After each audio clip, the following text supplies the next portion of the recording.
Hi, I'm Brian Tracy, and welcome to the Phoenix Seminar on the Psychology of Achievement. Have you ever wondered why some people are more successful than others? Why some people earn more money, are happier, have better jobs, better relationships, better health, and seem to get far more out of life? Well, when I was 15 years old, this question began to preoccupy me. I've spent over 25 years. I've traveled in over 80 countries. I've worked at 30 different jobs, and I've spent, by my own estimate, about 30,000 hours in study to try to find the answer to why some people are more successful than others. And you know something? I have found that this is one of the most studied subjects in the world, that there's more information available on it today than has ever been available before, and that today we can say with complete confidence that success is as predictable as the sun rising in the east and setting in the west. Today you can be more successful faster than you ever dreamed possible if you will do two basic things. Number one, make a decision to exceed all your previous levels of accomplishment. Make a decision to be successful and to achieve your goals, whatever you construe them to be. And number two, learn how. This seminar has been assembled in order to teach you how. Since we put it together several years ago, over 150,000 men and women have been through this seminar in one form or another, and many of them have said it's like getting a brand new chance at life. One gentleman said to us it was like getting a blank check on the future. We're going to teach you in the next few hours some of the most important things that have ever been found, that have been discovered and rediscovered, that go back 4,000 years into history, science, religion, metaphysics, psychology, philosophy, and all esoteric fields of study have come to the conclusions that we are going to talk about in this seminar. If you will just use some of the things you learn in this seminar, it can dramatically change your results for the better.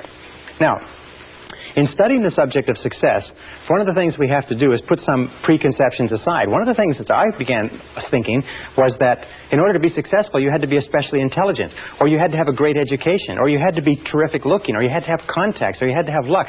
Do you know that these items have been examined thoroughly, and there's no correlation at all between success and intelligence, education, luck, contacts, and appearance?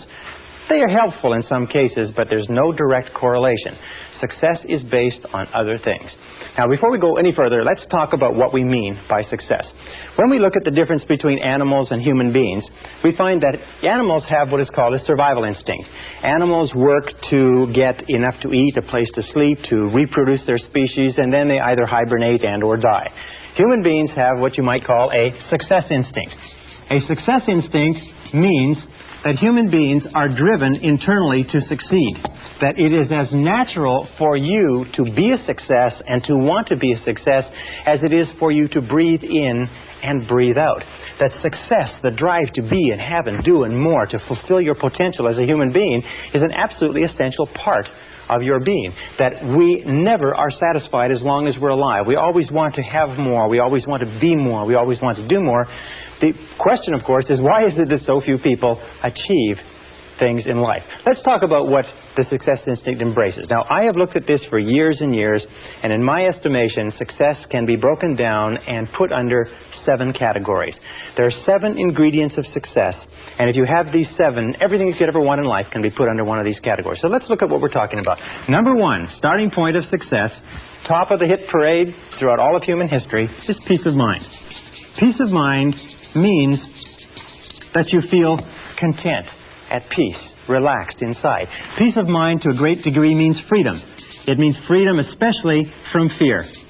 Freedom from fear, freedom from stress, freedom from anxiety, freedom from want, freedom from lack, freedom from negative emotions, freedom from guilt, and so on. But peace of mind is the first and most important ingredient of success. Why? It's because if you get anything else in life and you don't get your peace of mind, you won't even enjoy it. Number 2 ingredient of success, health and energy.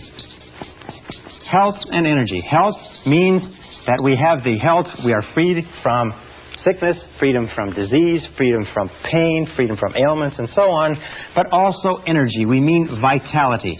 And today we know, as a result of exhaustive research in medicine and psychology, that there's a very close correlation between peace of mind and health and energy. Is that 80 to 90% of all the ailments that the human body suffers, including most of the reasons why we die before our time, have to do with disrupted peace of mind. Psychosomatic medicine is based on the discovery that psycho, the mind, makes soma, the body, sick. So therefore, as we strive for higher levels of peace of mind, we almost automatically have better levels of health and energy. Now, the third ingredient of success is loving relationships. Loving relationships means that we have the ability, the capacity to enter into long-term loving relationships with other men and women. It means that we have the ability to give of ourselves, to love, and to be loved. And the ability to enter into loving relationships is an essential part of being human. It is the one essential characteristic of our humanhood. And when we look at loving relationships, you'll find that almost all of the problems you have in life, about 80%, 85% of our problems in life, as they say, talk back. That 85% of all the success you'll ever enjoy in life is going to be determined by how well you get along with other people. The quality and quantity of our relationships is the true mark of how well you're doing as a human being. And as you know, that problems within your relationship, starting from early childhood all the way up through our adult lives, disrupt our health and energy, disrupt our peace of mind. If our loving relationships are stable, usually our health and energy is stable and we have great peace of mind. Now, how do you measure loving relationships? Well, one of the simplest measures that you can use is simply this. It is to ask yourself how much you laugh with another person. How much do you laugh? Because you'll find that the first thing that enters into a happy relationship is laughter, and the first thing that leaves when the relationship starts to go sour is the laughter. Laughter, because it is a completely spontaneous expression of life, is the true mark of a healthy personality and a healthy relationship, as you know from your own experience. Now, number 4 ingredient of success is financial freedom. Financial freedom means that you have enough money so that you don't worry about money. Now, some people have a tendency to say, well, success is just simply a matter of money and they're not interested in money. But the fact of the matter is that money is important. It takes money to buy clothes and books and to go to school and buy medical attention and to travel and to have all the good things in life. And every one of us, in order to be a success, has to reach the point where we know we have the capacity to earn enough money so that we don't worry about money. We have to reach the point where we can turn our minds to other things, higher things, to our relationships, to our health, to the improvement of our minds, to the expansion of our emotional and our spiritual life. But we all have to have the ability to earn more money. And the great majority of people, unfortunately, don't earn enough by their own estimation. In this course, you're going to learn how you can earn virtually all the money that you want in the course of your lifetime if you're willing to make the efforts and to pay the necessary price. Now, the 5th ingredient of success is worthy goals and ideals. Worthy goals and ideals. Sometimes when we talk about ideals, we mean values. And we know that values really lie at the core of the human being. What your values are determines almost everything that happens to you. Worthy goals and ideals are what give us a sense of meaning and purpose. Dr. Viktor Frankl, the founder of logotherapy, concluded after a lifetime of research that we as human beings need meaning and purpose. We need significance. You need to know that you're doing something that's important. You need to know when you get up in the morning why you're getting up. You need to believe in what you're doing. You need commitment. You need involvement. You need dedication. You need excitement in life. So therefore, worthy goals and ideals are critical. And worthy goals and ideals, of course, that are consistent with your values.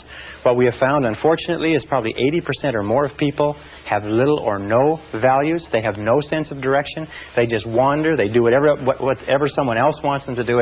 And this is a major problem that contributes to unhappiness. The 6th ingredient of success is self-knowledge, self-understanding. Self-knowledge, self-understanding. What does this mean? Well, it means that you know and understand who you are, why you do the things you do, what makes you tick. It also means that you have self-honesty. It also means that you have the character and the courage to face yourself honestly and squarely. As Shakespeare said, warts and all. You have the honesty to face your strengths and weaknesses. You have the honesty, if you like, and the integrity to look into yourself to fully understand why you do what you do. What makes you tick? And in this seminar, by the way, we're going to give you an enormous amount of information on why you are the way you are and how you can change it in a very positive way if you're not happy with it. Now, the 7th ingredient of success is really a result, and it is a sense of personal fulfillment. It is a sense of personal fulfillment, what Abraham Maslow called self-actualization. Self-actualization is the feeling that you are becoming everything that you're capable of becoming. Self-actualization means that you feel every single day that you're moving toward the fulfillment of your inherent possibilities. And self-actualization comes as a result of having worthy goals and ideals, having loving relationships, having a high degree of self-knowledge and self-understanding, which generates health and energy, peace of mind, loving relationships, and so on. Now, the interesting thing is, the tragedy is the great majority of men and women today achieve so little. On a score of 1 to 10 in terms of human potential, the average person is functioning at far, far below what they're capable of. On a score of 1 to 10, the average person is scoring perhaps 2 or 3 on most of these scales. 84% of people working today are underemployed in that their jobs do not fully tax their abilities and their potential. 80% would rather be doing something else. In a study of married couples, what we found was that 38% of married couples would rather be married to someone else. We've also found that the great majority of people in our society, after a lifetime of well-paid work, retire broke. They retire poor, they retire on pensions. Only 1% become wealthy, only 5% become financially independent, 15% have some savings, and 80% are dependent on others. The average savings, lifetime savings of a retired couple in America or Canada today is less than $60,000. That's after earning between $500,000 and $1 million in an average working lifetime. Well, why is this? The number one reason is that we come into this world without an instruction manual. You can go through your entire education and never be taught anything about success. I personally believe that there should be a course on success in every single grade level, in every single school, in every single college and university. We come into the world like a computer. If you can imagine a computer, imagine that you bought this beautiful, sophisticated computer and you took it home. And you took it out of the box and you set it up, but you had no instruction manual. That you had to figure out how to work out this computer all by yourself. Or imagine a combination lock, being given a beautiful combination lock that is on a box that contains everything that you'd ever want, but you don't know the combination. We come into the world with no instruction manual, and we spend our whole lives trying to figure out how to do things right. Well, the key to success is, first of all, what we call understanding. Learning how to do things right. And this course is an instruction manual on success. You'll be able to get more out of yourself as a result of this course that you can possibly dream of today. The second ingredient is E, which requires effort. There are many people, as you know, lifelong students who study and study and study, but they never make the necessary or the correct efforts. The middle point is a multiplication sign, and understanding multiplied times effort equals results. In this course, what we're going to do is we're going to dramatically increase your understanding. We're going to give you the tools to dramatically increase the effectiveness of your efforts, so you're doing not only things right, but you are doing the right things, and you're going to dramatically increase your results. Many people have taken this course and been able to earn more in the following year than they earned in the previous 5. Many people have taken this course and been able to make more progress in 1 or 2 years than they made in their lifetime to date. It is not unusual for a person to take this course and double or triple their income within a matter of a few weeks or a few months, simply by applying some of these principles. Now, do these principles work? These principles are the basis of all success and achievement in adult life. Every successful man or woman uses them to some degree. Every successful man or woman practices them consciously or unconsciously. What we've done is we've developed them together in this seminar program as a system, very much like a process of learning anything, that if you will take it, if you will use it, if you will apply it systematically, if you will put it into action and you'll work with it consistently for even a short period of time, you're going to start to see changes that are absolutely marvelous. It is my contention that you can be, have, or do anything that you want in life. You can grow and expand and fulfill your potential. You can earn more money. You can have greater peace of mind. You can have more health and energy. You can have better loving relationships. You can have financial security. You can have a sense of personal fulfillment. You can have a great feeling of peace inside simply by following what's in this course. So please come with me. Let's go and let's begin to explore everything that you're capable of doing. Let us look at what you may be in terms of your future.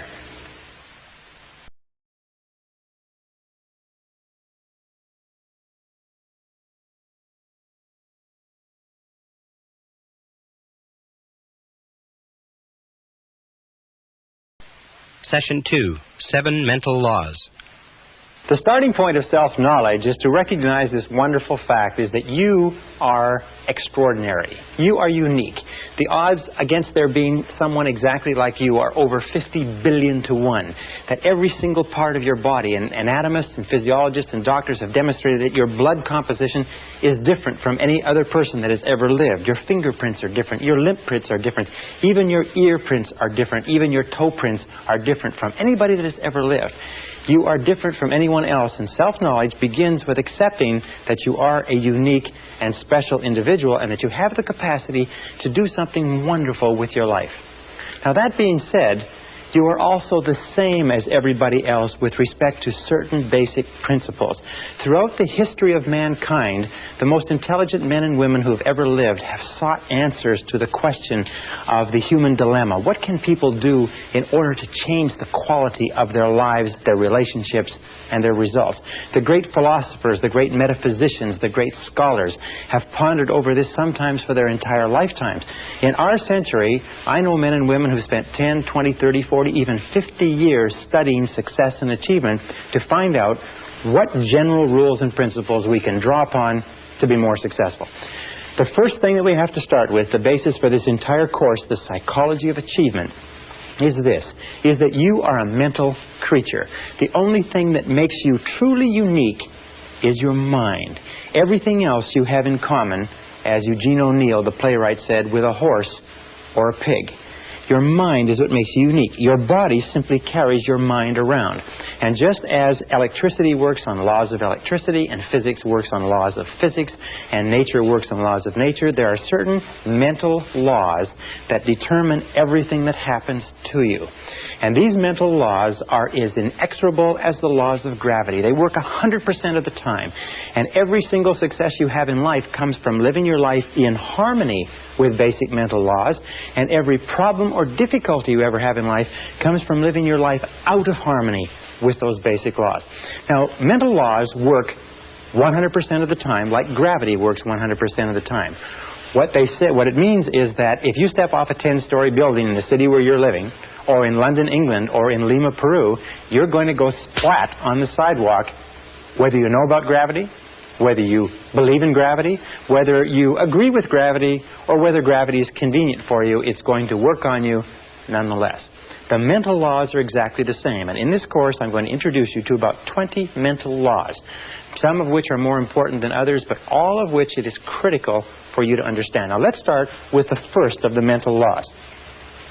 The first mental law, and by the way, these laws have been written about and studied for century after century, and many of them have been tested in our leading universities, research institutes, and think tanks in the last few years and found to be as true as they've ever been imagined to be.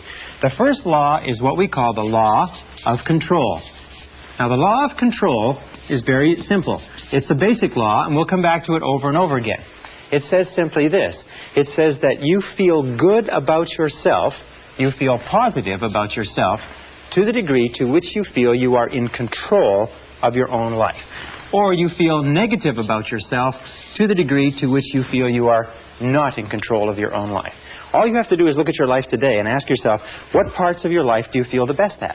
What parts of the life do you feel most in control? You'll find those are the places where you are the happiest. And since the supreme human good is to achieve a state of happiness, which is expressed in peace of mind and health and loving relationships, control is absolutely essential. Psychologists today call this the difference between an internal locus of control, which is feeling that you're in charge of your own life, versus an external locus of control, which means the feeling that something outside of you, your bills, your relationships, your job, your health, are somehow controlling you. As a matter of fact, locus of control research, and there are many tests that you can take to determine where you are on this chart in terms of locus of control and what areas of your life you feel more in control and less in control. People with a very high internal locus of control are high achievers, they are more successful, they're more self-determined, they're happier. And many of the things we're trying to do in this course is to give you a far greater sense of control, of being in charge of every aspect of your life. Now, control begins with, first of all, your thoughts.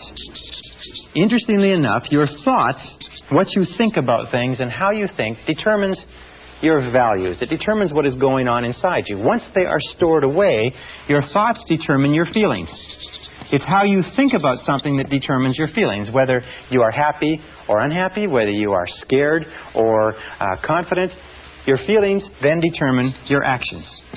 So we start off with the law of control, saying that the key to success is to feel that you are the master of your own destiny, that you're behind the steering wheel of your own life. You're in charge of your life by taking full and complete control over your thoughts. Your thoughts will control your feelings will control your actions, and your actions, remember, it's always your actions, will determine your success or your lack thereof. So the law of control is important. Now, as opposed to the law of control, we have what is called the law of accident. Now, the law of accident is really a metaphysical principle. It is only a law, like a traffic law or like a legal law, to the degree to which we live by it consistently. The law of accident is what about 80% of the population live by, plus or minus. The law of accident simply says that by failing to plan, you're planning to fail. Failing to plan is planning to fail. Now, the majority of people don't believe that they're living by this, but if you look at their lives, you see that that's true. Failing to plan means planning to fail. These are the sort of people that say, well, it's not what you know, it's who you know. It's being in the right place at the right time. It's luck. It's the luck of the draw, and so on. These are people who, as a result of feeling that their life is controlled by forces outside themselves, don't have clear plans, don't have clear goals, are not working persistently and consistently day by day toward accomplishing something they want, and their lives just seem to drift and go around in circle like a ship without a rudder. Now, a person, just like a ship without a rudder, a person with no central plan is a person who has very little control. Is a person who feels that, in fact, they are out of control of their lives, like they're falling through space with no place to stop. And these people are invariably unhappy. The reason why people are negative today, the reason why people are unhappy, the reason why people are sick and frustrated, the reason why people underachieve in life is most of them are living by this law of accident. And in so doing, they have no sense of control over their lives, they have no sense of inner peace, they have no sense of happiness, and so on. So we are going to show you how to free yourself from the law of accident personally or permanently. Now, the next law is what is called the law of cause and effect. The law of cause and effect says that for every effect in your life, there is a specific cause. That everything that happens in the universe happens for a reason. That nothing happens by accident. That failure does not happen by accident and success does not happen by accident. That happiness or lack of happiness are a result of cause and effect relationships. That if you have an effect in your life that you want to have more of, more success, more money, more happiness, better health, you can trace it back to a cause. And what you do is you repeat and duplicate the cause. If you have an effect in your life that you want to have less of, if you have problems, difficulties, and so on, you can also trace that back to a cause. All progress in human life and human society stems back from identifying the causes of what we want more of or less of and changing the causes. Now, the law of cause and effect, of course, is the iron law of the universe.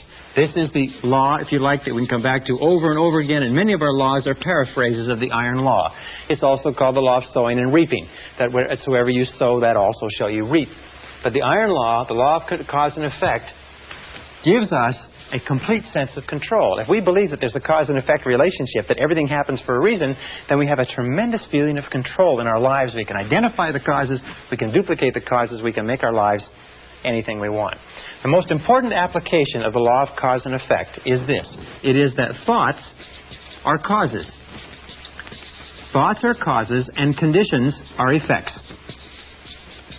Thoughts are causes and conditions are simply effects.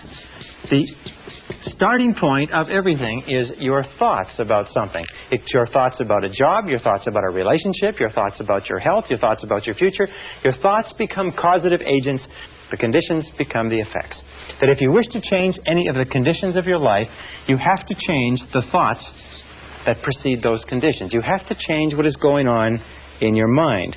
Now, wonderfully enough, there's only one thing in the whole universe over which you have complete control, and that is your thoughts. So if you take full and complete control over your thoughts and keep your thoughts on what it is you want, make them positive causes, the conditions or effects will take care of themselves with the inexorability of a law of nature. Now, the next law is what is called the law of belief. The law of belief simply says that whatever you believe with feeling, and this is the key, with feeling, and the more emotion you put into a belief, becomes your reality. It becomes your reality because you will always act in a manner consistent with your beliefs. As a matter of fact, your entire reality right now is simply an outward picturing of your most intensely held beliefs. If you believe something that is positive or believe something that is negative, or as Henry Ford said, if you believe you can do a thing or if you believe you cannot, you are right. Our beliefs do form our realities. To the degree to which we believe anything to be true, our beliefs act as sort of like a screen. They filter out any information that is inconsistent with our beliefs. We have a deep down desire inside of us to remain consistent. So we're always trying to view our world, rationalize our world, interpret our world so that it is consistent with what we have already decided to believe. We develop what is called scotomas. A scotoma is a word in psychology that simply says that we develop blind spots. We do not see opportunities if we are convinced that there are no opportunities. We do not see possibilities for success if we don't believe that success is possible for us. However, if we begin to change our beliefs, we begin to change our realities. Let me give you an example. There's a story of a young man who came from a small Midwestern town. It's a true story. It was reported in the psychological journals a couple of years ago. He got straight A's all through junior high school and high school. At the end of the 12th grade, he wrote his Scholastic Achievement test to go to university. A few weeks later, he got back a letter from the university saying, "You have scored 98 on the Scholastic Achievement test, and you're hereby admitted to the university for the fall semester." Well, he didn't know very much about Scholastic Achievement tests, and he thought that the 98 was an IQ score. Now, an IQ score of 98 is slightly below average and is about 20 points below what is necessary for college-level work. He was convinced, and he just discarded his entire high school career, all the A's that he's gotten. He was convinced that he could not do college-level work, but he went off to college in the fall. After the first semester, he was failing or nearly failing in every subject. His counselor called him in and said, "What seems to be the problem? You did extremely well in high school. These courses are only 1 degree of difficulty removed from your high school courses. Are you having problems with girls? Are you having problems with drugs? Having problems adjusting? What is it?" He said, "Well, sir," he said, "I'm doing the very best I can, but you can't blame me. I've only got a 98 IQ. And the counselor had his file in front of him. He said, "What are you talking about?"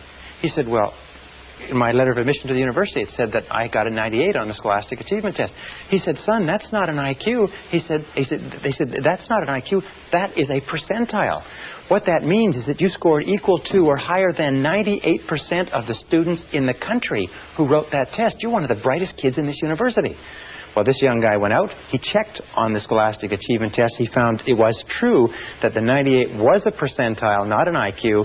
He went back to his courses, and 2 years later, he was in the top 10 in a 30,000 student university. He was leading in all of his classes. Once he changed his reality, once he changed his beliefs about his intelligence, his reality changed automatically. Now, an important point with regard to this is that every one of us has self-limiting beliefs. Every one of us believes ourselves to be limited in some way.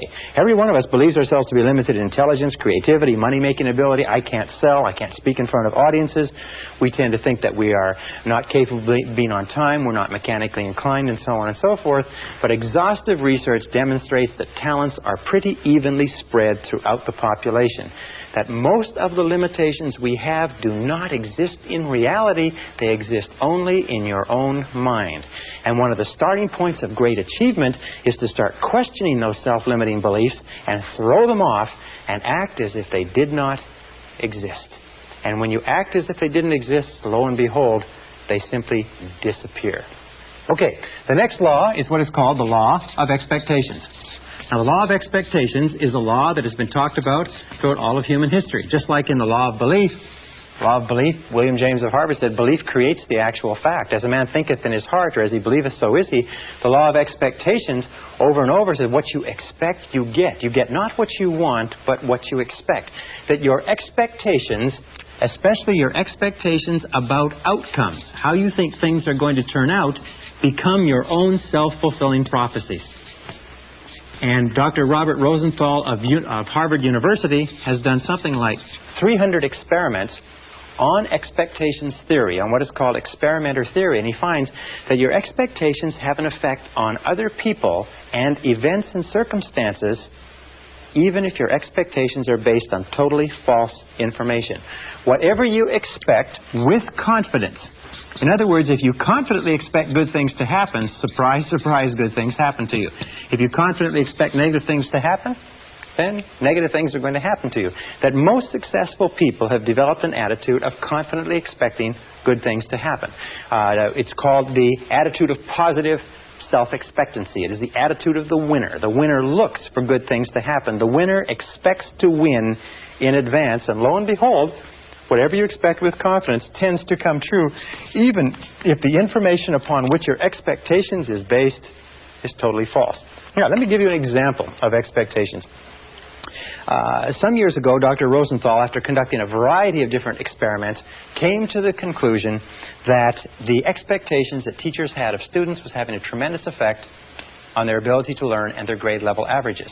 So he put together a series of experiments, and then one major experiment which was tremendous. He went to the San Francisco Bay Area, and at the beginning of the school year, he had the principal call in 3 teachers. The 3 teachers were told that by the principal, as a result of teaching excellence, they had been singled out as the 3 best teachers in the school, and that they were going to be given 30 students each of the brightest students in the school identified by IQ tests at the end of the last semester. They would be able to teach these students for the entire year, and it was estimated by experts that these students would jump in scholastic achievement an average of 20 to 30% over the course of that school year. Now, the teachers were told that one of the conditions was that they mustn't tell the teachers, they mustn't tell the students, and they mustn't tell their parents. They must continue to teach the same way, and classes were carefully monitored to make sure that they taught the same way they taught before, but only they would know that they had been given 30 bright students each to teach for the whole year. The teachers were delighted. The teachers went out. They were excited about this. They worked hard with those students. They spent time after school with them. They got really, really involved in teaching more than they ever had before. And at the end of the school year, lo and behold, those 3 classes led not only the school, but the entire school district in academic accomplishment. At the end of the year, they called the 3 teachers in. They sat them down and they said, well, you've had a good year. And they said, yes, well, it was great. Those kids were so bright. They were so eager to learn. They said, well, maybe we should tell you the truth, that this was an experiment. And the fact is that the beginning of the school year, we selected the names of 90 children by lottery from the school population at large and assigned them to your class. We didn't even know what their IQs were. They said, well, that's remarkable. Well, how could it have happened that they did so well? And then they looked at each other and said, well, of course. It's because we are the 3 most excellent teachers in this school. They said, well, the other side of it was simply this, is at the beginning of the school year, we put all the teachers' names in a hat, and yours were the first 3 names that were drawn. So this is what is called a double-blind experiment. They held constant for everything but expectations. Now, the expectations on the teachers were explicit. We believe that you are excellent teachers. The expectations of the teachers on the students were implicit. They were never spoken. The teachers just treated those students as though they were really intelligent, and the students bloomed and blossomed. And in one of the classes, a student from beginning of the year to the end of the year jumped 25 IQ points. In a subsequent experiment, a student jumped as much as 27 IQ points, which is to prove that high expectations teachers bring out intelligence in students that is completely unheard of. Marva Collins, the famous teacher in the Chicago inner city, has found that if you treat students as though they're intelligent and talk to them and work with them as though they are really bright, they will absolutely astonish you in terms of academic accomplishment. All right, this brings us to the critical role of expectations in your life. First part of expectations in your life, number 1, and where expectations affect you. Expectations of your parents. We have found that we have a tendency as adults to try to live up to or down to the expectation of our parents all our lives. If our parents were strong and supportive and loving and kind and encouraging and really believed in us, all our lives we will strive unconsciously to live a life consistent with those expectations. If our parents were critical and condemnatory and bitched and complained and griped about our grades and so on and so forth, we will find that all of our life we'll have a tendency to hold ourselves back. So be alert to that. What were the expectations of your parents? Were they positive? Were they negative? Were they boosting or were they discouraging? And how much are they affecting you today? Second area of expectations is the expectations of your boss. In all of our studies, we have found, especially in the studies on excellence in organizations, we have found that high expectations, bosses have high performance work environments. Now, if you work for a boss who's negative, critical, and condemnatory, if you work for a boss that has negative expectations or a negative attitude, chances are your performance will be at the very lowest. As a matter of fact, if you look at the course of your working career, you'll find that the times of your life that you've enjoyed the most is working under a boss that has high positive expectations of you and your ability. Isn't that correct? The third area of expectations is the expectations you have of others, especially of your children, especially of your spouse or your mate, especially of your subordinates or the people who look up to you. You see, we are profoundly affected by the opinions of anybody we respect, by the attitudes toward us of anybody we respect. And if you have high positive expectations of the people around you, especially your children, they will rise to fulfill those expectations. So the basic rule with regard to this is always expect good things of other people. In word and deed, tell them continually, I believe in you. And number 4 area of expectations is the expectations you have of yourself. In the final analysis, these are the most powerful. If you have high positive expectations of yourself, you'll be astonished at what it will mean to your life. Always expect the best. Always expect the best. And here's a little exercise which I learned from one of my graduates, one of our live seminars. He found that by starting off every day with this simple little exercise and saying to himself, I believe something wonderful is going to happen to me today. I believe something wonderful is going to happen to me today. I believe something wonderful is going to happen to me today. That this little exercise changed his whole attitude. That he went through the whole day with the attitude of somebody with a confident self-expectancy. That everything that happened during the course of the day, he thought, maybe this is something wonderful that's going to happen to me. And you know that if you will do this, if you will say before you go to sleep, I believe something wonderful is going to happen to me tomorrow. And if you'll say when you get up in the morning, I believe something wonderful is going to happen to me today. And if all day long you say, I believe something wonderful is going to happen to me, you'll find that as you go to sleep the next night, and try this today, it's a very powerful exercise. It sounds a little bit corny, but it's a very powerful exercise. If you'll try it, you'll find that when you go to sleep, you will not be able to think of all the wonderful things that happen to you. You'll just be surprised that your parking spaces will open up and friends will call and you'll get checks in the mail. Just your life will be a series of really positive, happy experiences. So always expect the best. I believe something wonderful is going to happen to me today, and by the inexorability of a law of nature, it's going to happen to you. I can assure you it's happened to thousands and thousands and thousands of our graduates who will literally astonish you the effect of this corny little exercise. All right, the next law is what is called the law of attraction. Now, the law of attraction simply says that you are a living magnet. You are a living magnet. And that you inevitably attract into your life the people and circumstances that are in harmony with your dominant thoughts. In the universe, we know that all of energy is in a state of vibration. That everything is vibrating. Even this board is vibrating. Your skin is vibrating. Every substance is vibrating because of its molecular structure. And we also know there's a law of radiation. That everything is vibrating outward. The process of entropy. And we find that whatever you are thinking, your thoughts are also a form of energy that is vibrating and radiating out from you and that travels at the speed of light so that you can affect people and circumstances at great distances. Have you ever had an experience where you're thinking about somebody and the telephone rings and it's them? Have you ever had an experience where you phone somebody else and they say, we were just talking about you? It just leaps into your mind? Have you ever had an experience when you're in tune with your husband or wife and you think, you know, I'd like to go out to dinner at such and such a place tonight, and you call home and they will say, why don't we go out to dinner at such and such a place? These are all examples of this law of attraction. The law of attraction is considered by many to be one of the most important laws of human existence. In this, you will always attract to yourself, positive or negative, people and circumstances that harmonize with your dominant thoughts. That whatever you're thinking on a continuing basis, you're attracting into your life. You're drawing it into your life like a magnet. That's why it's so important that you keep your thoughts on what you want, keep your thoughts on what you desire, and keep your thoughts off of what you don't want. And by the way, as you advance and develop and become more proficient and more sharp with these methods, the law of attraction will work faster for you and with greater accuracy. So be careful. Use it right. The last law we'll talk about in this session is called the law of correspondence.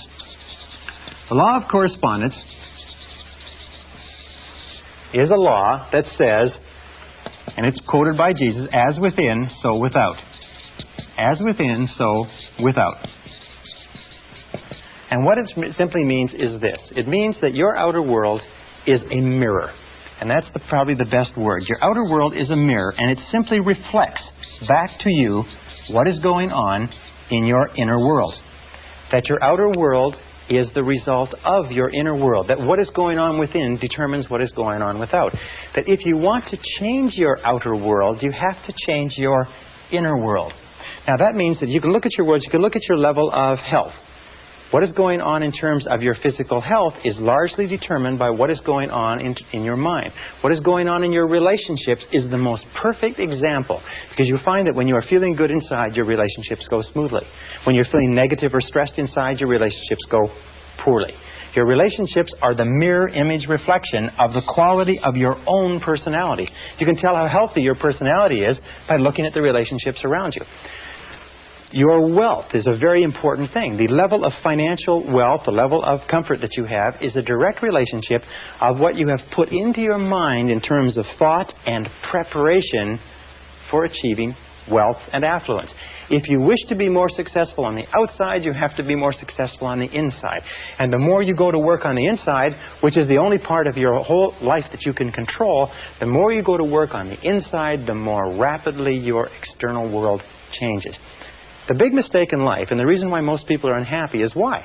It's because most people try to change the external world, which they cannot control, and they leave the internal world messy. It would be the same as trying to make an automobile run better by washing the outside of it, polishing the outside of it, and changing the tires. No, you've got to go to work on the inside workings.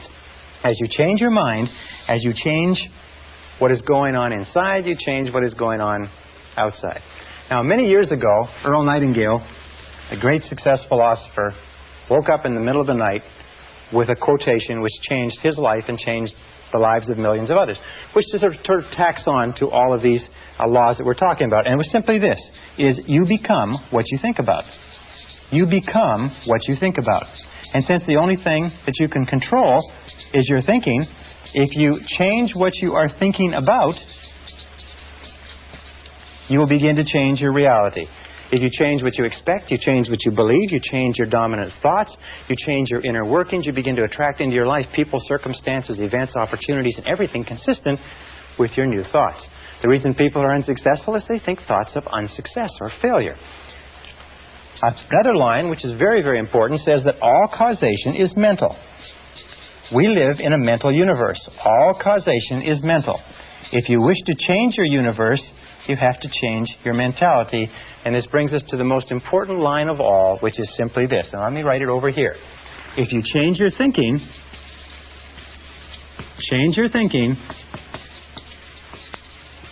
and you change your life.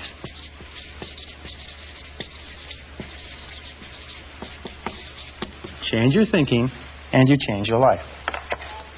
Now, over the course of years, you have accumulated and gathered an enormous amount of information. You've accumulated and gathered an enormous number of experiences, some of them positive, some of them negative. Every single one of them is stored away. Every single one of them is having an effect on what is happening to you right now. In the New Testament, Jesus had a beautiful line, which I refer to and I think about all the time. He said, "By their fruits you shall know them." And what it simply meant was that you can tell what is going on inside the person, what the fundamental character and thought life of a person is, by looking at the fruits of their external life, by looking at their health, looking at their relationships, looking at their levels of success. If you change your thinking, you change your life. And as we proceed through this course, we're going to show you systematically how you can change your thinking and bring it into perfect correlation inside with a type of successful, happy, dynamic, vital, living, successful life that you desire on the outside.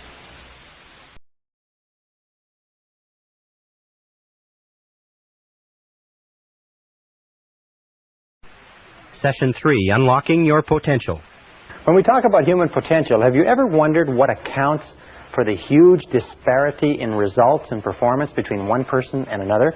You know, a person who's making $250,000 a year is not 10 times smarter or better than a person who's making $25,000 a year. Why is there 10 times the difference in income? And you go all the way up the ladder to a person who's making $2.5 million a year. Is that person 100 times better, smarter than the person making $25,000 a year? Impossible. In a recent study of IQs, they picked 1,000 men and women out of the population and tested them for IQ. They found that the top person in that 1,000 selection was only 2.5 times smarter than the bottom person in that selection of IQs. Only 2.5 times the disparity, and that's probably true over the whole population. So what accounts for this great difference? Well, we talk about human potential. We come down to a very simple formula that I came up with some years ago that probably explains it a little bit. The formula starts off with what we call IA, which is inborn attributes. That's the qualities, the intelligence, the ability, the temperament, the things that you're born with that you can't really change very much, plus acquired attributes. Now, acquired attributes are very important. Those are your education, your training, your skill, your experience, knowledge, wisdom, and so on. Multiplied times A, which is your attitude, equals individual human potential, or individual human performance, or individual human results, if you like. Now, of these three, inborn attributes are largely fixed at birth. Acquired attributes can be changed, but it takes a while to change them, although sometimes they can be changed very rapidly. One valuable piece of information can dramatically change your effectiveness. But attitudes can be increased or decreased dramatically in seconds. That every single time we improve our attitude, we multiply all our capabilities. So that attitude has been rightly called the most important language in the human, or the most important word in the human language. Everything that we do in life, according to a Harvard study amongst executive recruiters, will be 85% attitudinal. 85% of your success will be determined by your attitude. That means determined by how positive or how much of a positive mental attitude you have. People with positive mental attitudes tend to advance more rapidly, move to the top of valuable organizations, earn more money, get more life satisfaction, and so on. Now, a positive mental attitude doesn't mean that you dance around in the street and throw flowers. It just means that you take a generally constructive attitude or approach towards your work, your life, your problems, your relationships, and so on. That according to the Cox Report on American Business, according to Success Magazine, 85% or more of everything that you accomplish will be attitudinal. So our question is, where do attitudes come from? And we found that attitudes come from expectations. Very, very simple. We talked about that before. And a very powerful way to instantaneously improve your attitude is to say to yourself, I believe something wonderful is going to happen to me today. As we said before, our expectations about outcomes determines our attitude. In other words, if you expect things to turn out well, you're going to have a positive attitude. If you expect things to turn out negatively, you're going to have a negative attitude. And the wonderful thing is you can manufacture your own expectations. I mean, you can expect whatever you want. You can expect good things, you can expect negative things, and chances are you won't be disappointed. Where do our expectations come from? Our expectations come from our beliefs, if you like, and our values. These are the core or the central motivating factors in our personality, our beliefs and values. And this brings us to an understanding of human potential. It means that basically our attitude is the outward expression of what is going on internally, consistent with the mental laws that we talked about. And with regard to beliefs, each of us has a bundle of beliefs way down deep inside, which psychologists call the self-concept. Now, the self-concept, or the discovery of it, has been considered by many to be the most important single breakthrough in understanding human performance in the 20th century, and I personally agree. The self-concept is like, if you wanted to use a military analogy, is the command center. Or if you wanted to use a technological analogy, it is the central program of your basic computer.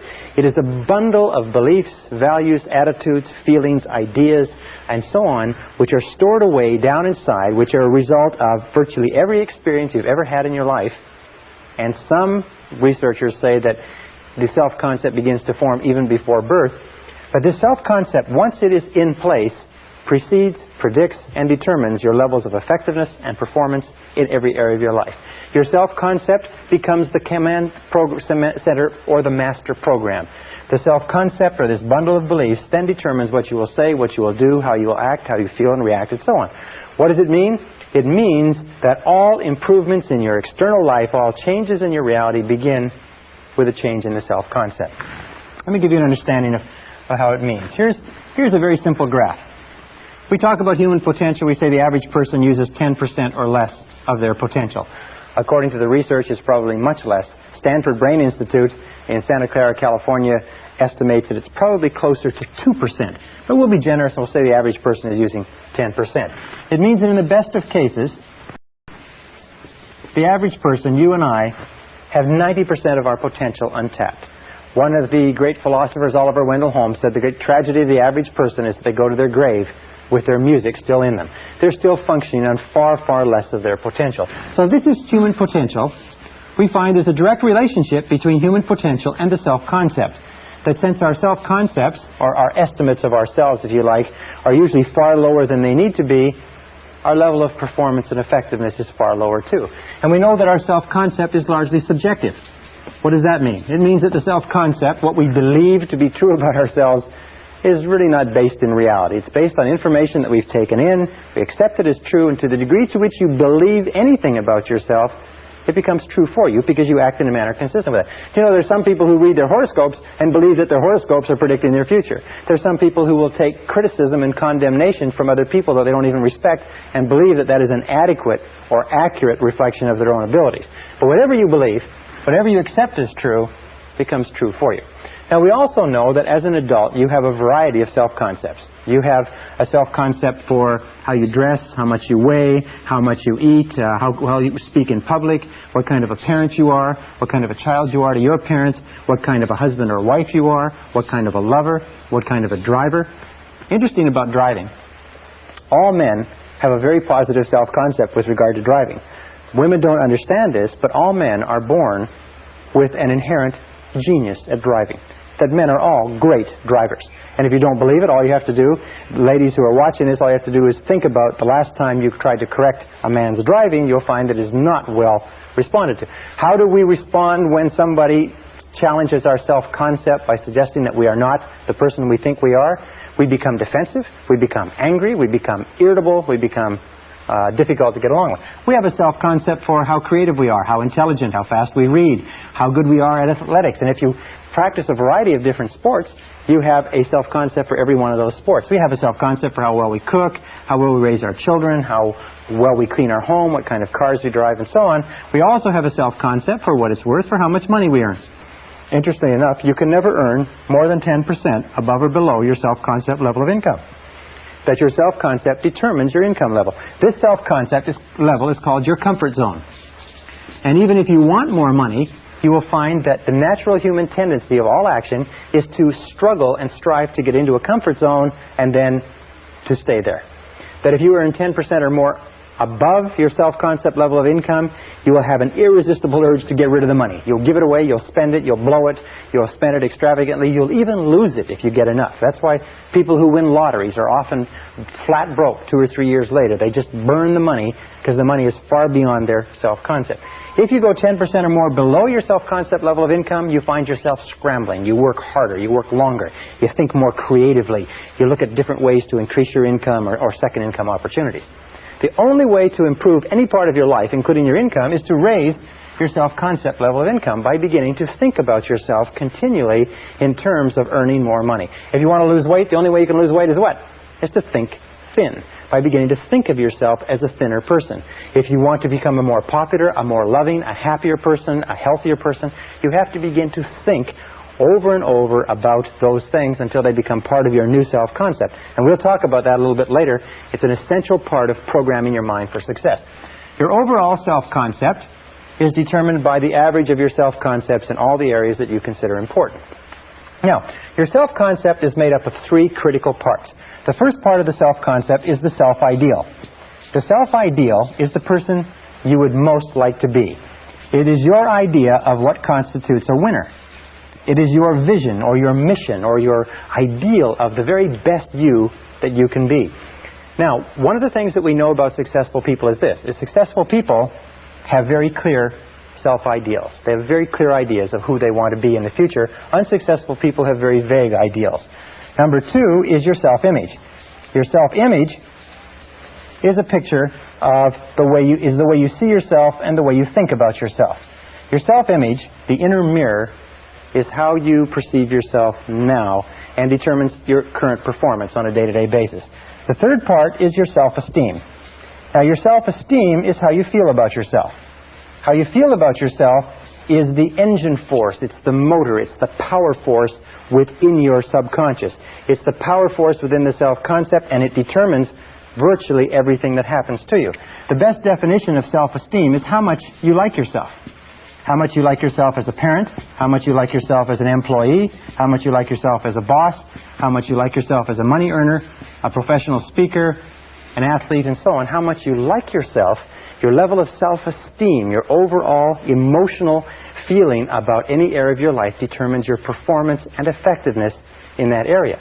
Wonderfully enough, since you become what you think about, your self-concept is malleable, your self-esteem can be built by repeating over and over again, I like myself. I like myself. I like myself. I like myself. I like myself. I like myself. The more you say, I like myself, I like myself, I like myself, the more you repeat that over and over again, the more your self-esteem goes up. The more your self-esteem goes up, the more your overall self-concept goes up. When your overall self-concept goes up, you perform better at everything else that you attempt. That every single time you say, I like myself, I like myself, I like myself, I like myself, I like myself, it's like pumping yourself up psychologically. Everything that happens that causes your self-esteem to go up causes you to perform better. Everything that happens that causes your self-esteem to go down causes you to perform worse, make more mistakes, be unhappier, and so on. Now, a critical point about liking yourself, about self-esteem and self-liking, is that number one is you can never like or love anybody else more than you like or love yourself. That your level of self-esteem is the determinant of the quality of the relationships you have with others. And number two is you can never expect anybody else to like or respect you more than you like or respect yourself. That how much you like and respect yourself determines their attitudes toward you. Every single school of psychology today is coming to agreement on the fact that how much you genuinely like and accept yourself as a valuable and worthwhile human being has an effect on everything that happens to you. How much you like yourself. And what you can do is you can improve your self-esteem, but then I like myself, I like myself, I like myself, I like myself, I like myself. Well, this brings us to the question of where does self-esteem, where does the self-concept come from? And we found that self-concept, if anything, self-concept is malleable in that you are not born with a self-concept. Is that you're not born with any idea of yourself. You're not born with self-image or self-esteem, that you're born in a way as pure potential. It's probably the best way to put it. The average person comes into the world as pure potential and has no self-concept. That everything you are today, every feeling that you have, every attitude or value, you had to learn over the course of your lifetime. We also know that the child comes into the world with a very high need for love and touching. And a tremendous amount of research indicates that we need a lot of love and touching all of our lives, but especially in our formative years, because as a child, we learn who we are, how valuable we are, whether we're important, intelligent, attractive, lovable, funny. We learn all of these things by the way our parents treat us. If our parents, our siblings, our aunts and uncles, but especially our parents, treat us like we're really important kids, then we grow up thinking that we're really important. If our parents do not, then something else happens. We know that the first few years of life are the most important in developing the self-concept. That a child starts off at 0 when the child is born with no idea of who she is or who he is or how valuable they are. And in the first, second, third, fourth, and fifth years of life, and the psychologists used to think it was 5 years, but now they're saying it's 3 years. In these first 3 years of life, children learn who they are. They say if you give enough high quality and quantity of love to a child in the first 3 to 5 years, you set them up for life. You set them up on a solid foundation of self-esteem, self-confidence, self-worth, self-value. As a matter of fact, there's a direct relationship between the quality and quantity of love and the development of healthy personality. That the more love, unconditional love that a child receives in those formative years, the stronger is the foundation of the personality. To reverse the equation, that virtually all problems in psychosis, neurosis, personality disturbances, and behavior problems arise from problems way down in the self-concept. And we can go back as adults, here's our adult personality, we can go back as adults, we can correct the flaws in our foundation, the cracks if you like, by repeating over and over again, I like myself, I like myself, I like myself, and driving down that healing concrete deep into the foundation of our personality. Remember, children need love like roses need rain. Children that are deprived of love often die of love starvation. It's a disease called marasmus. Now, what else do we know about children? We know that children come into the world with two remarkable attributes. The first is that they're fearless. Children are born with no fears. They're not afraid of anything except falling and loud noises. And this is expressed in the attitude, I can. Children come into the world believing they can do anything. And anybody who's ever raised a child to the age of 3 or 4 or 5 knows you have to spend those first few years stopping them from killing themselves because they're little kamikaze pilots, because they're not afraid of anything. The second attribute is they come into the world completely spontaneous. They say what they want, they do what they want. They are completely uninhibited. They just are completely unafraid. They do anything that they want. And this is expressed in the attitude, I don't have to. I don't have to. If you ever try to control a child, you'll find that the attitude of a young child, the first thing they say is when you start giving them orders, the first thing they learn is no. They say, no, I don't have to. Well, of course, we eventually change their minds on that one way or another. But these are the two attributes that each of us come into the world with. You come into the world unafraid and uninhibited. What does that mean? It means that our natural birthright is to be unafraid and uninhibited. And that only when we can create the same situation in adult life where we are unafraid and uninhibited do we feel truly great about ourselves. The very best organizations, the very best companies are those that create an environment where people who feel unafraid and unreserved to be themselves and to do the very best they can. Well, as we grow up, we know that children learn two ways. The first way they learn is by imitation. They imitate one or both parents, especially the dominant parent. And sometimes the dominant parent will change as the child is growing up. Sometimes children will imitate the father, sometimes the mother, but they learn by imitation. Many of the characteristics and habits that we have as adults, we learn from our parents. Have you ever had the opportunity or the occasion to scream at one of your children or shout at one of them and find yourself saying the same things your mother or father said to you when you were a child? Well, we imitate. Sometimes we imitate their walk. Sometimes we imitate their talk. Sometimes we imitate their values, their beliefs, and so on, even if those values and beliefs are of no value. Why? It's because our parents are like gods to us when we're children. The second way that we learn is by moving from discomfort, from what doesn't feel good, toward comfort. Now, Freud called this the pleasure principle, is that we move toward what makes us feel comfortable, what gives us pleasure, what makes us feel good about ourselves. We move from discomfort toward comfort. That's how we learn to become toilet trained. We say it's no longer fun to walk around with pee and poop in our diapers. So we watch what our parents do. We watch what our older siblings do. And we see, those people aren't doing this. And that's how we learn to walk. That's how we learn everything. So we move from discomfort toward comfort. Throughout our lives, by the way, that's how we learn. We imitate by reading what other people have done, by studying books, at our work. We imitate when we go to school. And we do what gives us a positive payoff, what gives us positive reinforcement, what gives us pleasure. And we do less of those things that give us discomfort or pain. Now, very early in life, as a mistake or as the result of mistakes that parents make in upbringing, children begin to learn negative habit patterns. And negative habit patterns have their root primarily in destructive criticism. Destructive criticism begins very early in life, sometimes in the first few months. And destructive criticism is used by parents to direct and control their children. Unfortunately, it has a very, very dangerous and damaging effect on children in that destructive criticism begins to undermine the integrity of the child's personality, and more of us, including myself and including most of you, have been undermined and hurt by destructive criticism probably more than all the wars in history. Now, as a result of destructive criticism, we begin to develop negative habit patterns. Negative habit patterns are conditioned responses to stimuli. Negative habit patterns develop very early in life.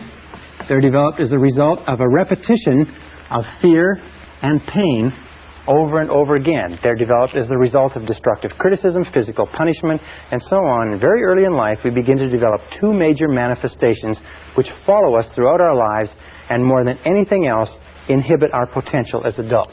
The first is what is called the inhibitive negative habit pattern. The inhibitive negative habit pattern is learned when the child is told over and over again, don't. get away from there. Stop. Leave that alone. And the child is punished. Whenever the child tries something new or gets into something or smells something or pours something over or breaks something accidentally, the parent blows up and gets angry and upset. You see, the child is driven by an insatiable curiosity to explore his or her world.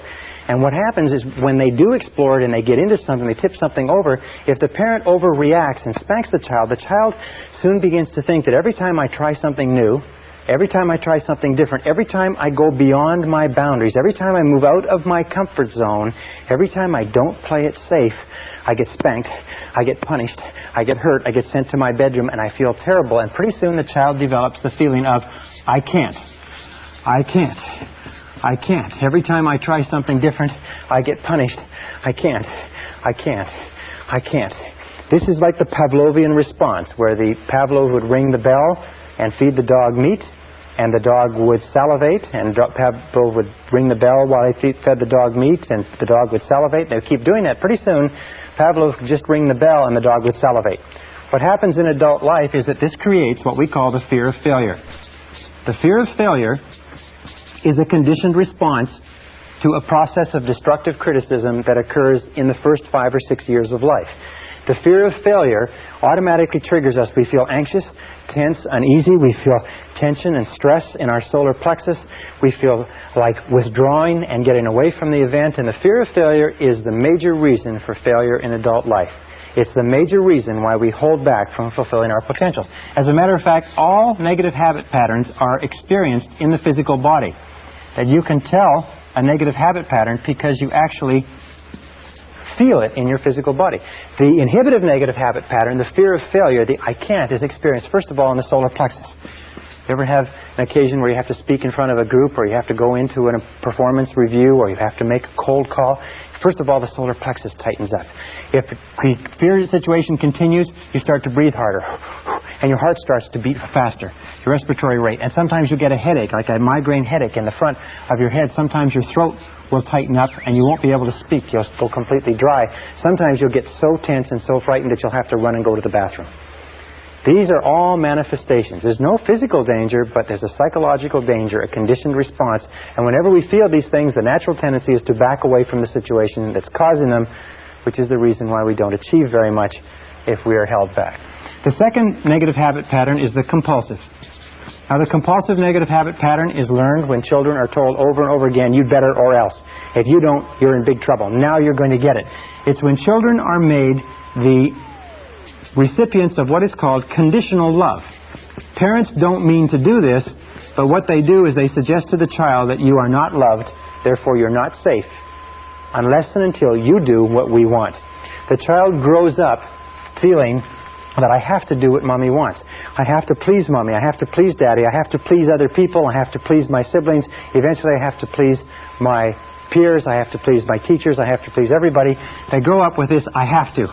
I can't do what I want to do. I have to do what pleases other people. This compulsive negative habit pattern very early in life translates into the fear of rejection. The fear of rejection is experienced by men as adults as type A behavior. We'll talk about type A behavior later on in the course. Type A behavior is a compulsive, an obsessive-compulsive need to somehow please somebody with no standards of performance so that you can never accomplish it. The fear of rejection drives us. It makes us very, very sensitive to the opinions of other people. We do things that other people want. We don't do things that we want. We're always trying to please others. We have a preoccupation or a concern with the opinions and feelings and attitudes of others to the point where we deny our own needs. Now, the fear of rejection is felt down the back half of the body. If you divide the body in half, it's felt right down the back half of the body. The first place you start to feel the fear of rejection is usually in the shoulders and in the neck. You start to feel stiff and sore and tense. Sometimes when you have a lot to do, you'll feel tremendous stress in the lower back. The muscles will start to pull in the lower back. Sometimes it'll manifest itself in phlebitis and varicose veins. Very often it can give you very bad headaches in the back of the head because the carotid arteries, which carry blood up into the head, the muscles around them constrict, and the amount of blood flow to the head slows down, and you feel this pounding headache in the back of your head. These two fears, the compulsive, or these two negative habit patterns, the compulsive and the inhibitive, which are the result of destructive criticism, the great destroyer of personalities, plague us all our lives. Now, the wonderful thing about these is because they are learned habits, we can unlearn them. We can overcome the fear of failure that holds us back. We can overcome the fear of rejection that causes us to do things that please other people rather than pleasing ourselves by working on our own self-esteem. Because there is an inverse relationship between self-esteem and the basic negative habit patterns. Is the more you like yourself, the less you fear failure. The more you like yourself, the less you fear rejection. The more you like yourself, the less you fear anything. And if you continue to repeat, I like myself, I like myself, I like myself, over and over again, if you continue to say this, eventually, over time, your self-esteem goes up higher and higher and higher, and your fears go down. As your self-esteem goes up, your fears go in the opposite direction. Now, how do you deal with destructive criticism if you have to give criticism to other people? Well, that's very simple. Many parents have asked us that. How do you control children? One of the keys to controlling children is to redirect them so that they're doing something constructive versus something that is destructive. Another thing to remember is that what you want to do is you want to give informational criticism or constructive criticism, which means that you tell children what they can do, or adults, what they can do to be better. Remember, the whole purpose of giving feedback of any kind is what? It's to improve performance. If you are a parent, or if you are a boss, or if you are a person in a relationship, if a person is doing something wrong or inappropriate, the whole purpose in giving them any kind of feedback at all is so that they'll do it better next time. However, there's a direct relationship between self-esteem and destructive criticism. Every time you criticize a person, their self-esteem goes down. Every time their self-esteem goes down, their ability to perform goes down too. If you destructively criticize a person often enough, long enough, and hard enough, they reach the point where they won't try anything at all. They become what we call hypersensitive.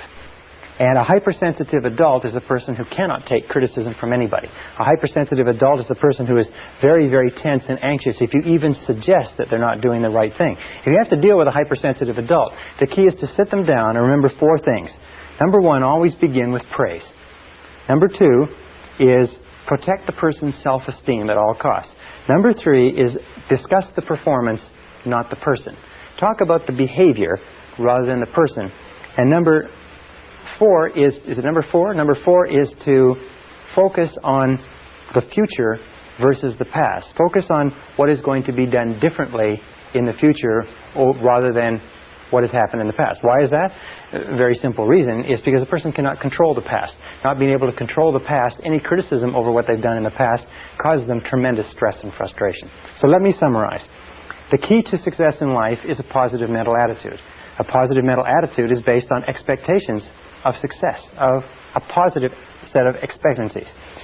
This positive set of expectancies is based on beliefs in your self-concept. The core of your self-concept, which determines your effectiveness in life, is your self-esteem, and your self-esteem is measured by how much you like yourself. The 2 things that hold us back more than anything else are the fears of failure and the fears of rejection. So one of the core secrets of success is this, is become a perpetual self-esteem generating organism. Continually be doing things for yourself, to yourself, in your life that cause you to like yourself, to love yourself, to accept yourself, to respect yourself, that cause you to feel terrific about yourself. If you're a boss or a parent, remember that the key to peak performance in your home and in your workplace is to make people feel terrific about themselves. And the more terrific you feel about yourself, the more you like yourself, the more likely it is that you'll make the people around you like, love, accept, and respect themselves, and you'll create a peak performance environment. It is the starting point to great success and achievement in life. So say over and over to yourself, I like myself, I like myself, I like myself, I like myself. Session 4, Your Subconscious Powerhouse. In order to unlock your full potential, it's absolutely essential that you understand the relationship between the conscious and the subconscious mind. There are thousands of books have been written on this subject. There's tremendous complexities. There's references to the conscious and the subconscious, especially the subconscious, throughout all of human history. The subconscious is often called the powerhouse of your being. And we're going to talk about how you affect the subconscious more as we go through this program. But let's start off talking about the relationship between the two minds and what you can do to begin controlling and changing the programming within the subconscious. The conscious and the subconscious minds are very beautifully designed by a master designer, if you know what I mean, in that they have very separate functions and they work perfectly in tandem with each other. Probably a good way to illustrate it is to say this is the conscious mind and this is the subconscious mind. Actually, the conscious mind does about 10% of your thinking. It's responsible for about 10% of your conscious awareness, and the subconscious mind is at least 90% or more. When we talk about human potential and unlocking human potential, we mean unlocking the vast capacity or power of the subconscious. So what does the conscious mind do? Well, the conscious mind has certain specific functions. First of all, the conscious mind is objective. The conscious mind can look at the world clearly, if you like, with clarity, and think about it analytically, objective by meaning without emotion.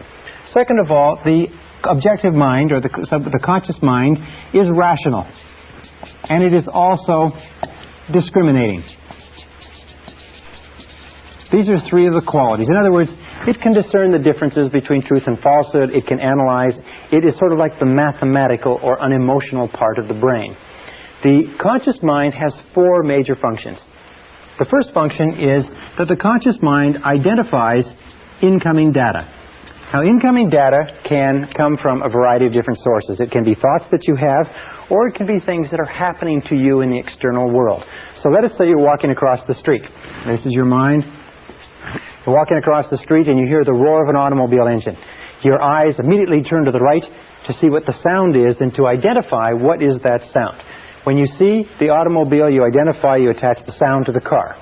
The second thing that the conscious mind does is it compares that moving automobile to all other moving automobiles of your experience.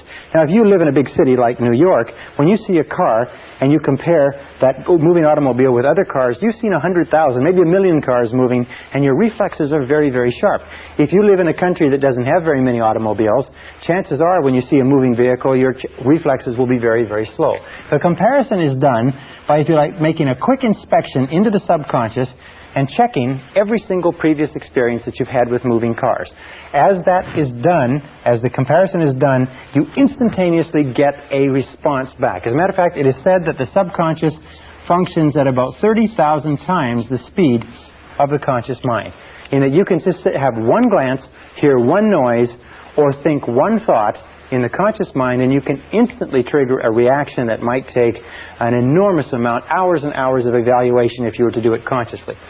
The third function of the conscious mind is that it analyzes. Once it has a response back in its comparison, it analyzes the situation. You're walking across the street, you hear the sound of the automobile engine, you turn eyes right, you see the car moving down at you. Your comparison tells you that that car is moving at a speed of 50 miles an hour, and it will be where you are in 1 second unless you move. So you now analyze and you say, what do I do? Should I move or not? And if the answer is yes, what you do is you move. And that takes us to the fourth function of the conscious mind, which is to decide. The conscious mind decides what to do after the analysis. It says yes or no. The conscious mind functions like a binary computer. It is always saying yes or no to incoming information. And the conscious mind can only hold one thought at a time. Now, this is really amazing, as you're going to see. It's really a brilliant structure. So you're walking across the street, you hear the sound, you look to the right, you see the car moving. The comparison says that that car is moving on you. The analysis of the moving car says you've got to get out of the way. So you say, do I move, yes or no? Answer, yes. Do I move forward, yes or no? Answer, no. Do I move backward, yes or no? And as soon as you say, yes, I move backward, and you convey this word yes to the subconscious mind instantly triggers all the muscles, all the nerves, all the sinews, all the tissues to move yourself back out of the way. You don't have to sit there and think, well, should I move my right foot first? Should I move my left foot first? All you do is send a signal to the conscious mind, backed by a charge, if you like, or a detonation of emotion. And the stronger the emotion, the more instantaneously the subconscious responds to your command. The subconscious is activated by emotion. emotion of fear, emotion of desire, the survival instinct, the love instinct, but it is always an emotion that triggers the subconscious. Okay, what are some of the features of the subconscious mind? The subconscious mind is like a massive data bank. As a massive data bank, the role of the subconscious is to store and retrieve data. In other words, the subconscious mind is the subjective mind, in that it simply is the mind that obeys. Just as the conscious mind commands, the subconscious mind obeys. The subconscious mind has no thought of its own. By the way, the conscious mind has no memory. The subconscious mind is the seat of all memory. The conscious mind, remember, can only hold one thought at a time, whereas you can remember millions of facts. The relationship between the conscious and the subconscious is the conscious is like a gardener, and the subconscious is like a garden. Whatever seeds you plant in your subconscious mind, the subconscious mind goes to work to grow. In the subconscious mind, you have a whole series of different programs, the self-concept, which contains all the information on all the subjects that are important to you and all of your previous experiences and responses to those situations, so that if you have a new situation similar to it, one of the roles of the subconscious is to keep your behaviors consistent with your previous behaviors. So that if you've always been fearful in a situation, you see the situation, you'll instantaneously be fearful without thought. If you're in a situation that you don't know anything about, the natural tendency is for you to be neither fearful nor unfearful, because you don't know enough until you build up an experience bank. And this brings us to three critical laws. Three of the most important mental laws that we talked about. Remember, we talked about how your whole life is determined by mental laws. The first of these three mental laws is the law of subconscious activity. The law of subconscious activity says that whatever you plant into your subconscious mind, it immediately goes to work to bring into your reality. And your subconscious mind makes all your words and actions, it makes all your words and actions fit a pattern consistent with your self-concept.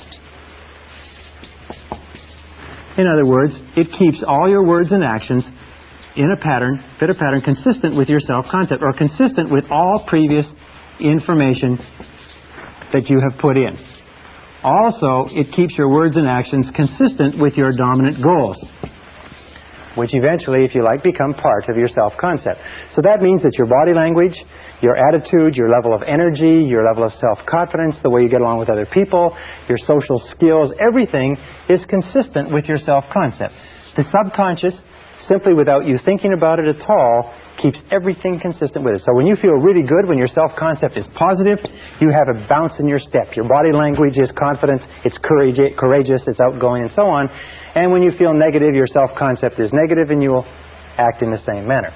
Which brings us to our second law. The second law is the law of concentration. Actually, this is the ninth law that we've talked about since we began. The law of concentration is very, very, very important. It's so important, as a matter of fact, each of these laws is so important in their place as to be enough in themselves to control your destiny. The law of concentration simply says this. It says that whatever you dwell upon grows. Whatever you dwell upon grows. Whatever you think about over and over again grows in your reality. It's very simple. I used to do a course on creative thinking, and the way that you explain it is you imagine that this is the total mental capacity that you have. And when you send a thought into this, it takes up this amount of space, and all the rest of the mental capacity is used to, this is your thought, is used to think about all of the other things in your mind. But the more you think, from the conscious down to the subconscious, the more of your mental capacity is committed to thinking about this one idea, until you reach a point where if you dwell upon something consistently, you reach a point where you think of nothing else. And as you think of nothing else, you begin to set up this vibratory field. The subconscious mind is the core of the law of attraction and the law of vibration and the law of radiation. You begin to set up this vibratory field that sends out thought energy from you consistent with what you are thinking about, and draws back into your life people and circumstances in harmony with those thoughts. So you just have to look around you and you have to say, What are you thinking about all the time? What are you dwelling on all the time? And the basic rule with regard to the law of concentration is to dwell upon, think about what you want to happen, not about what you fear. And this brings us to the third law in this series, and that is the law of substitution. Now, the law of substitution, I've had many of my graduates tell me this has been the most important law they've ever learned. It's a very simple law, and it's based on a fact that the conscious mind can only hold one thought at a time, positive or negative. If you want to get rid of a negative thought, the mind is not like a vacuum. It doesn't stay empty. If you want to get rid of a negative thought, you have to knock it out, if you like, with a positive thought. Is that you can replace one thought with another. You can replace one thought with another.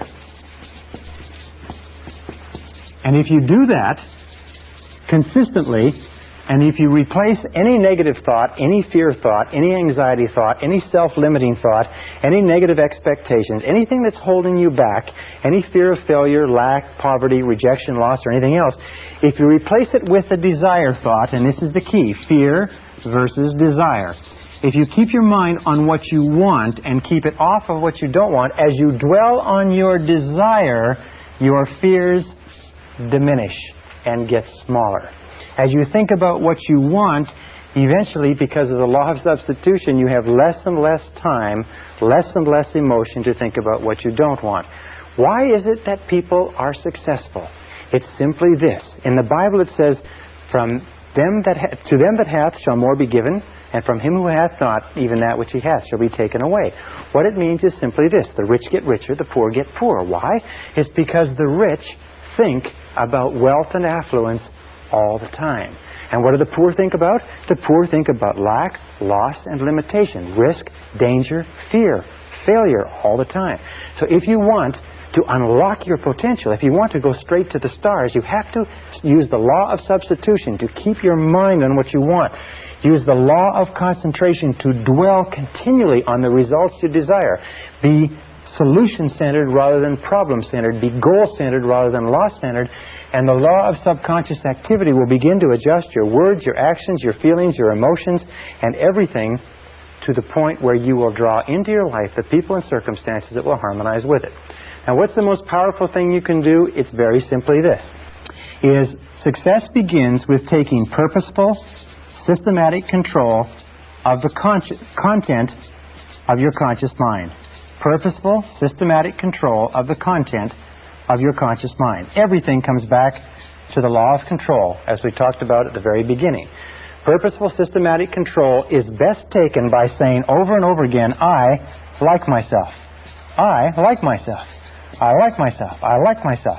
When you repeat, I like myself, or better, I love myself over and over again, you drive this thought into the subconscious mind. More and more you think of yourself in positive terms. More and more you push out thoughts of inferiority, negativity, fear, failure, rejection, and so on. More and more you reprogram all previous data in your subconscious computer so that it is consistent with high self-esteem, personal effectiveness, and excellent personal performance. Is that the key to your success in life is to use the power of your subconscious mind to program it with thoughts, words, pictures, ideas, and feelings consistent with high performance, and keep your mind on what you desire and off of what you fear. Remember, the only thing in the world you can control is your thinking. The only thing in the world you can control are your conscious thoughts, and if you will do that, everything else will become possible for you.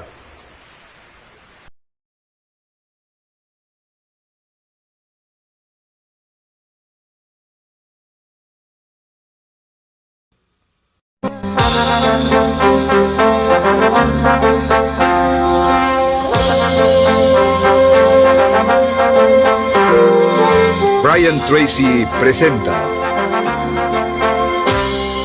el curso Fénix sobre la psicología del conocimiento.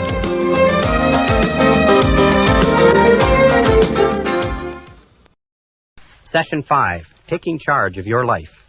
We said in the first series of modules that the starting point of all peak performance is self-esteem. It's how much you like yourself, how much you love yourself, how much you accept yourself as a valuable and worthwhile human being. The second part of peak performance, I think the two key requirements, the second part is self-responsibility. Self-esteem plus self-responsibility, each reinforcing themselves.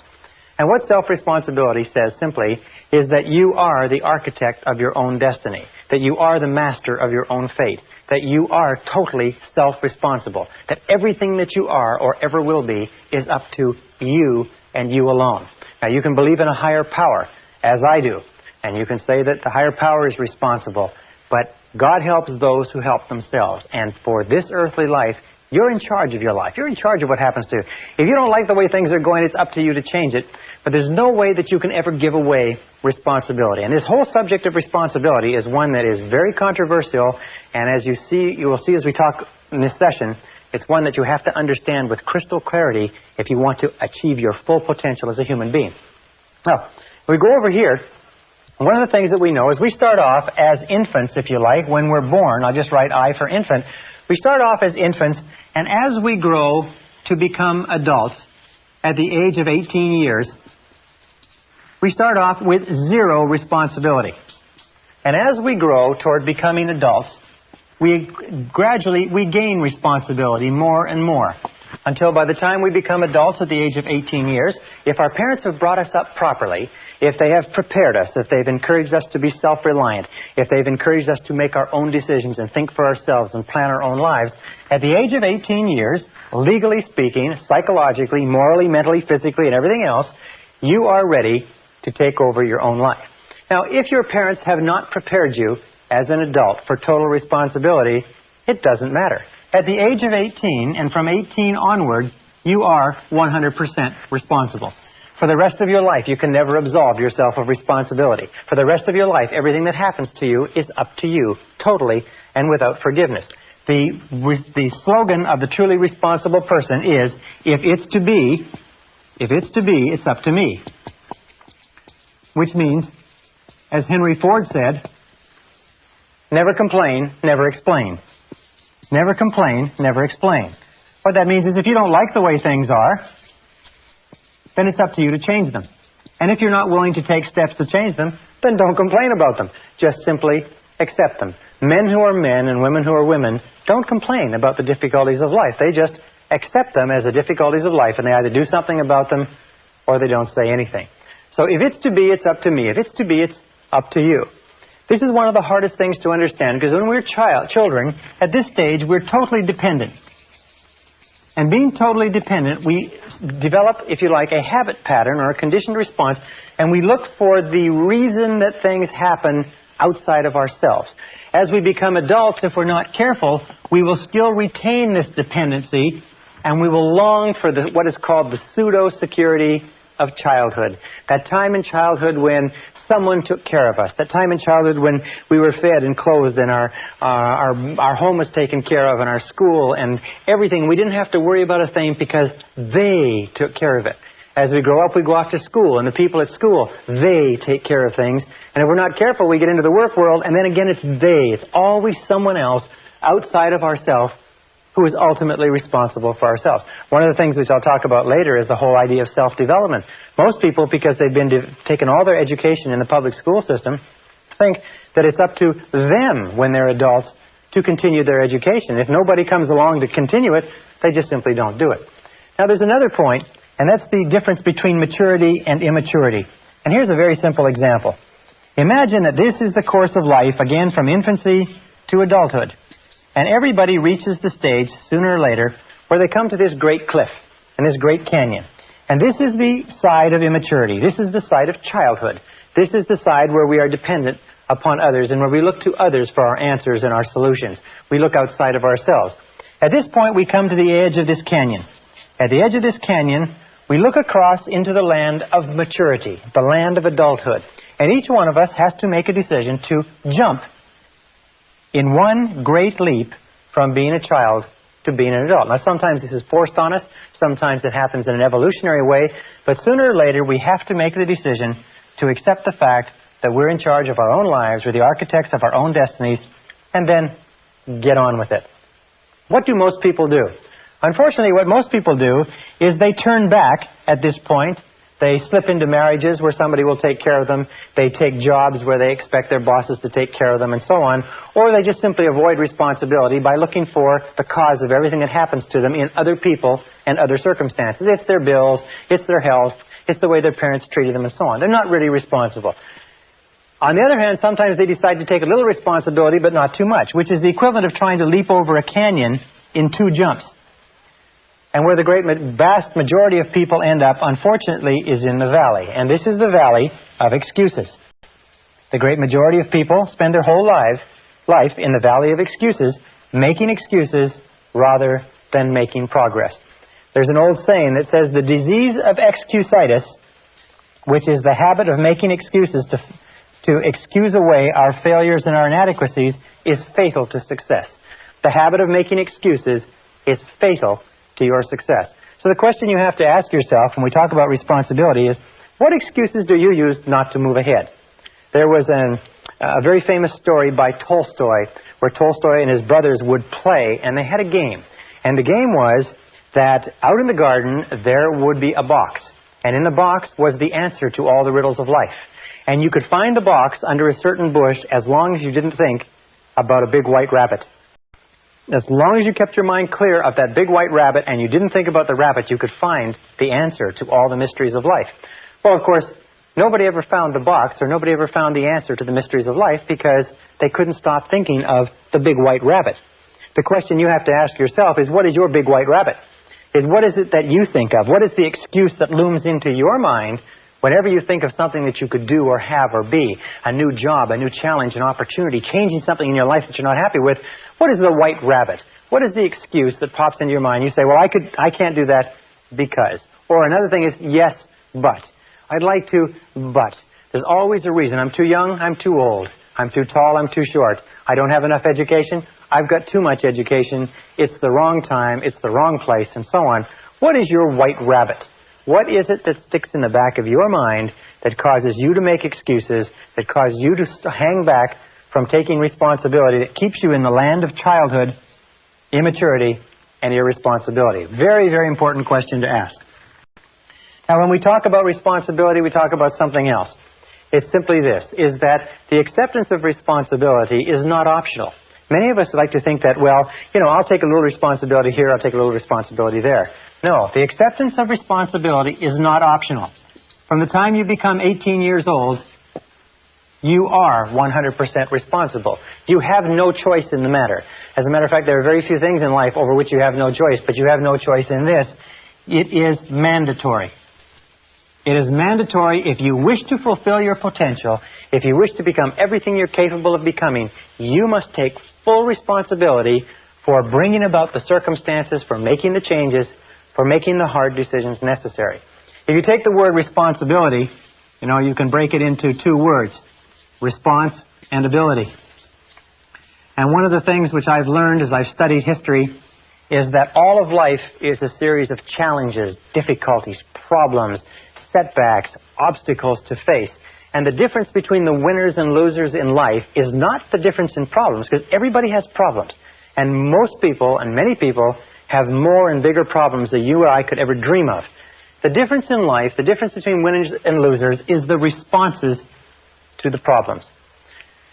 Many years ago, a man named Oswald Spengler wrote a book in which he talked about what he called the challenge-response theory. The challenge-response theory simply said that civilizations grow and decline to the degree to which they meet challenges effectively and respond effectively.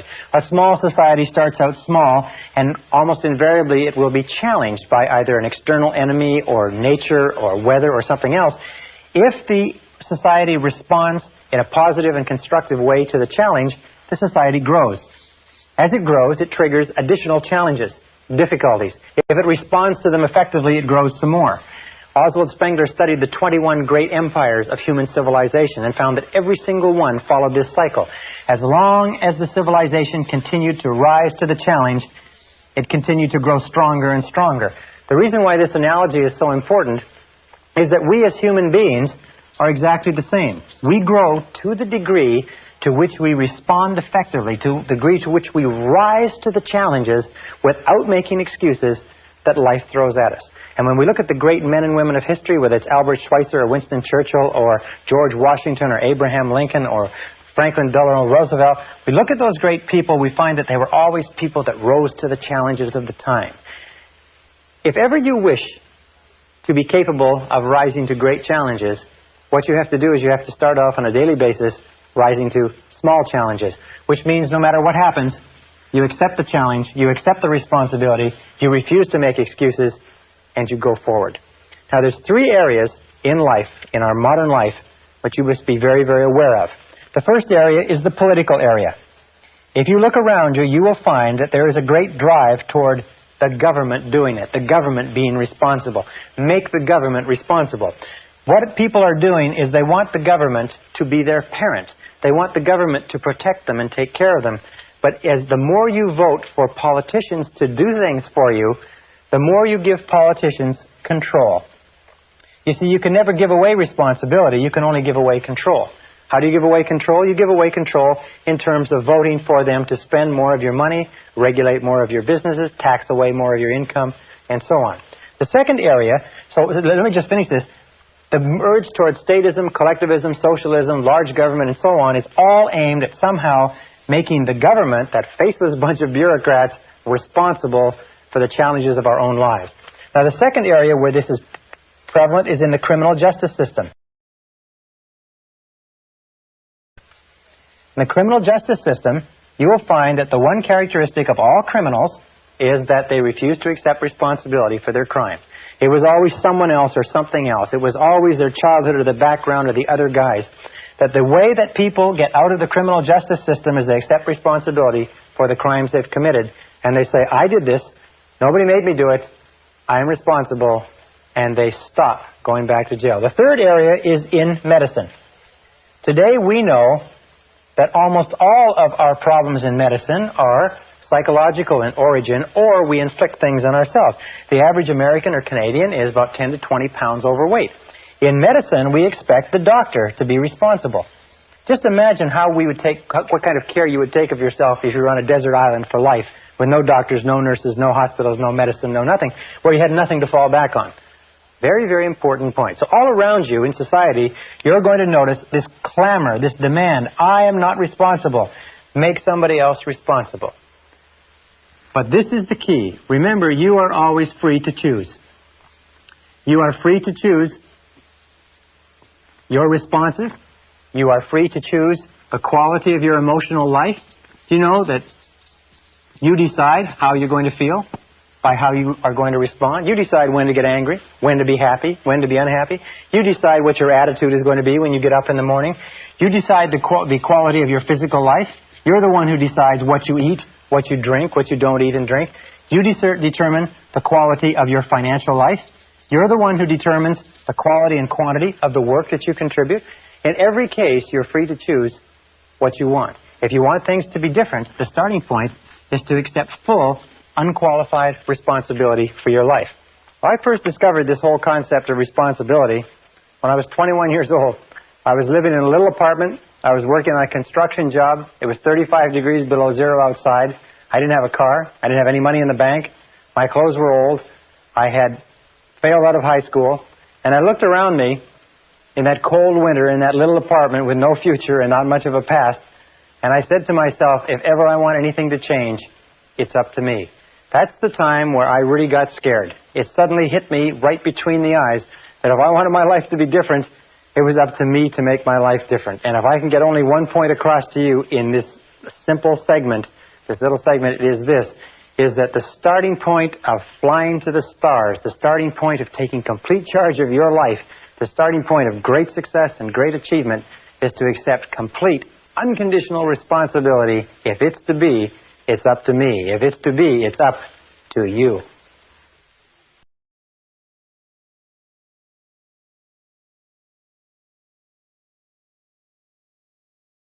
Session 6, Eliminating Negative Emotions. Continuing on the subject of responsibility versus irresponsibility, many years ago, back in 1972, I began a study in an area of metaphysics that dealt with the psychology of the evolution of human potential. And one of the things that leaped out of those pages at me, and I've never really recovered from it, was the discussion of the connecting link between irresponsibility and negative emotions. And the fact that negative emotions are the great blocking emotions or crippling emotions of your life and my life. If the whole purpose of life, if you like, is to achieve higher levels of peace of mind, happiness, contentment, satisfaction, and so on, we have to sit down and we have to look and say, what stops us, or what is blocking us, or what gets in the way of us really enjoying our lives? And you find invariably it's negative emotions of some kind. Now, I'm not talking about the negative emotions that are associated with someone dying or with a great loss. I'm talking about the negative emotions that we experience on a day-to-day basis that rob us of peace of mind, rob us of health and energy, affect our loving relationships, get in the way of our financial independence, rob us of a feeling of fulfillment, and so on. So we're going to talk in this session about eliminating negative emotions, and I want to bring us back to this whole discussion of responsibility. This is one of the most important things that I've ever found in my life. It's simply this, is that if we take a graph or chart, and come with me for a second and let's chart this, and we take from the highest to the lowest, and up here we have a totally responsible person. This is a person who is completely self-assured, completely self-responsible, makes no excuses at all. And down here at the other end we have an irresponsible person, a person who makes excuses for everything. Now, this is the positive end of the scale, this is the negative end of the scale. Every one of us, you and I, are somewhere on this scale moving up or down with every decision that we take. Now, we've found, and this is what got to me, and I said a little bit earlier, that there's a one-to-one relationship between how much you feel you are in control of your own life and how positive or how happy you are. Well, there's a one-to-one relationship between the amount of responsibility you accept and the amount of control you experience in your life. And there's a one-to-one relationship between the amount of responsibility and control you accept and the amount of freedom that you feel that you have. Freedom is the indispensable requirement for happiness. That true success, true happiness in life means being free to live your life your own way as you decide, without anybody else telling you what to do. Living your life as a bird, free as a bird, to do whatever you want. Well, there's a direct relationship between responsibility, control, and freedom, and there's a direct relationship between these three and positive emotions. Now, positive emotions are the great emotions. Positive emotions are those of happiness and love and joy and vitality and energy and exuberance and enthusiasm and excitement and so on. Now, down at the other end, however, we have an attitude of irresponsibility. And what does that lead to? This is what shocked me so much when I first learned it. It leads to a lack of control. Is that to the degree to which we are irresponsible, we lose control. Our inner selves disintegrate and fragment. It also leads to a lack of freedom, because we no longer see ourselves as free agents choosing the direction of our own lives. We see ourselves as pawns, as victims, if you like, of external forces. And a lack of control and freedom leads to negative emotions. When I first began to understand this, I thought, well, yeah, but what about my parents, and what about my childhood, and what about my condition? I didn't have a very good job, and what about my friends? I had crummy friends, and what about my health, and what about the weather, and what about the economy? When I began to realize this, I began to realize that you can put all that aside. If your highest aim, your highest goal is positive emotions of happiness, joy, freedom, enthusiasm, and so on, then you have to stop making excuses. Now, Carl Menninger, the great psychoanalyst, said a very interesting thing some years ago. He said that physical ailments are all different, caused by different bacteria, different viruses, and so on. He said, but mental illness is the same illness, simply spread along a spectrum from the least to the worst. And Thomas Szasz, the psychiatrist, said in his book, The Myth of Mental Illness, that there is no such thing as mental illness. There are merely varying degrees of irresponsibility. So when we say that an irresponsible person is not only negative, we say an irresponsible person is also mentally ill. A totally responsible person is mentally healthy. How does this affect you? Well, I know you want to advance as much as you can in life, or you wouldn't be going through the efforts of taking a program like this. There is a direct relationship between the amount of responsibility you accept for the results of your organization and the amount of power, influence, position, prestige, and status you will have in your work now and in the future. At the top of the graph of responsibility, we have people who accept total responsibility, and power and opportunity gravitates toward them. Down at the other end, we have no power or powerlessness, until you reach the extreme example of a person who's totally irresponsible, completely out of control, who has to be constrained in a straitjacket and locked up in a padded room for their own safety and for the safety of others. Completely powerless, completely without control or freedom. Now, every time we make a decision to be self-responsible, we move up on this graph. Every time we make a decision to make excuses, we move down on this graph. So let's take it a little bit further, and let's talk about the relationship between negative emotions and irresponsibility so that you understand it perfectly clearly. And a perfect example is this. Imagine here is a tree. All right? Here's a tree, and here is the bushes. This is what is called the negative emotion tree. In the negative emotion tree grows the predominant negative emotions: fear, doubt. Many people have considered that self-doubt is the most destructive of all negative emotion, holds you back more than you can imagine. Also, hate is a negative emotion. Then there's envy. There's resentment. And then, of course, there's resentment's sister, guilt. These are all the big negative emotions. These are the ones that have led the hit parade for years. There's about 54 different negative emotions, but these are the top one. And if you take these negative emotions and you boil them all down, and you can put in your own favorite, by the way. Everybody has their own favorite negative emotion. Jealousy could be yours. Self-pity is a good, strong one. It's doing well. But if you boil it down, you find that all negative emotions eventually boil down to anger. Either inwardly expressed, that is where you make yourself sick, or outwardly expressed, that is where you make other people sick. And this negative emotion tree, if we just take a look at its structure, we find the negative emotion tree has a root system. Now, the root system is where the nutrients come from that keep the negative emotion growing and keep the fruit of the negative emotion growing and blossoming. We look at the root system, we say, what are the nutrients? What keeps negative emotions going? What are the fertilizer? What is it that you heap on the fire, if you like, or put into the ground? And we find that there's two things essential to keep negative emotions alive. The first is justification. Justification. That's merely telling yourself and anybody else who will listen why you are justified in having this emotion. And the other is what we call identification. Identification means taking things personally. That's why, of course, they suggest that a person who acts as their own lawyer has a fool for a client. Probably a person who acts as their own doctor has a fool for a patient, too. Because we become so personally identified with our own situation, and so do you, we take it so personally that we get all emotionally involved and wrapped up in it. So we find that it's not possible for you to be negative about anything for very long unless you can justify or have a reason for it and explain it to other people, or unless you can identify and take it personally. For instance, if somebody comes in from the parking lot and says they just ran into a car in the parking lot, it doesn't bother you at all, because you don't identify with it. Now, if they said they just ran into a car in the parking lot and it's your car in the parking lot and the person's gone, now you can become extremely upset. Remember this, however, that we always choose these responses. I'll come back to this in a second. So how do we get rid of justification? How do we starve the root system of the negative emotion tree? The way that we get rid of justification is by becoming non-judgmental. In the Bible it says, "Judge not that ye be not judged."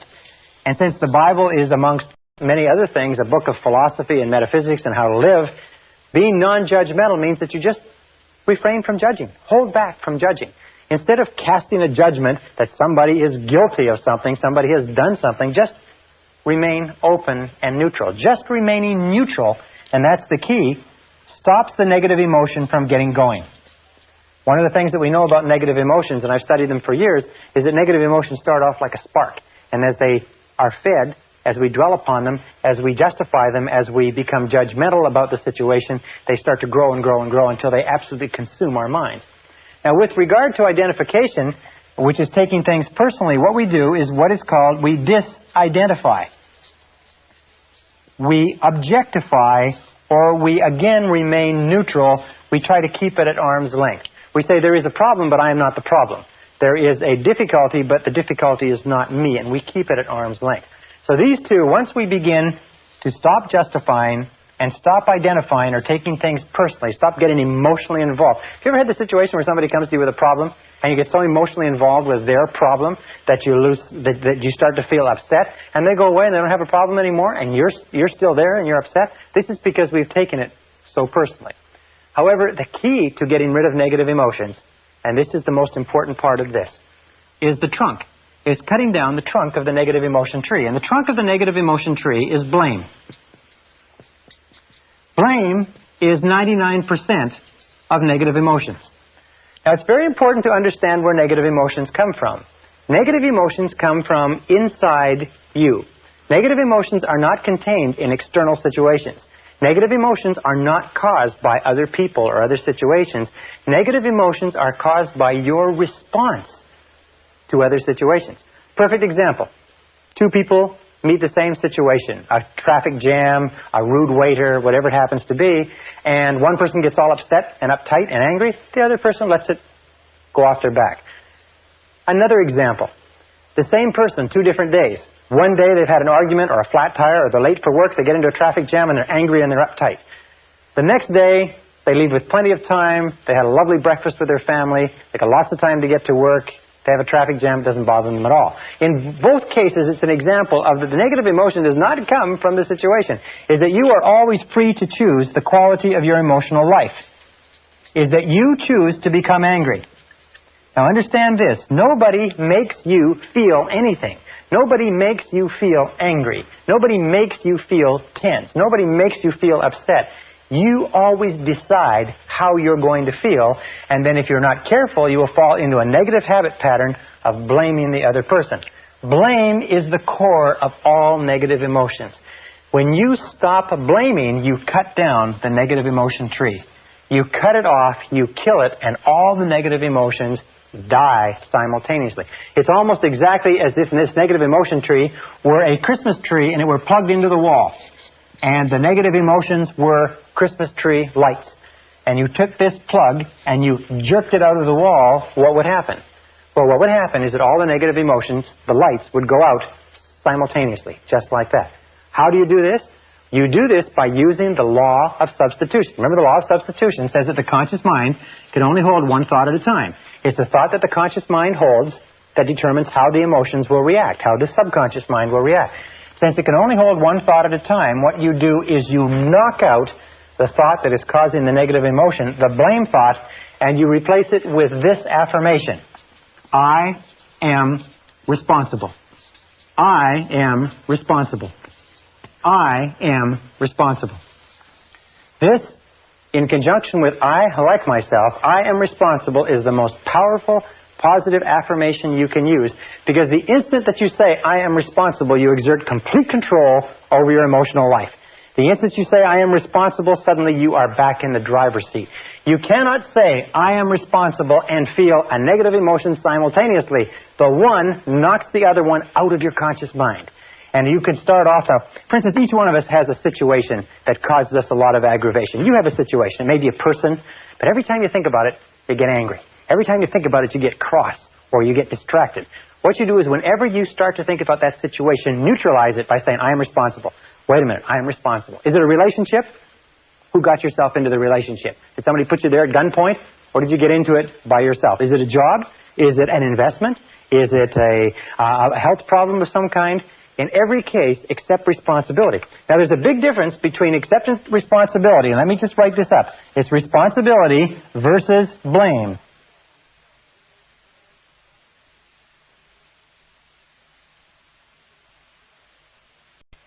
Responsibility versus blame. What is blame? Blame always looks backward toward the past. Blame looks toward the past, toward what cannot be done, toward what can't be changed. Responsibility always looks to the future. So people say, well, when you accept responsibility, isn't it the same as saying you're to blame? No. It's the same as saying that you are in charge of the quality of your thinking from this moment onward. So let us say that you come out to the parking lot and somebody's run into your car.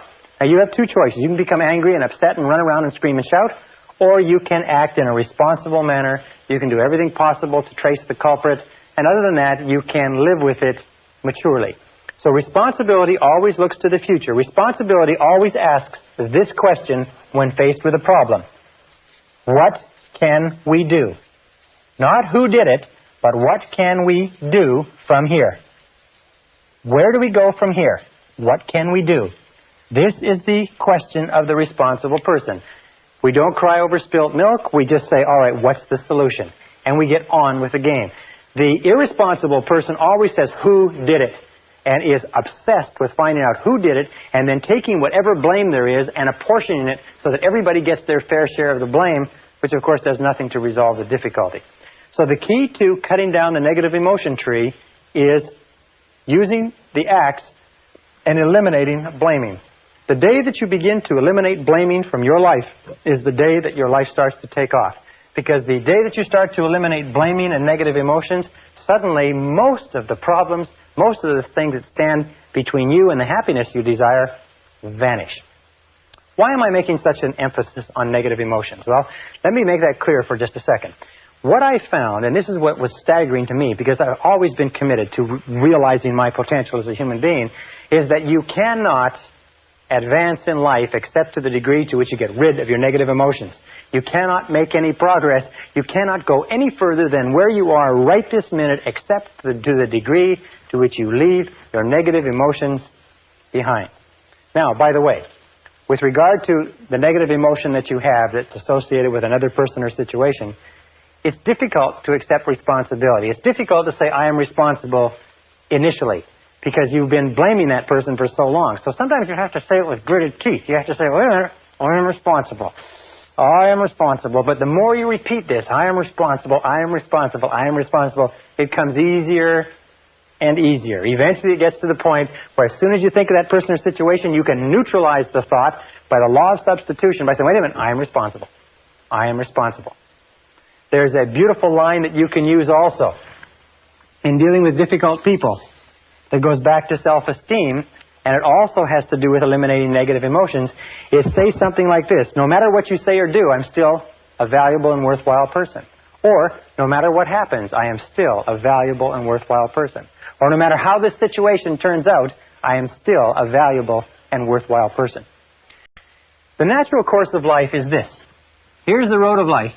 And when we're children, we start off with no negative emotions. All negative emotions, by the way, have to be taught to a child. They have to be taught, and the child has to learn them from their parents. Have you ever seen a negative baby? There's no such thing as a negative baby. Babies just laugh, and they're happy, and they cry when they have needs, but babies are not negative. But as we grow up, we watch the people around us, and we begin to develop our own negative emotions, which we carry in a sack on our back.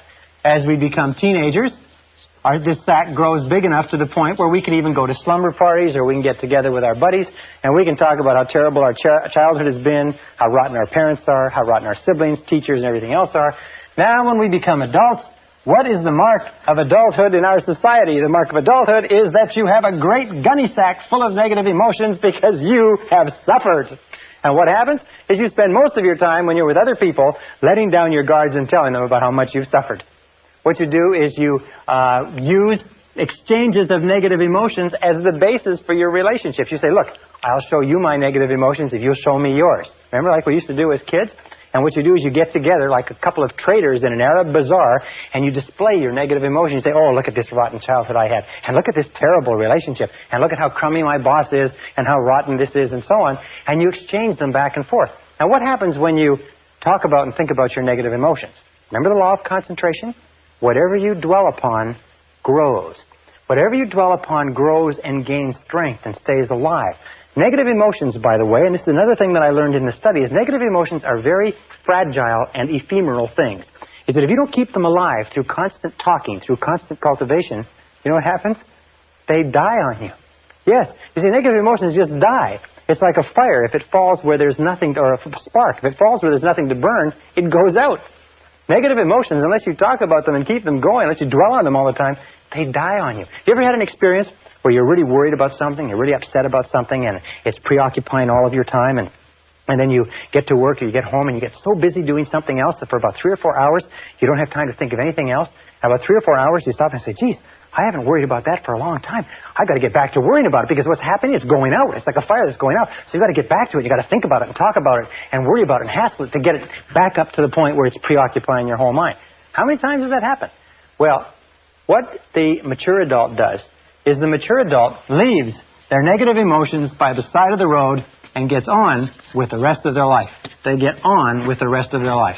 They leave them there instead of dragging them along. They leave them like a big pile of garbage at a garbage strike. They just leave it there. And when people say, how are things going? You say, wonderful. You say, how's life? You say, terrific. You say, how's your relationships? Couldn't be better. How is your health? How are you feeling? I feel great. In other words, don't talk about negative things, because when you talk about negative things, you actually increase them and you draw more of them into your life. Look at the people that you know who have problems. You notice the people that you know who have problems all the time, never seem to solve their problems, are people who talk about their problems all the time. To him that hath shall more be given. From him who hath not, even that which he has shall be taken away. Now, this is another critical point with regard to relationships. And I learned this again in my studies. It is that each of us has a certain amount of suffering that we've gone through, and people fall in love with their suffering. People love their suffering. As a matter of fact, they feel that they've paid for it, they've thought about it, they've lived with it for so long that most people are very reluctant to give up their suffering. You can't talk them out of it. You say, well, why don't you just forget it? Why don't you just put it behind you? Why don't you just get on with it? They say, well, I can't do that. Do you know how much I've suffered? Do you know how much emotional investment I've put into this relationship, this job, this career, and so on? I remember, I can tell you 1,000 people who've come up to me who are in bad relationships. And they say, well, I've been in this relationship or in this marriage now for several years, and I'm miserable, I'm unhappy, we don't like each other, it's going nowhere. I say, why don't you do something about it? But after all these years? And what I say to them is I say, look, the average life expectancy of the average American today is between 75 and 80 years, and it's going up. By the time we reach the end of the century, the average life expectancy will probably be 80, 85, 90 years old. Do you know what that means? That whatever age you are now, and you may be 20, 25, 30, 35, it doesn't really matter, you subtract that from 80, you get the number of years that you've got left to live in this current situation. You ask yourself, do you want to live in this situation for the next 30, 40, 50 years? And the answer, in all honesty, has to be no, because it's probably not going to get any better. People love their suffering. They hate to give up their suffering. So what we've devised is a very simple bit of advice. And this advice, I just recently discussed this with a consulting psychologist, and he said it's the simplest advice he's ever heard to give to people who need it. It's when somebody comes up to you and wants to talk to you about their problems. You say yes, and you be sympathetic and empathetic. It's very good to hear people and let them talk out their problems, except there are some people who do nothing but talk about their problems. Every time you see them, they talk about their problems. Very often, they talk about the same things they talked about last time. What you do is you say, yes, I hear what you say, and I'm very sympathetic. However, you're responsible for your own life. You are responsible. What are you going to do about it? You are responsible for your own life. What are you going to do about it? Now, what will happen is this, is that your good friends will say, yes, you're right, I am responsible. I have to make a change. I have to do something about it. And they'll go out and they'll do it. As a matter of fact, they'll come and they'll lay out all their problems to you, and all you say to them is this. You say, well, what do you think you should do about it? Now, your good friends can use that conversational time to get their own thoughts in line, to come up with their own conclusions and go out, and they don't need your advice. Most people don't need advice. There's an old saying that says that don't worry about the universal propensity to give advice, because the propensity to ignore it is equally universal. People don't need advice sometimes, they just need a sounding board. However, there are some people who don't have any intentions of doing anything about their problems. All they want to do is they want to use their problems as an excuse to get you to talk about them. You understand that? It's a very common neurotic tendency in our society is to use their problems as the basis for the discussion. Here's my problems, let's you and me talk about them. And the person in himself or herself has no interest in you at all. All they have an interest in is having you listen. As a matter of fact, we say this as a joke. We say that this is what these people look like. Is these people look upon you as being a person, and this is your face, and this is your eyes, and these are your ears.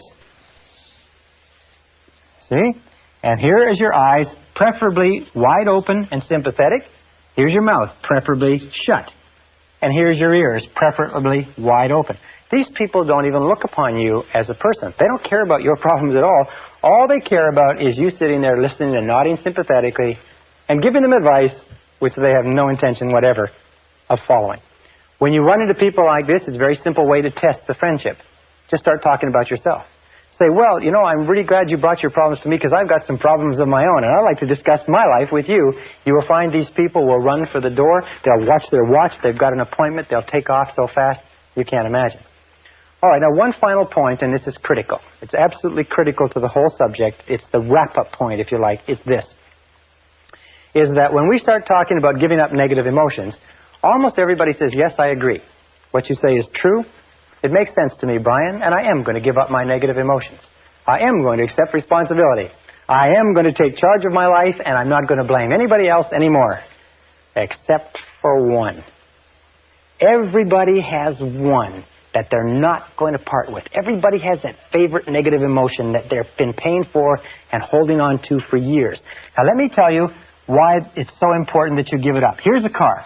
Imagine it's a beautiful Mercedes automobile.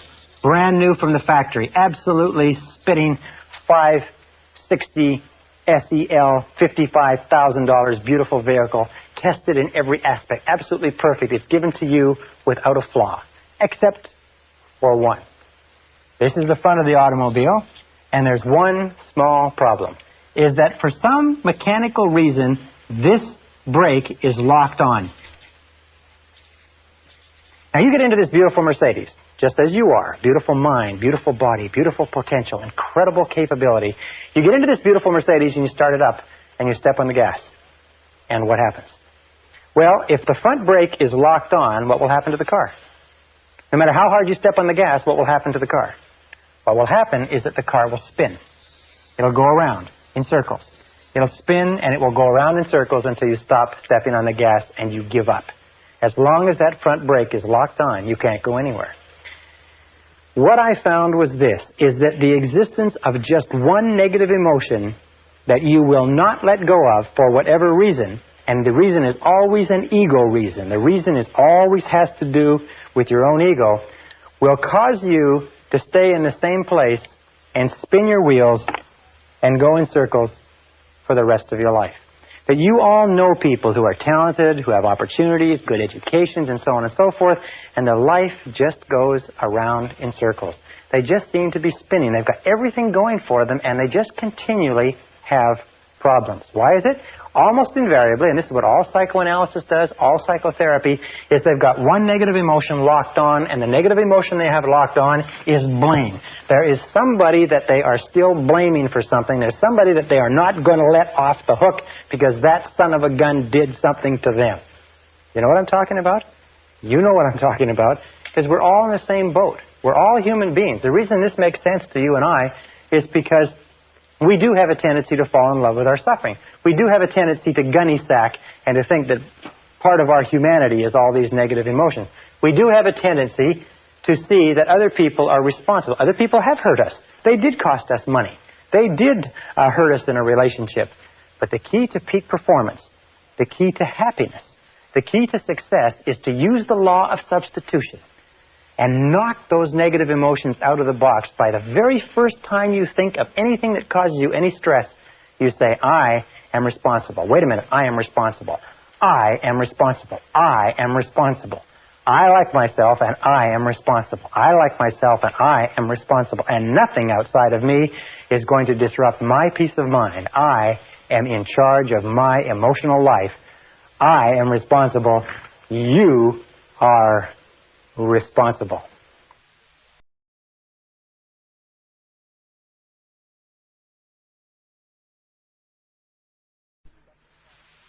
Session 7, Releasing Your Brakes. When I began studying negative emotions many years ago, the most critical point I discovered was that you cannot make any progress toward health, happiness, love, and fulfillment of your potential as long as you insist on keeping your negative emotions intact. Now, the only good thing about negative emotions, if there is any good thing at all, is that negative emotions are not permanent. Even according to Sigmund Freud, there is no permanent place for negative emotions in the subconscious. In other words, they are unwanted visitors. They are negative habits or negative response patterns that can be eliminated. And the starting point of eliminating them is understanding where they came from. Understanding what were the causative factors going back to early childhood that have triggered the development of negative emotions and have given us as adults a propensity to be negative in one way or another. That takes us to early childhood conditioning. Remember we said before that the starting point of inhibitive and compulsive negative habit patterns was destructive criticism. Destructive criticism is the great destroyer.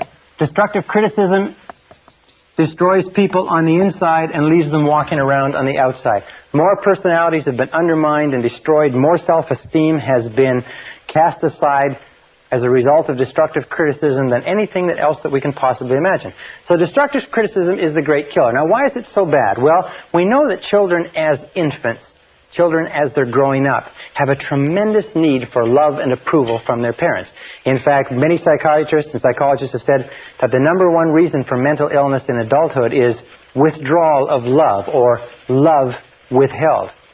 We know that any prestigious person, any person who is important to a child, has an inordinate impact on that child, and that children up to the age of 6 years have very little ability to discriminate between valid and invalid criticism. What this means is that anything that a parent or an older sibling or an older relative, anything that a prestigious person or important person says to a child is accepted as true.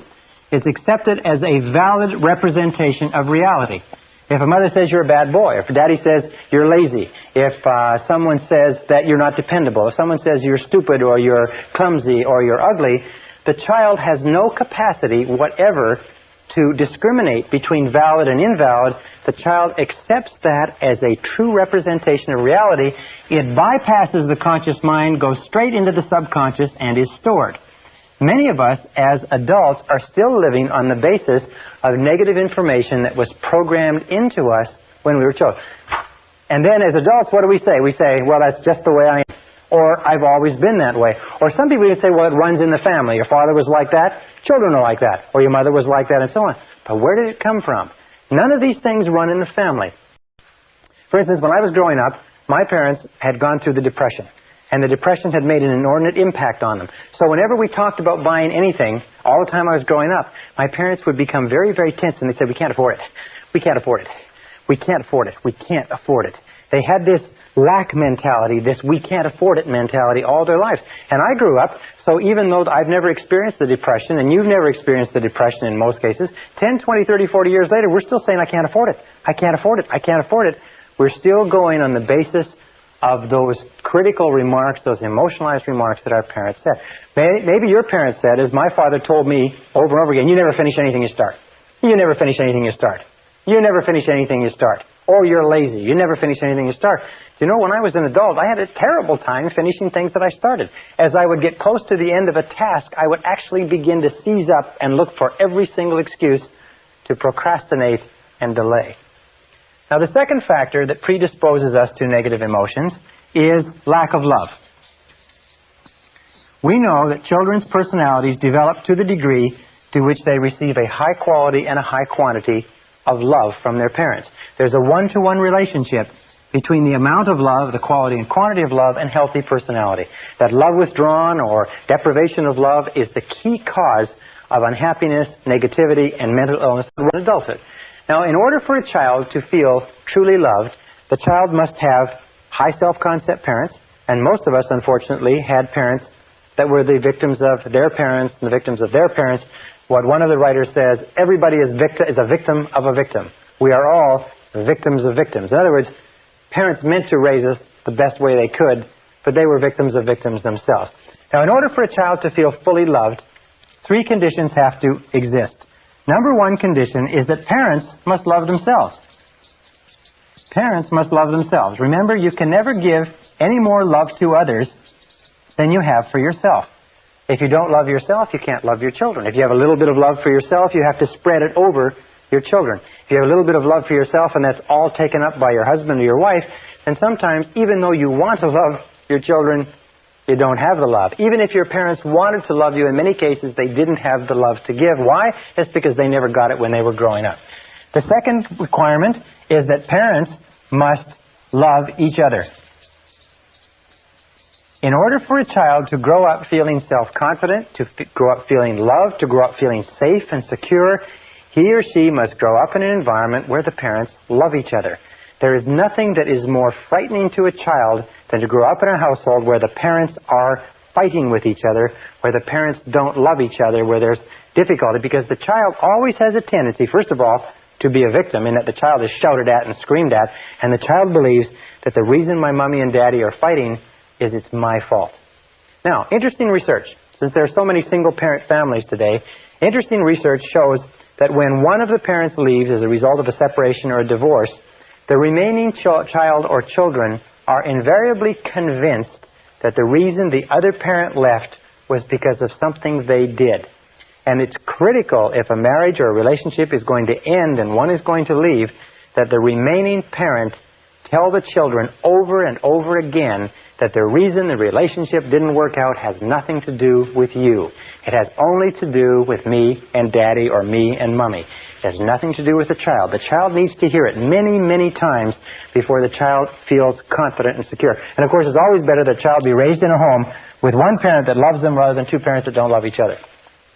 Now, the third condition that must be fulfilled if lack of love is not to exist is that parents must love the child. Parents must love the child. Well, this seems pretty obvious. I mean, it's pretty logical. The fact of the matter is, though, and this is the hardest thing for you or I as adults even to think about, but it is possible that our parents didn't love us.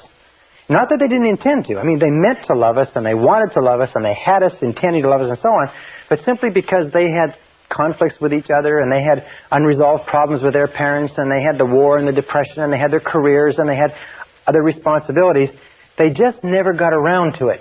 You see, that was the difficulty. They meant to, but they never got around to it. The only way that you can really love a child is by spending a high quantity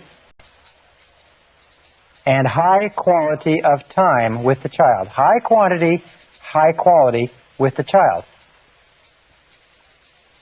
10 minutes a day doesn't do it. Children consider themselves valuable to the degree to which the most important people in their lives spend time with them. If the most important people in their lives, their parents, only spend little time with them, the children conclude that the reason for that is because they are defective.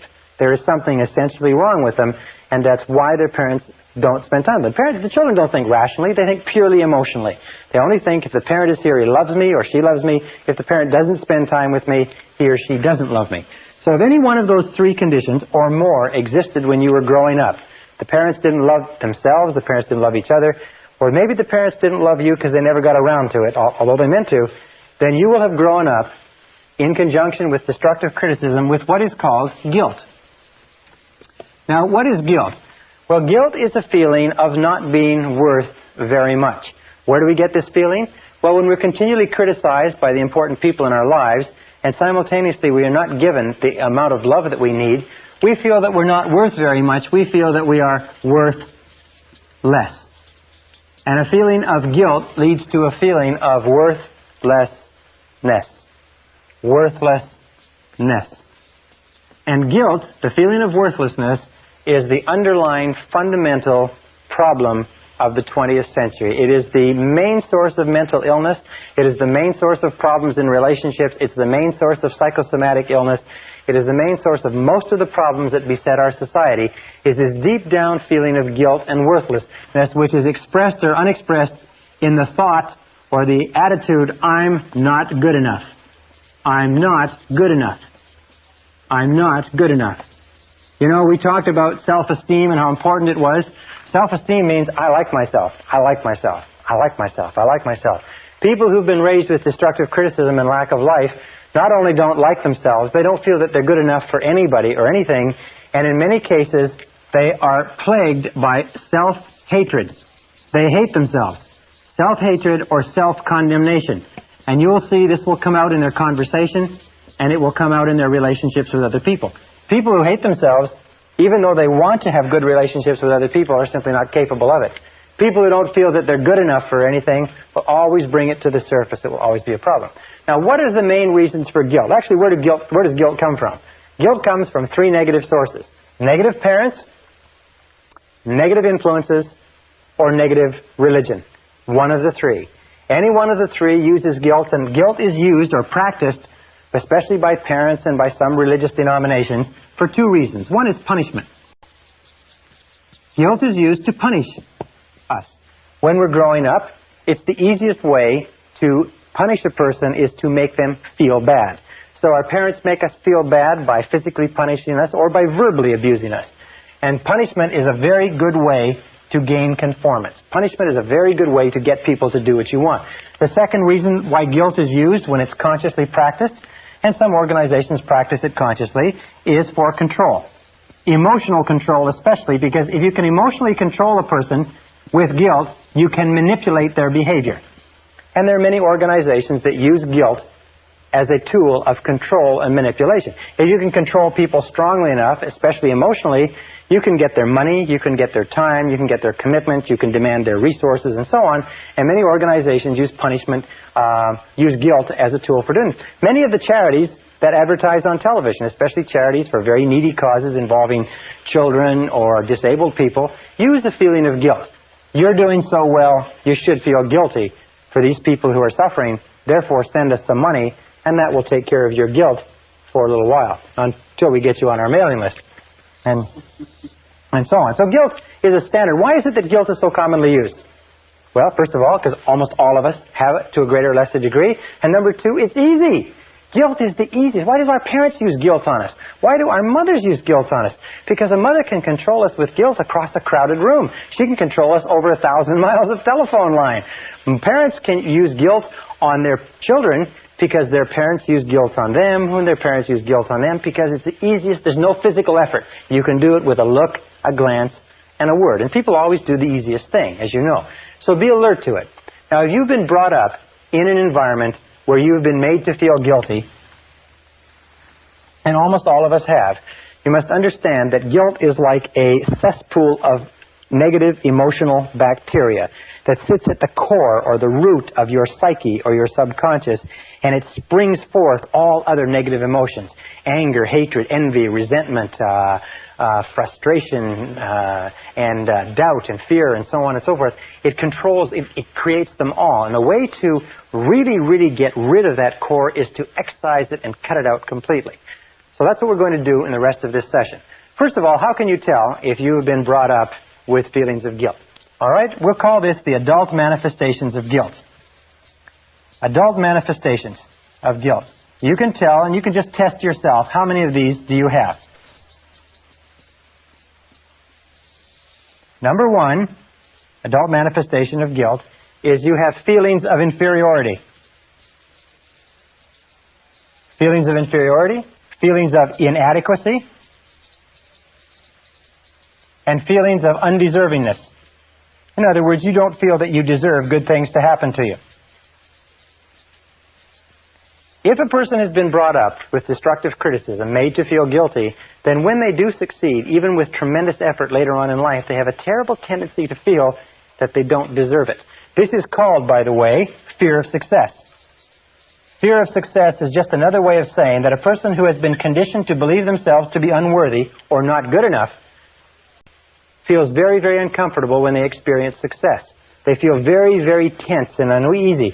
As a matter of fact, if they feel too much tension, they'll start snorting coke, drinking too much alcohol, they'll engage in self-destructive behaviors, they'll have a tremendous, overwhelming feeling of anxiety, like somebody's going to find them out. There's a book on the bookstands that says, if I'm doing so well, how come I feel like an imposter?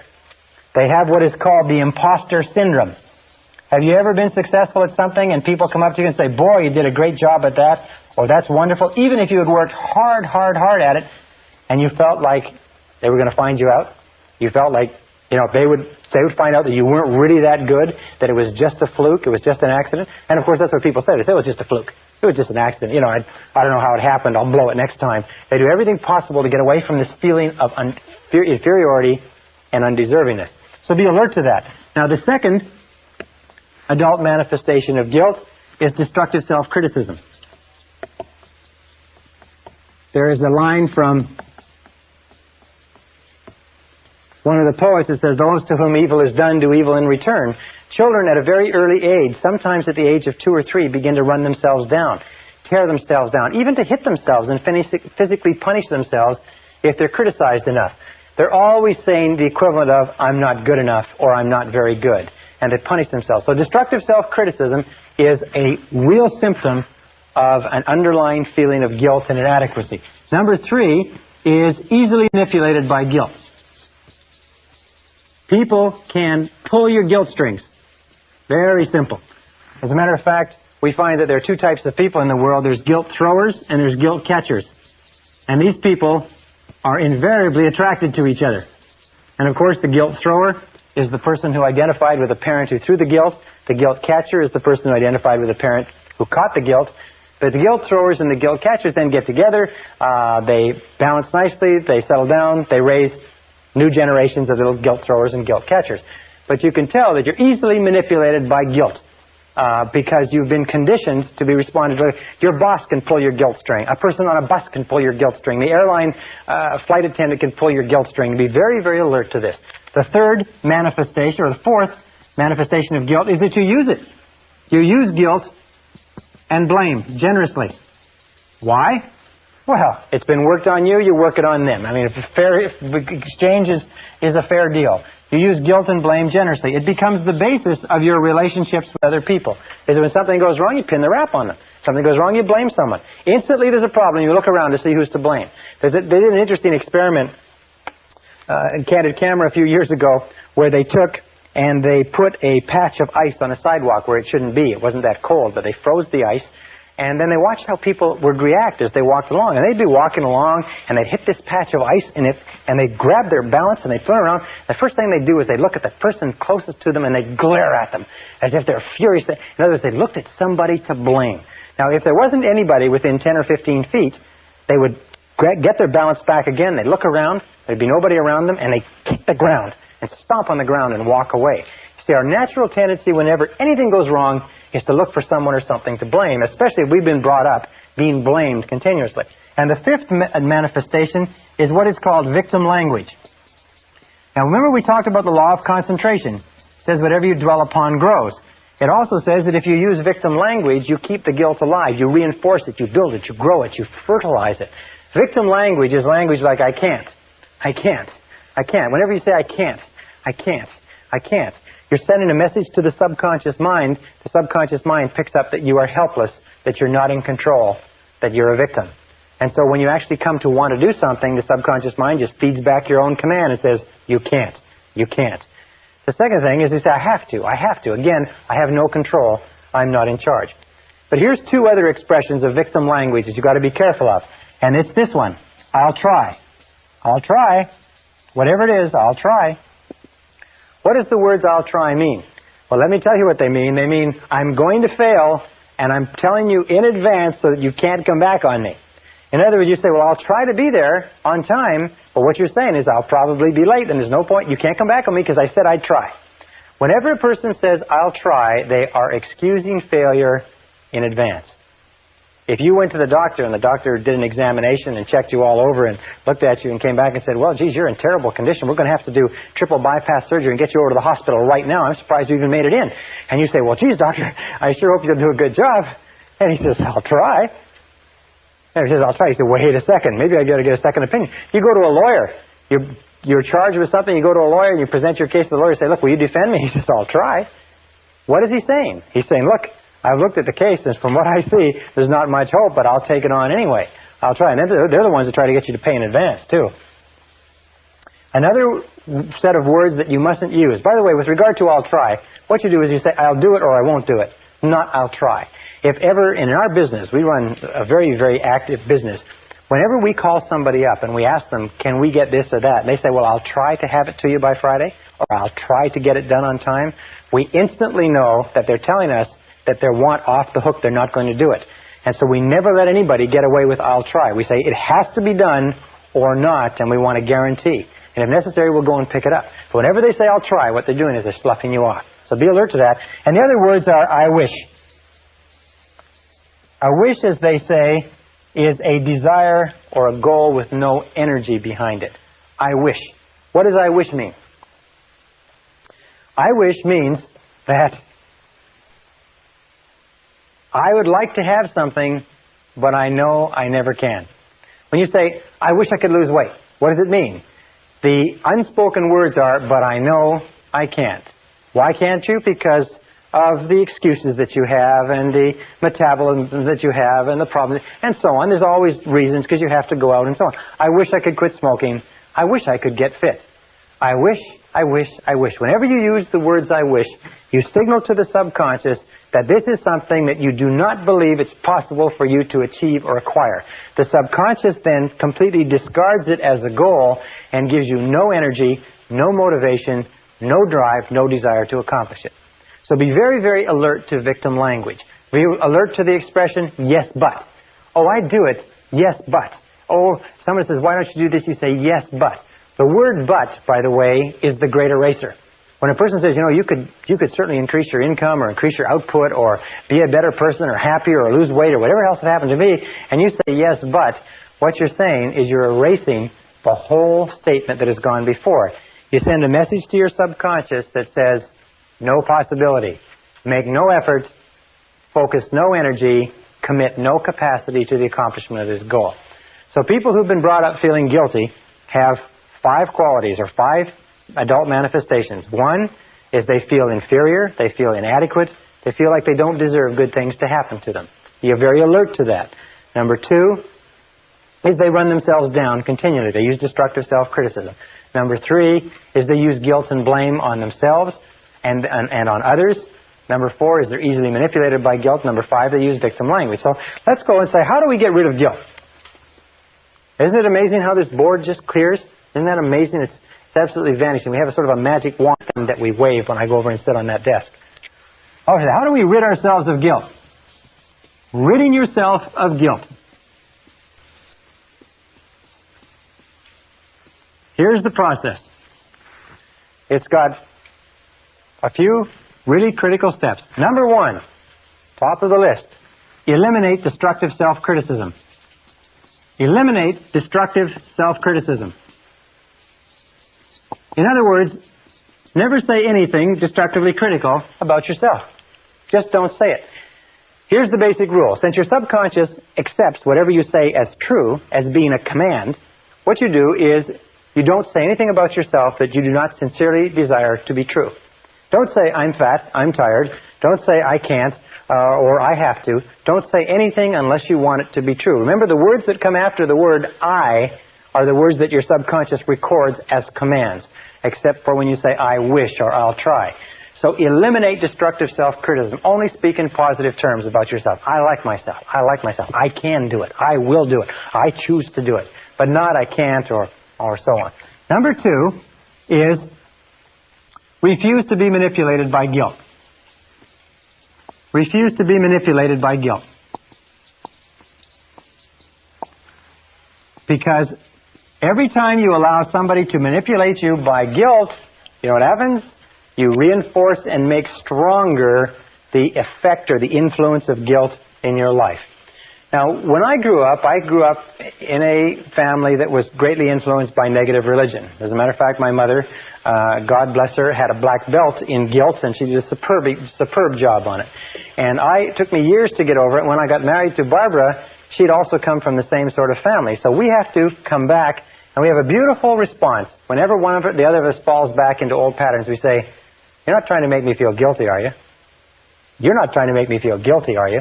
That's a beautiful way to do it. Just say, you're not trying to make me feel guilty, are you? And refuse to let people manipulate you using guilt. Number 3 is refuse to use guilt and blame. And announce that you're not going to use it. Refuse to use it on other people. And let your children and let your spouse say the same thing. You're not trying to make me feel guilty, are you? And just keep repeating it over and over again. And say, well, and sometimes they say, yes, I am. You say, well, it's not going to work. It's not going to work anymore. You see, guilt only works as long as you don't know that it's being used on you. Number 4 is what we call the law of forgiveness. This is the most important of all. It's really the core, it's the guts of this whole session. The law of forgiveness simply says that you are mentally healthy to the degree to which you can freely forgive and forget grievances against you.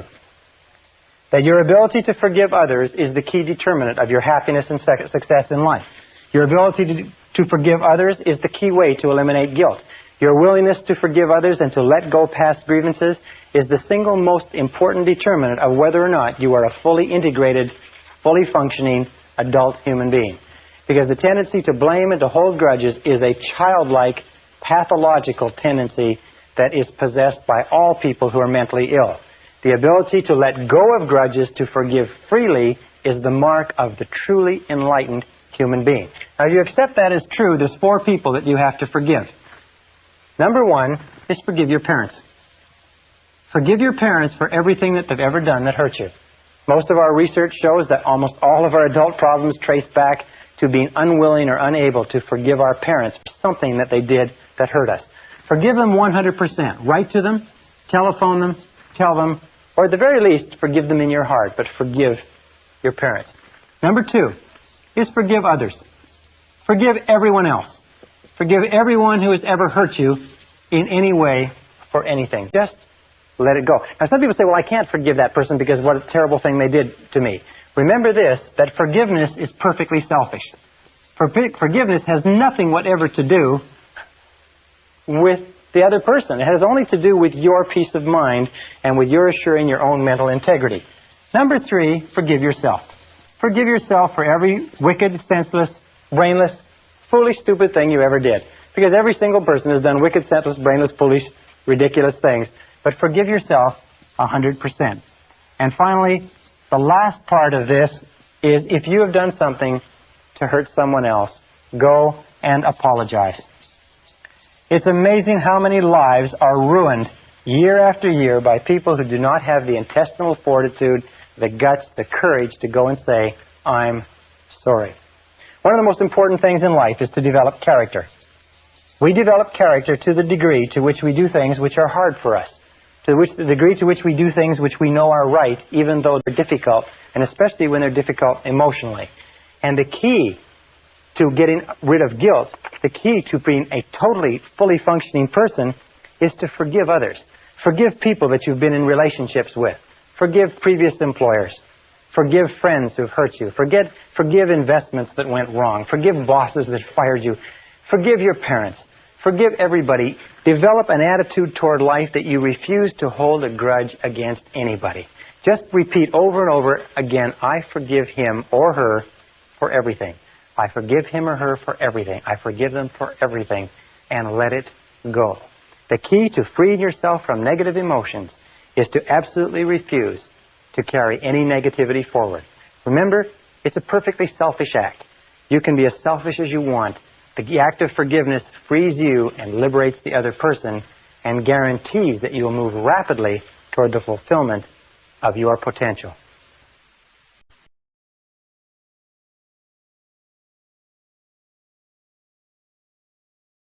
Session 8, The Worry Buster. One of the great aims of life is to achieve your own peace of mind. And the reason why so few people have peace of mind is because they don't set it as an important enough goal. And if they do, they don't take the time to understand what stands between them and peace of mind. Now, we talked earlier about one of the major obstacles or major pairs of obstacles are negative habit patterns, the fear of failure, the fear of rejection. Those rob us of an enormous amount of peace of mind. We also talked about feelings of guilt, feelings of inadequacy, feelings of worthlessness, feelings of undeservingness, and so on. They also rob us of peace of mind. And I want to talk in this session about the last, if you like, key to this discussion on negative emotions, what we call negative imagination.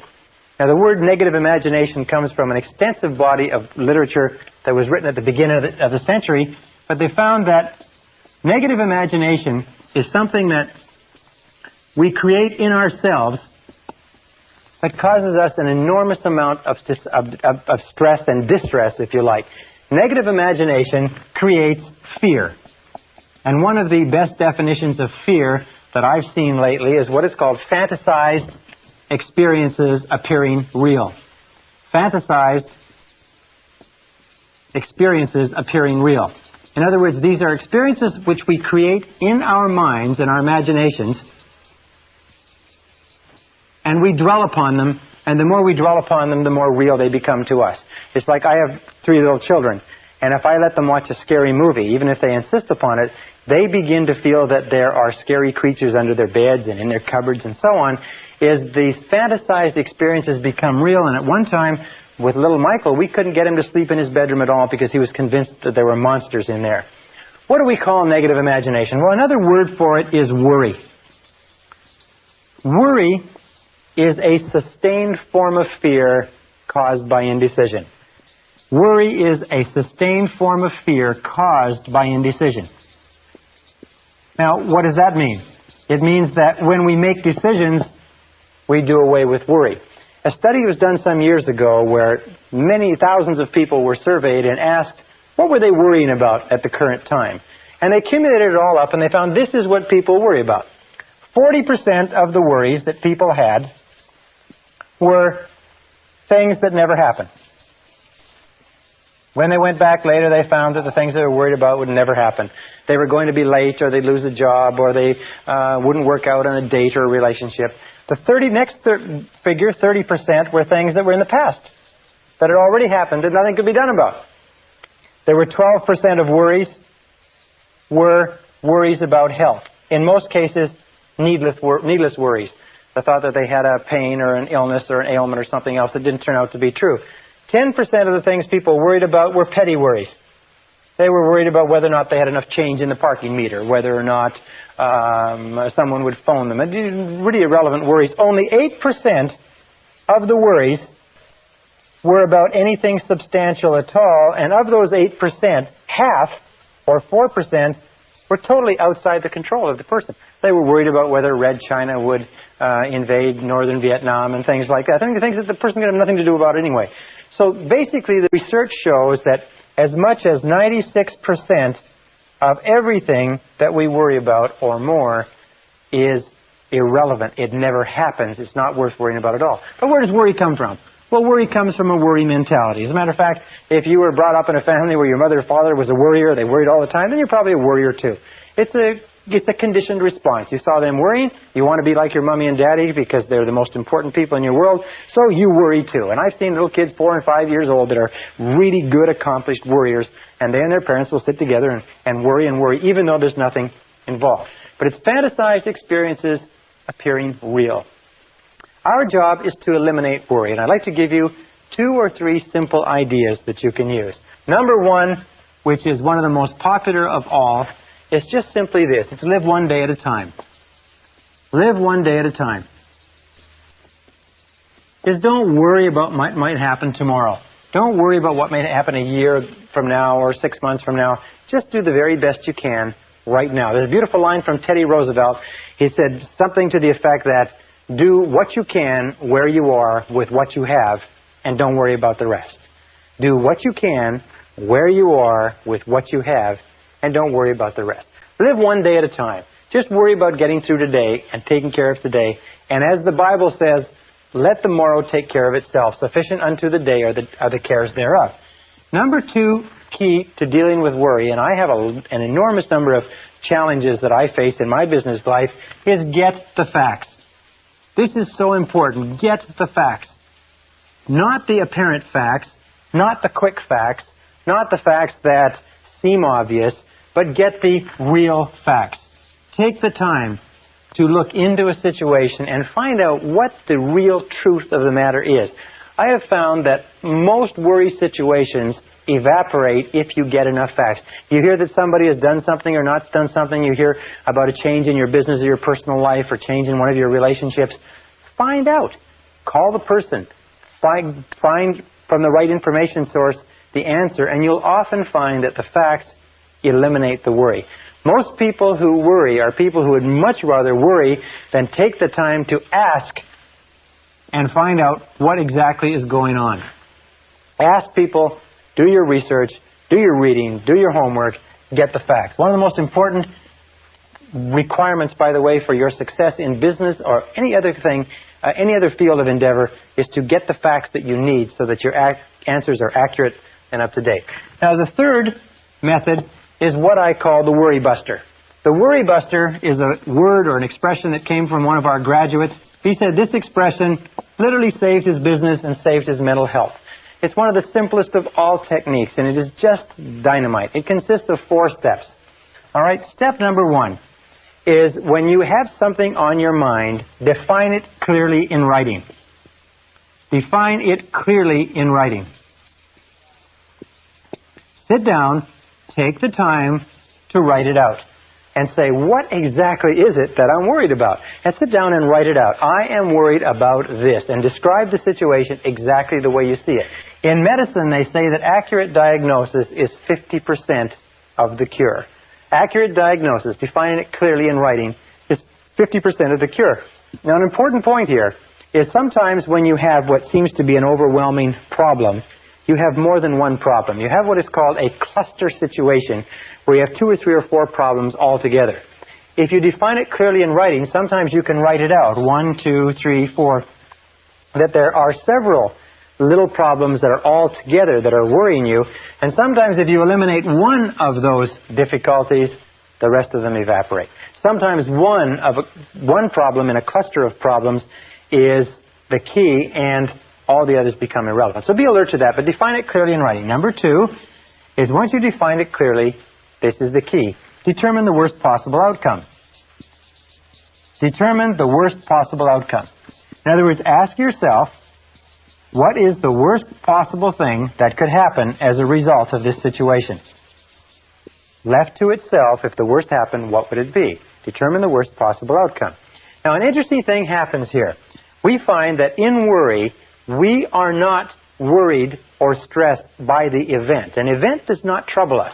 What troubles us is anticipation of an event, and the resistance that we put up psychologically, wishing, hoping, praying that it doesn't take place.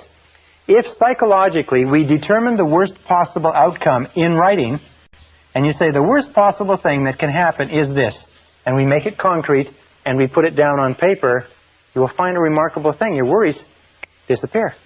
They just seem to evaporate as soon as we define the worst possible outcome. The stress comes from not wanting to face what it could be. We talk about this later, but it's the psychological phenomenon of denial.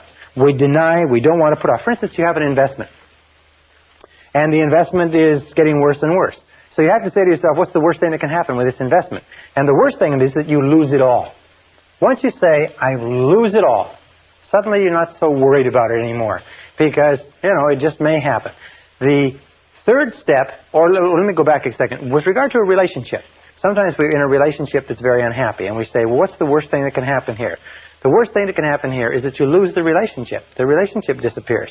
Then you have to ask yourself, will that kill me? Will the loss of the investment kill me? Will the loss of the job kill me? Will the loss of the relationship kill me? And the answer, of course, is no. You will recover from the loss of almost anything. So number 3, by the way, there are many people who get and have the signs of cancer, but they won't go to a doctor because they don't want to know. The stress of not knowing actually exacerbates the course of the disease, and finally, when they do have to go to a doctor, it's gone so far the doctor can't save them. But the stress of not facing the possibility keeps them away from a doctor long past the point where a doctor could help them. Number 3 is resolve to accept the worst should it occur. Resolve to accept the worst should it occur. This is not passive, and this is not fatalistic. Just say, if nothing could be done, and this were to happen, I will accept it. I have a saying which I use that is, what cannot be cured must be endured. What cannot be cured must be endured. So you say, well, all right, if this happens, I'll accept it, and I'll learn to live with it. I'm not going to let it break me. I'm not going to let it kill me. And then number 4 is begin immediately to improve upon the worst. Begin immediately to improve upon the worst. What does that mean? It means you've now accepted that it might happen, and you've now decided that you will live with it should it occur, and now you do everything you possibly can to work back and make sure that the worst doesn't occur. In business, by the way, this is called the minimax regret analysis. It's minimizing the maximum regret. In other words, it's saying, what is the worst thing that can happen, and how can I minimize that maximum regret? This minimax technique is a tremendous technique because it clears your mind considerably. And one of the best ways to use it is this. Really neat method. Take a piece of paper, draw a line down the center and a line across the top, and then work down the page. And right on this side, write WPO. Right on this page, your definition. In other words, this is a clear definition of what's bothering you. On the top of this page, you write WPO. Worst possible outcome. And then you write 1, and you say, I'm worried about this. And you write it out clearly, and then you write 1, you say the worst possible outcome is this. 2, I'm worried about this. 2, worst possible outcome is this, and so on. You'll find that every single time you do this, the problem just evaporates. And most, not all of course, but most of the stress or strain disappears. Your mind goes clear, and with a clear mind, you can then deal with it effectively. Now, the final point with regard to this whole idea of worry and negative imagination is, what is the antidote? What is the antidote to worry? What do you think it is? Well, it's simply this. It is purposeful action. The only real antidote to worry is purposeful action. Everything that gets you to the point where you can take purposeful action, where you can move, and as Shakespeare says, take arms against the sea of troubles, and by so doing end them, anything that gets you to the point where you can take purposeful action will eliminate the worry. Why? Because of what we call the law of substitution. You cannot be working on a problem or a situation and thinking and acting purposefully to resolve it and still worry about it simultaneously. Worry almost always comes when you have too much time on your hands. Worry is a form of negative goal setting. Remember we talked about the law of concentration? It says whatever you dwell upon grows. Well, whenever you have a worry situation, what do you find yourself doing? What you find yourself doing is thinking about, talking about, dwelling upon, vividly imagining exactly what you don't want. By the law of expectations, is whatever you expect will come into your life. That which I greatly feared has come upon me, is what it says in the book of Job. Or the law of attraction says, you will attract into your life the people and circumstances in harmony with your dominant thoughts. The reason why we're taking a whole module to talk about worry is this, is that there are some people who don't worry about anything. This method, by the way, of determining the worst possible outcome, the worry buster, is also a tremendous method for decision making. When you go into any situation where you have to make a decision one way or another, the first question you should sit and ask, once you've analyzed it, is what's the worst thing that can happen? I remember the great J. Paul Getty, who at one time was one of the richest men in the world, said that this method of determining the worst possible downside was used by him as a decision-making method into every business deal he went to. What he would do is he would say, no, what's the worst thing that can happen? And then he would make sure that the worst didn't happen. So make the decision right now that you're going to eliminate worry, fantasized experiences appearing real, that you're going to accept the worst possible outcome should it occur, and now get busy, do everything humanly possible to take constructive action to eliminate the worry situation and do away with it. That's the key to eliminating the final of the worst of our negative emotions. This is the end of Side 2. Please fast forward the tape to the end to cue up Side 1 for your next listening.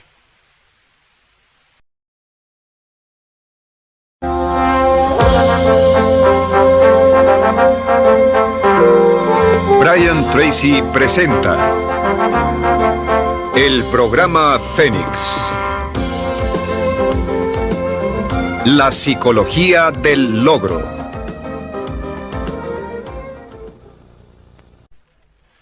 Session 9. Programming your mind for success. Everything you are or ever will be is a result of what is going on inside your mind. This is the most awesome concept that I've ever discovered, that anybody has ever discovered, that you can dramatically change the outer realities of your life by changing your inner attitudes of mind, as William James said. We talked earlier about the various laws, the law of belief, that your beliefs do become your realities, that you actually see the world in terms of what you believe to be true about it. Beliefs create the actual fact. As a man thinketh in his heart, or as a woman thinketh in her heart, so are they. We also know that law of correspondence says that your outer world will always correspond with your inner world. That means that there is something in your inner world that corresponds to everything in your outer world. The great Emmett Fox said this when he talked about the mental equivalent. He said that everything in your outer life has a mental equivalent in your inner life. Anything that you want to see different in your outer life, you must first provide the mental equivalent internally. And the law of attraction says that anything that you keep holding your mind on a continuing basis, you draw to you. That your dominant thoughts set up a force field of energy that draws into your life the people and circumstances that you need. I mention that because of this. Many people say, well, how will I get a better job or a better relationship? How will I find the information I need or get the education and so on? You don't have to worry about it.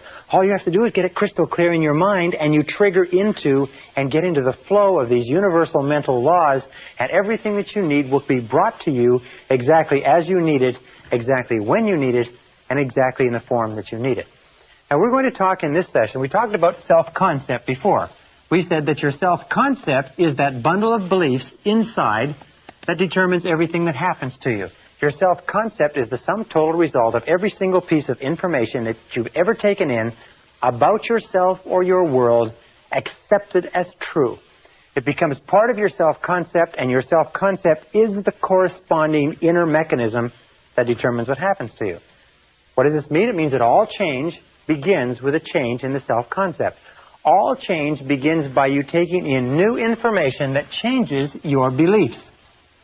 Now, beliefs are the hardest of all things to change because we defend them so vigorously. We have to be willing to give up some of our self-limiting beliefs.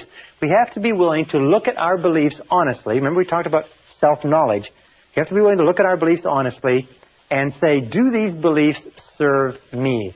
Is this what I want to be? Is this what I want to do? Is this the best that I can have? And you begin to question your beliefs and change your self-concept by taking in new information that develops a new self-concept. And that brings us to a concept called the psychology of becoming. The psychology of becoming says that each one of us is in a continuous state of growth and change, that your self-concepts and your beliefs are changing all the time. For instance, when you were a child, you believed one set of things about the adult world. When you were a teenager, another. When you were in your early 20s, you believed another. And as we grow and evolve, we change our beliefs and our self-concept. We change our self-image. We change the way we see the world. So we're in this process of becoming all the time. It's going on. It's almost like this. It's like a tumbleweed. Is that you are evolving and changing and growing all the time, but always in the direction of your dominant goals. Always in the direction of what you are thinking about the most intensely at the time. For instance, an alcoholic or a drug addict is also evolving and changing in the direction of his or her dominant goals because that's what they think about all the time.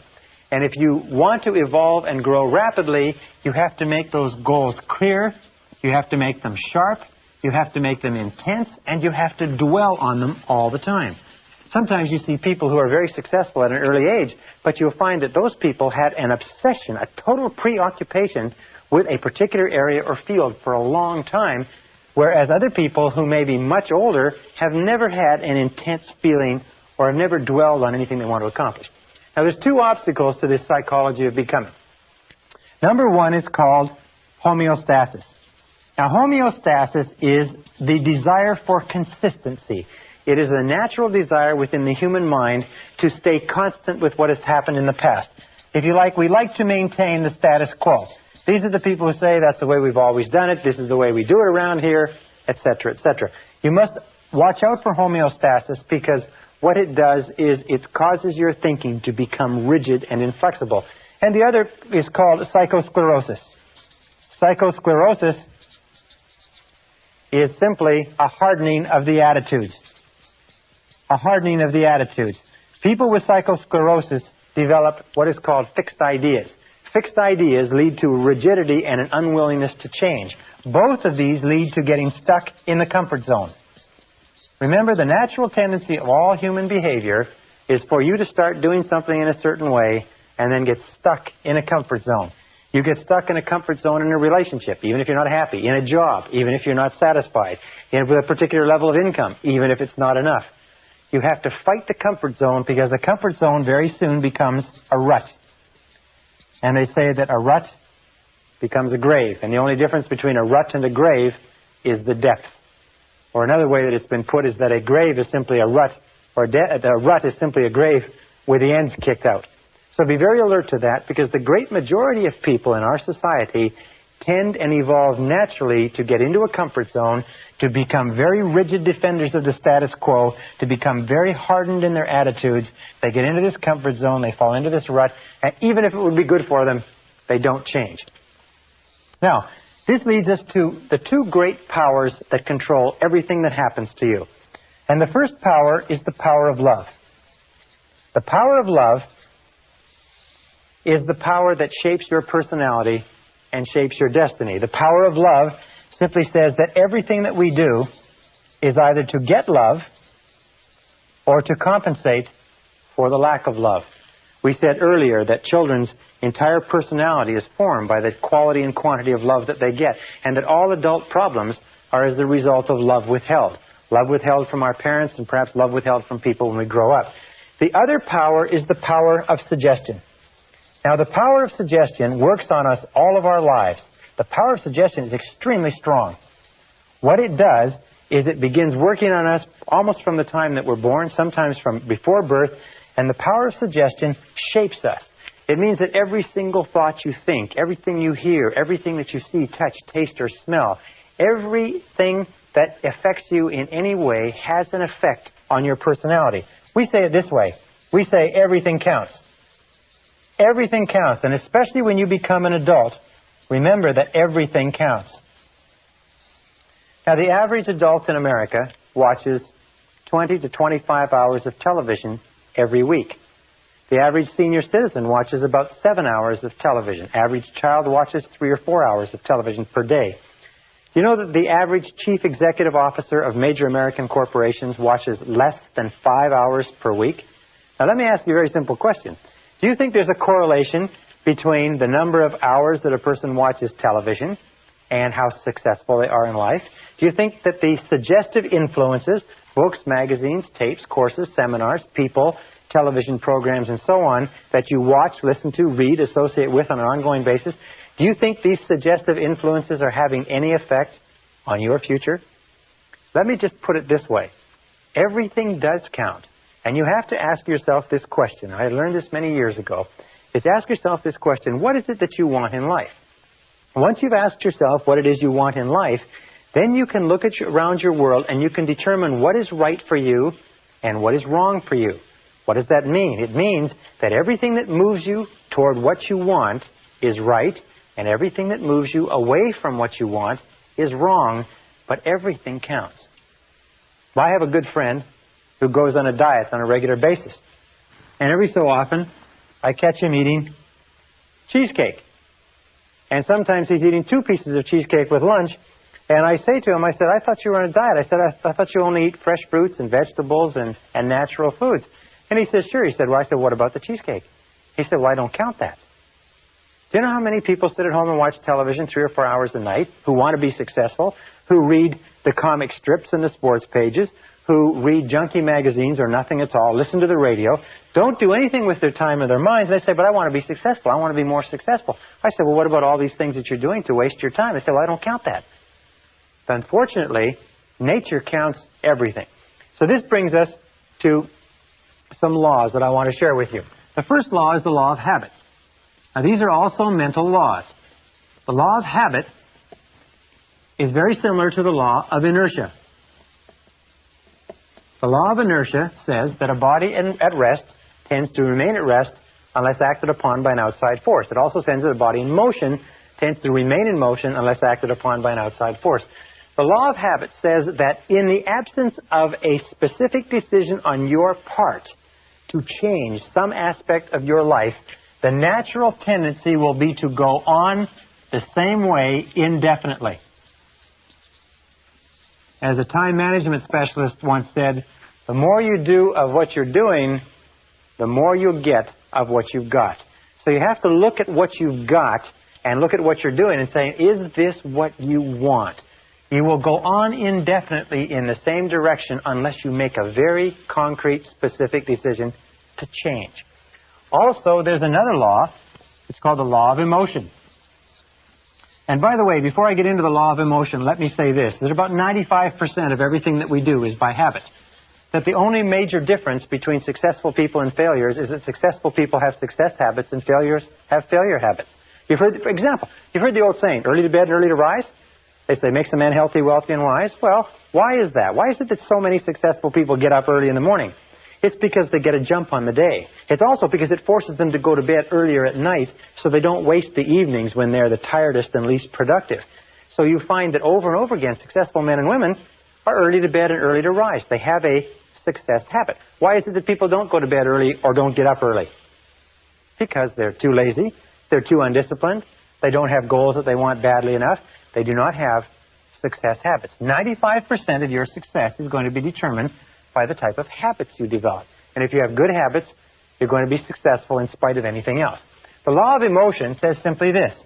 It says that every decision that you make is based on emotion.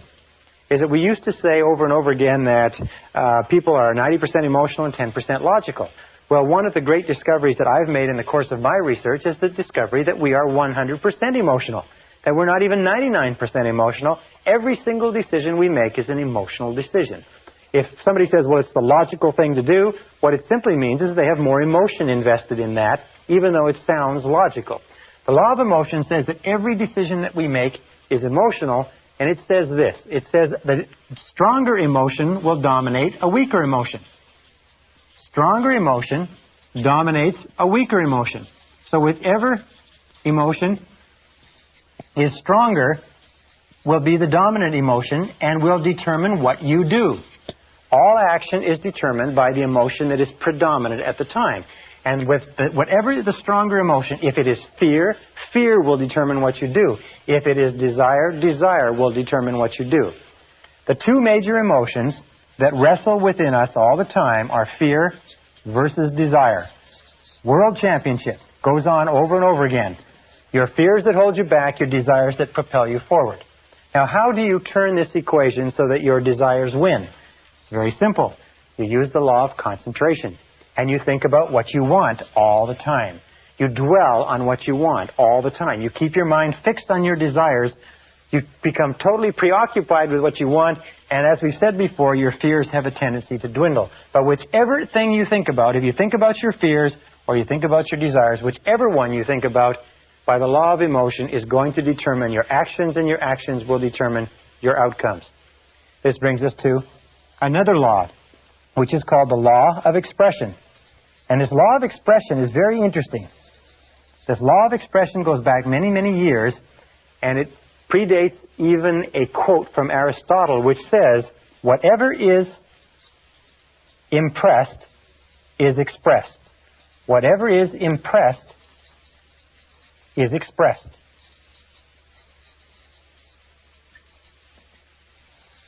Whatever is impressed is expressed. Now, what does this mean? Let me go and sit down while we get the board cleaned off. It means simply this, is that whatever is impressed into your psyche for any reason, and from whatever source, whatever is mixed with emotion and dropped into your self-concept will eventually be expressed as part of your personality, part of your reality. It says, in effect, that you see the world through your self-concept. You actually see your concept of the world. You do not believe what you see what you believe. Whatever has been impressed on your mind as a fact, or as a truth, or as a reality, will then be expressed in your reality, or expressed in your world, because that is what you will see. If you believe that a certain type of people are good, then you will see goodness in those people. If you believe that members of a particular political party are fools, then all members of that political party will appear foolish to you, even the wisest and most intelligent. If you believe that there is opportunity everywhere, you will see opportunity everywhere. If you believe that you're in complete control of your own destiny, then you will see indications of that. If you believe that you are a popular, courageous, confident, influential person, then you will act in a manner consistent with it, and you will see it all around you. I was reading a very interesting story not long ago about a young man who came from poor beginnings and had no self-confidence at all, but was convinced by a fortune teller that he was the reincarnation of Napoleon Bonaparte. Wonderful story, true story too. And he began to believe that he was the reincarnation of Napoleon Bonaparte. And he went to the library and he studied Napoleon. He read all about Napoleon, and he began to walk and talk and act like Napoleon. He began to think like Napoleon. He began to imagine great plans like Napoleon would have imagined. He began to act with courage and confidence in the face of uncertainty as Napoleon would have. Over time, he became absolutely convinced that indeed this person who was shy and retiring was truly the reincarnation of Napoleon. And as he did, his career improved. He was promoted. He was advanced. He changed the way he dressed. He spoke more confidently. And by the time he found out that he had been misled by the fortune teller, he was already an extremely successful businessman. Very interesting. Whatever is impressed and accepted becomes expressed. And this brings us to another critical mental law. And it is this. It is what is called the law of reversibility. When I first learned about this law, I was so excited I wanted to wrap it up and tie it up and not tell anybody. This is the first time in any form that I've ever explained this law to other people. The law of reversibility says simply this, is that if you achieve a certain level of success, a certain level of health, a certain quality of relationships, then that quality of relationships will create a subjective state. A subjective state means a feeling or an emotional state. In other words, if you win a prize, you will feel like a winner. If you fall in love, you'll feel like a lover. If you succeed in business, you'll feel like a success. The objective creates, in other words, the objective reality or the fact actually creates the subjective or the emotional state. That makes sense to you? In other words, something happens, you feel great, you get the feeling. However, the law of reversibility says this. If you can grasp this, this one fact alone can change your life because it has changed mine. Is that if you can create artificially the subjective state, the feeling will trigger the law of attraction and correspondence into motion and will draw into your life the people, circumstances, and opportunities necessary to create the objective that is constant with the subjective. And here is the method. It's so simple, it's astonishing. It is this, is whenever you think of something that you really desire, imagine that you have it already.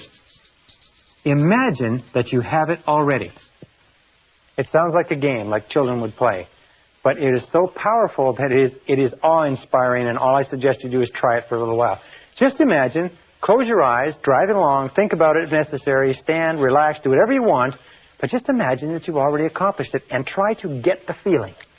Get the feeling. As though it were already a success, as though it were a past tense, as though it were already accomplished, that you don't have to worry about it again. You've already got the feeling. And if you will play that feeling over and over again, this law of reversibility will create this feeling.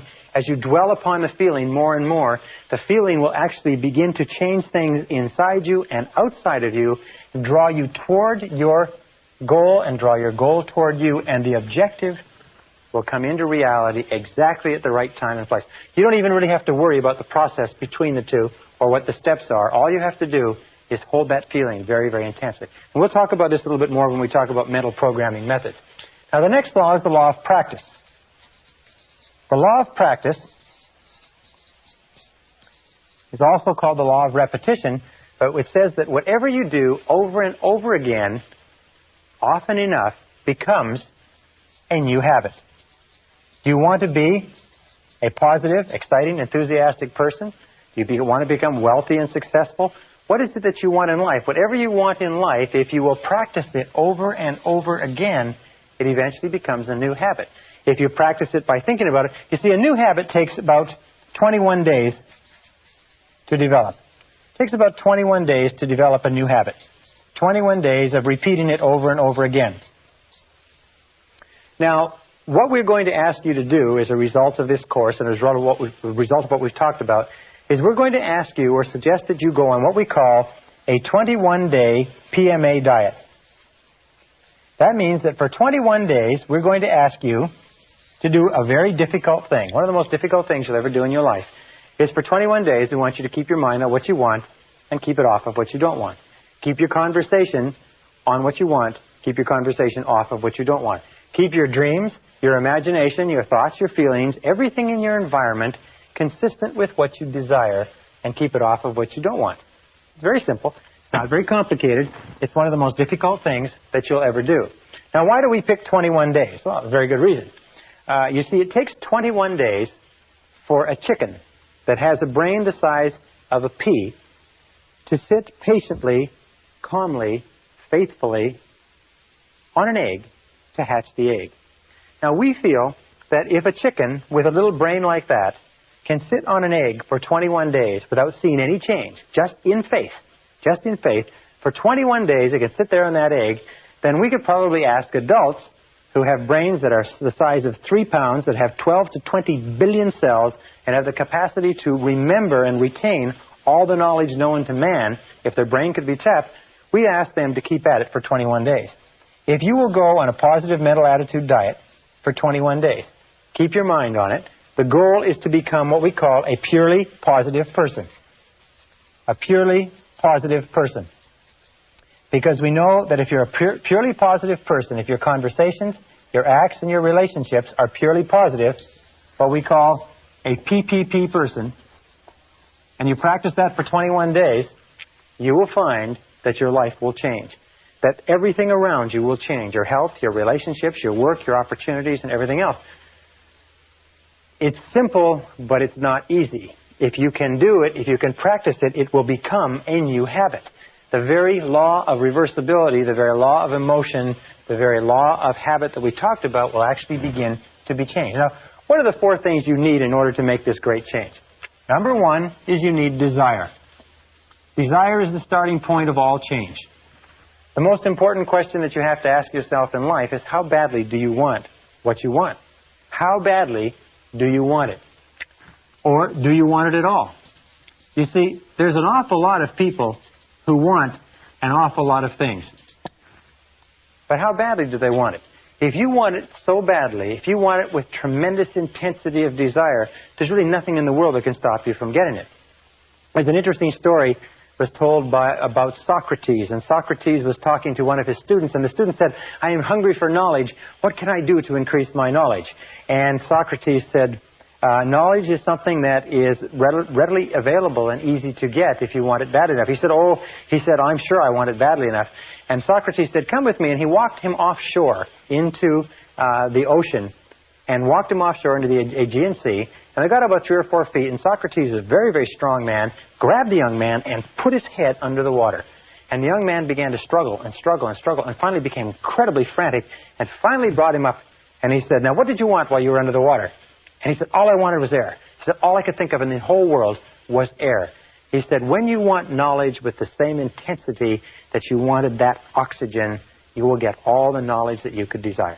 And when you want anything with great intensity, if you have the desire, you'll get it. Now, the second step is decision. Over and over again, where I travel, I find that the major change in a person's life begins when they make a decision. I also find that the great majority of people are incredibly indecisive. Is that they're very reluctant to make decisions to cut off their options. They are very, very reluctant to make a commitment of any kind. And in not making a commitment, they just drift. They unfortunately condemn themselves to living by the law of accident. So the next step is to make a decision, a very clear, unequivocal decision, is that this is what you want and you are willing to pay the price to get it.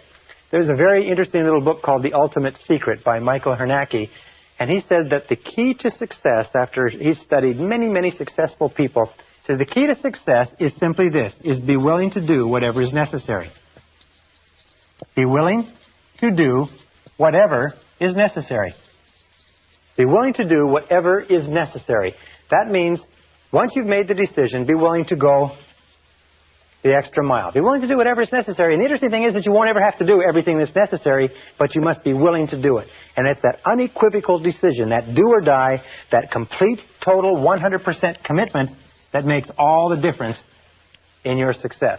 Most people are unwilling to make the commitment. And if they do make the commitment, they hold themselves back. They say, I want it, but I'm not willing to do this, or I won't do that, or I won't move, I won't go back to school, I can't sacrifice this, and so on. I've spoken to many parents, for instance, who have undergone great sacrifices so that the mother can stay home with the young children during their first 3 to 5 years.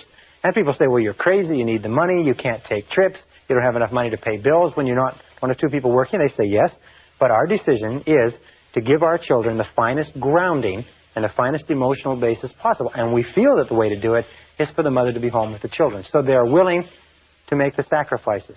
And of course, everybody has to make their decisions with regard to what sacrifices they want to make. The third is determination. Determination means to back your plan with, if you like, iron willpower.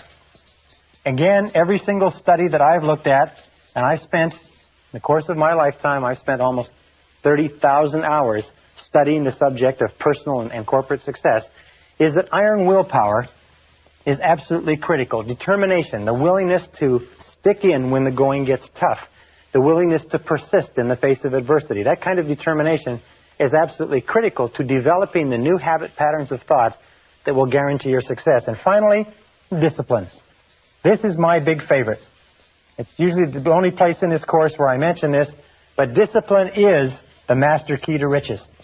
Discipline is the master key to riches.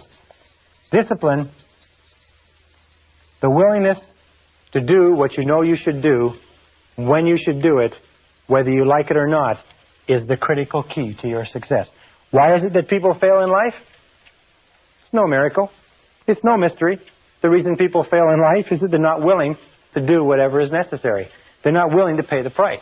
Half the time, three-quarters of the time, they don't know what they want, and the ones that do know what they want are not capable of disciplining themselves. So the next time you sit there watching the television, next time you drive along listening to the radio instead of listening to an audio cassette program, you have to ask yourself quite honestly, in terms of the wonderful life that you are capable of enjoying, in terms of all the things that you want, is this moving you toward it, or is it moving you away from it? Because the truth of the matter is that everything that does not move you towards your goal moves you away from your goal. That nothing is neutral. That everything counts. That the sands of time are running. The clock, the meter is going right now. A very good friend of mine said, remember, this life is not a rehearsal for anything else. This is the real one. And the question you have to ask yourself is, are you serious about being and having and doing everything that's possible for you? If you're going a 21-day mental attitude diet, a PMA diet, if you will keep your thoughts on what you want for 21 days, if you will practice the law and develop new habits, practice repetition over and over again, practice the law of reversibility, and visualize and imagine yourself as the person you want to be, and practice the law of expression, that whatever is impressed on your mind will be expressed in your reality, you will see dramatic changes start to take place in your life, and sometimes far faster than you can currently imagine. Believe me, I know I have tried and practiced everything that I recommend to you. Thousands of my graduates have done it, and the results they have accomplished have been stupendous. They will be stupendous for you, too, and we'll talk about more of that in the next module.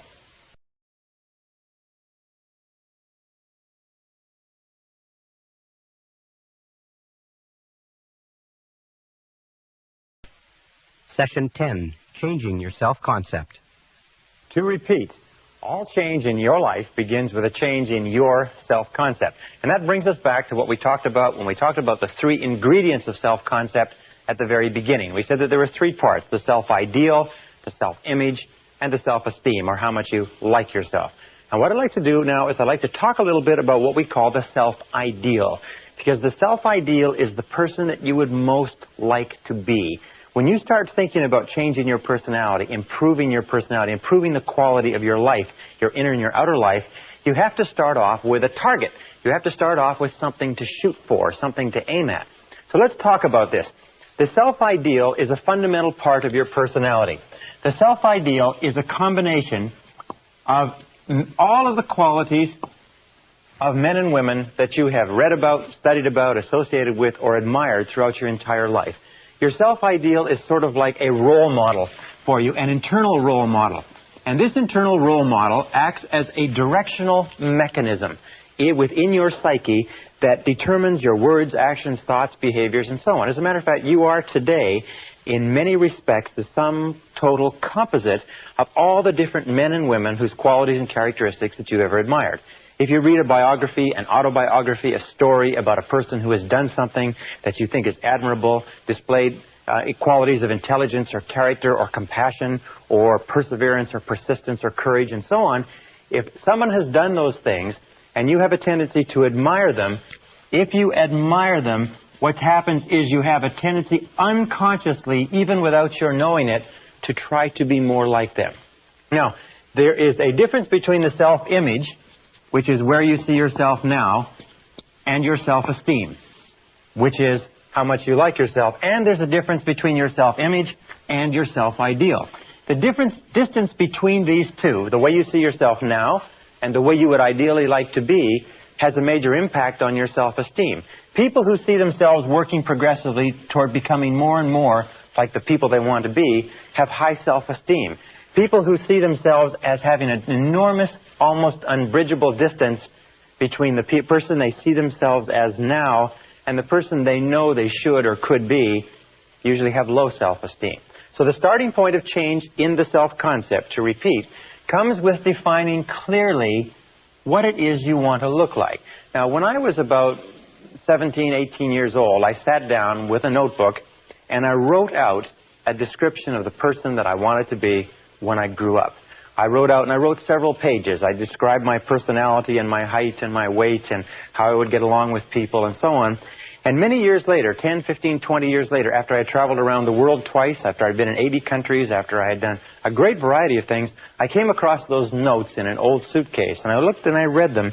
And you know, the surprising thing was that I had become, over the course of that time, the person that I had described in that notebook.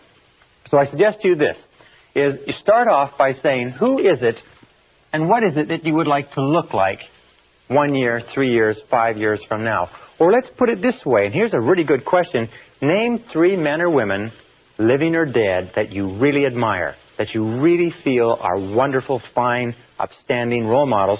And then ask yourself the question, why is it that you admire them? Why is it that you like them? What is it about them? What are their qualities, if you like, that you consider outstanding? Because those are the qualities, if you can identify them, that you'll begin moving toward accomplishing in your own life. Remember, we said that desire, discipline, determination, and decision are the keys to success, but also definition. You have to define clearly what you want to be. I remember a wonderful story of a young fellow who decided he wanted to improve his life, and he was working for an insurance company.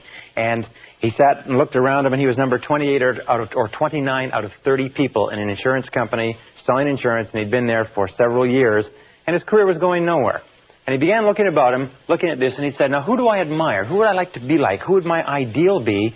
And he decided he wanted to be like the top salesman in the branch.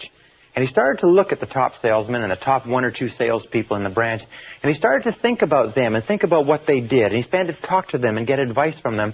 And over the course of the next few years, by using this process, by patterning himself after the people he admired, he became more and more like them. He dressed like them. He walked like them. He talked like them. He worked the way they did.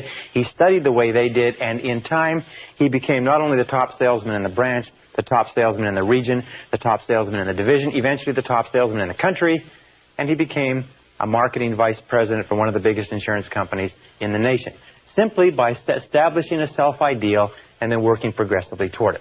Well, what are the stages? The first starting stage, as we say, of changing the self-concept, of changing your mind, becoming a new or a different person, is that the change must be perceived by you as being both desirable and necessary. In other words, you must see that if you were to make this change, it would be a worthwhile change, and in terms of what you want to be, have, and do, in terms of the future of your life, it's necessary that you make this change if you want to get ahead. I'll give you another example of a famous gentleman from a Fortune 500 corporation, was promoted to president, came up through engineering, left brain, had no people skills at all, was very, very concerned about this part of his personality in that he didn't know how to get along with people. He preferred problems that didn't talk back. But he recognized that a change in his self-concept, a change in his ability to communicate effectively with others was essential to his success. So he began taking courses on interpersonal communications. He began taking courses on relationships. For 2 solid years, he read books, listened to tapes, took courses, and became an authority within the company on human relations, and then put together a course of his own and went throughout the company as the president of the company and taught this course within his company, becoming the things that he was teaching. In other words, he decided that to be very good with people was both desirable and necessary for himself, his company, and his future. And then he went about through the process of gradual defining the ideal and began working progressively toward it. In 2 years, he had rounded out his personality from being a lopsided, left-brain, linear, analytical person to being a totally rounded, fully functioning human being. One of the hallmarks of great leaders, one of the hallmarks of outstanding men and women, is that they're willing to make the efforts necessary to bring about the changes that are essential. Now, the second stage, or the second step in changing your self-concept, is to begin thinking about yourself as you would ideally be. Begin thinking about yourself as your ideal person. For instance, if you wanted to be an outstanding person in human relations, you'd begin thinking about yourself as you would be as a human relations specialist. But let us say you want something very simple. Most people say that their major weakness is that they are too impatient, too intolerant, they get angry too quickly, irritable, so on. Maybe what you should do is start with something very simple. Very important to start with something simple, because if you can change something simple, it proves to you that you can change something large. So you begin thinking about yourself. Let us say that you tend to be a little bit impatient or short-tempered when you're tired, or you're a little bit irritable with your children or your spouse at the end of the day. So then you begin thinking about yourself as you would be if you were a warm, patient, kind, loving, tolerant human being. Begin thinking about yourself in the situations where you normally become cross and irritable, and begin thinking about yourself as being relaxed, positive, supportive, encouraging, unruffled. Begin thinking about yourself as the ideal.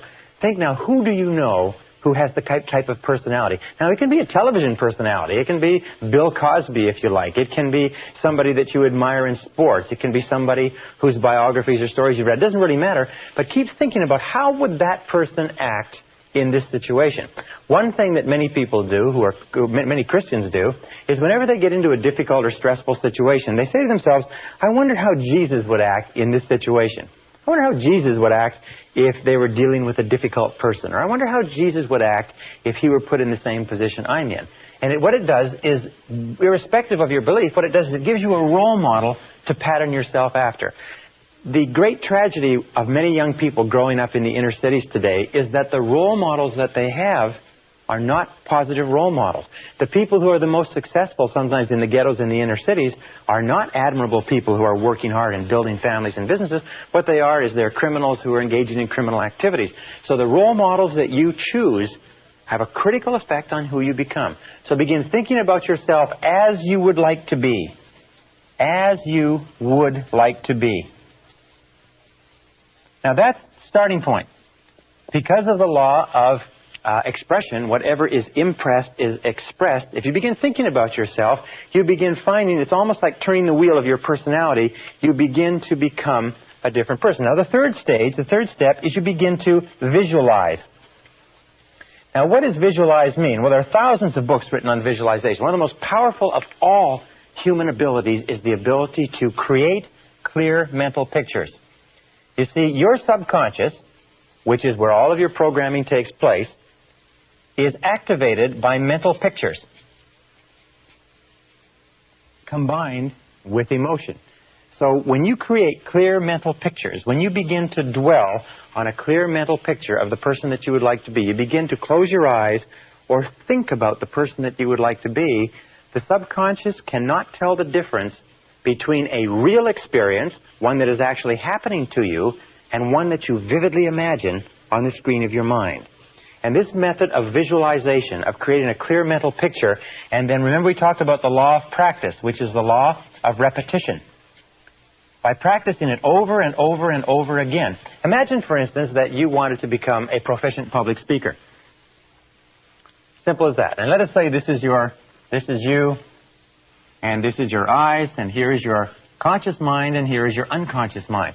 Let us say you wanted to become a proficient public speaker. Well, if you went out and you gave a whole series of talks, and you got positive response, and people applauded and told you that it was a good talk, and you did this over and over again, no matter how terrified you are of public speaking right now, if you did it often enough, gradually you would store up enough memories to the point where you would feel no uneasiness at all about speaking publicly. Now, the reason I mention speaking publicly is that something like 54% of the American public would rather die than give a talk in public. They put the fear of public speaking ahead of the fear of death. It's one of the greatest of all fears in our society. However, no child is born as afraid of public speaking. No child comes into the world with a fear of speaking in front of audiences. As a matter of fact, every one of us gave our first public talk stark naked, upside down, in front of a room full of strangers, if you remember that, and it's been downhill for most of us ever since. If you have a series of external experiences, however, and all of those experiences are positive, then they're stored away as positive reports in the public speaking file. However, let us say that you have a tremendous feeling of anxiety about speaking, and that can come from 100 different reasons, but you begin to play on the screen of your mind. You have this continuous real projector. You begin to play on the screen of your mind a picture of yourself speaking effectively in front of a group. You begin to read about other people who speak effectively. You begin to read the books of successful speakers who tell how they did it and how nervous they were. You begin to take a course and you begin to study and you begin to learn how to do it. You begin to learn how to prepare and to outline a talk. And you begin thinking about yourself over and over again as capable of doing it. The picture that you play on the screen of your mind is accepted by the subconscious as a real experience as long as you vividly imagine it. And this is the key. It is the vividness of the picture. The more clearly you visualize it, the more frequently you visualize it, the more emotionally or intensely you visualize it, and the longer you visualize it, the more of an impact it has on the subconscious mind, so that you can, in many respects, actually become halfway or three-quarters of the way toward being a competent speaker or being competent in almost anything simply by visualizing and playing this picture over and over again. By the way, I use the example of speaking in public for a very specific reason. Most of us are afraid of it. And what I have found is that if you can use these methods of mental programming to eliminate one major fear that may be holding you back in life, you will prove to yourself forever that you can eliminate any self-limiting belief and overcome it and go on to accomplish what you want. I have given this advice to thousands of people. It's simply this. If you have an uneasiness with regard to public speaking, or any other fear, but public speaking for this example, make the decision right now to get over it. Now, here's two ways that you can get over it.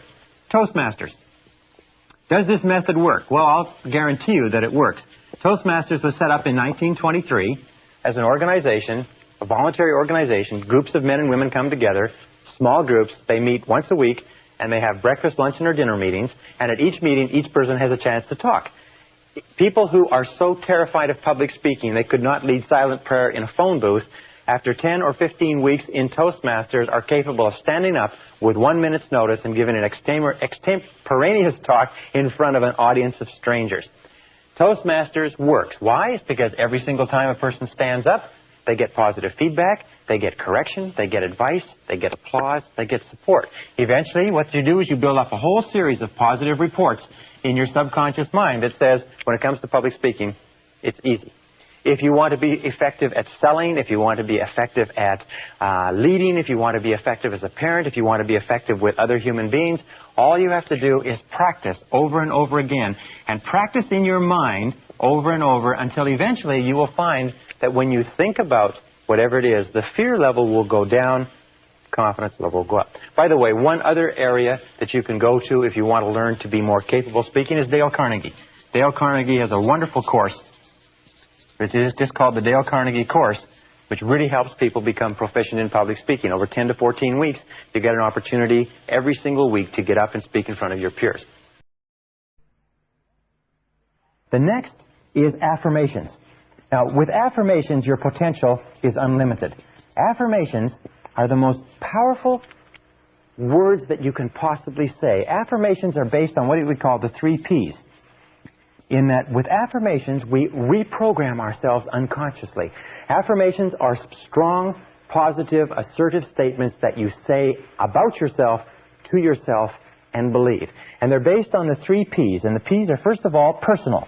All affirmations, all statements that you say to yourself have to be couched in the personal tense, the I. If you say, I like myself, I like myself, I like myself. When you say, I like myself, it accesses the subconscious directly. Every single command that begins with an I opens the subconscious mind and says, valuable information coming down. Prepare or get ready. And also, positive. All all affirmative statements must be couched in the positive tense, because the subconscious mind filters out negatives and only takes the words that the positive expression. For example, if you wanted to quit smoking, you wouldn't say, I don't smoke anymore. I don't smoke anymore. You would say, I am a non-smoker. I am a non-smoker. The words I am are two of the most powerful words in mental programming. When you say I am, because only you can say I am about you.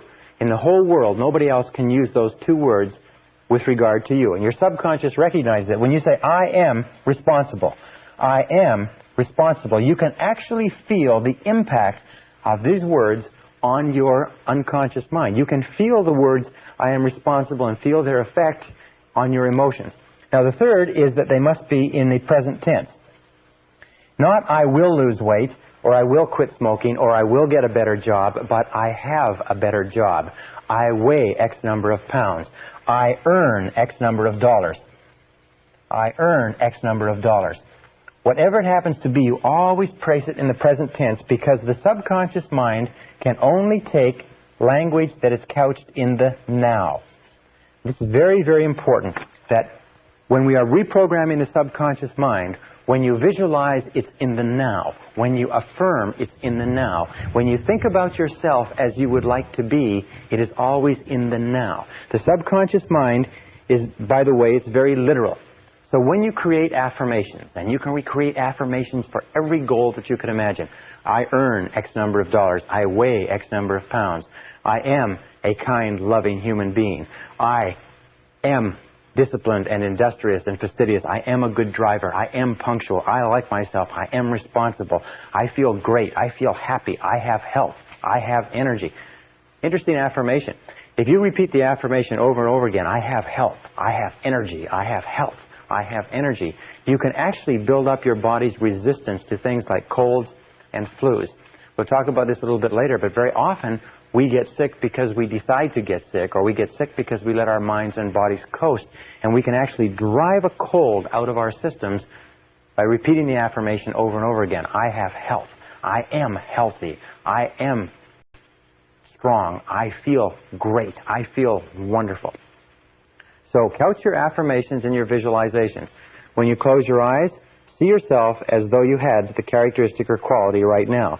Speak in terms of having the characteristic or quality right now. And as we said before with regard to emotion, imagine the feeling that would accompany the mental picture.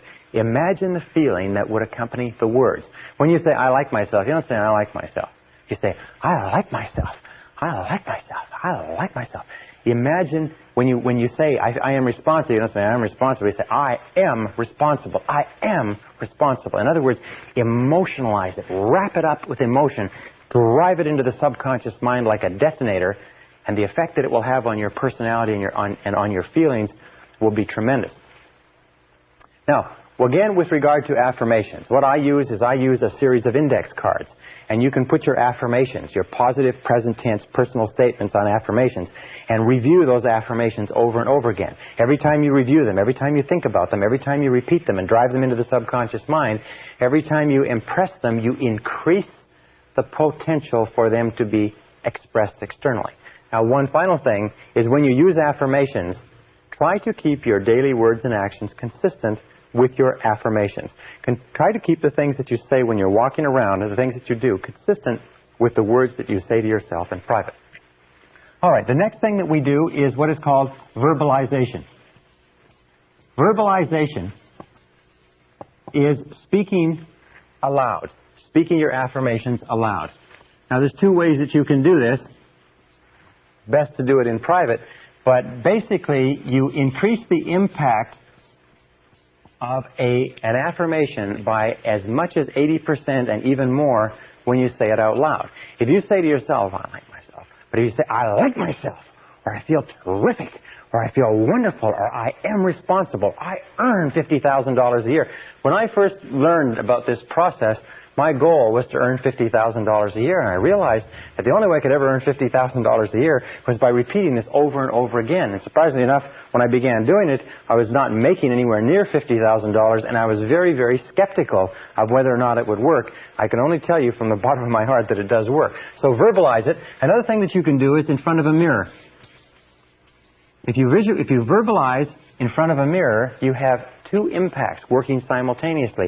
You have the impact of what you can see, plus what you are saying, plus if you emotionalize what you are saying, you have three access points to reprogramming the subconscious working simultaneously. So you stand in front of a mirror, you can say, in front of the mirror, you can say, I feel terrific, or I look great, or I look great, or you can say, you look great. Because when we talk to ourselves in front of a mirror, now you mustn't do this in a public washroom when there's other people around, because they may think you're a little bit strange, but nonetheless, verbalization is a very important part of driving this message into the subconscious. Remember, the key to this is whatever you can hold in your mind on a continuing basis, you can have. The only question is, can you repeat it long enough and hard enough, often enough, to impress it permanently in the subconscious mind? Once you impress it permanently in the subconscious mind, it takes on a power of its own that will eventually bring it into your reality at exactly the right time and in exactly the right way for you. And this brings us to the next method, which is the method of assume the role. Assume the role. Assume the part.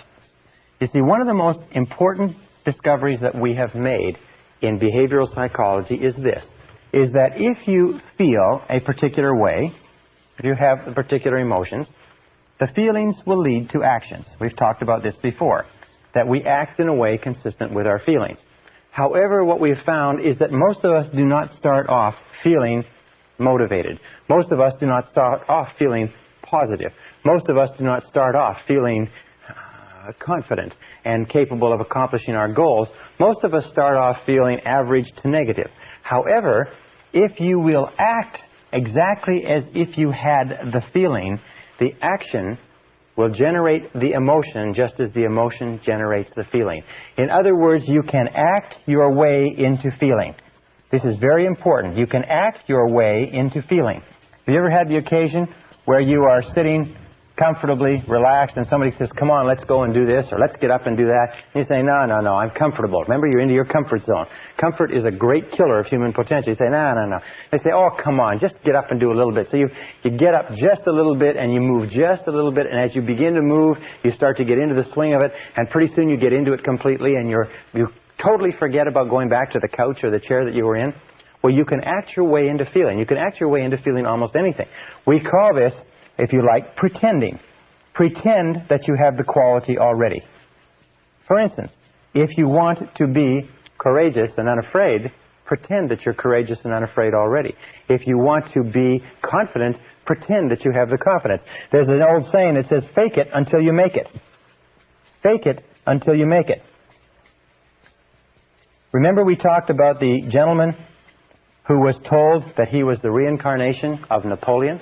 That all he had to do was he had to act like Napoleon and realize that he had this cultural history behind him, that he had the decisiveness, the power, the courage, the genius, the brilliance, the tenacity, the foresight of one of the world's great leaders. Well, this acting, this pretending, this assuming the role is a critical part of actually becoming that person. If you want to be the finest salesperson in your organization, if you want to be a superb executive, if you want to be a tremendous technician, if you want to be an excellent medical professional, if you want to be the best mother or the best father, if you want to be excellent in athletics, there's an entire body of work today in neurolinguistic programming and what is called the inner game of winning that says that if you want to be a better tennis player, for instance, what you do is you imagine that you were a championship tennis player. Imagine that you are Arthur Ashe or Jimmy Connors or Chris Everett Lloyd or Maria Navatra, whatever her name is, Navatra, or one of the great tennis players, and play tennis exactly as if you were one of those. Play tennis as though you were them and in their body and on the court. And you know what will happen is that judges and people observing a person doing this find that you will hit more accurately, you hit with more force, you are better, you are more confident, you're more capable. Golfers. Another example is if you want to be a great golfer, is imagine that you are already a great golfer. If you want to be a great salesperson, imagine that you are already a great salesperson and walk, talk, carry, act as though you had the part already. Dress the part. Look at yourself in the mirror and say, do I look the part of a great golfer? Do I look the part of the executive, the salesman, or the saleswoman, or whatever it happens to be that I would like to be? These four, we call this the VAVA. V-A-V-A. V-A-V-A. Well, actually, I should do it this way. V-A-V-A. These are the keys to rapid personality change. The V is for visualization. Visualize and play the picture of the desired person you would like to be over and over again until it is accepted by the subconscious as a reality. Remember, the subconscious obeys your conscious commands. If you command the subconscious, and you command the subconscious by the thoughts you hold in your conscious mind, by the thoughts that you dwell upon, the law of concentration. If you hold that thought in your mind on a continuing basis, eventually it clicks into the subconscious and it takes on a power of its own. The second is to affirm, and affirm over and over again. There are many people who say that they would rather go without breakfast than go without their affirmations each morning. Speak to yourself positively. Use positive self-talk all the time. Remember, you talk to yourself at the rate of almost 1,500 words a minute. Most people talk to themselves in terms of doubt and fear and worry and anxiety. Talk to yourself positively. I can do it, I can do it, I can do it, I can do it. Just repeating, I can do it, over and over again. Boost your self-confidence and boost your self-esteem.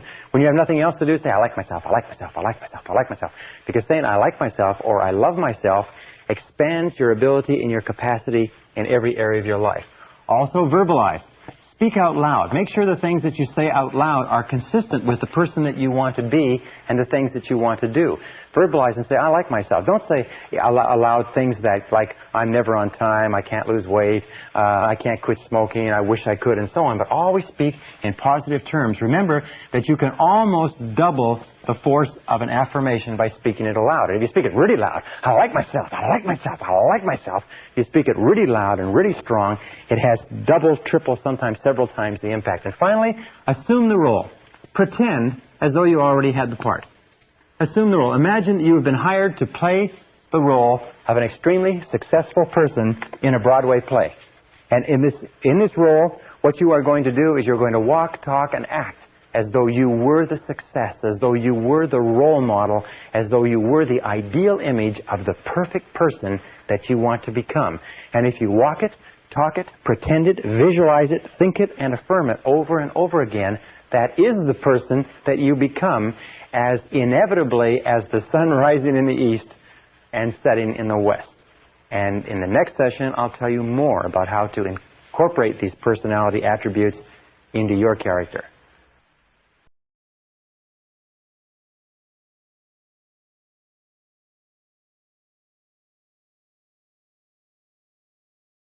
Session 11, the new mental diet.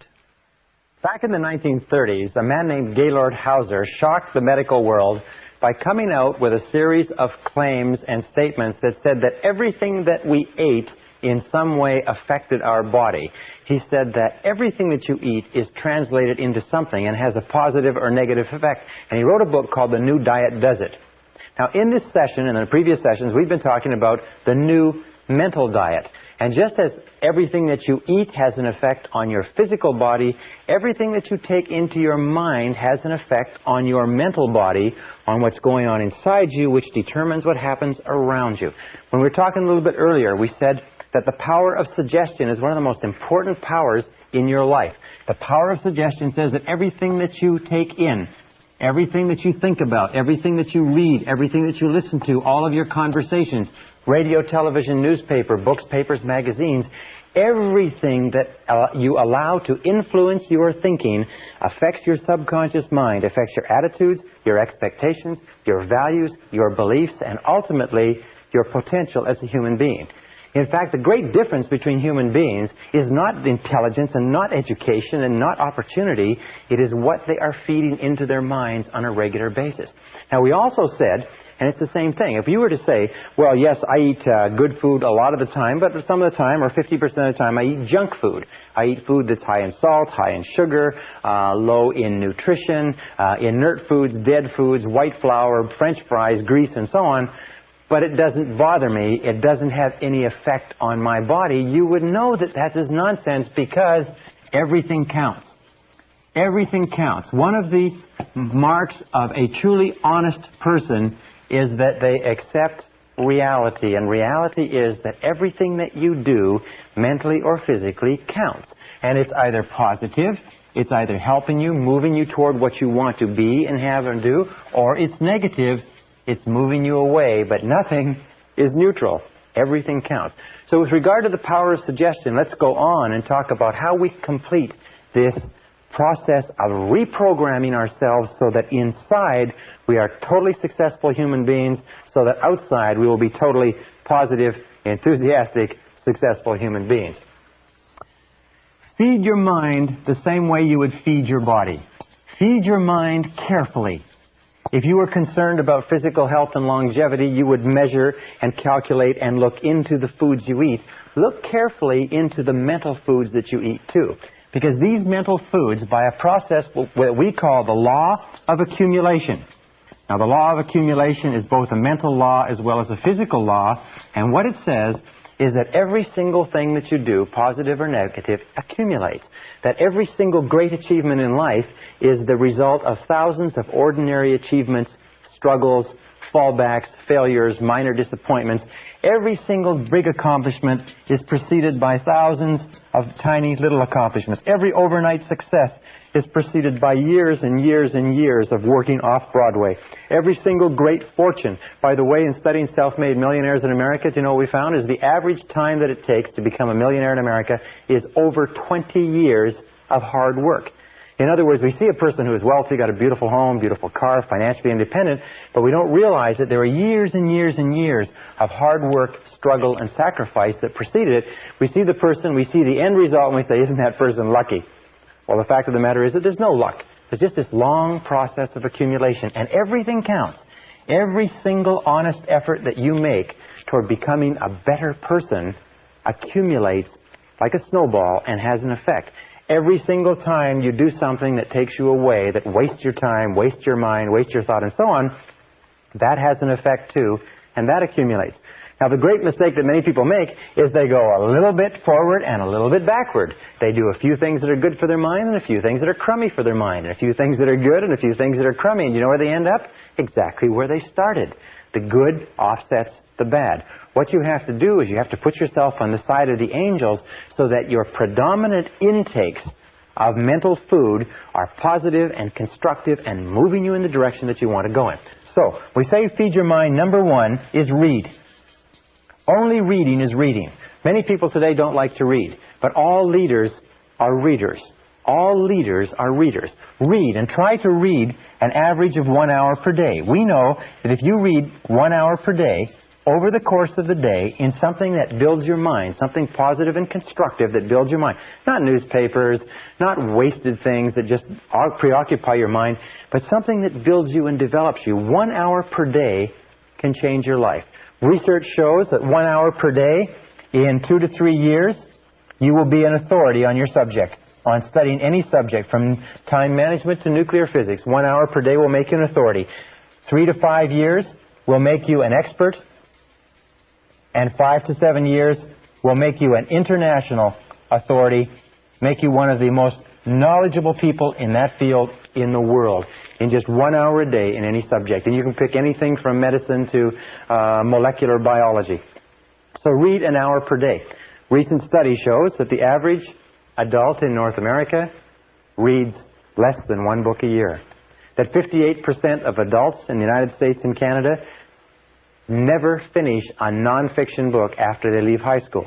When they leave high school, you know what they say? Or they leave university, they say, thank heavens this is over. I'll never read another book as long as I live. And they can't understand why they stop growing. It is only reading that causes your mind to stretch and grow. Conversation is good. Listening is good. Courses and classes are good. Watching videotape instruction is good, of course. But Only reading is reading, and there's no substitute. People say, well, I'm not a good reader. I didn't learn to read well in school. Good.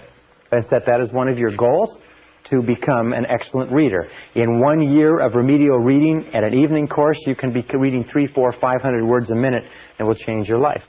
In fact, according to the Gallup organization's poll on who's who in America, the Great American Success Story, they found that the top people, the top 1% in this country, read an average of 12 nonfiction books per year.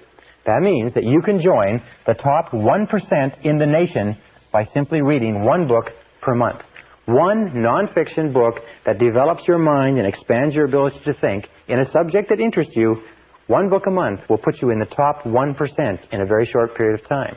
If you were to read 30 to 60 minutes each day, as I'll recommend later, 30 to 60 minutes each day would translate into a book per week. A book per week would translate into over 50 books a year. Now just imagine if you were to read 50 books a year for the next 10 years. How many books would that be? That would be about 500 books, if you can work it out. Now let me ask you a very simple question. Do you think that if you read one book a week for the next 10 years, in a world where the average person reads less than one book a year, do you think that would give you the edge? Do you think that would affect your life in any way? Do you think that would change your career and your income? Do you think it would change your environment? Do you think it would change everything that goes on around you? You bet your bippy it would, because by the power of suggestion, by feeding your mind with new information, 500 books in 10 years will transform your life in such a way that you will never be able to recognize it. Right, the next thing with regard to feeding your mind is listen to tapes. The discovery of audio cassette learning has been considered the greatest single advance in education since the discovery of the printing press, or the invention of the printing press. Audio cassette learning brings the finest minds in the world with their finest thoughts thought out, scripted, edited, tightly compressed and put together into your hands for a few dollars a tape, and you can walk, travel, jog with some of the greatest minds alive for only a few dollars. Listen to tapes in your car. Do you know the average person who drives spends 500 to 1,000 hours a year in their car? 500 to 1,000 hours a year. The majority of those people sit there and listen to the radio. As we call radio, with all due respect to people in the radio industry, it's called chewing gum for the ears. Because it just goes on and on. 500 to 1,000 hours is the equivalent of 12 and a half to 25 40-hour weeks.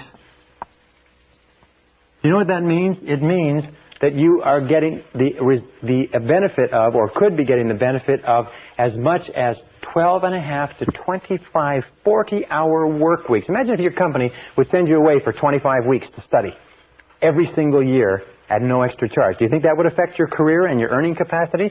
That's the equivalent of 1 to 2 university semesters.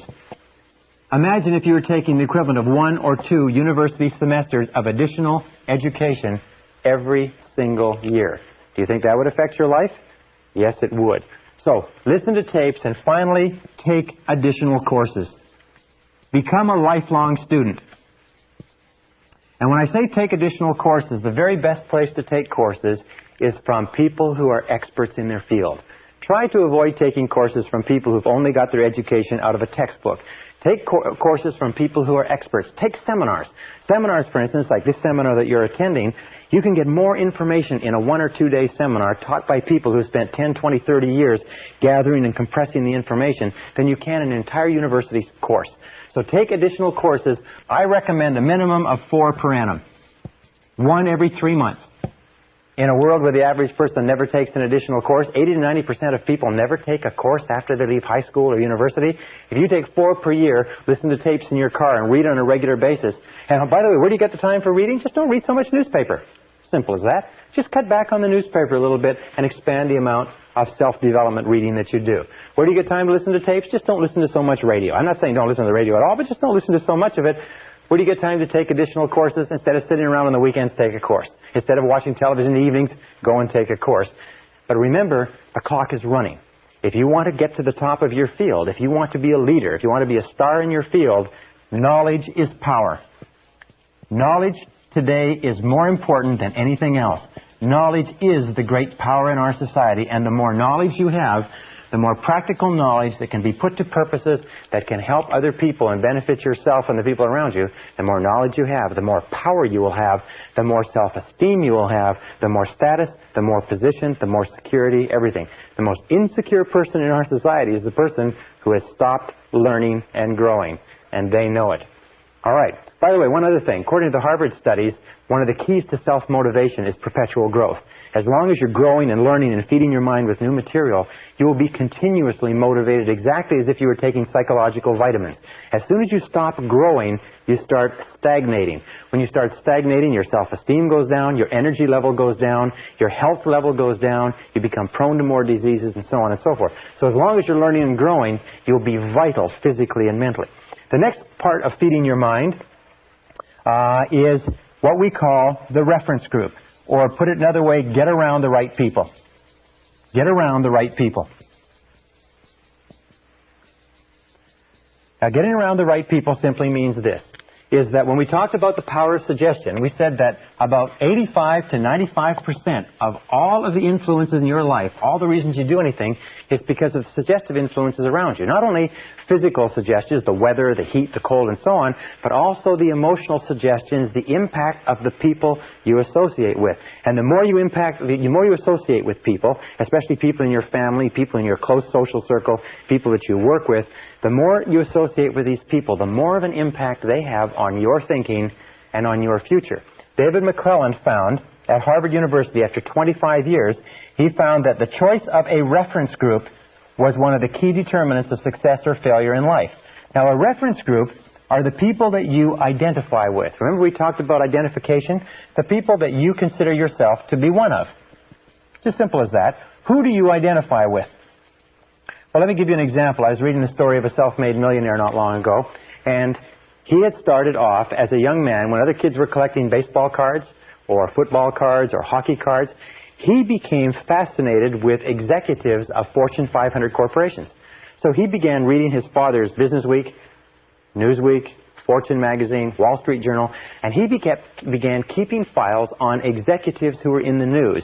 And he began to identify with those executives. He began to think about being in a Fortune 500 corporation, and he began to think about being an executive in a Fortune 500 corporation at a time when some people were thinking about being hockey stars or baseball stars. The interesting thing was that as he grew up, this directional mechanism, this role model, this reference group that he identified with began to affect what he read in school, what he studied, how much he applied himself, how hard he worked, what companies he went to work with, what company he went to work with when he came out of high school and university. And by the time he was 25 years old, he was an executive of a Fortune 500 corporation, one of the youngest executives of a Fortune 500 corporation in business history, but it's because he started at the age of 12 identifying with those. Question, who do you identify with? Now, whoever you identify with today, one of the things you have to ask yourself is, who would you like to be like? Who do you want to identify with? And then you start getting around the right people. The starting point of getting around the right people is to start to read the magazines that they read. If you want to be a successful person in business, read successful business magazines. If you want to be a top salesperson, read successful sales magazines, marketing magazines, books written by top salespeople. If you want to be a successful executive, if you want to be a successful marketer, if you want to be a successful parent, then begin getting around these people through their writings, through their tapes, and through their courses. The other thing is to seek them out and begin to associate with winners. As we say, fly with eagles.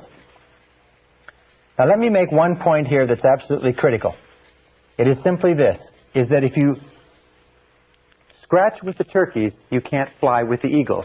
That if you spend time with losers, you will be a loser yourself. That David McClelland of Harvard found that 99% of the failure rate in life could be attributed to associating with people who were going nowhere. Because we're so strongly influenced by the people around us. We talk like them, we walk like them, we take on their attitudes, their values, their beliefs, their expectations, even their self-concepts.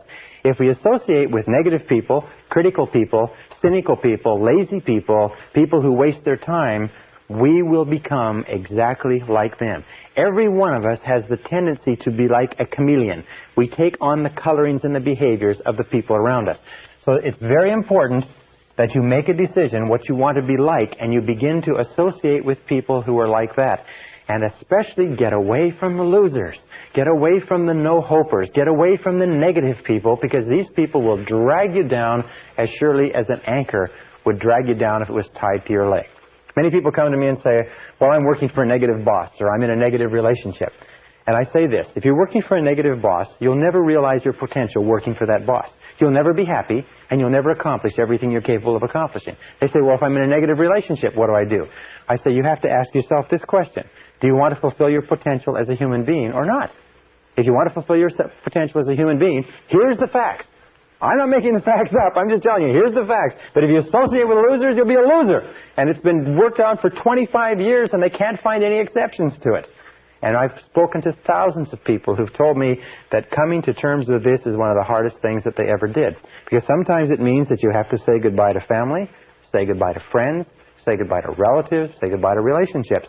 But if that is the fact, the sooner you do it, the better. It's almost like taking out a rotten tooth. The sooner you do it, the less pain you suffer.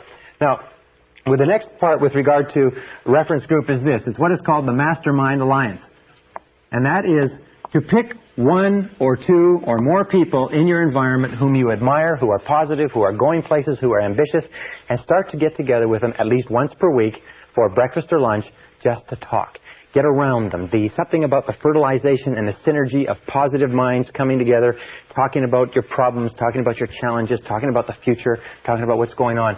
Try to get together with a mastermind alliance once a week.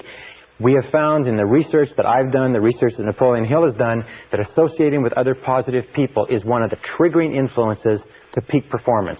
It's one of the guarantors that you will become a great success. You can't do it by simply associating by yourself. All right, now another way to influence your mind, very, very important, is start each day right. Start each day right. Now, this is based on the fact that there are 2 times of the day when you are most suggestive, when your subconscious mind is most open to new information.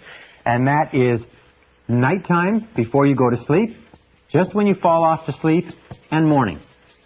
These are the 2 times when your conscious mind is most relaxed and your subconscious mind is most alert. So you must use these times as what we call key programming opportunities to put new information into your mind. And this is what I suggest you do, and it's very, very powerful. Before you go to sleep at night, feed your mind with a stream of messages consistent with what you want to be and have and do the next day. In other words, program yourself for the next day, the same way you'd program a computer. And what I do is I lie down and I close my eyes and I say, I wake up in the morning, present tense, and I feel terrific. I wake up in the morning and I feel terrific. I wake up in the morning, I feel wonderful. I feel full of energy. I believe tomorrow is going to be a great day. I wake up in the morning and I feel terrific. And then when you get up in the morning, the first thing that you say, the first thought that you program into your subconscious computer is, I feel terrific.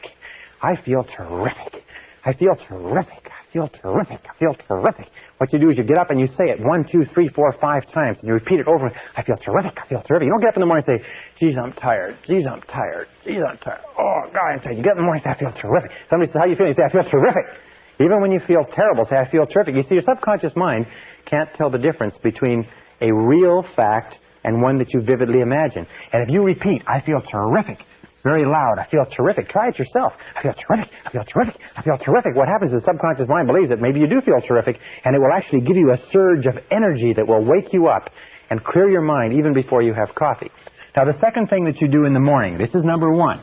Second thing that you do to start your day off well is to read for 30 to 60 minutes. Get up early enough to read for 30 to 60 minutes in something that is motivational, something that is inspirational, something that is educational, something that uplifts your mind, what we call mental protein. Not newspapers, not magazine, not television, not radio.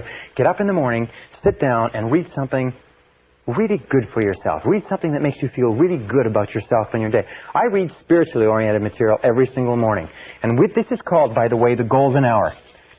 If you will do this as a result of attending this seminar, if you will begin to read every morning for 30 to 60 minutes in something that uplifts your mind, This alone will be worth all the time you spend in the seminar. This habit of using the golden hour, the first hour in the morning when your mind is wide open to new information, using it constructively is one of the most powerful success techniques I've ever found in my entire life. I've had hundreds of people come back to me and say this has changed their life. Just getting up a little bit early so you can sit and read quietly. You will become so addicted to using that golden hour that you will not be able to do without it. Even if you have to get up tired, even if you have to get up long before you have to go to work, get up and milk that golden hour. Fill your mind full of rich mental protein, beautiful thoughts and ideas. Uplift your mind and you'll find that your whole day will go better. And the third step is review your goals every morning. Review your goals every morning. Every morning before you start out, review your goals. Just the same as if you were on a long motor trip, or if you were at sea, you'd look at the map. You'd shoot the stars and the moon. In other words, you'd take a look at where you are and you would plot your destination and you would think about it, because when you review your goals, you program them into your subconscious mind. Well, programming them into your subconscious mind by repeating them every day and using that wonderful technique, that golden hour. I learned this many years ago, and I've been absolutely astonished. Those 3 points: wake up in the morning and say, I feel terrific. Read for 30 to 60 minutes and write and review your goals every single morning. And the most remarkable thing that happens is you start off every day supercharged. You start off every day feeling positive. You start off every day feeling energetic. So let's just review for a second, and I'm going to wrap up with 2 really critical points. We talked about the power of suggestion. Remember that everything counts. Everything that you read, everything that you listen to, everything that you watch on television, every magazine that you pick up, every conversation that you have, positive or negative, is affecting your subconscious mind, which is programming your future. Remember, your external world is a reflection of your internal world. Your external world is a reflection of your internal world. If there is negativity, concern, anxiety, fear in your internal world, then it's going to be reflected in your external world. So be sure that what you're taking into your mental diet is just as pure as what you would take into a physical diet if you wanted to sustain high levels of physical health and energy. Absolutely important. Feed your mind with books. Feed your mind with tapes. Feed your mind with positive conversations. Feed your mind with courses. Go and attend them. Listen to experts. Feed your mind with positive people. If one of the recommendations that one of the business philosophers says is poor people should take rich people out to lunch. Why? Because taking a rich person out to lunch is an opportunity to learn from that rich person, to get information from that person that you could not buy at any price. Poor people should take rich people out to lunch. Get around the winners. Think about the winner that you want to be and look around you in your world and say, who is like the person that I want to be? Here's another very important point in terms of mental programming. It's simply this, is discard past labels. Discard past labels. Don't ever allow anybody to tag you with the way that you used to be. If you were late before, don't allow anybody to say, well, you're always late. You say no. You say, in the past, I was late, but now I am punctual. You can't control your eating. In the past, I overate, but now I eat sensibly and soundly. You're irritable and impatient. No, in the past I was, but now I am. These are the words. In the past I was. Past tense. In the past I was. Remember, the subconscious is listening, but now I am. But now I am blank, blank, blank, whatever it happens to be. In the past, I didn't work very effectively, but now I am an effective worker. In the past, I didn't manage my time well, but now I manage my time well. Now, if you make a mistake and you fall back, then what you do is you just simply cancel the mistake by saying, well, next time, I'll. You show up late for an appointment, you say, well, next time, I'll be on time, etc. Next time, I'll. Those are the words. You cancel every mistake. You refuse to carry past labels forward. Underlining all this, teach others. Teach what you know to people who are interested. Teach what you know to people who are interested. Because remember, you become what you teach. You will find that the more you teach other people and share this information with other people, the more you internalize it yourself. You become what you teach. Does this material work? I can tell you, yes, it does work. Since I began to teach this material, since I began to lecture on it and tape on it, since I began to speak to hundreds and thousands of people, I have internalized all the things that we talk about in this course. And everything that I talk about here when I first began teaching, I hoped it worked, I thought it worked, I sort of believed it worked, but now I know it works. Having taught it, I've internalized it. Having internalized it, I have seen examples of every single bit of this. Back everything that you do with confident expectations. An attitude of confident expectations is the mark of the truly healthy personality. Remember we talked about the power of expectations? An attitude of confident expectations means that you confidently expect good things to happen. You have an attitude of positive self-expectancy. You become what W. Clement Stone calls an inverse paranoid. An inverse paranoid, as you know, a paranoid is a person who is convinced that the world is out to get him, that the whole world is conspiring to get him. An inverse paranoid is a person who is convinced that the world is conspiring to do him or her good. So become an inverse paranoid. Be absolutely convinced that the world has got a plot out there. It's plotting to do you good. It's plotting to somehow get good to you, whether you like it or not. That no matter what happens, look into it for the good. No matter what happens, this is the key to becoming an inverse paranoid. Look for the good. Expect the best and look for the good. Expect the best and look for the good. Ralph Waldo Emerson said that the measure of a healthy personality is your ability to look for the good in everything around you, your propensity to look for the good. You have to ask yourself, how much of the time do you look for the good? How much of the time do you expect the bad? The degree to which you look for the good is the degree to which you are healthy as a human being. And finally, remember this.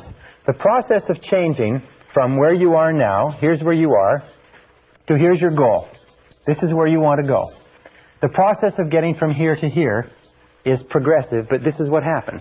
When you begin to visualize and affirm and imagine and write and plan your new self, that is, say you want to earn $50,000 a year, and you're currently earning $25,000 a year, and your goal is to earn $50,000 a year, what happens is this. You keep saying, you start to affirm and visualize over and over again, I earn $50,000 a year, I earn $50,000 a year, I earn $50,000 a year. Your subconscious mind disbelieves it. But as you say it over and over again, your subconscious mind still disbelieves it. But as you repeat it, I earn $50,000 a year, I earn $50,000 a year, I earn $50,000 a year, the disbelief shrinks, and your disbelief gets smaller and smaller. Eventually, you actually overcome your own skepticism, and finally you reach the position where you neither believe nor disbelieve. But as you keep repeating it and thinking about it and reading it and studying it and saying over and over again, I earn $50,000 a year, I earn $50,000 a year, I earn $50,000 a year, eventually you start to believe it just a little bit. Also, you start to get a slight increase in pay, and your salary goes to $26,000 a year. And then you get a bonus and you find yourself earning $27,000, and so on. You find that the more you repeat it and affirm it and visualize it and plan for it and prepare for it, the more it comes into your life, and you just keep saying, I earn $50,000 a year, and you begin to believe it more and more, and you believe it more and more. And as you repeat it and visualize it and affirm it and over again, your belief grows and grows and grows, and eventually it gets to the point where you absolutely believe that you earn $50,000 a year. And if somebody were to wake you up at 3 o'clock in the morning and give you a shake and say, how much do you earn? You say $50,000 a year, even though still at this point you've never earned more than $27,000 in your whole life. Now this is the way all our beliefs change. We start off with where we are now. We look at where we want to be in the future, and we begin to feed our mind with new mental food consistent with where we want to be. As we feed our mind with that new mental food, we start off with a lot of disbelief and skepticism. As a matter of fact, your skepticism and disbelief is the biggest obstacle to your success. But as we repeat it over and over again, as we continue to work on ourselves and to work on the situation, we begin to believe more and more that it's possible. We begin to impress the possibility of it deeper and deeper into the subconscious. Now, in propaganda, this is called the big lie. The big lie theory was the discovery that if you repeated anything over and over again often enough, that even the most intelligent person would come to believe it. With regard to your life and to my life, this is called the big truth. The big truth is that you can be, have, and do anything that you want if you want it badly enough and are willing to make the efforts. That anything that you can hold in your mind on a continuing basis, you can be, have, or do. You will become what you think about. Your only job is to make a very, very clear decision about the person you want to be, the things that you want to have, the goals that you want to accomplish, and then make sure that you feed your mind continuously, day by day, week by week, hour by hour, with words, pictures, images, ideas, thoughts, and information consistent with your goals and your ideals.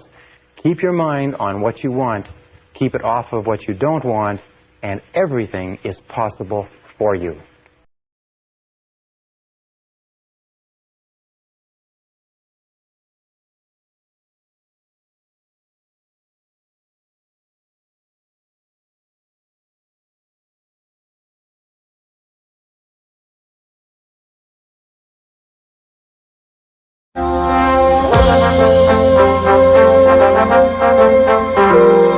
Brian Tracy presenta el programa Fénix. La psicología del logro.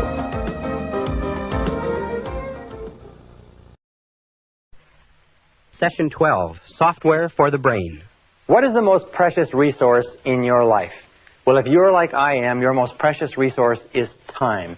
And according to all the recent studies that have been done lately, adults in America and Canada and other countries value time ahead of money in almost every instance. Now, as a result of what we've talked about in our previous sessions, with the fact that if you change your internal world, you change your external world, one of the things that begins to well up inside of you is impatience. If you believe that if you do change your internal programming, your external world will change to conform with it, then you're probably in a hurry to change that internal programming. And in this session, we're going to talk about how you can bring about rapid and permanent internal programming change. We call this session Software for the Brain. Now, I don't know a lot about computers, but I do know this. I do know that a computer has a certain amount of utility as a piece of hardware, but what makes a computer work are the programs that you run in it. And the more sophisticated and complex and productive the programs, the more valuable is the computer. So what we're going to do today is we're going to take the things that we talked about in terms of mental programming, visualization and affirmation and so on, and we're going to combine them into a series of techniques that you can use to multiply or to speed up the process at which your new thoughts and ideas are accepted by your subconscious mind and then go to work and attract them into your reality. And the first technique we're going to talk about is what I call written programming technique. It's one of the simplest of all, and yet it is so powerful that it's almost scary. Again, I've said this to many audiences, but I'll say it to you, is that if you just practice this one technique, it will be worth 10 times the time and price of this program. If it's all you learn is this one technique, it will have an astonishing difference on your results. When I first learned about this and applied it some years ago, I couldn't believe how effective it was.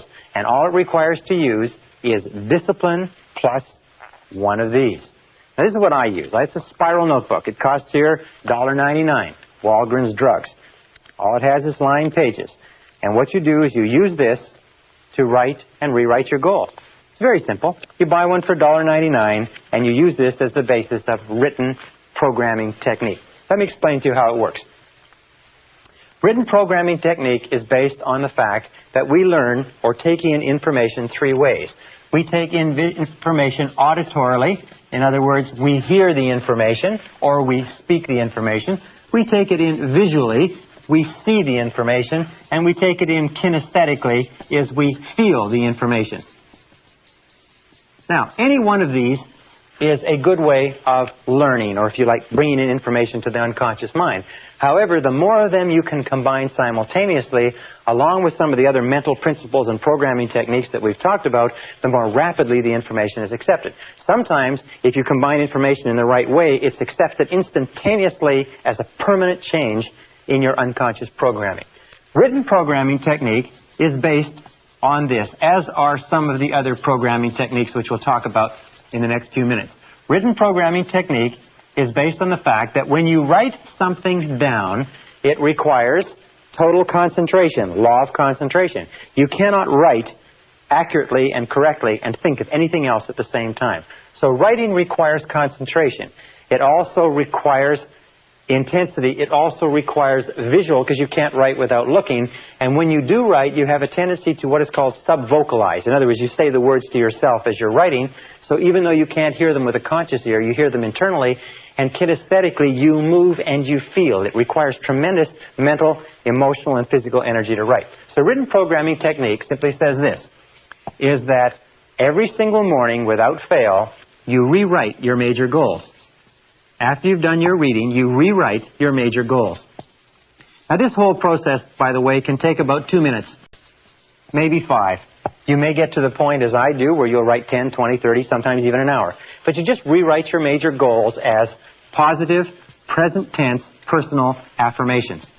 In other words, your goals could be, I earn X number of dollars per month. I weigh X number of pounds. I am outstanding in my field. I do this. I achieve. I accomplish. I choose, and so on. Whatever you want to be, have, or do, you just write it out in a series of affirmations, one at a time. Now, you'll find, and we'll talk about goal setting later on, you'll find that as you write your goals over and over again, an interesting thing will happen, is that your more important goals will tend to be rewritten first, and they'll tend to become clarified and to become sharper and more distinct. And every single time you rewrite your major goals, you are driving them, you are impressing them deeper into the subconscious, which leads to the guarantee that they will be expressed in your reality. Every time you rewrite your major goals, you're programming them into your subconscious, and you're setting them as a directional mechanism, the same way you would set the directional mechanism on a guided missile, so that it will move you unerringly in the direction of accomplishing it. Number 2 is close your eyes after you've rewritten your goals. Close your eyes and visualize your major goal or goals of the day as accomplished. Visualize them as a reality. What would they look like? Now, a very valuable thing to do, by the way, is cut out clippings from magazines and books and put them in your notebook so that you can actually look at a picture. Do you want to own a brand new car or a beautiful house or something like that? Well, then get a picture of it and make a very clear picture, so when you write out the goal, you can look at the picture and then close your eyes and feed that picture into your subconscious mind. And then the third part, which is most important, is imagine the feeling of pleasure you would have.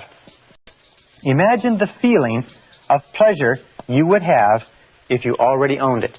Just imagine that it is already a reality.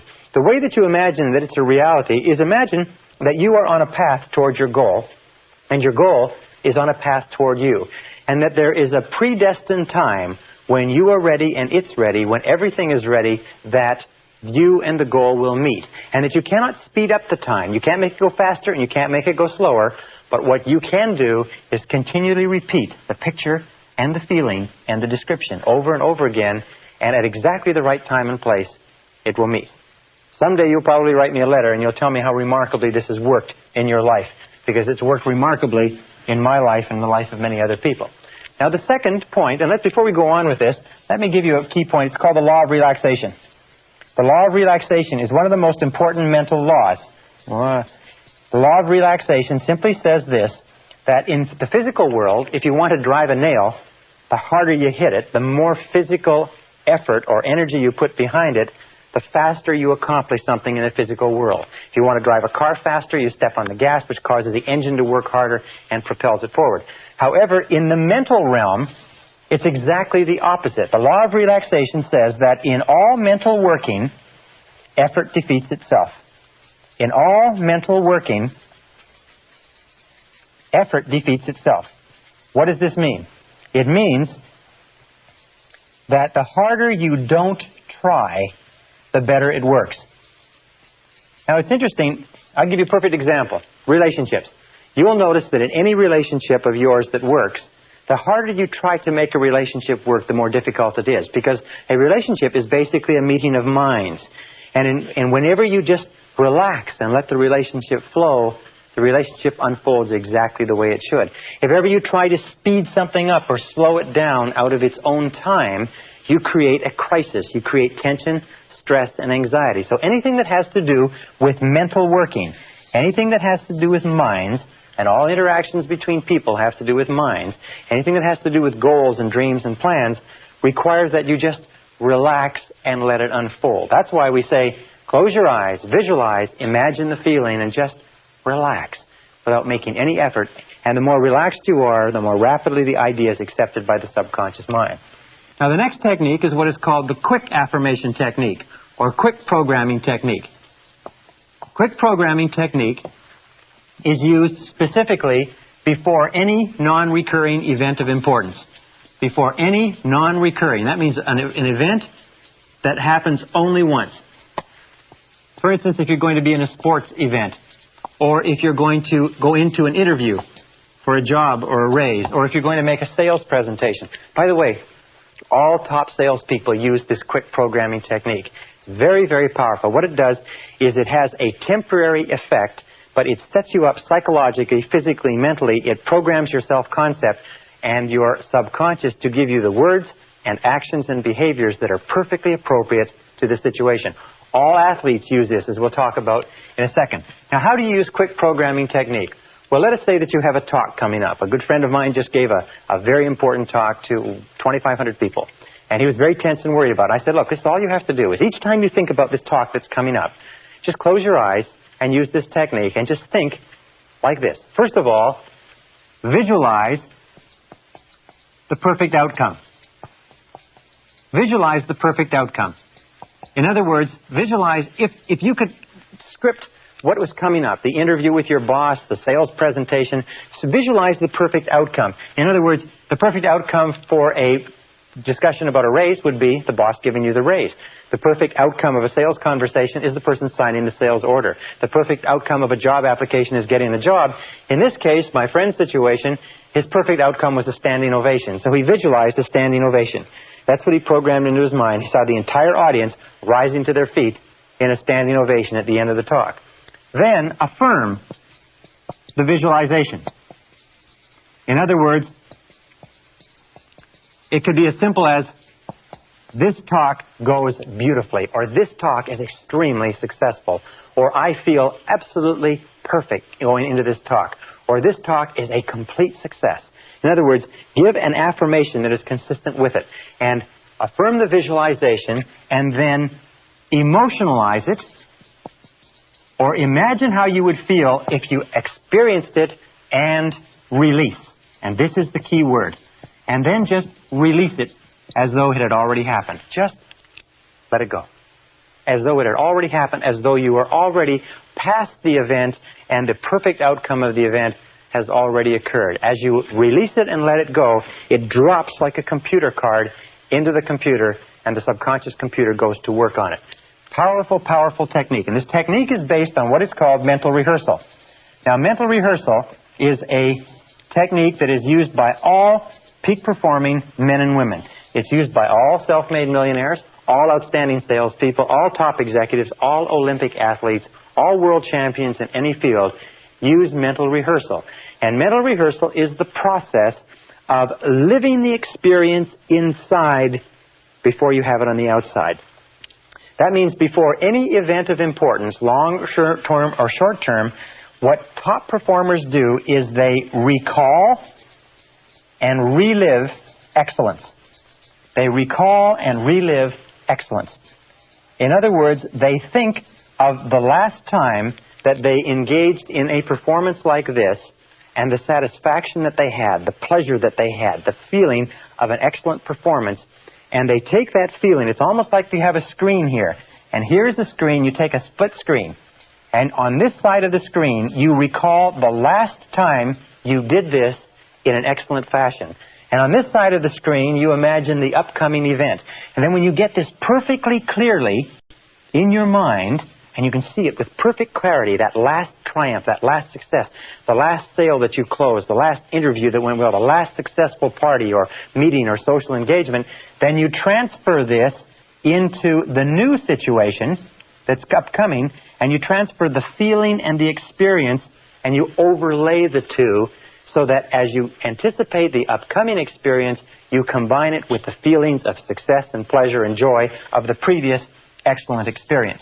What that does is it programs the subconscious mind for you to go into that experience and engage in the same words, actions, and behaviors that got you the results of success and winning the last time. Now, what is the difference between winners and losers? Major difference between winners and losers. Can you imagine what it is? Winners versus losers. It's simply this. is that we all engage in mental rehearsal. You, me, everybody. The difference between winners and losers is this, is that prior to every event, upcoming event, losers think of the last time they went into an experience like this and it didn't work out. They think of their previous failures. They vividly imagine and think about how embarrassed, humiliated, unsuccessful, how badly they felt. And the losers relive and recall failure and poor performance. The winners insist upon reliving and recalling excellence and success. So you can tell if you're destined to be a winner or a loser simply by looking at what you think about in each upcoming event. And if you just make the decision right now to think about what you desire, ask yourself, am I thinking about what I want to happen, or am I thinking about what I'm afraid will happen? Remember, the natural tendency is to think about what you're afraid of, not what you desire. So force your mind, using the law of substitution, take your mind off of what you fear and refuse to entertain it. There's a beautiful technique that I learned many years ago. Whenever you start to think about something that's causing you to be upset or anxious or tense, just say this word very, very loud to yourself. Say, stop. Stop. It's very much the same as knocking the side of a record player and joking the needle off the record player, or slamming on a tape recorder, or shouting at a person who's saying something. Just say, stop. And what it will do is temporarily it will stop your mind. And as it stops your mind, then switch your attention onto what you desire. And insist upon thinking about what you desire. And every single time you find your thoughts drifting back to what you're afraid of, say stop and get your mind onto what you desire. Here's a very simple diagram or graph. And it's like this. This is what you desire. This is what you fear. Now, here are you on this slope between what you desire and what you fear, going up or going down. This, however, is easy. The natural tendency of human nature is to focus on what is negative and to slide back into what they fear, what is the worst possible outcome. This requires effort. It requires a consistent effort to keep your mind on what you want.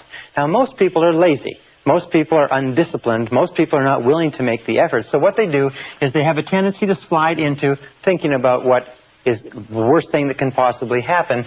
They slide into negativity. That's why the great majority of people today are negative, and very few people are positive. So be alert to that, is that whenever you find yourself thinking about something that's coming up in advance, it's natural to be filled with doubt and fear.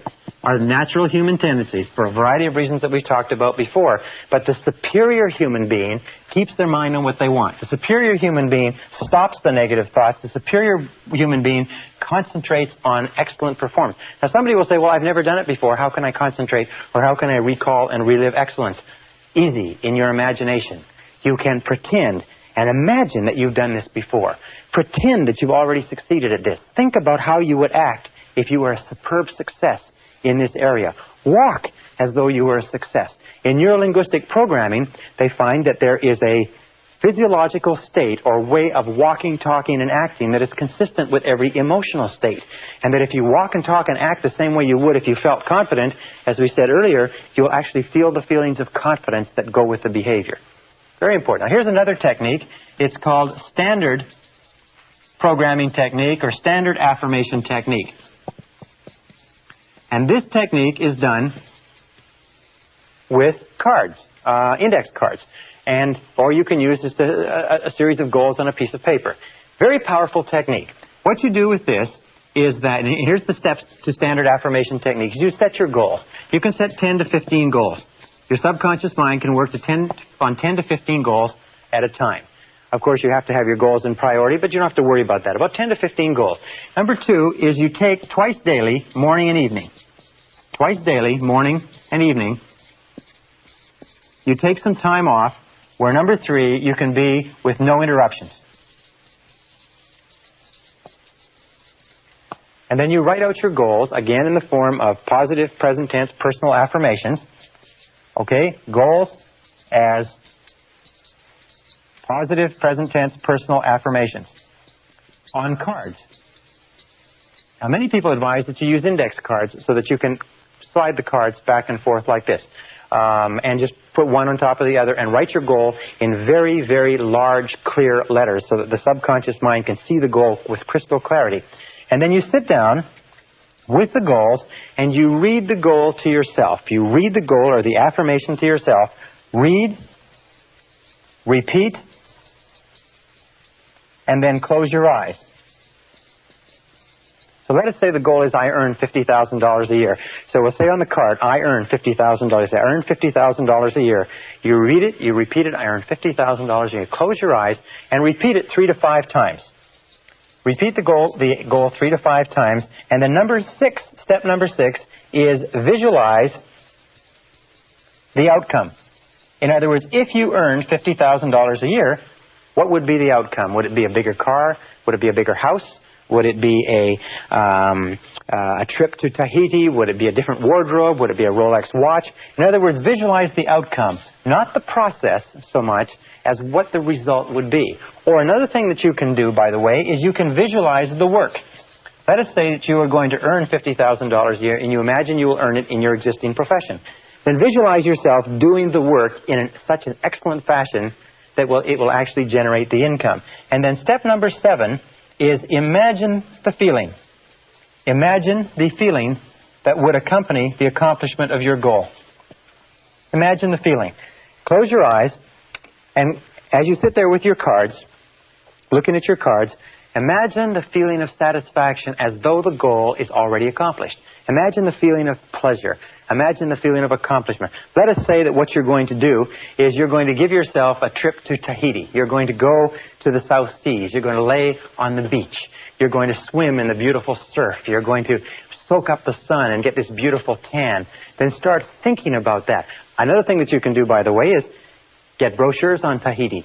Get a poster of Tahiti. Get a poster of a cruise ship. Get pictures of the things that you're going to do and have and enjoy that you associate, because the more emotions you can associate with the accomplishment of the goal, the more rapidly the subconscious accepts it as an instruction and the more rapidly you go to work on it.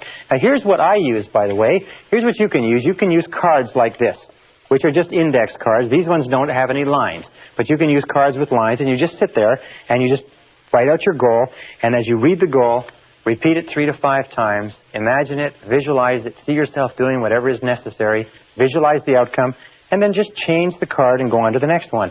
The more relaxed you are when you do this exercise, because of the law of relaxation, the more rapidly the subconscious accepts it. Here's something else that you might want to get. It's one of these spiral cards with index cards throughout it that you can write a variety of different affirmations on, carry it around with you, and just flip it. Write affirmations down. Whenever you think of something that you want, write it down, and then just take some time every so often to review your affirmations. Now, one final technique is what is called sports programming technique, which combines all the others. It's used by all top Olympic athletes. It combines mental rehearsal and relaxation. It's based on what is called autogenic conditioning, which means that if you want to become better at a sport, the technique is very simple. First of all, get some instruction in the sport. Learn from an expert. Study and learn what excellent performance in the sport constitutes. Second of all, before you go to sleep or sitting in a very relaxed position, take several deep, deep breaths and relax your body, and then visualize perfect sports performance. Say you want to be a better skier. Very simple. What you do is you learn how to ski, you look at films and pictures of people skiing excellently, and then you visualize yourself actually being the skier. You close your eyes and you do 2 types of visualization. The first type of visualization is where you look at yourself actually skiing. You look at yourself and you look at your performance. Look at yourself going down the slope. Look at yourself turning, putting in the poles, twisting, and so on. You look at yourself skiing beautifully and watch yourself going almost as though you were a spectator. The second part of the visualization is you then shift your point of attention and you look at yourself from your own eyes and actually see yourself going down the slope. Sports affirmation technique is used by all the major football teams, the basketball teams, the major figure skaters, the top golfers. Virtually all Olympic athletes train in their minds over and over again. For instance, skaters will sit down, close their eyes, put on their music, and then they will go through their entire skating routine in their minds while their music is playing. What happens is, of course, that in your mind you never fall. So they program their minds over and over again. And this is based on a very simple fact, is that every time we visualize an action, we actually send measurable impulses of nerve energy to the legs, arms, muscles, and nerves that would control the muscles that we would use if we actually engaged in that action. If you want to be a better golfer, a better skier, a better tennis player, a better baseball player, swimmer, better public speaker, better anything, you can use sports affirmation technique to bring about rapid programming changes. The key is this: repetition, visualization, relaxation, and clarity of your goals over and over again until they are accepted by the subconscious mind as facts, until they begin to become true in your reality. And if you stick with it, it will work for you.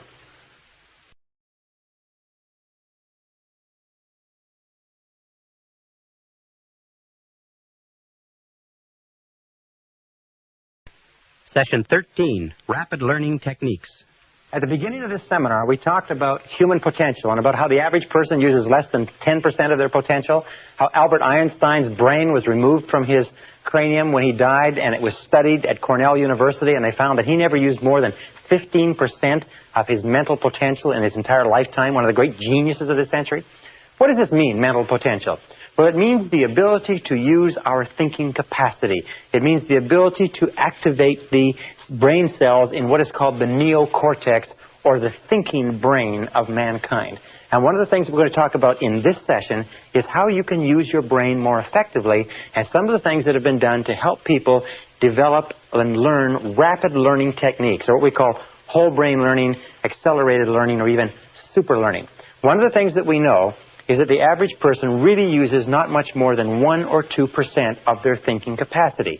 That we don't use 10%, because if you could use 10% of your brain, you could accomplish anything you could dream of on this earth.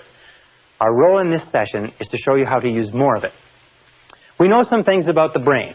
We know one thing with regard to intelligence, is that intelligence is not a matter of IQ. Intelligence is a way of acting and a way of thinking. When we look at people who are apparently extremely intelligent, we find one thing. We find that they are not much more intelligent than you or I, but they have developed their intelligence. So let's put it this way. Intelligence is developed through effort. Intelligence is developed the same way that muscles are developed. A person who has an intelligence with regard to a business or a profession, a lawyer or a doctor or a business person, is not necessarily a person who was born with that genius. It's a person who has developed it as a result of years and years of study and practice. So look upon intelligence like a muscle. IQ is malleable. IQ, or percentage points, or mental ability, is malleable over a broad range. Remember we talked about the case of positive expectations where one student's IQ jumped 25 points in the course of one school year. This is very common. We've had many cases on record where IQ points, in other words, the total thinking ability of an individual has jumped 10, 20, 30 points as the result of a particular way of learning or a particular way of studying. And we'll talk about some of these ideas.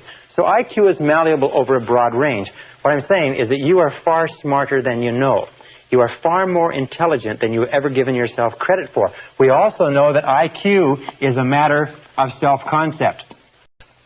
There are many people who have been found to be extremely intelligent, but because they've been brought up in negative environments, had been convinced at an early age that they weren't particularly bright.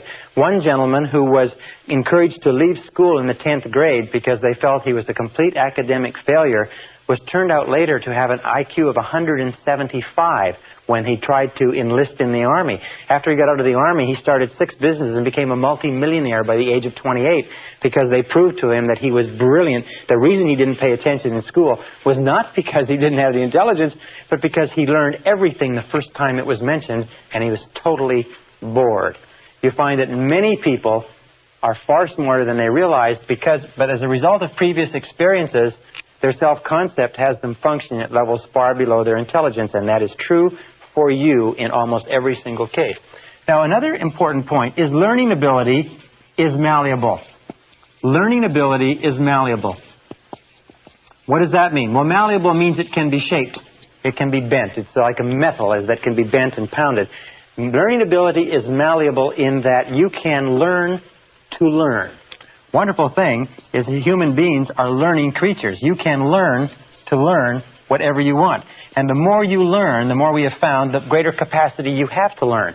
Is that learning ability is like a muscle. The more you stretch it, the more you use it, the greater its capacity becomes. The more you learn math, the more capable you are of learning history. The more you study philosophy, the more capable you are of learning psychology.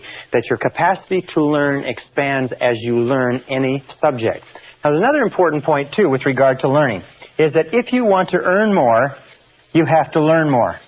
If you want to earn more, you have to learn more. This is one of the most important, simple, trite little expressions that you'll ever hear, is that we live in a knowledge-based world, and your external world of earnings will be a direct reflection of the amount of useful knowledge that you take in. So if you're like me, you're probably impatient, and you probably would like to know how to learn more faster so that you can earn more faster, and that's what we're going to talk about. Our third point, by the way, is a direct relationship between longevity and learning.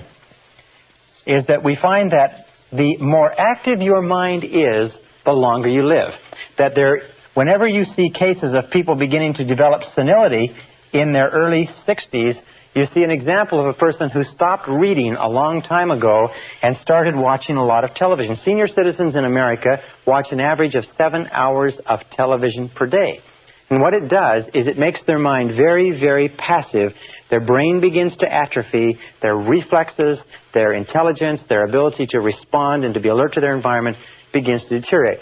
The longer you learn, the longer you study, the more active you keep mentally, the more energy you have, the more vitality, the healthier you are. In fact, if you look at the lives of the great creative men and women like Goethe, began the composition of the second part of Faust when he was 85. Grandma Moses started painting at the age of 75 and was still painting at the age of 100. Albert Schweitzer, whom I worked with in Africa, was still working a full day at the age of 91, when most of the people, if not all the people he had grown up with, had been in their graves for decades. So, if for no other reason than the fact that you want to live forever, is you must become an active, intelligent learner. You must develop the capacity to learn. You must learn how to learn. Now, a few years ago, back in the 50s in Bulgaria, a man named Georgy Lazanov began some experiments that have had a tremendous Lazanov have had a tremendous influence on our thinking in the Western world in the last couple of decades. A tremendous book has been written on his work called Super Learning, talking about the results of his experiments. And Lazanov began studying the fact that information was exploding at such a rate that nobody could keep current on their field anymore. That no matter what field you were in, tens, hundreds, even thousands of articles were being written every year, that nobody could absorb the information. So he became preoccupied with the need to create a way for people to learn more rapidly. He called his system accelerated learning. We call it rapid learning. Some people call it super learning. It means the same thing. It means how can you take in more information at a faster rate? And what Lazanov found was this. He began as a pioneer of whole brain research. He found that there are really two hemispheres of the brain, and the two hemispheres of the brain perform different functions. And that people who learn the very best are capable of harmonizing and using both hemispheres of the brain. If the left hemisphere is responsible for certain functions, the right is responsible for certain functions. He also found that there's a massive tissue that divides the brain called the corpus callosum, and that children up to the age of 5 or 6 learn at about 25 times the adult rate.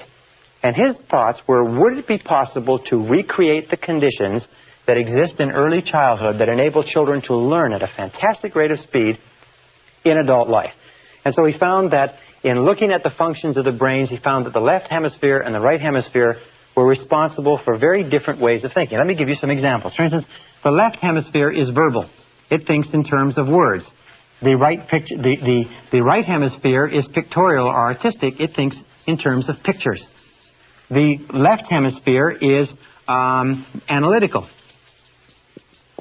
whereas the right hemisphere is holistic. It sees all the facts and information. It sees the big picture, if you like. The left hemisphere is pragmatic. It's very matter-of-factual. The right hemisphere is intuitive and is the seat of intuition and feelings. The left hemisphere is concrete. It likes to see things that it can count, touch, taste, and feel. The right hemisphere is abstract. is it's responsible for abstract concepts, scientific concepts, artistic or philosophic concepts. The left hemisphere is linear in that it sees things in an orderly row, and it is also sequential and likes to take things one thing at a time. The right hemisphere, on the other hand, is musical and artistic, if you like, and spontaneous, and is responsible for humor. The left hemisphere is responsible for language, the stringing together of words in a logical order to make sentences. It's also responsible for math. The right hemisphere is responsible for dance and for poetry. And these two hemispheres, in order to work properly, have to be harmonized. But they have very, very different functions. And as Lozanov did his research, he found another thing, is that when he studied the way that people learned, he found that people learned at different levels of brainwave activities and as a result of different things.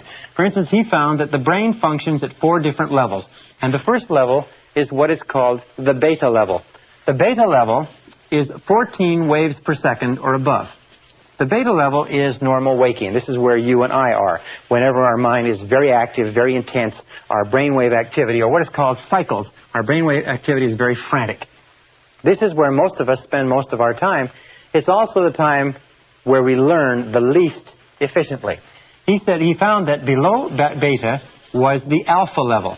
The alpha level was 8 to 13 waves or cycles per second. And this was a more, if you like, modulated wave level, and he found that we have a tendency to learn in this stage. This is the deep relaxation stage. This is the stage that we're in when we're sitting deeply relaxed, when we're daydreaming, if you like, or prior to going to sleep, we drop into this level. Just below the alpha level is what is called the theta level. The theta level is 5 to 7 waves per second. The theta level has, again, bigger waves, and this theta level is where we just are starting to drop into dreaming. It's called the hallucinatory or illusionary area, where we're starting to have dreams just before we fall asleep. Have you ever had the experience of being woken up just as you're falling asleep and being jerked out suddenly from this theta level? You weren't into delta, you weren't sound asleep, and you notice how jarring it is. But what Lozanov found was the alpha theta level. This level in here is where we do our best learning. And that when we are learning at this level, our ability to learn is dramatically increased. And just below theta is delta, and delta is 1/2 to 4 waves per second. And these are long waves, if you like. Now, of course, below half a wave per second, you are no longer working. As a matter of fact, the cessation of brainwave activity on an electroencephalogram is one of the clinical definitions of death. Now, what Lozanov tried to do was, he said, would it be possible to bring people down from beta, where they're awake, into this alpha theta level and somehow activate the right and the left brains so that they work simultaneously? And he came up with a method using music and relaxation. And he began his experiments back in 1965-66 in Bulgaria. One of the most interesting experiments, he started off with language. And the language he chose was the language of French. Now, if you were to take a French course at your local university as an adult, you would be expected in a 3-hour period, and 3 hours seems to be the ideal study period for a language, you would be expected in 3 hours to learn approximately 25 to 40 words. And you'd be expected to have a retention level up until the final exam, with due study and so on, of about 80%, and maybe less. As a matter of fact, what Lozanov found, he said that most of the ways that we learn in our society are so inefficient as to be deplorable, in that the average person who gets a university degree in our society after 4 years and $25,000 to $50,000 of expenses forgets 80 to 90% of everything they learned at the university before the summer after the final year is over. As a matter of fact, as much as 80% is lost in the first 30 days. It was been postulated by a couple of university professors. If you want to clear out most of the universities in the country, very simple way to do it, is call everybody back 48 hours after final exams to rewrite without notice. and you would find that the traditional way of learning, which is to cram the brain with as much information as possible and to rush into the exam room and regurgitate the information onto the exam and then go back and recover and do it over again, this way of learning is so inefficient that almost all the information we take in that way is lost completely. That's why if you took a language course in school and then you ever went to one of the countries where they spoke the language, you found that you probably couldn't remember more than 3 or 4 words, and even those you had wrong. Well, so Lazanov decided to use music and relaxation, and this is what he did. Under very closely controlled conditions, he brought in 60 students. These 60 students were drawn from a variety of occupations. None of them had any knowledge of French at all. They were very closely monitored and screened by people who were not favorable toward this experiment. So it was very rigorously controlled. In 1966, he brought in these 60 people, and he felt that he would have to greatly increase the average level of learning in order to get approval for the establishment of his Institute of Suggestology. The Institute of Suggestology and Suggestopedia was subsequently set up in Sofia, Bulgaria. What he did is he took these people, and we had 60 people, and his goal was to get them to 150 words per session, 100 to 150 words per session with higher levels of retention. What they did is they brought them in, they played gentle, relaxing music, they turned down the lights, and they read them the words on cards with the French on one side, the Bulgarian on the other. And as they read them the words, the students repeated the words in a deeply relaxed state, and they brought them up to a state of full awareness and reviewed the words and then tested them on it. They found from the very beginning 3 sessions. First of all, review in aware state. Second of all, listening to the words in deep relaxation. Third of all, review in an aware state again. They found that from the very first session, they were getting 98% retention. In that, in testing at the end of each session, they were remembering 98% of what they learned. They conducted this experiment for 6 weeks, and every single student in the class got up to a 98% retention rate with no experience in the language at all. Now, before they disbanded this experiment in '66, he called for volunteers and got 15 more. 15 of these students volunteered, and they said, would it be possible to learn 500 words in one day?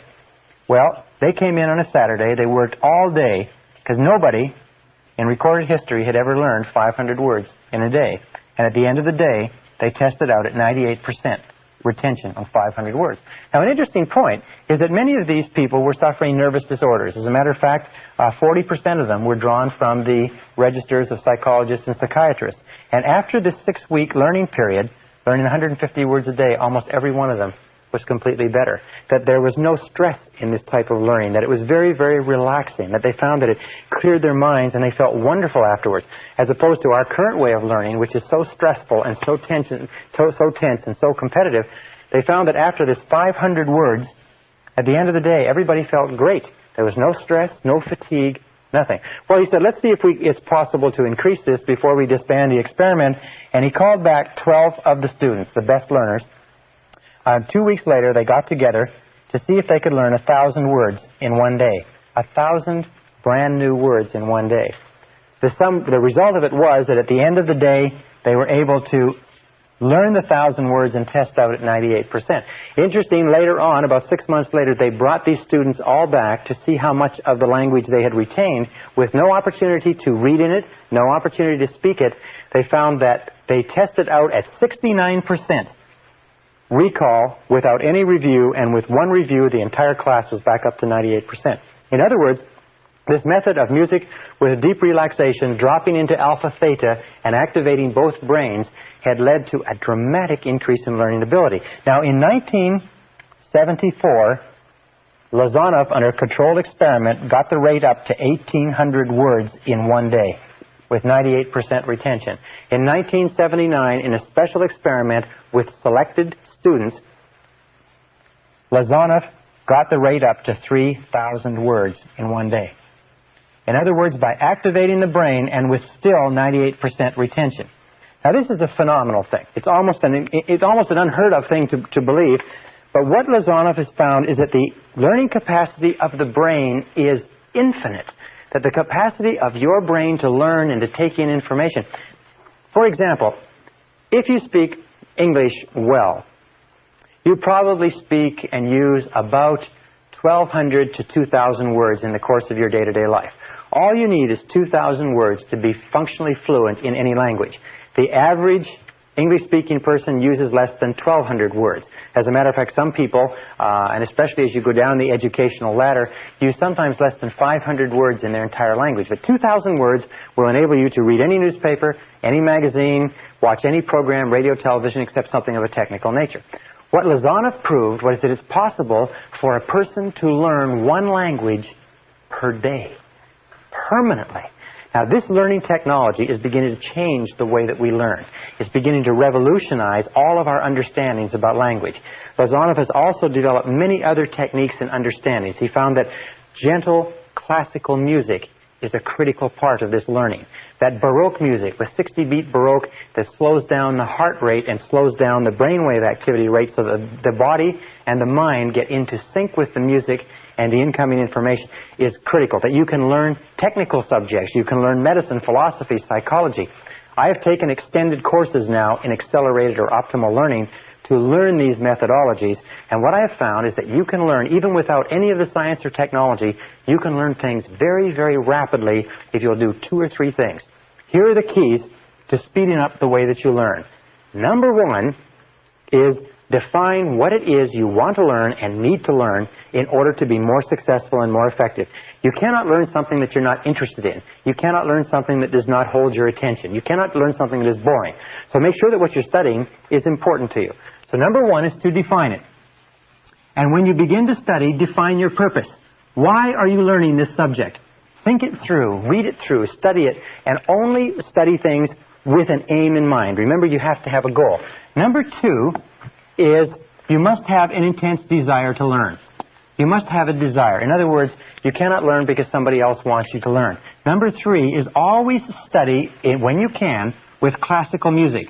Gentle classical music with no words. Gentle classical music of any kind, especially music from the classical period of Mozart, Bach, Brahms, Dvorak, Beethoven, and Stravinsky, for instance. These composers have a classical 60-beat Baroque backbeat within their music. And if you play with classical music or even environmental sounds like the sounds of waves or the oceans, white music as it's called, if you have that in the background, it relaxes the brain, it opens the left and the right hemisphere, and it allows information to come in through the left brain and be internalized into the right brain where it is stored in the seat of memory. So what you want to do is through music, you want to relax the corpus callosum, relax the brain so that information can flow in through the left brain and into the right. A 4th key point is spaced repetition.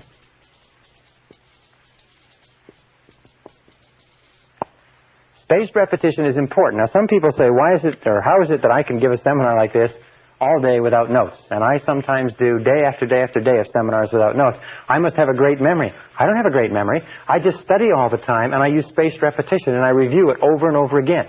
There's another thing, too, by the way, is that the more you learn, the more you learn. When you start to study, remember that it takes practice to learn how to learn. It takes practice, practice, practice. Is that the more you practice learning how to learn, the more likely it is that you'll learn. The first few days when you're studying a new subject, you'll find it takes tremendous effort. Now, here's another important point, and that is variety. Variety of stimulation is critical. The number of different ways that you stimulate your mind, different books, different magazines, plays, different exposures to different conversations, different subjects, and so on. If you bombard your mind continuously with stimuli that challenges your mind, you will find that you'll develop the capacity to learn and remember more.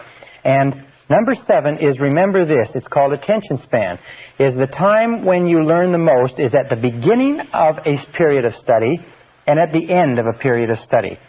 What does this tell you? It tells you that instead of studying or reading for a long period of time like this, say 2 or 3 hours, what you do is break it up and take several breaks so that you have a series of breaks. And you'll always remember what you learn at the beginning of the break, at the beginning of the period, at the end of the period, the beginning and end. So the more breaks that you can take, the more variety that you can put into your studying, the faster you'll learn. The key to remember this is that everything that you are or ever will become is going to be as a result of the information you take into your mind. The practical, usable information that you can take and use to bring about some kind of improvement in the world around you. If you want to earn more, you have to learn more. If you want to be happier, you have to learn more. If you want to realize your full potential as a human being, you have to learn more, which means read, study, and learn how to learn. And if you'll do that, you'll be amazed at how much of your mental potential you can release.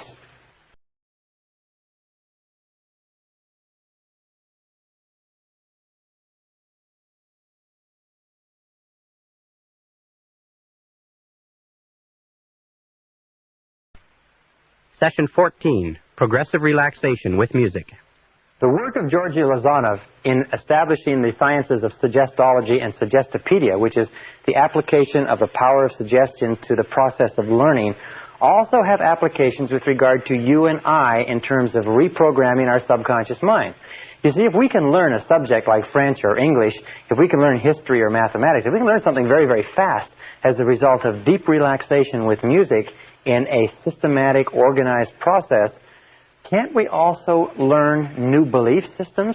Can't we also learn new ideas, concepts, characteristics, qualities? Can we develop confidence, courage, the ability to earn more money, the ability to be better parents, better bosses, and so on, using the same techniques? Yes, we can. Now, over the years and over the centuries, over all the course of mankind, great mystics, great leaders, great religious teachers, great philosophers, and thinkers have found that by relaxing deeply, even without music, just relaxing deeply and meditating or dwelling on particular thoughts or ideas, whether it's a quality or a mantra or something else, deep relaxation and meditation on a particular thought enables us to internalize the thought. Let me talk about this for a second. The key is deep relaxation. Remember, we talked about the law of relaxation that says the harder that you don't try, the better it works. In all mental working, effort defeats itself. Therefore, whenever you present new information to your mind in a state of deep relaxation, it is accepted far more rapidly. If you want to become a positive, outgoing, enthusiastic, wealthy, influential, successful human being, you must change your mental programming so that your internal programming, your beliefs, your self-concept, your essential fundamental convictions are consistent with what you wish to experience in the outside, and deep relaxation is the key. That relaxation is the key to the vault of riches. That relaxation is what unlocks your tapped potential. And most of our modern times have been spent on finding ways to do things harder, to force things, to drive things, but we're finding more and more as we study the history of man and the Eastern religions and the research that's been done in this field that deep relaxation is the key. Even Harvard University has done experiments on relaxation and found that even one process of deep relaxation changes brainwave activity over that of people who don't. Now, there's several ways. One is meditation. Well, what is meditation? Meditation is simply closing your eyes, taking a deep breath, dropping into alpha. It's as simple as that. As you take a deep breath and close your eyes, you drop into alpha, and your brainwave activity from here just goes here. When you sit on a park bench and daydream, you're in a form of meditation with your eyes closed. Meditation is very, very healthy, restful, very refreshing, and many people have gotten into what is called transcendental meditation, which is really a systematization of the process of meditation, where you take a mantra and you sit down, close your eyes, relax, and you repeat the mantra. Now, what is a mantra? A mantra is merely a meaningless word. Dr. Herbert Benson at Harvard University found that if you just repeat the word one over and over again, that'll be good enough. In terms of closing your eyes, repeating the word one, each time you exhale, you'll drop into a state of meditation in a matter of a few seconds, even if you've never done it before. Now, meditation is very healthy. What does it do?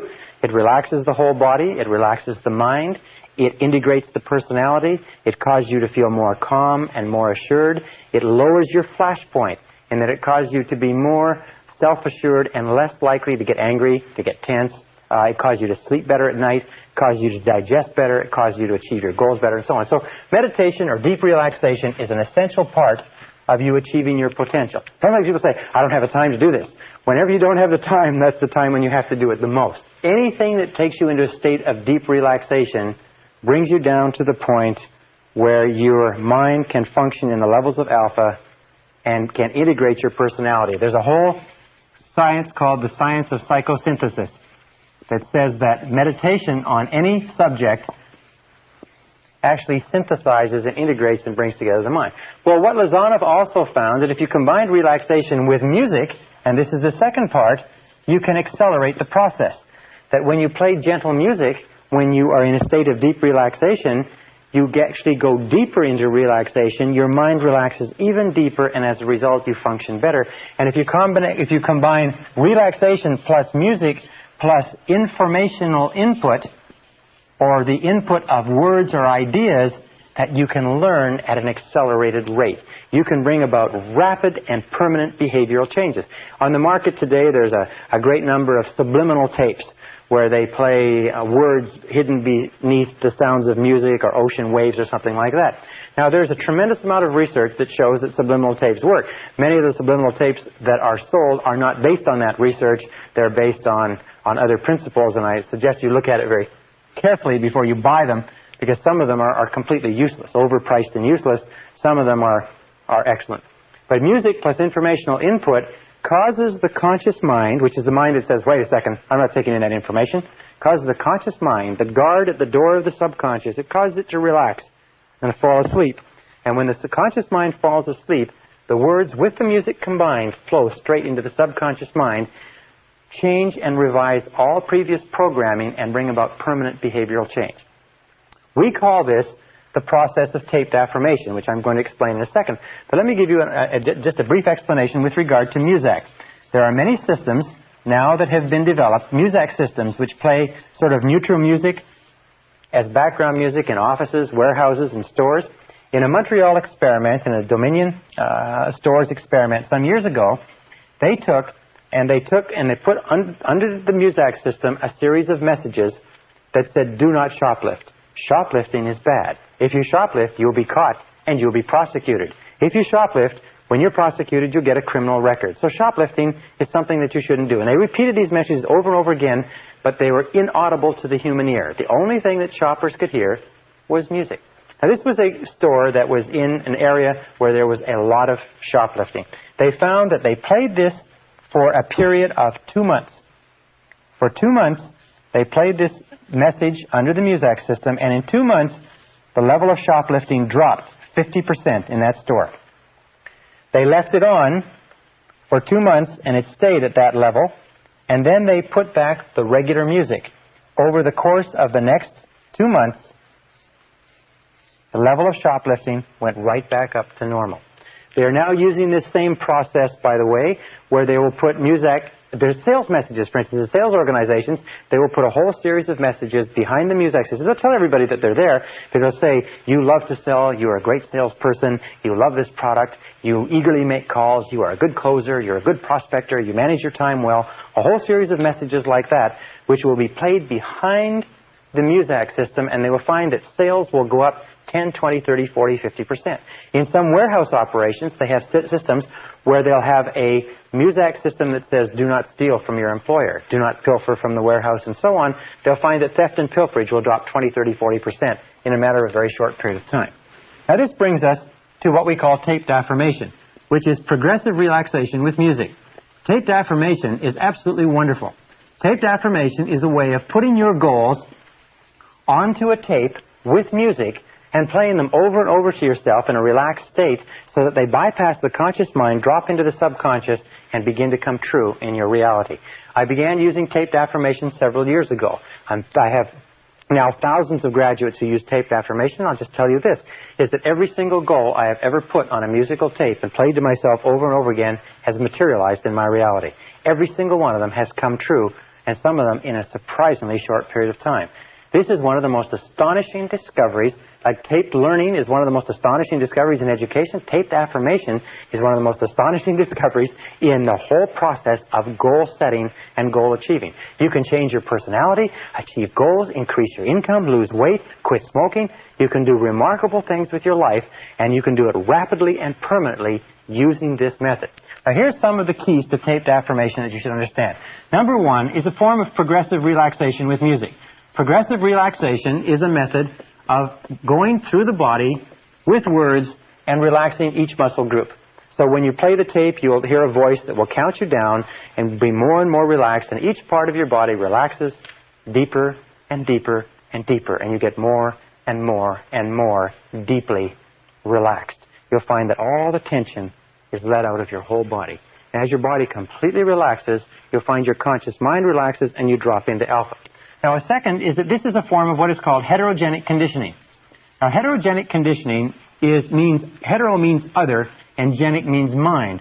So in this, we use the word you. It's a conditioning process so that when you listen to the tape, it always says you. You like yourself very much. You really like yourself. Or you accept complete responsibility for your life. It uses affirmations that are very simple and clear, positive, present tense, but in the you case. Why? It's because whenever we listen to another voice, even if you make your own tape with your own voice, you always use you. Whenever we take in information from another voice, we are accustomed from infancy to our parents or someone else saying you. Now, there are some people who say that you're supposed to put on the tape the words I earn or I weigh or I like myself. But whenever we listen to somebody else talking about themselves, it makes no impression on our subconscious. So when you make a tape that you listen to, it's always you taking the message in. When you speak to yourself, it's always I. I am, I can, I do. Our third point is that this is healthy, this is relaxing, and this is refreshing. You will find that if you play this tape, which is about 20 minutes, and we're going to give you this tape in a little while, if you play this tape, when you come home in the evening, if you play it in the middle of the day, it's better than a nap. It's better than taking a sleep. It's better than a steam bath because it will relax you, it will refresh you, and you'll feel healthy.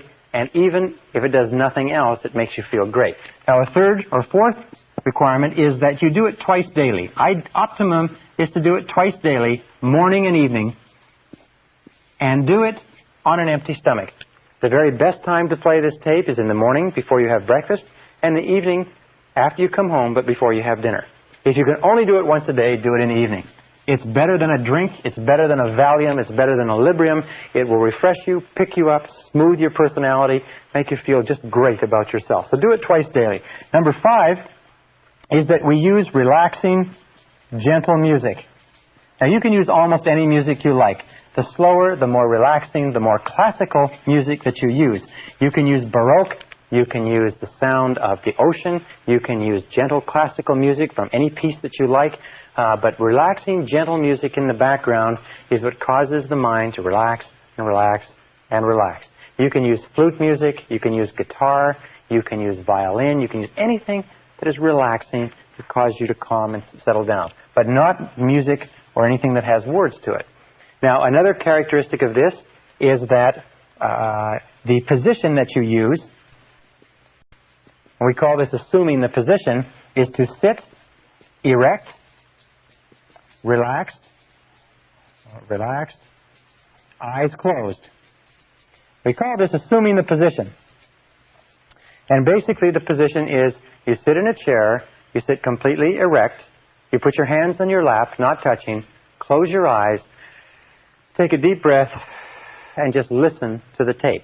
The tape is complete. All you have to do is put it on, and it will count you down into a state of deep relaxation, very much like this, into a state of deep relaxation. While you're in that state of relaxation, it will play a series of 10 affirmations, 5 each.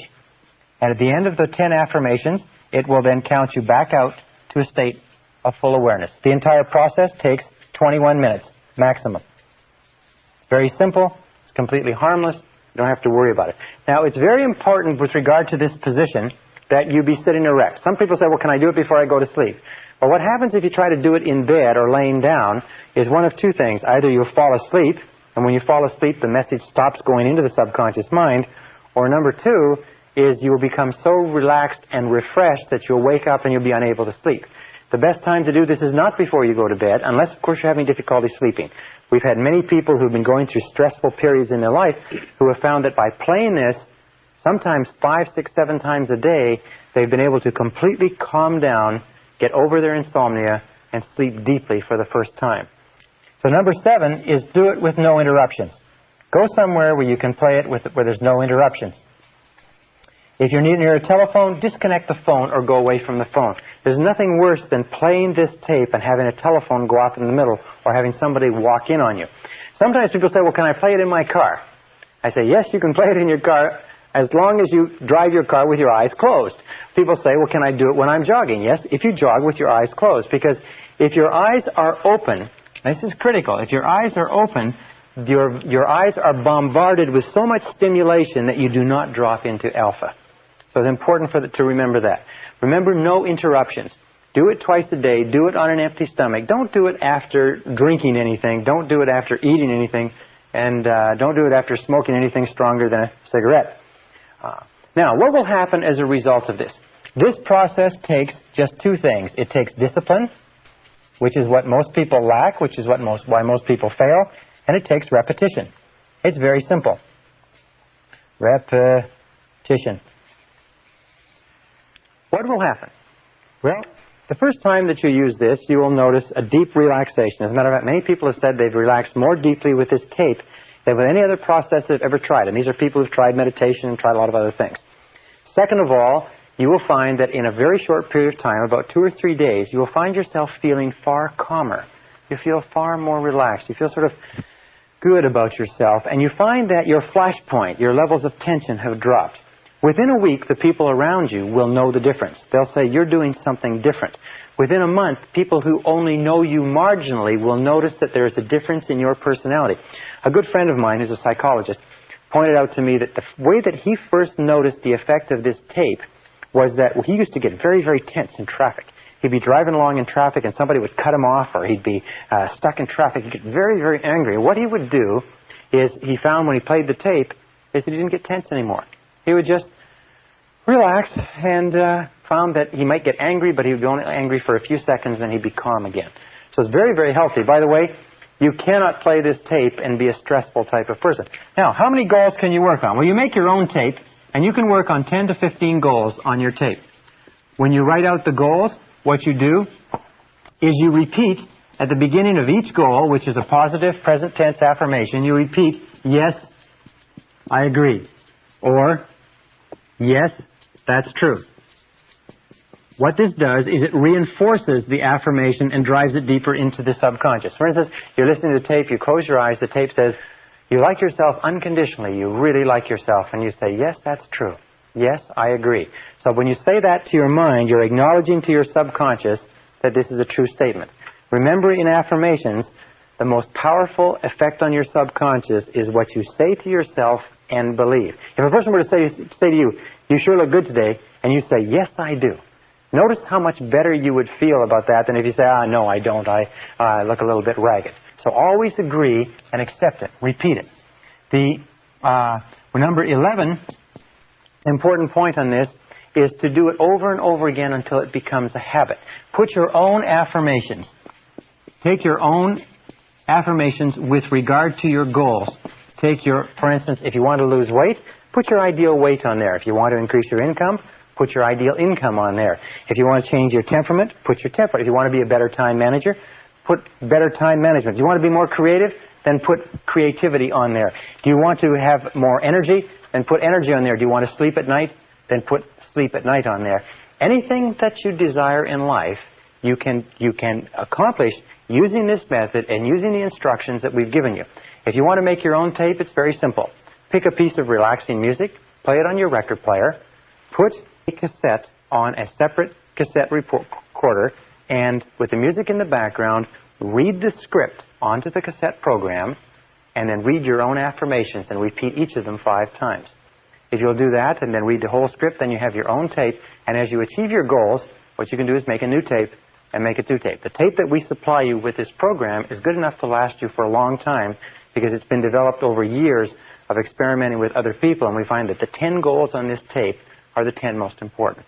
If you use this method of taped affirmation in a very short period of time, you'll notice changes in your life, changes in your results, changes in your health, changes in your temperament, changes in your personality. And I will repeat what I said before, I have never set a goal on taped affirmation that I have not accomplished exactly at the right time, exactly in the right way, and it will work for you as it has worked for me. Good luck.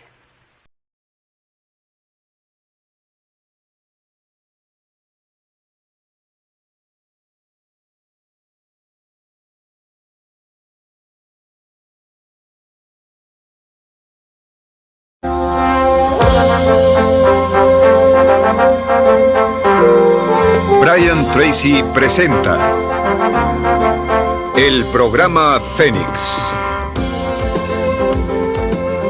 La psicología del logro. Session 15, 5 Keys to Goal Setting.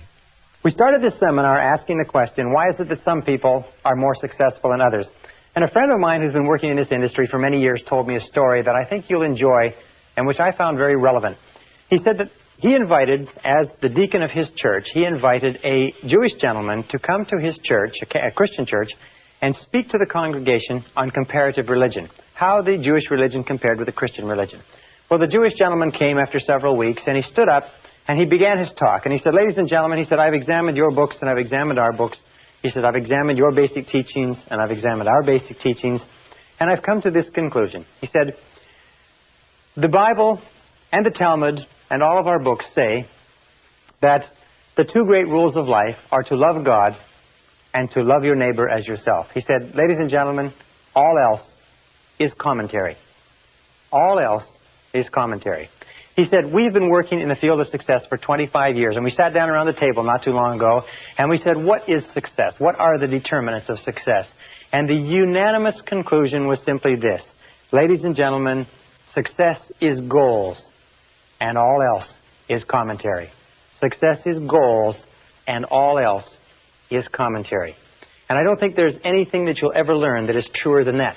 During the course of this seminar, we've talked about many different laws, the law of attraction, law of correspondence, law of belief, expectation, and so on. But you find that the only way to utilize all of those laws, or the easiest way to utilize all of those laws, is just to simply set a goal. When you set a goal, what do you believe in? A goal. What do you expect to happen? A goal. What do you attract into your life? People and circumstances in harmony with your goal.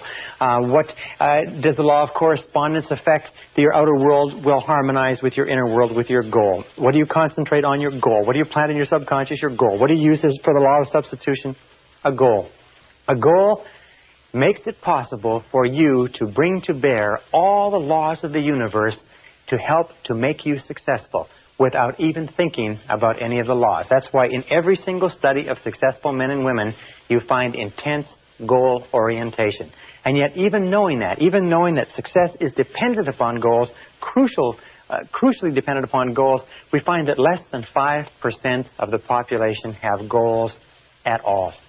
I once wrote a paper or an article for a newspaper, and the quote they pulled out of the newspaper was, those who do not have goals are condemned forever to work for those who do. If you don't have goals for your life, you're condemned forever to help other people achieve their goals.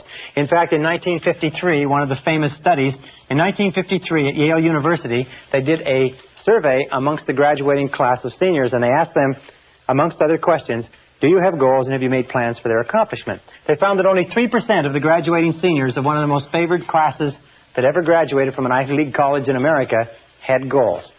Well, they went back in 1973, 20 years later, and they asked them, amongst other things, how much money are you worth today versus how much you were worth in 1953?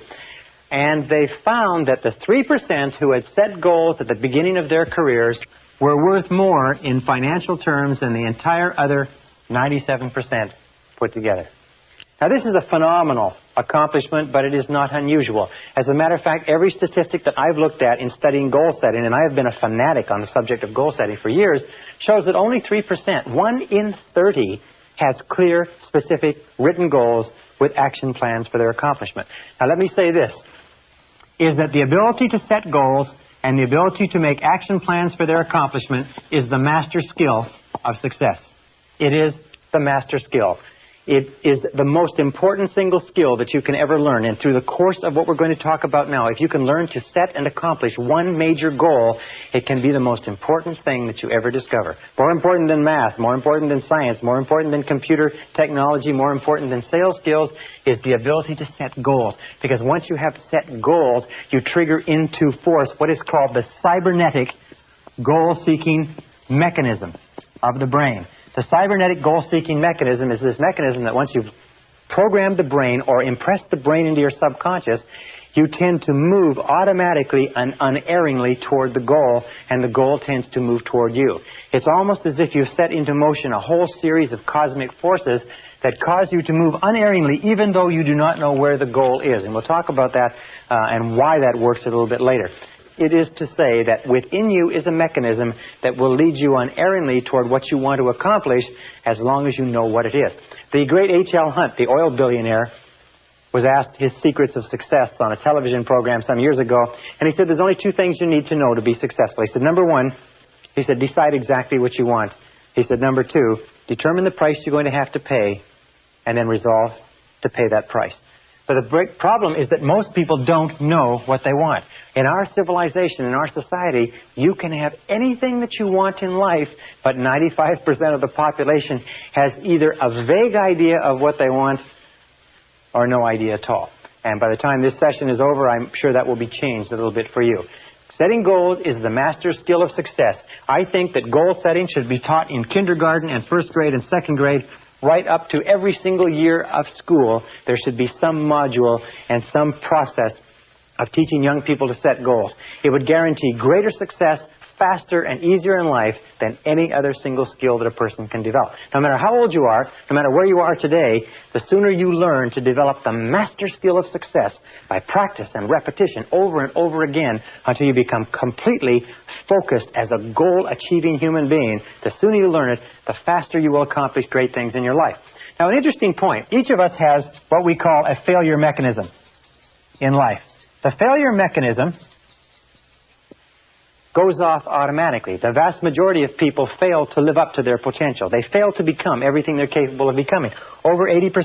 And the failure mechanism is what we call the comfort zone. It's the tendency to fall into a comfort zone, to do what is easy, not to avoid making the efforts necessary to succeed. Now, this failure mechanism goes off automatically. From the time we are infants, we talked earlier about the pleasure principle. We always move toward what is pleasurable, what is easy, what is fun, what is enjoyable, and we move away from what is uncomfortable, what is difficult, what requires discipline, what requires effort, and so on. However, the only way to override this failure mechanism is by activating your success mechanism. And your success mechanism is triggered by a goal. Whenever you write out a goal, you override the failure mechanism. Whenever you think about a goal, you override the failure mechanism. You see, when you set a goal, it releases positive energy. It builds up drive and desire. It gives you persistence. It gives you clarity of thought. It gives you intensity of purpose. And it moves you forward towards your objective. The only way you can break out of the comfort zone is by setting goals that are progressively higher than anything that you've accomplished. And all leaders in every study that I've looked at in the last few years make a habit, a conscious habit of not getting stuck in a comfort zone. They're always aware. Natural tendency is to slide, to take it easy. So they're always setting goals that are just a little bit higher than they've ever accomplished before. They're always striving, always reaching out beyond anything they've done before. And that's what keeps them growing. That keeps them alive. It keeps them alert. It keeps them bright. And it keeps them successful. Now, we know, by the way, that achieving goals is automatic. You have this cybernetic mechanism that once you've programmed a goal into your mind, you go off toward it automatically. The problem is not in achieving goals. As human beings, you are a goal-achieving organism. The only time you're happy is when you have a goal. The only time that you are fully alive is when you're working towards something that's really important to you. You need that sense of meaning and purpose, that sense of direction, that sense of significance in your life. The question is not why is it that people don't achieve goals, because achieving goals is automatic. The question is why is it that people don't set goals? Now, I've heard for years before I began working in this subject, you're supposed to set goals, you're supposed to set goals. And yet I talk to people who've read the books and taken the course. I say, do you have written goals? They don't have any written goals. So I began to look into the psychology of goal setting, and I found that there are 4 major reasons why people don't set goals. Even though they know they should, they know they're important, they've been told over and over again, 4 major reasons. And until you understand these 4 reasons and how they work on you unconsciously, we can't go on to the next step. So let's talk about them. Why don't people set goals? Number 1 reason why people don't set goals is they don't realize the importance of goals. They don't realize the importance of goals. Now, what does this mean? Well, it means that you and I are the products of our upbringing. You and I are the products of our parental influences, our brothers, our sisters, our friends, our family, and so on. If you grew up in a home where your parents did not emphasize goals, did not talk about goals, did not encourage you to set goals at an early age, do you know what happens? Is that you can grow up and you can become an adult and you can not even be aware that there's such a thing as goals out there. In the studies on who gets ahead in America, they found an interesting thing. They found that the conversation around the family dinner table is a major determinant of the character of the children who grow and come out of that home. That if the conversation around the dinner table is achievement-oriented, success-oriented, goal-oriented, then young people will grow up believing and working toward goals as naturally as they eat with a knife and fork or wash their hands after dinner. So, people don't realize the importance of goal setting. Please understand that goal setting is critical. It is the vital skill of success. And the kindest thing that a person could ever do for their children is to help them set worthwhile and realistic goals from an early age and then give them all the encouragement possible to accomplish those goals.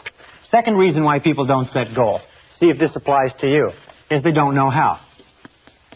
Surprisingly enough, and when I started studying this subject, I found that everybody said to set goals. Very important to set goals. Got to set goals, got to have goals, got to put a timeline on goals. But the fact is that there were no really good goal-setting methodologies. And in this course, I'm going to teach you a goal-setting methodology that is absolute dynamite, considered one of the best goal-setting methodologies that anybody's ever seen. But if you don't know how to set goals, I can tell you how to set goals, to tell you to set goals all day, and it wouldn't do you any good. You can go through 12 to 15 years of school in our society and never get 1 hour on goal setting. Imagine 12 to 15 years. I've taken a postgraduate degree in business from a major university, and never once did they spend 1 hour talking about how to set and achieve goals. Never once did they discuss the master skill of success. Well, after this course, you're going to know how to set goals. So that won't be a problem. Now, the third reason why people don't set goals, and this is in order of increasing importance, is fear of rejection. The fear of rejection, as we talked about before. One of the most profound and powerful fears in our life is the fear of being criticized or ridiculed by other people.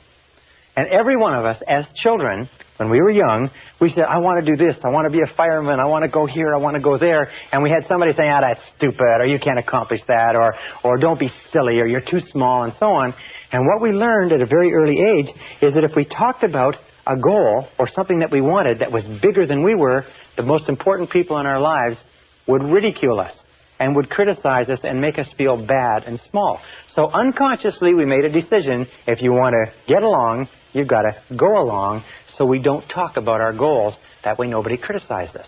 Now, as adults, we fall into the trap, an unconscious habit, we fall into the trap of not setting goals at all, and not talking about goals and not thinking about goals, then nobody can criticize you. And I will tell you this, that 80-90% of the people around you, if you decide you're going to do anything from finding a new parking spot to finding a new job or a new marriage, they will tell you that it can't be done. They'll tell you all the reasons, and they'll line them up, and they'll try to discourage you from doing anything different than you're doing. So here's the key. Keep your goals confidential. Keep goals confidential. Don't discuss your goals with anybody, except that the great majority of people are threatened by anybody who has a goal. They're worried. It makes them feel inferior and inadequate because they don't have goals of their own. So only discuss your goals with people who also have goals of their own. Discuss them with the people close to you whose help you need to accomplish them.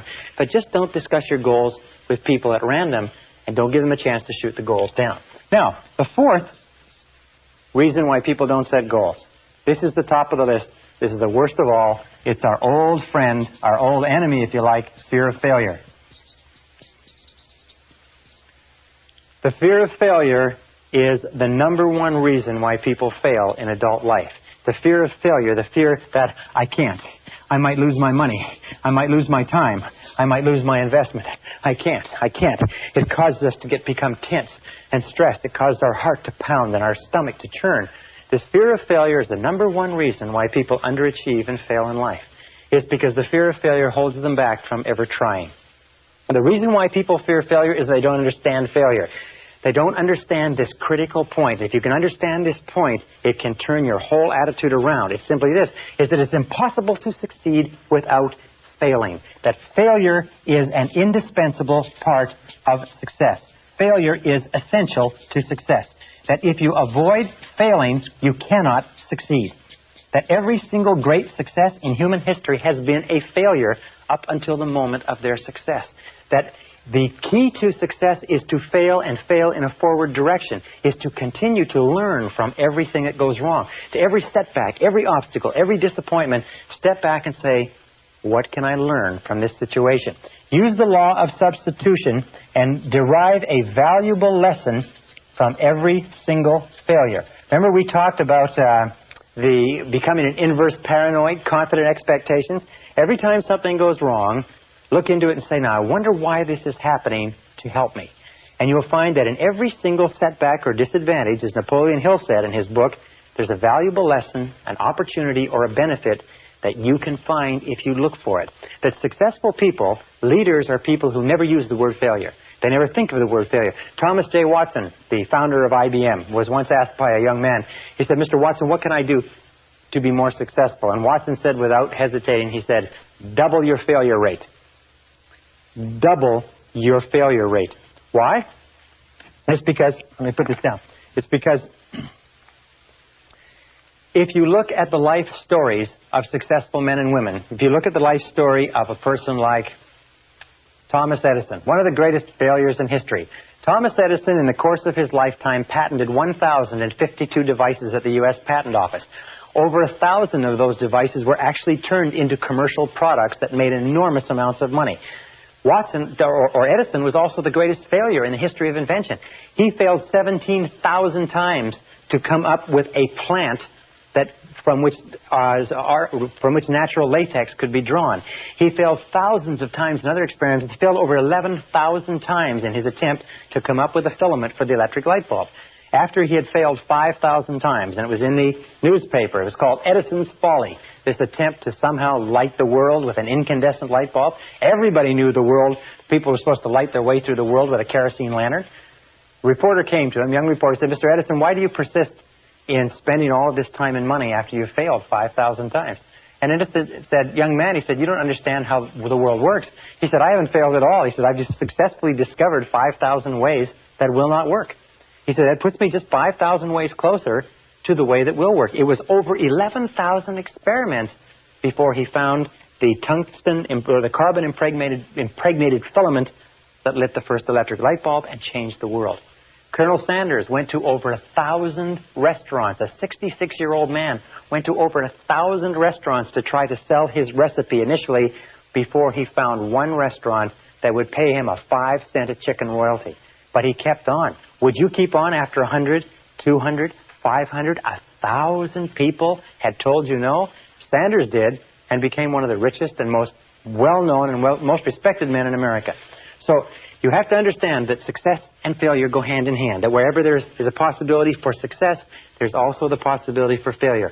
There is nothing wrong with failing as long as you learn from every lesson. And remember, if you have a certain number of failures that you have to go through in order to learn the lessons and gain the experience in order to achieve your great success, the sooner you do it, the faster you get on with it, the more mistakes you make, the more times you fall on your face and pick yourself up and learn from it, the faster you're going to achieve what you're capable of achieving. All right. This brings us to the second part of goal setting. And these are what I call the 5 keys. Now, these 5 keys are 5 key parts of the process of goal setting for you to keep in mind on a regular basis. The first key part, number 1, is this, is that the scariest thing in human life today is change. We know, however, that change is inevitable, that change is a part of progress, that there's no progress without change, that your life cannot even improve with change. We know that change is scary. And there's a natural tendency, what we call homeostasis, There's a natural tendency for people to resist change, to push it back, to avoid it, to dig in their heels, to get into that comfort zone. And as I've said before, the comfort zone is the greatest single enemy of human potential. Change is scary unless it is goal-directed. Unless it is goal-directed. And this is the key, is that we can overcome this persistent unconscious fear of change by one simple technique, is by taking control of it. Remember we said that the law of control is the critical law of human harmony, that you only feel positive about yourself to the degree to which you feel you are in control of your own life. Well, goals allow us to control the direction of change. We know that life never goes on in a straight line for any period of time. Life is either getting better and improving, or life is getting worse and deteriorating. That just happens to be the fact. However, when we set goals, we can control the direction of change. And controlling the direction of change is the key to our success. So that everything that happens in our life is goal-directed. It is towards something that we want. It is toward improvement. It is in the direction of our highest ideals rather than random. See, nobody fears change if it's in the direction of something that they want. The only change that we fear is change that leaves us worse off than we were before. Now this brings us to our second key concept in goal setting. It's what we call the area of excellence. Now the area of excellence concept is very simple.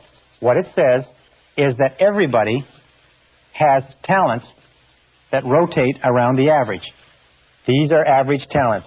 So we are better at cooking, worse at math, better at communicating, worse at selling, better at speaking, worse at history, and so on. We all have talents, but it also says that every one of us has talents somewhere that are in the exceptional range.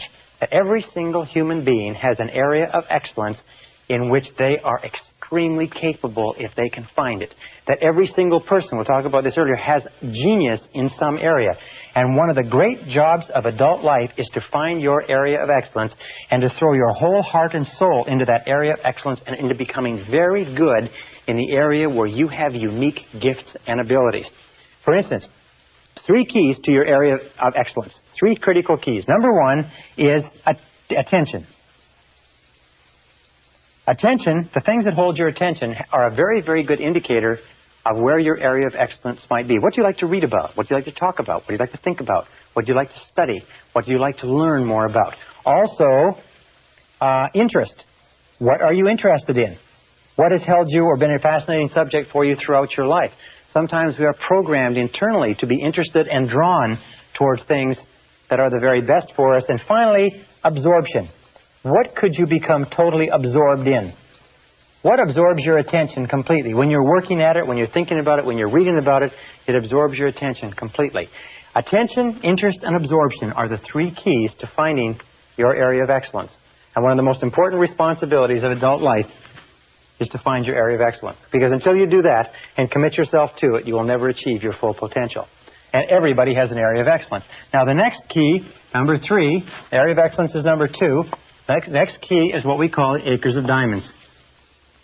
And the acres of diamonds theory comes from a story about an old farmer who went off seeking diamonds in Africa, sold his farm, wrapped up everything, went off seeking diamonds, ran out of money, and finally died, poor, impoverished, and alone. And meanwhile, back on his farm, the new owner went out and discovered some of the biggest diamonds in history. The Acres of Diamonds philosophy says that under your own feet, right now, in almost all cases, is everything that you're looking for. Right now, contained within your own talents, your own abilities, your own experience, your own wisdom, your own knowledge, your industry, your family, your contacts, that somewhere right now under your own feet is the opportunity that you're looking for. You don't have to go across the world. You don't have to move to another city. You don't have to change. All you have to do is mine your own acres of diamonds. But the interesting thing is that diamonds don't look like diamonds in their rough form. Diamonds or opportunities always come disguised as hard work. The reason why people are always looking somewhere else is because they don't recognize that your great opportunities always come disguised as hard work, and they take a tremendous amount of work and effort to develop and to realize. So look under your own feet for your acres of diamonds. Look into your own unique talents for your area of excellence. Absolutely critical to goal setting. Now the fourth is the importance of balance. In life, in order to be truly successful, you must have balanced goals. You can't have just goals that are all money. You can't have goals that are all in any one direction. You need a balance of goals, and here are the three key areas. Number one is you need personal and family goals. Now, your personal and family goals are the goals that, more than anything else, determine the quality of your emotional life, determine how good you feel about yourself and life. And your personal and family goals, you need about 3 to 5. These are the reasons why. These are the why of your life. This is why you're alive in the first place, which is to achieve a life that is significant and important and pleasurable to you. And you must never sacrifice these for anything else. The second set of goals are business and career goals. Now, your business and career goals are the way that you earn the wherewithal. They're the way that you fulfill your potential as a productive member of society. They're the way you make a contribution. These are the what goals. But remember, these are not as important as the why. The natural tendency for us, if we're not careful, is we get so caught up in the what, the business and career goals, that we forget the personal and family, which are the reasons why we started in the first place. And you need 3 to 5 goals in the business and career area. And number 3 is the self-improvement goals. Now, self-improvement goals means that you look upon yourself as a do-it-to-yourself project. It means that you look into yourself as a person who has infinite capacity, but it has to be developed. And you need 3 to 5 self-improvement goals, too. Now, your self-improvement goals are what we call the means. Self-improvement are the means to get the what, which is what you need in order to accomplish your why. One more point, and that's this. And it's point number 5, and that is the need for a major definite purpose. A major definite purpose is the number one goal in life. And every single study that we have looked at, every single study that I've looked at in peak performance, high achievement, and so on, comes back to this very simple equation, this very simple factor, is that your life only begins to become great when you fix upon a major definite purpose. One goal, one mission, one goal that is bigger than any other single goal in your life. Now, it doesn't mean you can't have several goals. You can have 10 to 15 goals going. You can have 200 to 300 if you want. But you have to have one. If somebody were to wake you up in the middle of the night and give you a shake and say, what is your major definite purpose? You should be able to open your eyes and be able to tell them just like that. Your major definite purpose must be measurable. In other words, you can't have a major definite purpose to be happy. I had one woman come up to me and she said her major definite purpose was world peace. And I said, well, your major definite purpose, in order for it to have any meaning for you, in order for it to give purpose and direction to your life, has to be under your own control. It has to be measurable. It has to be specific. It has to be tangible. It has to be something that you can do or have or be.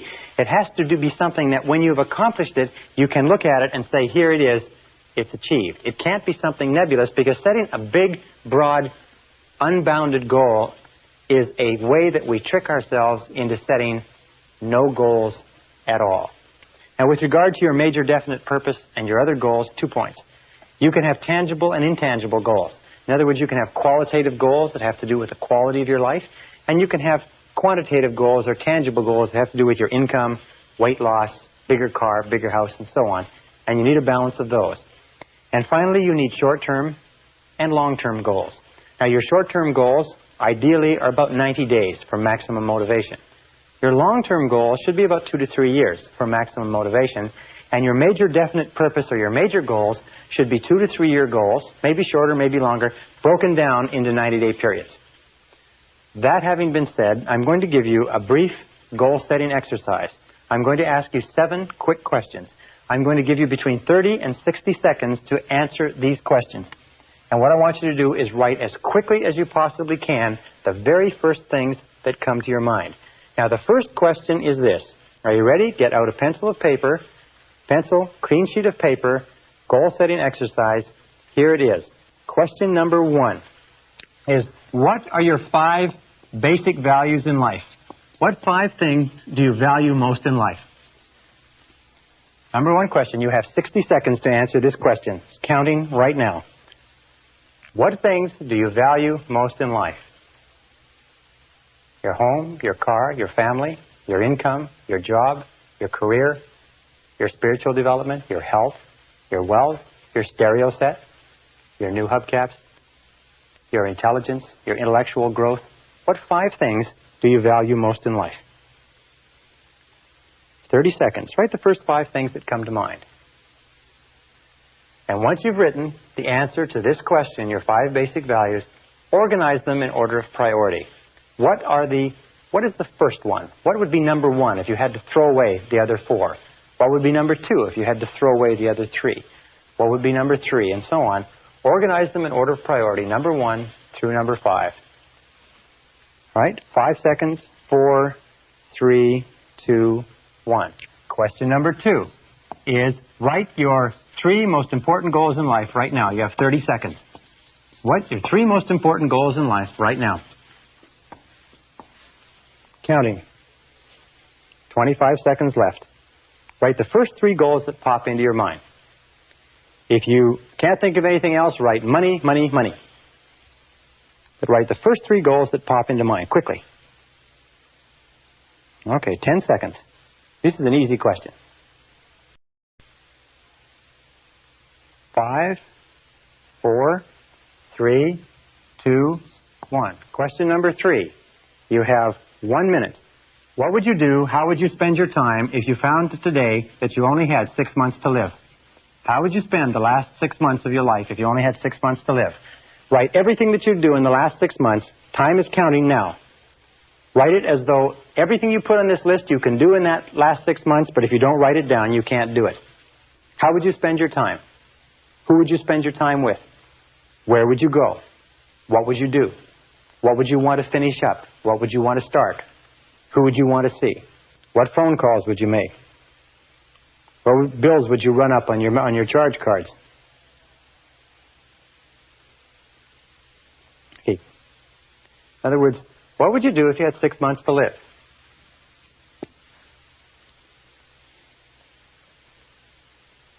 All right, 10 seconds. Write everything you can think of. Remember, if it's written down on this sheet in front of you, you can do it. If you forget to write it, you won't be able to do it. 5 seconds. 4, 3, 2, 1. Question number 4. What would you do, how would you change your life if you won $1 million in the lottery tomorrow? If you became an instant millionaire, what would you do differently from what you're doing today? If you became an instant millionaire, what would you do differently? You've got 1 minute to write. Everything that you write, you'll be able to do with that $1 million. If you don't write it down, you won't be able to spend it. The $1 million won't be given to you. Interestingly enough, when most people are asked this question, the average amount that they can spend is about $200,000. They can't get their mind around $1 million. What would you do differently?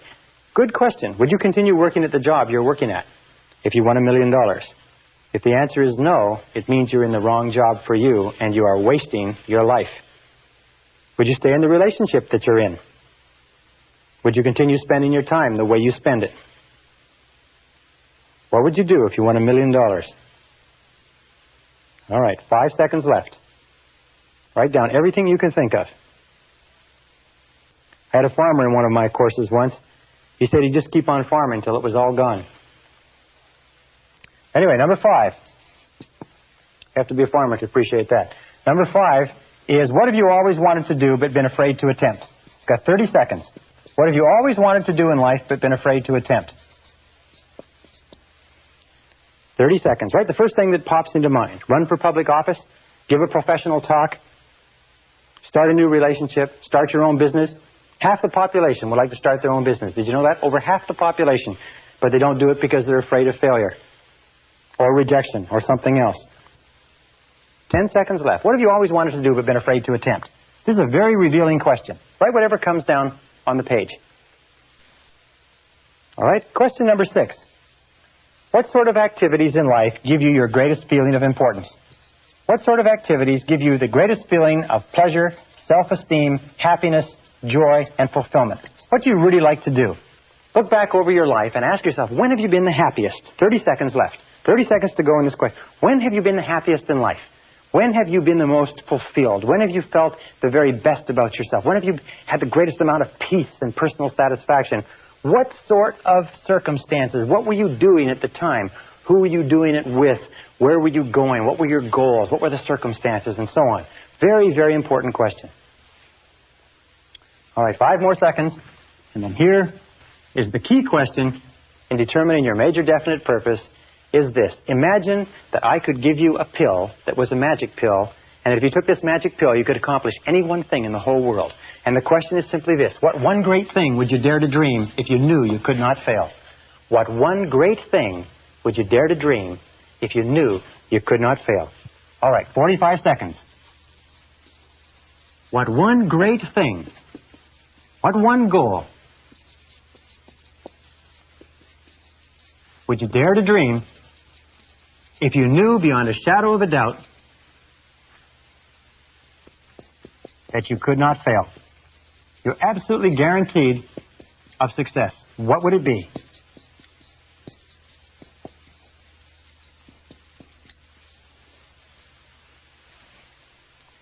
Five seconds. Now, in almost every case, by the way, the answers to these questions will spring to your lips. Some people, however, have been able to go through this whole exercise and not been able to answer a single question. And there's nothing wrong with that. The whole purpose of this exercise is to help you begin crystallizing your goals and especially your major definite purpose. Let's look at these goals. Let's look at these questions, and I suggest that you take this exercise every single month until you can pop out the answers to every one of these questions and they begin to improve and crystallize. 5 basic values in life. We said that self-esteem is the key to peak performance. Well, self-esteem only comes when your goals and your values fit like a hand in a glove. So the most successful men and women in our society are people who know what they believe, who know what their values are, and they organize their time so that it's consistent with their values. And you'll find that most stress, most unhappiness, most irritability, most health problems, most burnout comes from living a life that is inconsistent with your basic values. So always be asking yourself, what are my values? What do I believe in? And make sure that your outer life is consistent with your inner life. It's the key to peak performance, the key to self-esteem, the key to happiness. Number 2, what are your 3 most important goals in life? Whenever you're given only 30 seconds to answer that question, the 3 goals that the subconscious pops to your mind will almost invariably be the 3 most important concerns or goals that you have right now.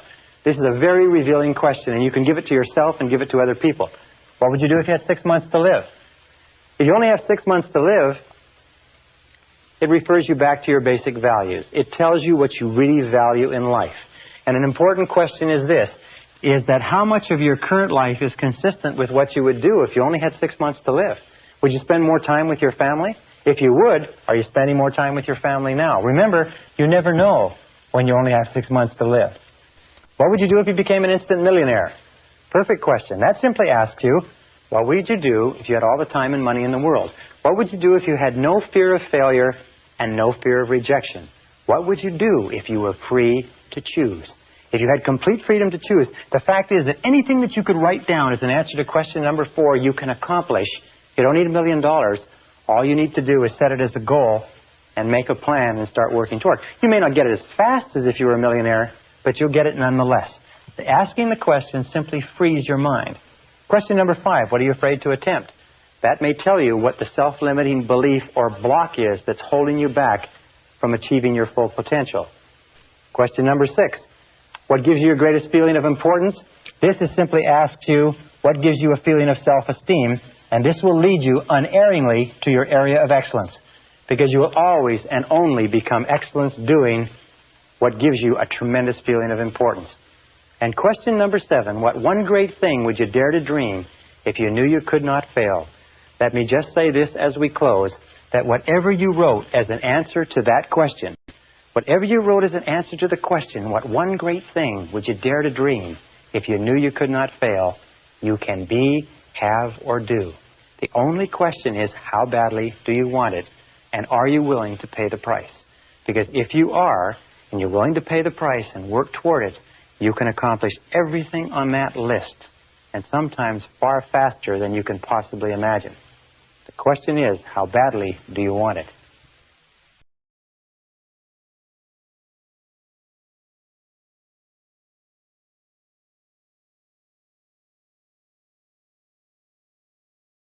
Session 16, 12 Steps to Goal Achieving. One of the wisest men I ever met gave me a success secret some years ago that made a real impression on me, and it was simply this. He said one of the most important things he found in 50 years of research was the need to use proven success methods. He said, your life is too short to try to reinvent the wheel or to learn it all by yourself. So the smartest thing that you can do is what is called creative imitation, which is to go out and find what other people have done that works and do what they do until you get it to the point where you really know it well and then improve upon it. What I want to tell you about in this session is a proven success method. It's a 12-step method for goal setting and goal achieving, which I've taught to over 100,000 people. I've had many men and women come back to me and say they've accomplished more in a month with this program than they have in a year without it.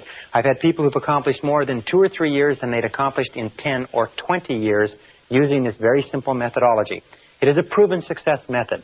I urge you to try it. I urge you to use it, incorporate it into your life, use it as an automatic process, and whenever you start thinking about your direction, your meaning, your purpose, where you want to go, sit down and work it through these 12 steps until it becomes automatic. Remember, the ability to set goals and to make plans for their accomplishment is the master skill of success, which can only be learned through practice and repetition over and over and over again. Now let's go to the board and let's talk about these 12 steps. Step number 1, starting point of all success. And by the way, let me step back just for 1 second. We talked a little bit earlier about the importance of the major definite purpose. Your major definite purpose. The major goal, the number 1 goal in your life. And many people come to me and write to me and phone me and they say, how do I pick my major definite purpose? And the only solution I can give you is go through the 7-step goal setting exercise, which we did in the previous session. And also, if you can't come up with it then, make it your major definite purpose to find your major definite purpose. Dwell upon your major definite purpose. Ask yourself, what could it be? What should it be? What will it be? What ought it to be? And keep running this over and over in your mind. Seek information, look, discover, and you will find that with the inexorability of a law of nature, that your major definite purpose will come to you, and it'll be so clear, so obvious, so right, and it will happen in exactly the right time. We'll discuss that when we talk about the superconscious mind a little bit later. But for now, if you don't have a major definite purpose, make finding your major definite purpose your major definite purpose. And when you do find it, run it through this exercise the same way you would run something through a computer to get an answer out the bottom. Step number 1 in goal setting is desire. And the more intense the desire, the more burning the desire, the more you want something, the more likely it is that you will accomplish it. As a matter of fact, it's been said over and over again that burning desire is the starting point of all great accomplishment. Why is that so important?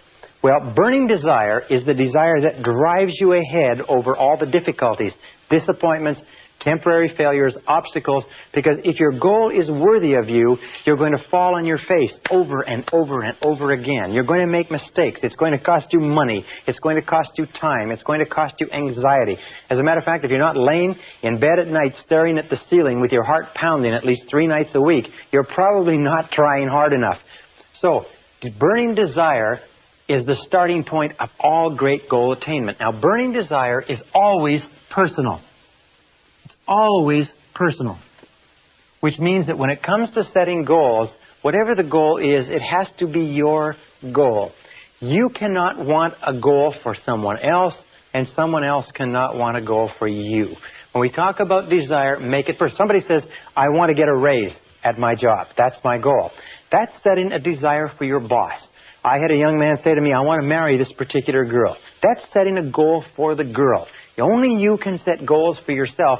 But be very certain that the goals that you do set are yours. That the goals that you do set are ones that turn you on, not goals that somebody else wants for you, or goals that you think you should do, or you ought to do, or they'd be good for you to do. Think through yourself and be perfectly honest. Be perfectly honest. Ask yourself, what is it that you want? Now, interestingly enough, it takes tremendous courage to be perfectly honest and perfectly selfish in goal setting.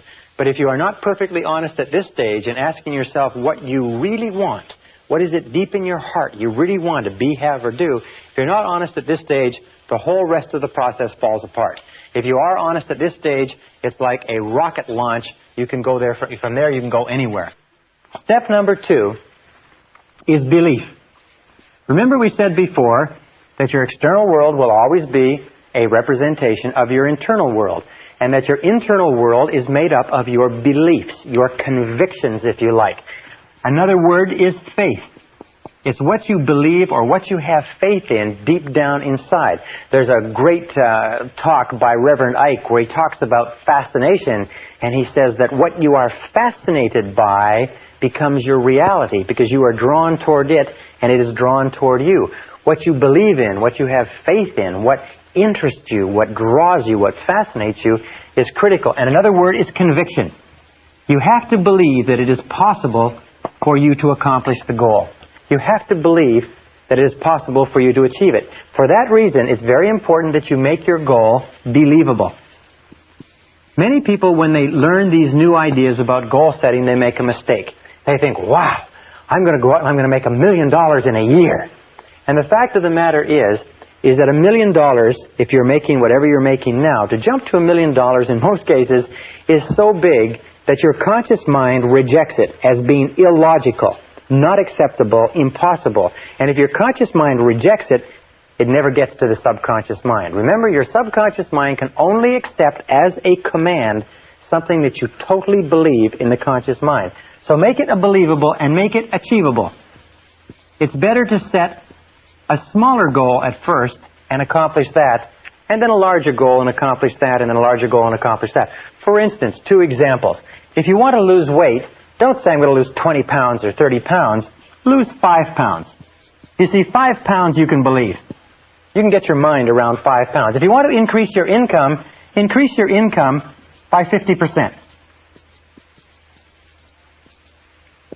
Question mark plus. Increase your income by 50%. If you're earning $10,000 a year, say, my goal is to earn $15,000 a year. I earn $15,000 per year. You can get your mind around 50%. That's less than 4% a month compounded. You can get your mind around 5 pounds. And as you begin to move your income up or begin to move your weight down, then adjust the goal and make it 5 more pounds. Make it 50% more, and so on. But keep your goals believable. According to the work at Harvard University, your goals should have a 50-50 probability of success. 50-50 probability. And each goal should be aimed at what is called your next step. Your next logical step on the road to accomplishment. So if you want to run a marathon and you've never run before, the first thing is to run a mile. Then run a mile without pain. And then run 2 miles and then run 3 miles. But to go from 0 to running a marathon has been found to be a self-defeating exercise. It'll actually hurt you more than it will motivate you. Remember, in order for a goal to unlock the motivational capacity that lies within you, you must be able to believe that it's possible of accomplishment. So better to set it lower to start with and then raise the standard than set it so high that it defeats you right at the beginning. Number 3 is write it down. Now this is very important because most people don't write their goals down. Only 3% of the population have written goals. Only 5% have goals at all. Only 3% have written goals, and I venture to say that probably you don't have any written goals either. And if you do have written goals, you probably don't have them written out in any detail. Write the goal down. Remember the reasons why people don't set goals. One of the reasons why they don't write the goals down is that when you write a goal down, you make it concrete. Suddenly, your subconscious wakes up and says, ha, you mean business. When you don't write it down, you are avoiding making a commitment. Unconsciously, the reason why people don't write their goals down is because of the fear of failure. The reason they don't write their goals down is they don't want to make a commitment to it. You see, if you never write it down, then nobody can ever tell you didn't accomplish it. If you don't write it down, well, then you're not really locked into anything. You keep your options open, if you like, and you go on to fail and underachieve in life. All the successful people have written goals. And if you want to be successful, you really have no choice. So write the goals down, make it concrete, make a commitment. A 100% commitment to accomplishing your goal will do more to drive you towards your goal than you can possibly imagine. Now, when you write it down, make it clear. Don't make it fuzzy. Don't say, I want to be happy or I want to be rich. Make it clear. Make it specific. If you want to earn a certain amount of money, make it a specific amount of money. Make it after-tax dollars. If you want to start a business, make it a profitable business.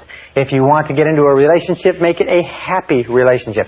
But make it clear, specific, and use vivid words or vivid language. Because the more vivid the language is, the more rapidly the subconscious accepts it. Emotional words like warm, exciting, powerful, loving, happy, dynamic. These are the kind of words that drive the goal into the subconscious mind. It's absolutely essential that it be a written goal. This is, by the way, where the winners part from the losers, because the losers always have a reason not to write out their goals. Number 4 is ask yourself this critical question. Why do you want it? Why do you want it? This is one of the most important of all questions because it will answer 3 things. First of all, it will make sure that it's your goal and not somebody else's. Second of all, it will intensify your desire because the more reasons that you have, these are what is called your reasons why. Your reasons why, in most cases, are more important than the goal itself. The goals can change. The reasons why stay the same. Do you want it because it will make you happier, healthier, more popular? Do you want it because it will fulfill your deepest needs? It will give you a sense of meaning and purpose in life? Why do you want it? You see, the more reasons you have to want something, and if you make a list of them, list the reasons. The more reasons you have, the more desire you'll have, because reasons are the fuel in the furnace of achievement. Reasons are the fuel in the furnace of achievement. The more reasons you have for accomplishing something, the more likely it is you'll accomplish it. For instance, if you say, well, I'd like to earn $50,000 a year, or $30,000 or $100,000, doesn't matter. The person says, why? And if you just say, well, just so that I can earn that kind of money, it has almost no motivating power. But if you say, so I could get a car, so I could take care of my family, so I could take my wife or my husband on a trip, so I could buy things for my children, so I could change my wardrobe, get a different house, buy a different car. The more things that you list under there, the more likely it is that you're going to accomplish it. Because when you list your reasons, you intensify your belief, your faith, and your conviction that it's possible. Number 5 step in goal setting is to analyze your position.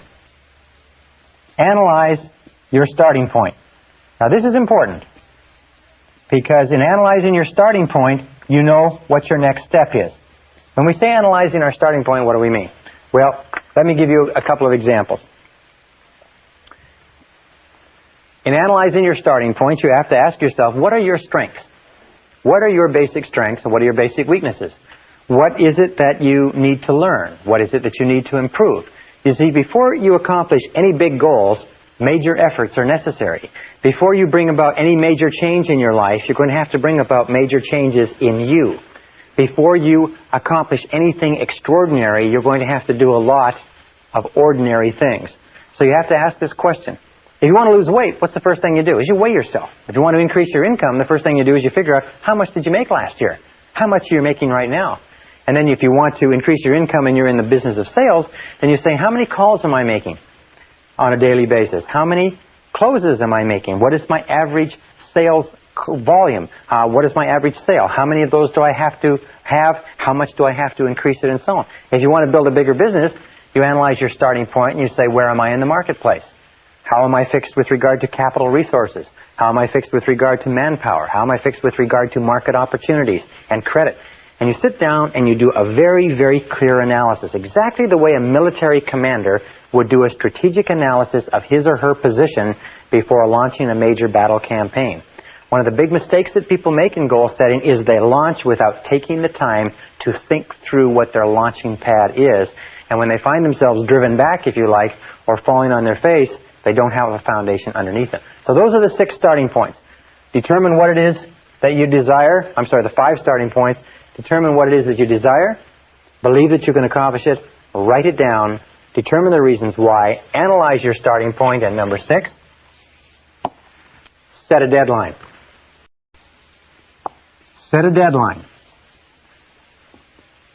You see, a goal without a deadline is not really a goal at all. A goal without a deadline is an exercise in self-delusion. So be very alert to that. Set a deadline on your total goal and then set mini deadlines. Not many, but mini. So, if you have a 1-year goal, then set 12 one-month goals. Write 2 6-month goals, 4 3-month goals, 12 one-month goals, and then 4 one-week goals. Set mini deadlines and establish a reward schedule. This is one of the most important findings in psychology is establish a reward schedule. Is that if you will give yourself a small reward, and we find that many of the most successful men and women that we've studied have little games with themselves. If it's nothing more than every 3 phone calls they give themselves a jelly bean, or every 2 appointments that they get they give themselves a cup of coffee or a walk outside. It really doesn't matter what it is, but establish a reward schedule so that every time you achieve a mini deadline or a mini goal on the path to your bigger goal, you give yourself a reward. And you'll find that people who have not been able to motivate themselves for years, if they have little rewards, one after the other, it's not enough to have a big reward at the end of the road. As human beings, we're almost like kids. We have to have a whole lot of little rewards on the way, a whole lot of little jelly beans on the way to the birthday cake or the birthday party. So set yourself a reward schedule. It may be buying a new article of clothing. It may be taking a trip. It may be going out to dinner. It may be anything that you like. You can have little rewards for small achievements, medium-sized rewards for medium-sized achievements, big rewards for big achievements. And make sure that that why is there, because it intensifies the desire, it keeps up your excitement and enthusiasm, and it unconsciously reinforces you and drives you forward into the next action. Step number 7. And this is where we come down into the planning step. Step number 7 is this, is identify the obstacles you will have to overcome. Identify the obstacles. One of the things that we know is that obstacles equal success. Success means obstacles. That there is no success without obstacles. As a matter of fact, obstacles come to instruct, not to obstruct. Instruct versus obstruct. Remember this, every obstacle or difficulty that you meet on the way to your goal has come to instruct you in some way. So identify the obstacles you're going to have to overcome on the way to your goal. One of the things that holds people back from great accomplishment is that they see that there's an enormous number of obstacles that they have to overcome. It's like the settlers coming across the prairies 100 years ago saw those enormous Rocky Mountains and said, how are they ever going to get through that massive mountain range of mountains? Until some of the trappers and some of the scouts found that there were valleys that they could find that would lead them through the mountains. And all they needed was one valley through one set of mountains in order to be on the other side. So identify the obstacles and then list the obstacles. Ask yourself, what are all the things that are holding you back from accomplishing the goal right now? Why aren't you at the goal right now? You see, if there aren't any obstacles, then it's not a goal at all. It's just an activity. So what's standing between you and the obstacles? Also, be grateful for obstacles, because it's obstacles that assure that there is success at the other end. Where there are no obstacles, where there are no difficulties, where there are no challenges to overcome, there's no possibility of success either. Then, set priorities on your obstacles. In other words, look at them and say, of all the things that are standing between me and my goal, which one is number 1? Which is the number 1 obstacle? Imagine that this is you, okay? Hope you can see that this is you, and here is your goal. Well, now, on the way to your goal, there's a road. And the road twists and turns. And on the way to the goal, there's a few obstacles, and there's pitfalls, and there's deadfalls, and so on. But somewhere on the way to this goal, there's also what we call the rock. Now, your rock is your major obstacle. The rock is the major thing that is stopping you from achieving your goal in the quality and the quantity that you desire. One of the most important things that you can do is ask yourself, what is your rock? What is the major boulder? What is the big obstruction that stops you from getting from here to there? Identifying the rock is one of the marks of the strategic thinker, and identifying the rock is one of the key things you do. Why? Because if you get rid of all of these other little obstacles on the way to the goal, the rock is still going to be there, and you're still not going to accomplish the goal. If you're not very careful, if you don't set priorities on your obstacles, you'll tend to work on a whole lot of irrelevant things and leave this rock undisturbed. However, the intelligent person focuses on the rock. The intelligent person says, this is the major obstacle, and they go to work on that rock. And they work day and night. They work as long as is necessary. There's a beautiful expression that says, swarm all over it. When you have a major problem, a major obstacle, a major difficulty that's in your way, swarm all over it. Concentrate all of your effort and attention. Work at it day and night, week in and week out, to get rid of it, because getting rid of that one obstacle will get you further towards your goal than getting rid of all of the other obstacles put together. So, in terms of your major definite purpose, what is your rock? What is your major obstacle? What's stopping you from going ahead? It could be internal. It could be lack of self-confidence. It could be self-doubt. It could be fear of loss. It could be a lot of things. That's quite normal. Or it could be external. It could be lack of money. It could be lack of information or knowledge. It could be lack of support from other people. It could be health. It could be a variety of things, but whatever it is, if you're determined to accomplish your goal, find out what it is and go to work to remove it. Now, number 8 is identify the knowledge you're going to require. Identify the knowledge that you're going to require. You see, we live in a knowledge-based society. There's no question about that. Is that no matter what it is that you want to accomplish, you're going to need more knowledge than you have now. The basic rule of life is that to a greater or lesser extent, you have gone as far as you can go in your life at this moment with what you now know. That's why I've emphasized so strongly the need for in continuous self-development, reading, learning, taking in new information, because you need more knowledge. Now, there's 2 ways that you can get knowledge. You can go out and get original knowledge, which is to read, research, and find it yourself, or you can get knowledge from other people. But in any case, identify the knowledge you require. What do you need to know?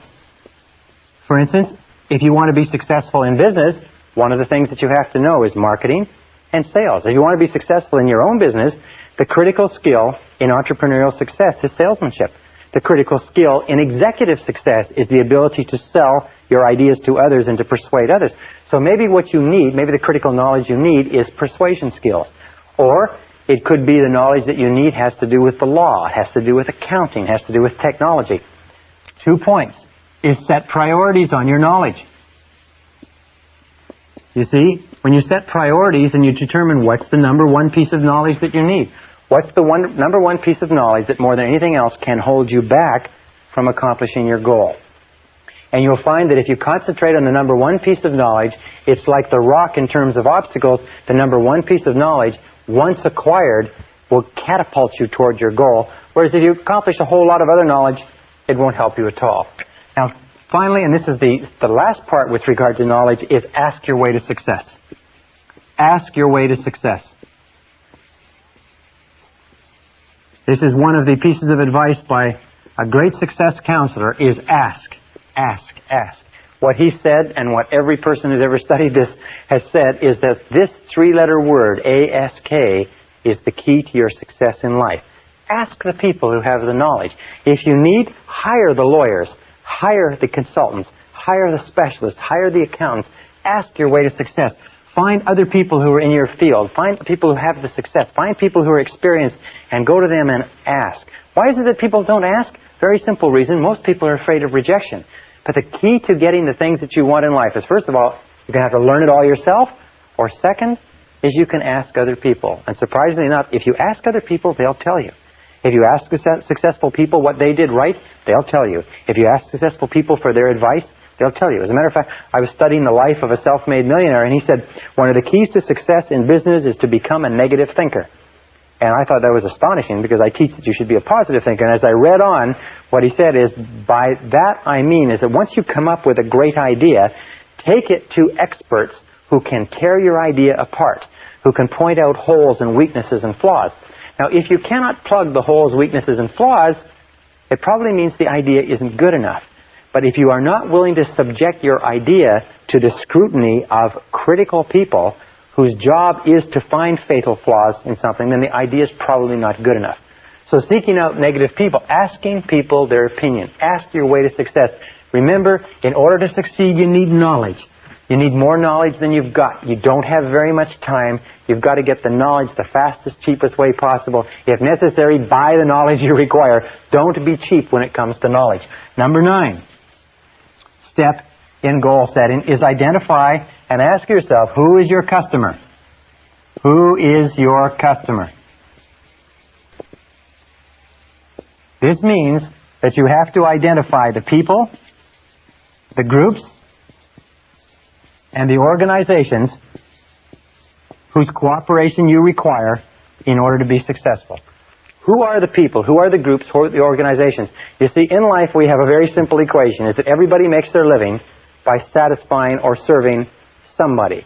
That you and me have a customer, and that we move ahead in life to the degree to which we satisfy our customer. So we are all in the business of customer satisfaction. Now, if you work for a company, your customer may be your boss. If you're a salesperson, your customer may be your boss on the inside and the person who buys your product or service on the outside. If you're a nurse, your customer is the head nurse. Whoever you are, there is somebody in your environment. If you have a business person and you have to expand, one of your customers is your banker. Another one of your customers is your staff, your employees. Another customer may be your family. But there are always people that you have to work with in order to accomplish your goals. Now, why should people work with you in order to help you accomplish your goals? There's only one way, and that is what we call the law of compensation.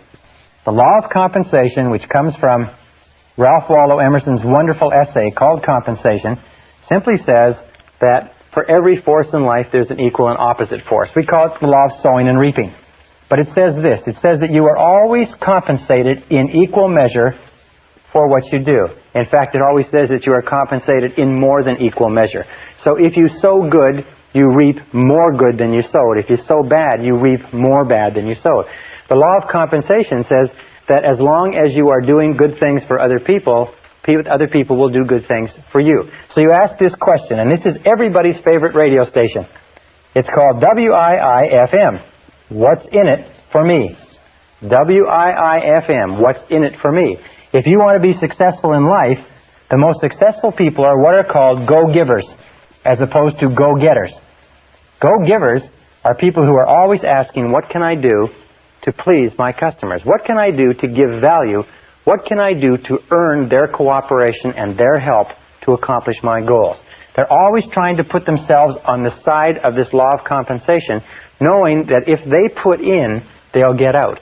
All the best companies in America or Canada, anywhere in the world, are built on the law of compensation, built on the law of sowing good seed and reaping good harvests. All unsuccessful laws, or all unsuccessful individuals and companies, are built on the premise of taking as much as you can get, putting in back, or as little as you can put in. Now, a second law, which ties in with this, is what it's called the law of service. The law of service says that you will always be rewarded in life in exact proportion to the value of your service to other people, to your customer, whoever your customer or customers are. The law of service says that your returns will always equal your service. That if you want to increase the value of your returns, you have to increase the value of your service. But it also says this wonderful thing, is that the great satisfactions in life, the great joys that you will enjoy in life will always come from serving other people. It'll always come from doing a good job, from contributing something of value to others. And the more work you do on yourself to increase the value of your contribution, the happier you will be and the bigger your rewards will be. It also triggers the third law, which is the law of return. The law of return says that whatever you put in terms of service, you will get back in terms of return. And it brings us to one more law, again from Napoleon Hill, called the law of overcompensation. The law of overcompensation, to me and to many people, is the key to success in life. And it simply says this. It says, always do more than you're paid for. Always put in more than you take out. Always go the extra mile. Always do more than you're paid for. You can never be paid more than you're getting now until you do more than you're being paid now. And you put yourself on the side of the angels when you put in more and more than you're being paid for. Number 10 is make a plan. Make a plan, and make the plan over and over. All successful men and women are successful planners.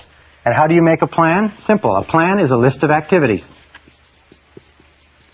In other words, you just identify from everything that we've talked about, what are the activities that you have to engage in to achieve your goal.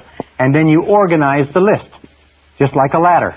You organize the list in terms of priorities and in terms of time. What do you have to do first? What do you have to do second? What's more important?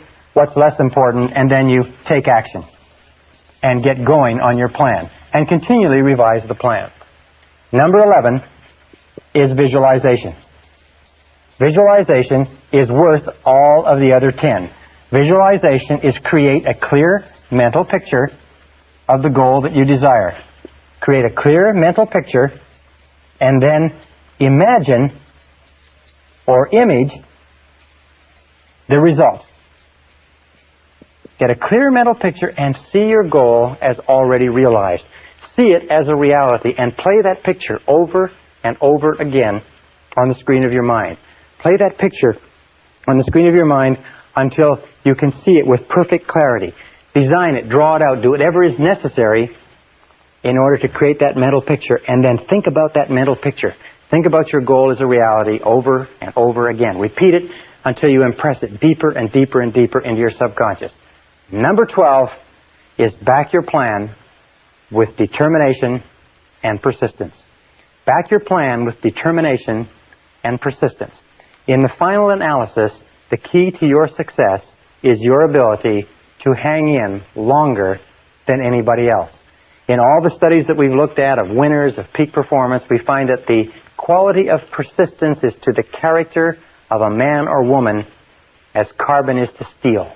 That persistence is only necessary when the going gets rough. That persistence only comes to the fore when everything falls apart around you and you feel like quitting. That persistence has no value at all when things are going well.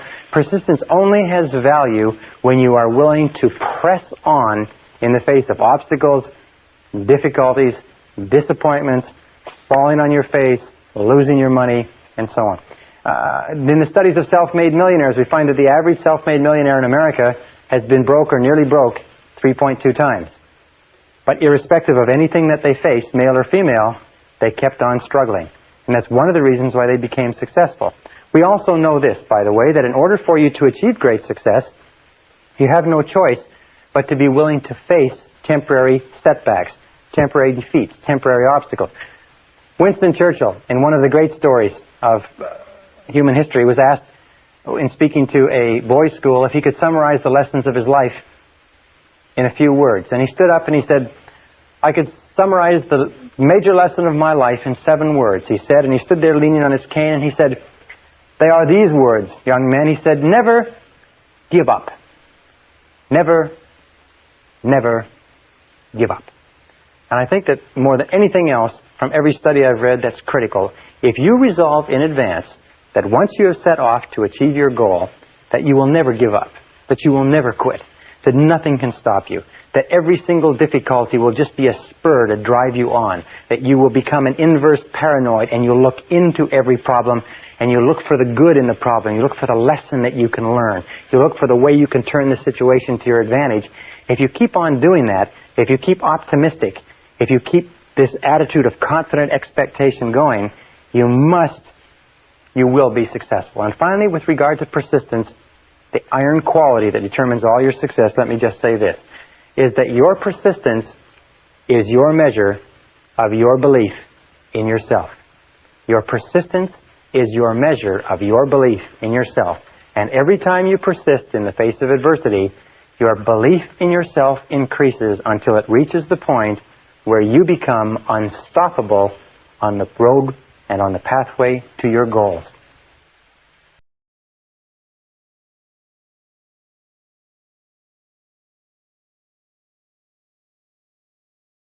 Session 17, Time Management Strategies.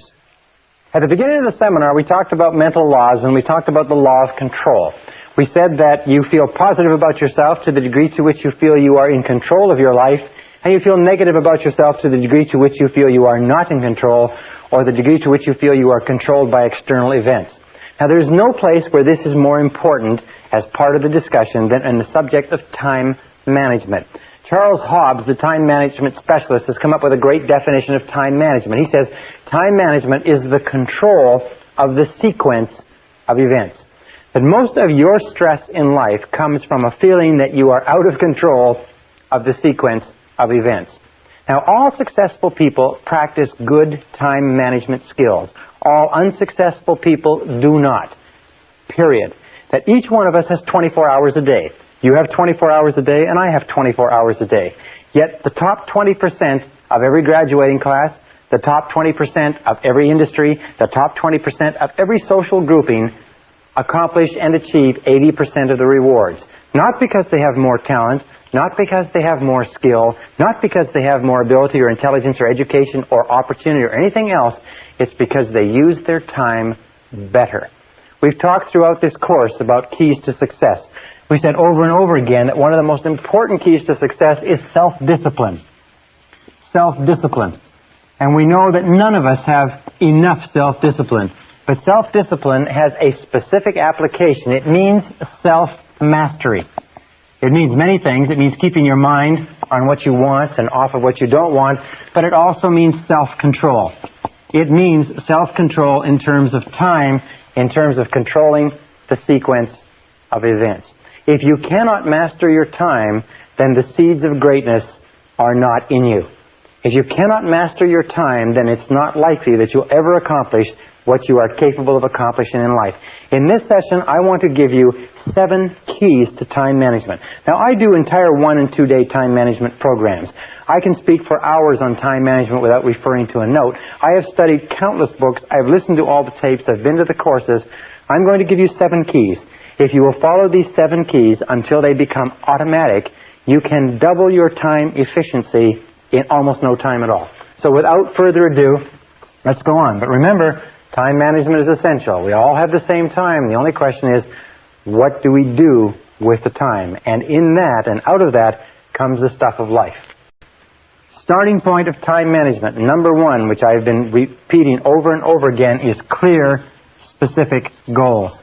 Clear, specific goals. Do you know how many people waste their time because they do not have clear, specific goals? They don't know what they're doing. At least 80% of all time wastage or more is because people aren't sure of what they're supposed to be doing. They're not sure of what they want to do, and if they work for a company, they're not sure what the company wants them to do.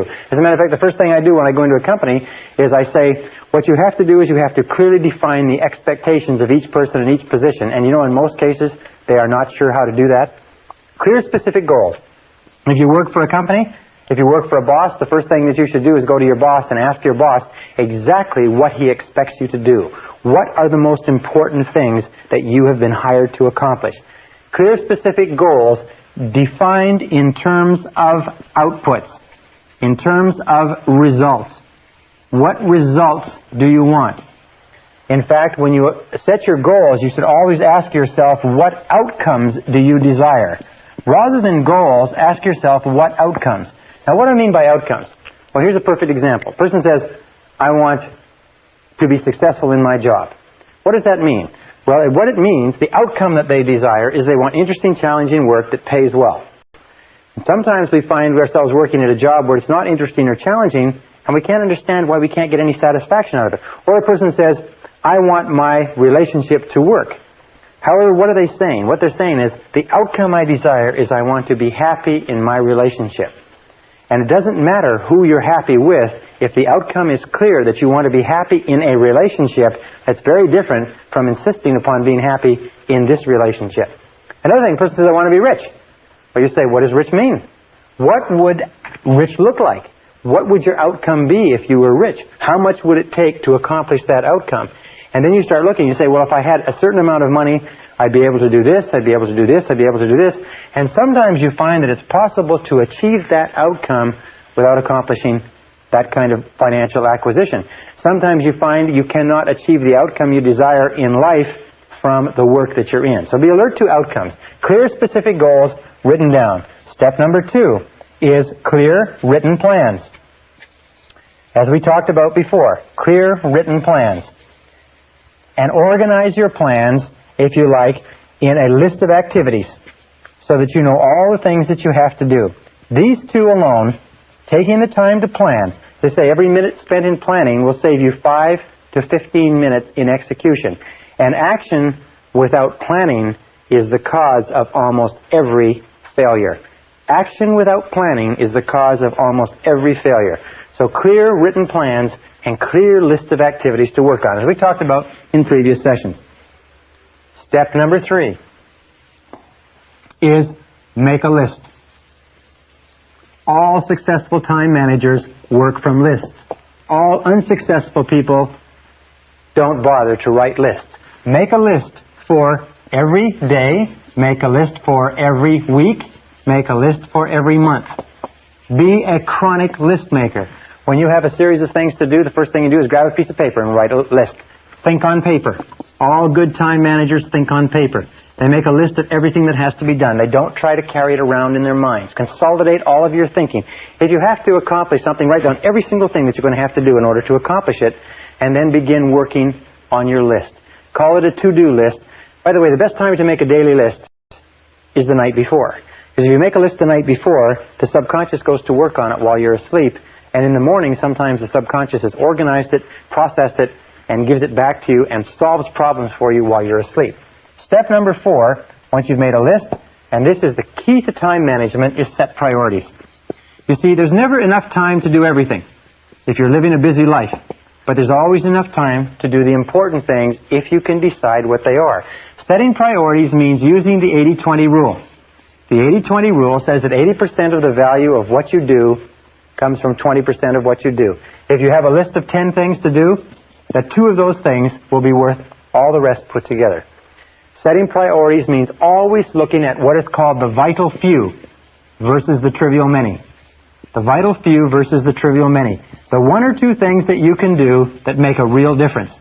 Now, most people waste their time not because they're not working hard or not because they're not busy, it's because they're working on the trivial many, and no matter how many of them they do, it doesn't make any difference.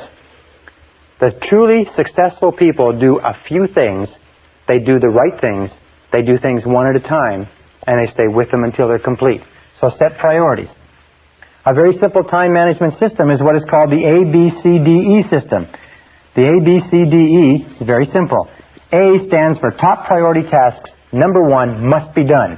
B is secondary priority tasks, things that should be done. C are not particularly important tasks, which could be done if you have enough time after you've done your A's and B's. And D is delegate, and E is eliminate. Then what you do is you take and you list all of your A goals from your list, and then you write A1, which is the most important of all. And then you write A2, which is the second A goal, and so on. And then you begin to work, and you work on your A1. And you never work on an A2 or a B of any order until your A1 is complete. Very simple. Now here's the key question for time management. This can be worth a fortune to you. It's been worth a fortune to me. Ask yourself over and over again. Repeat it and repeat it and repeat it until it rings in the back of your brain. What is the most valuable use of my time right now? What is the most valuable use of my time right now? What is the most valuable use of my time right now? Every time before you start any new task, ask yourself this question, and then discipline yourself to do only what is the most valuable use of your time. Remember, Benjamin Franklin had a beautiful line. He said, "Do you value life, then waste not time, for it is the stuff of which life is made." If you are not working on the most valuable use of your time, just exchange the word time for life. And say, what is the most valuable use of my life right now? And remember, if you are working on a second-order priority, you are, relatively speaking, wasting your time and wasting your life. Number 5 is concentration of power. Again, a beautiful word from Charles Hobbes. Concentration of power means that you do first things first and second things not at all. Do first things first and stay with them until they're complete. Surprisingly enough, in the studies of every effective man or woman whose lifestyle has been examined, we find they're always doing first things first. They do things 1 at a time, and they stay with them until they are 100% complete. They don't do a lot of things, but they do the most important things. They do them right, and they carry them through to completion. You know, one of the most valuable attributes of executive life is the ability to carry a task through to completion. So once it's been assigned to you, the person who's assigned it to you never has to think about it again. Concentration and single-handling. Single-handling means once you've picked it up, don't put it down.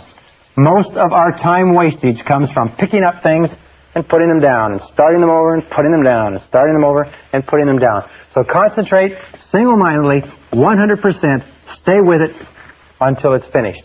As in my estimation, the ability to concentrate is one of the most important abilities of success, because no success is possible unless you can concentrate single-mindedly on your most important task. Number 6. Number 6 is overcome procrastination.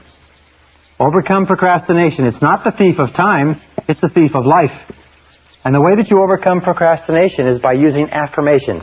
And the most powerful affirmation of all is do it now. Do it now. W. Clement Stone built a $1 billion fortune by rehearsing and then getting everybody in his company to say 50 times every morning, do it now, do it now, do it now, do it now, do it now. Drive that, impress that into your mind. When I first learned this simple technique, I used to find myself procrastinating just like we all do. But the more I repeated this, do it now, do it now, do it now, do it now, do it now, do it now, the more you repeat it, the more you find that eventually it works automatically. And it has a tendency to drive you to start a task when your natural tendency is to put it off or procrastinate. The most important quality that you can develop with regard to this is what is called a sense of urgency. A sense of urgency means that you get on with it and you do the job fast. We said earlier that time is your most precious resource. Time is the scarcest and most precious resource of accomplishment in our civilization. And that people who have a sense of urgency are always the most valued people in our society. Develop what is called fast tempo. Fast tempo is essential to success. Fast tempo is essential to success. What that means is that the harder and the faster you work, the more energy you have. The harder and the faster you work, the more drive you have, the more you get accomplished. The more you get accomplished, by the way, the more tasks you conclude, the more energy and self-esteem you have, because every time you finish a task, you get a jolt of positive energy. Every time you procrastinate on a task, it tires you out and makes you depressed. So whenever you find yourself procrastinating, say to yourself, I have to develop a sense of urgency. I have to develop a sense of urgency. Do it now. Do it now. Do it now. And then work fast. Work fast. Work quick. You will find that if you will just pick up your tempo, you can get to a tempo that will enable you to go through more in 2 hours than the average person goes through in an entire day. In a study done by a business journal amongst 104 chief executive officers of major American corporations not long ago, they found a very interesting thing. They asked them what qualities would put a person most rapidly onto the fast track in their corporations. They said the two most qualities, 84% of them agreed, the two most important qualities, number 1, the ability to set priorities. Number 2 is a sense of urgency to get on with it and get the job done. And number 7, the 7th key to success is balance. Keep your life in balance. Make sure that you take time every day to spend with the people who are close to you. Make sure that you take time every day to think through your values. What is it that you really care about? Why are you doing what you're doing? What is it that you believe in that is relevant? And who are the people that you love? Who are the people that you care about and who care about you? Keep your life in balance. Don't let it get all work. Don't let it get all play. Don't let it get all anything. Keep your life in balance. Spend time with the people that you care about. Work hard when you work. Play hard when you play. Manage your time well. Control the sequence of events. And you can become anything that you want to become.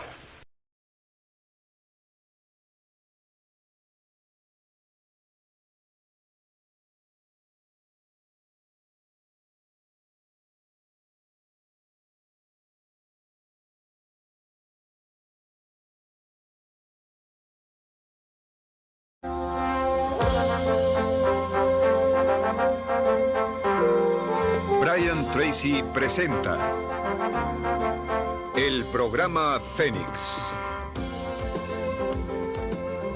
La psicología del logro. And in the next module, I'm going to tell you why and how this works. Session 19, Tapping Your Inner Genius. Another reason that I can say with complete confidence that you are a genius is that you have access to a mind that is far greater than anything that you could ever devise or develop on your own. Throughout all of human history, going back 4,000 years to the ancient Egyptian writings, there has been discussion of mankind having access to a greater mind. And this mind has been called things like the universal subconscious mind, or the collective unconscious, or the superconscious. Napoleon Hill calls it infinite intelligence. Ralph Waldo Emerson says we lie in the lap of an immense intelligence like a cork floating in the ocean, and that we have access to this intelligence at any time to bring us the answers we need and to solve the problems that face us. Carl Jung called it the supraconscious mind, the mind that is above other minds, and we call it, for the purposes of this talk, we call it the superconscious. You have a superconscious mind which you use in a random and haphazard way all the time.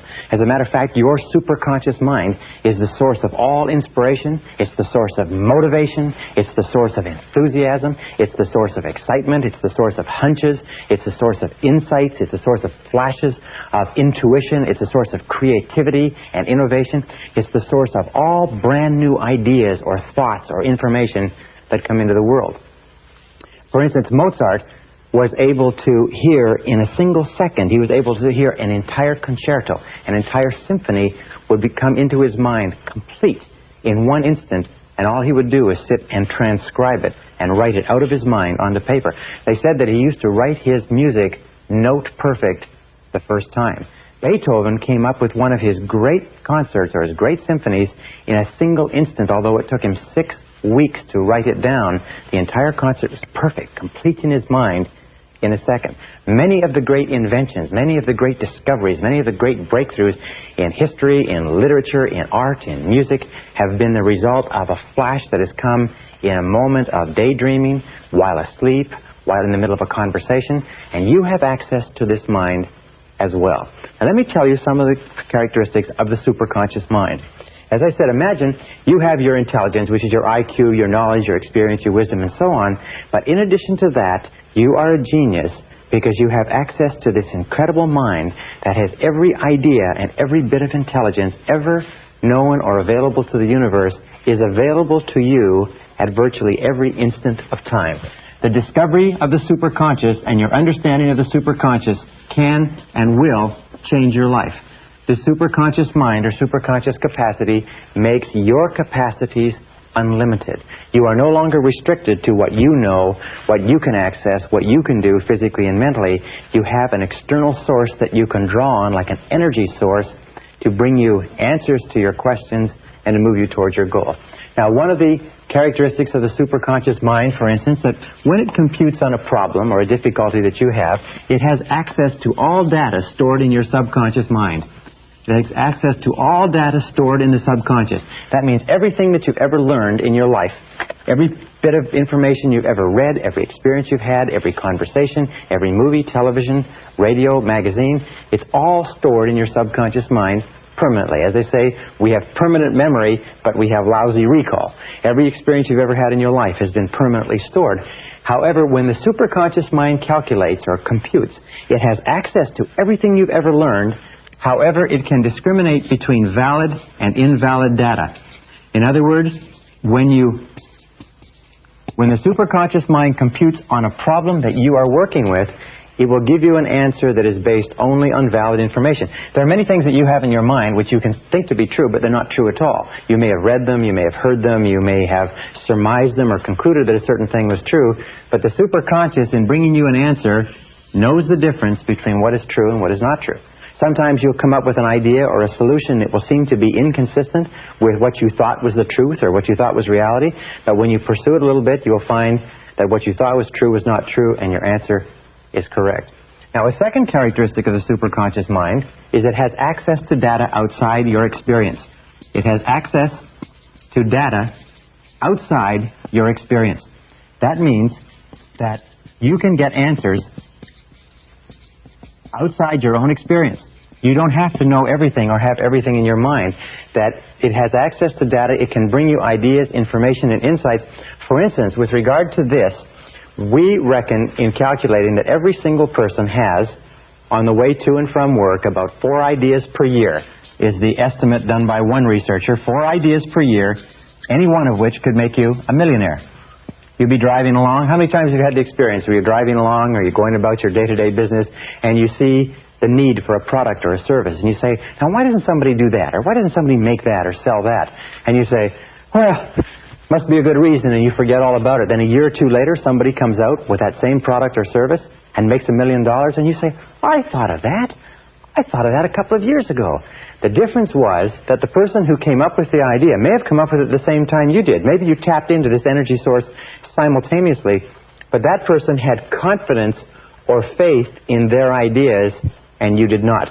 There's a funny line from Groucho Marx, and Groucho Marx once said, I would never join a club that would have a person like me for a member. Very often we turn down our own ideas because they're our ideas. We say, that's my idea, it can't be any good. Listen to the ideas that come to you on a day-to-day basis, because very often, if one of your goals is to achieve financial independence, this mind will send you the ideas that you need to achieve financial independence.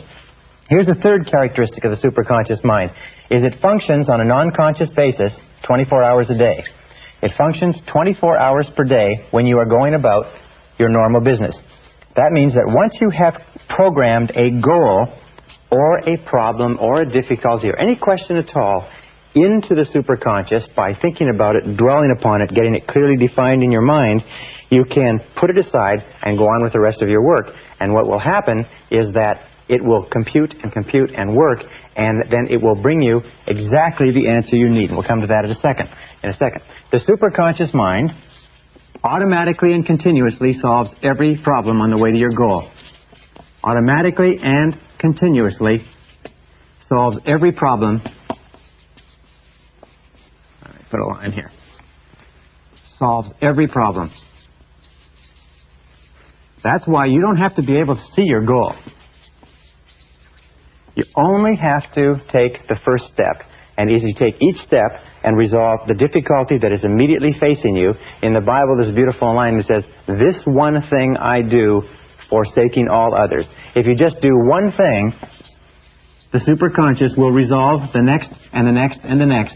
You take them one step at a time, like a hurdler takes one hurdle at a time, like a journey is one step at a time.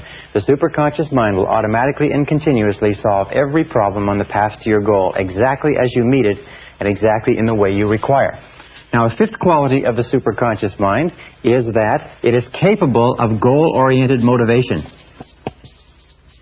Sometimes people say, well, I'm not motivated. And invariably, when you talk to a person who is not motivated, you find that there's nothing that they want very badly. When you decide upon a goal or an objective, something you want to be, have, or do, the superconscious mind releases motivation.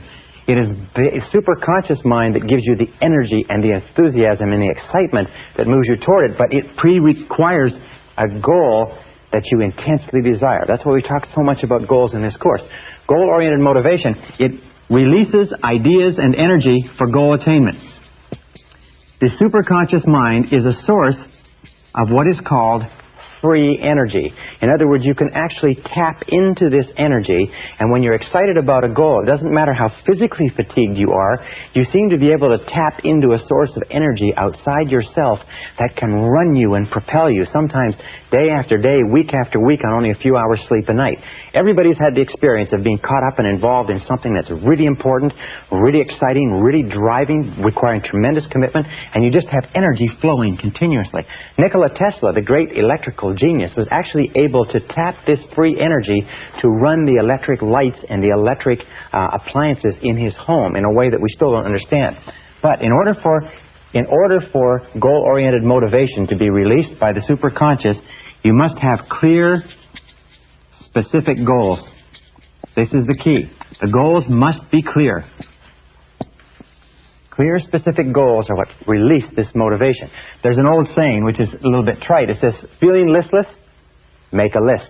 What it means is that if you're feeling listless and you make a list of 10 things that you want to accomplish in the next year, you will find that just writing that list of 10 things will give you a jolt of energy, almost like a detonator going off.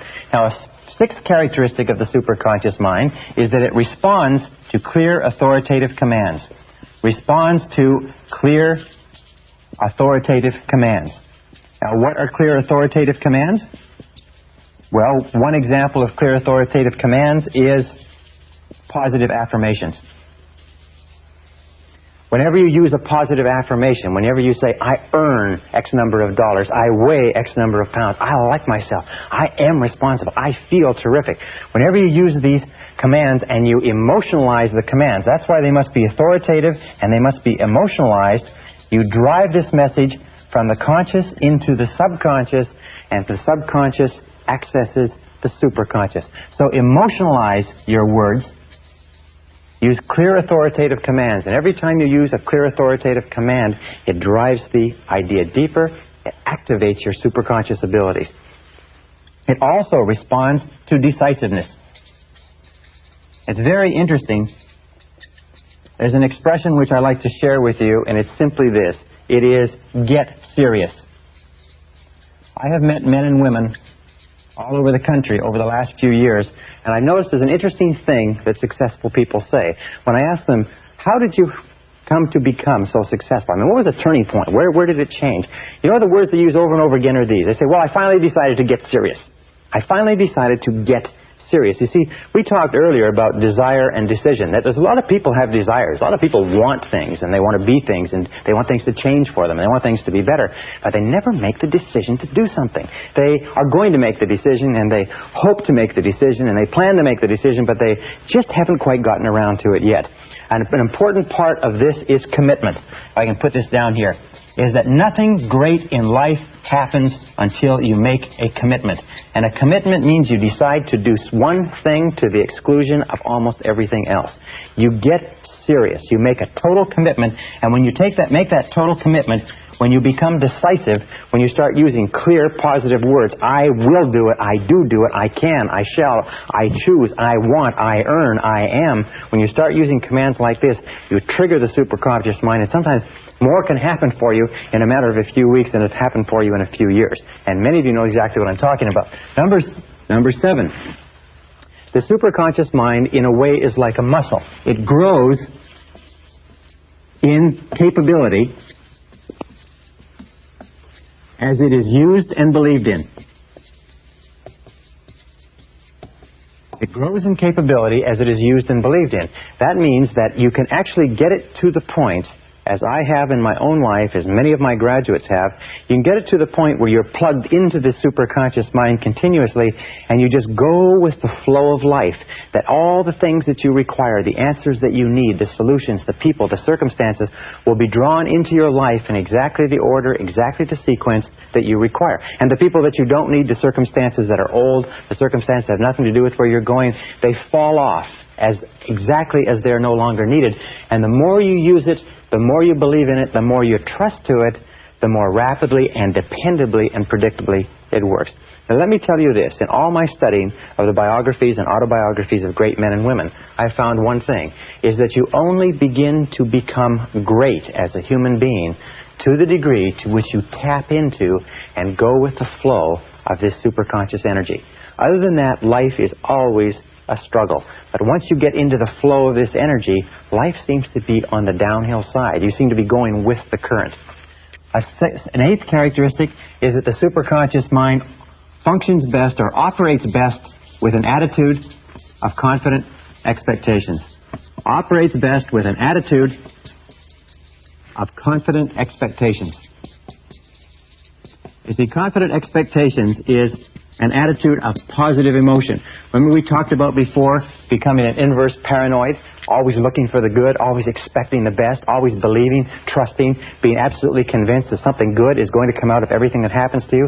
This attitude of confident expectation seems to be what puts the foot on the accelerator of the superconscious mind and brings things into your life and people and what you need into your life faster and faster and faster. Another characteristic of the superconscious mind, number 9, is that it operates best under 2 conditions. Operates best under 2 conditions. Condition number 1 is when you are concentrating 100% of your time and attention on the problem. 100% concentration on the problem. And the other time when it works best is when you are concentrating 0%, when your mind is busy elsewhere.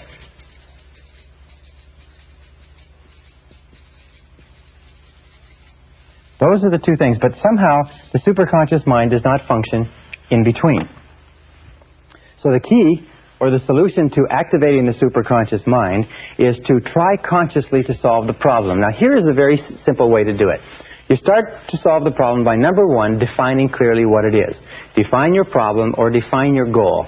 Write it down, discuss it, get it very clear in your mind. What is it that you're trying to achieve, avoid, or preserve? Number two is do some research. Gather information. Look around, read, talk to people, go to the library, call people who know, call experts or authorities on the subject. Get as much information as you possibly can. Almost all good decision-making comes from getting information. I've had experiences where I have had a clearly defined problem or situation, and as I'm thinking about it, I say, where can I get some information? And bang, the name of a person you may not have spoken to for a year will pop into your mind. You pick up the telephone, you call them up, and you say, hi, I'm thinking of doing this or not doing this. What do you think about that? And they have exactly the piece of information that you need to do it or not do it. Be very, very alert to that. The third thing that you do is you try consciously to solve the problem. Now that you've got the information, you ask questions, you've done the reading and the research, you've got clear in your mind, you try as hard as you possibly can with your conscious mind to solve the problem. And if that doesn't work, then you simply turn it over to the superconscious mind, almost as though you are submitting it to a large computer. Turn it over to the superconscious mind and get your mind busy elsewhere. Get your mind busy doing something else and just get on with something else completely. For instance, we'll talk about this. You could work on another project, go for a walk, do physical exercise, go out for dinner. Get your mind busy elsewhere. And at exactly the right time, what will happen is that the answer will come to you. It'll just suddenly be there. Which brings us to another characteristic of the superconscious. And it is this, is that the superconscious mind, and this is number 10, the superconscious mind brings you exactly the answer you require at exactly the right time for you. Brings you exactly the answer you require at exactly the right time. Now, one important point with regard to superconscious creativity is that when you get this answer at exactly the right time, you must act immediately. A superconscious answer is time-dated. That means that it may, if you get the answer on Thursday at 12 o'clock, the answer may not be valid at 9 o'clock on Thursday. It may not be valid at 3 o'clock on Thursday. So when you get the answer, when it comes into your mind that this is what you should do, and you'll feel a very, very strong feeling of rightness about a superconscious solution, act immediately. Sometimes you'll be working on a problem. Have you ever had this situation? You're working on a problem and you get this feeling you should phone somebody. And you say, I should phone so-and-so, but I'll do it later. And you do it later, the next day or the next week, and you call them up and they say, I wish you'd phoned me last week because I had exactly the answer you needed, or I had the person, or I had the situation, or I had the job for you, and so on. So when you get this, I know a man who built $1 billion business, and he built $1 billion business by fully understanding what we're talking about here and doing just one thing. Very limited business acumen, but he always followed his superconscious instincts. Whatever he felt was the right thing to do at any instant, he acted immediately. He immediately took action. And his action orientation was enough for him to open doors of opportunity, to get feedback and information, to self-correct, to draw to himself the people that he needed to maximize the opportunities and so on. And he went from selling cars to $1 billion business in less than 10 years simply by following his superconscious intuition and following it continuously. Now, another characteristic of the superconscious mind is that it will bring you the experiences you need to be successful. It brings you the experiences you need to be successful. This is one of the most incredible things I've ever found in my life. It brings you the experiences you need to be successful. And it'll bring you a whole bunch of different experiences. Now imagine that this is you here. All right? And let's say that you decide that you want to increase your income by 50% a year for the next 5 years. Let us say over the course of your lifetime you decide you want to become financially independent. Well, now you normally, if you're working at a job or in a field, your line of sight, as they say, is that you will somehow find a way to do it in your existing field, within your existing experience and knowledge. However, once you have set this clear goal in your mind, once you have this idea of what your goal or your star is, as you start off, you'll often find that your life will go into almost like a crazy obstacle course. It'll seem to go through a whole series of convolutions over and over, and very often you will find a year, 2 years, 5 years, you will find your goal in a totally different place, doing something totally different, something you never expected. In studying self-made millionaires in America, we find that almost half of them made their fortunes doing something totally different from what they started off doing. As they moved down the road of life, they found there was an insurmountable obstacle or barrier in that direction. The market collapsed, the technology changed, the interest rates went up, it didn't matter what it was, and they found that they had to change course and change direction, and they had to go over a hurdle. Now imagine that you're running a race and you have to go over a hurdle, and each one of these hurdles, big hurdles and small hurdles, when you look back on it, and look back on anything that you've ever accomplished that's required a tremendous amount of time and effort, and as you look back, you will see that a whole series of different things happened to you that looked like setbacks at the time, but in retrospect you say, wasn't it good that that happened? Because if that hadn't happened, then this wouldn't have happened, and this wouldn't happen, that wouldn't have happened, and so on.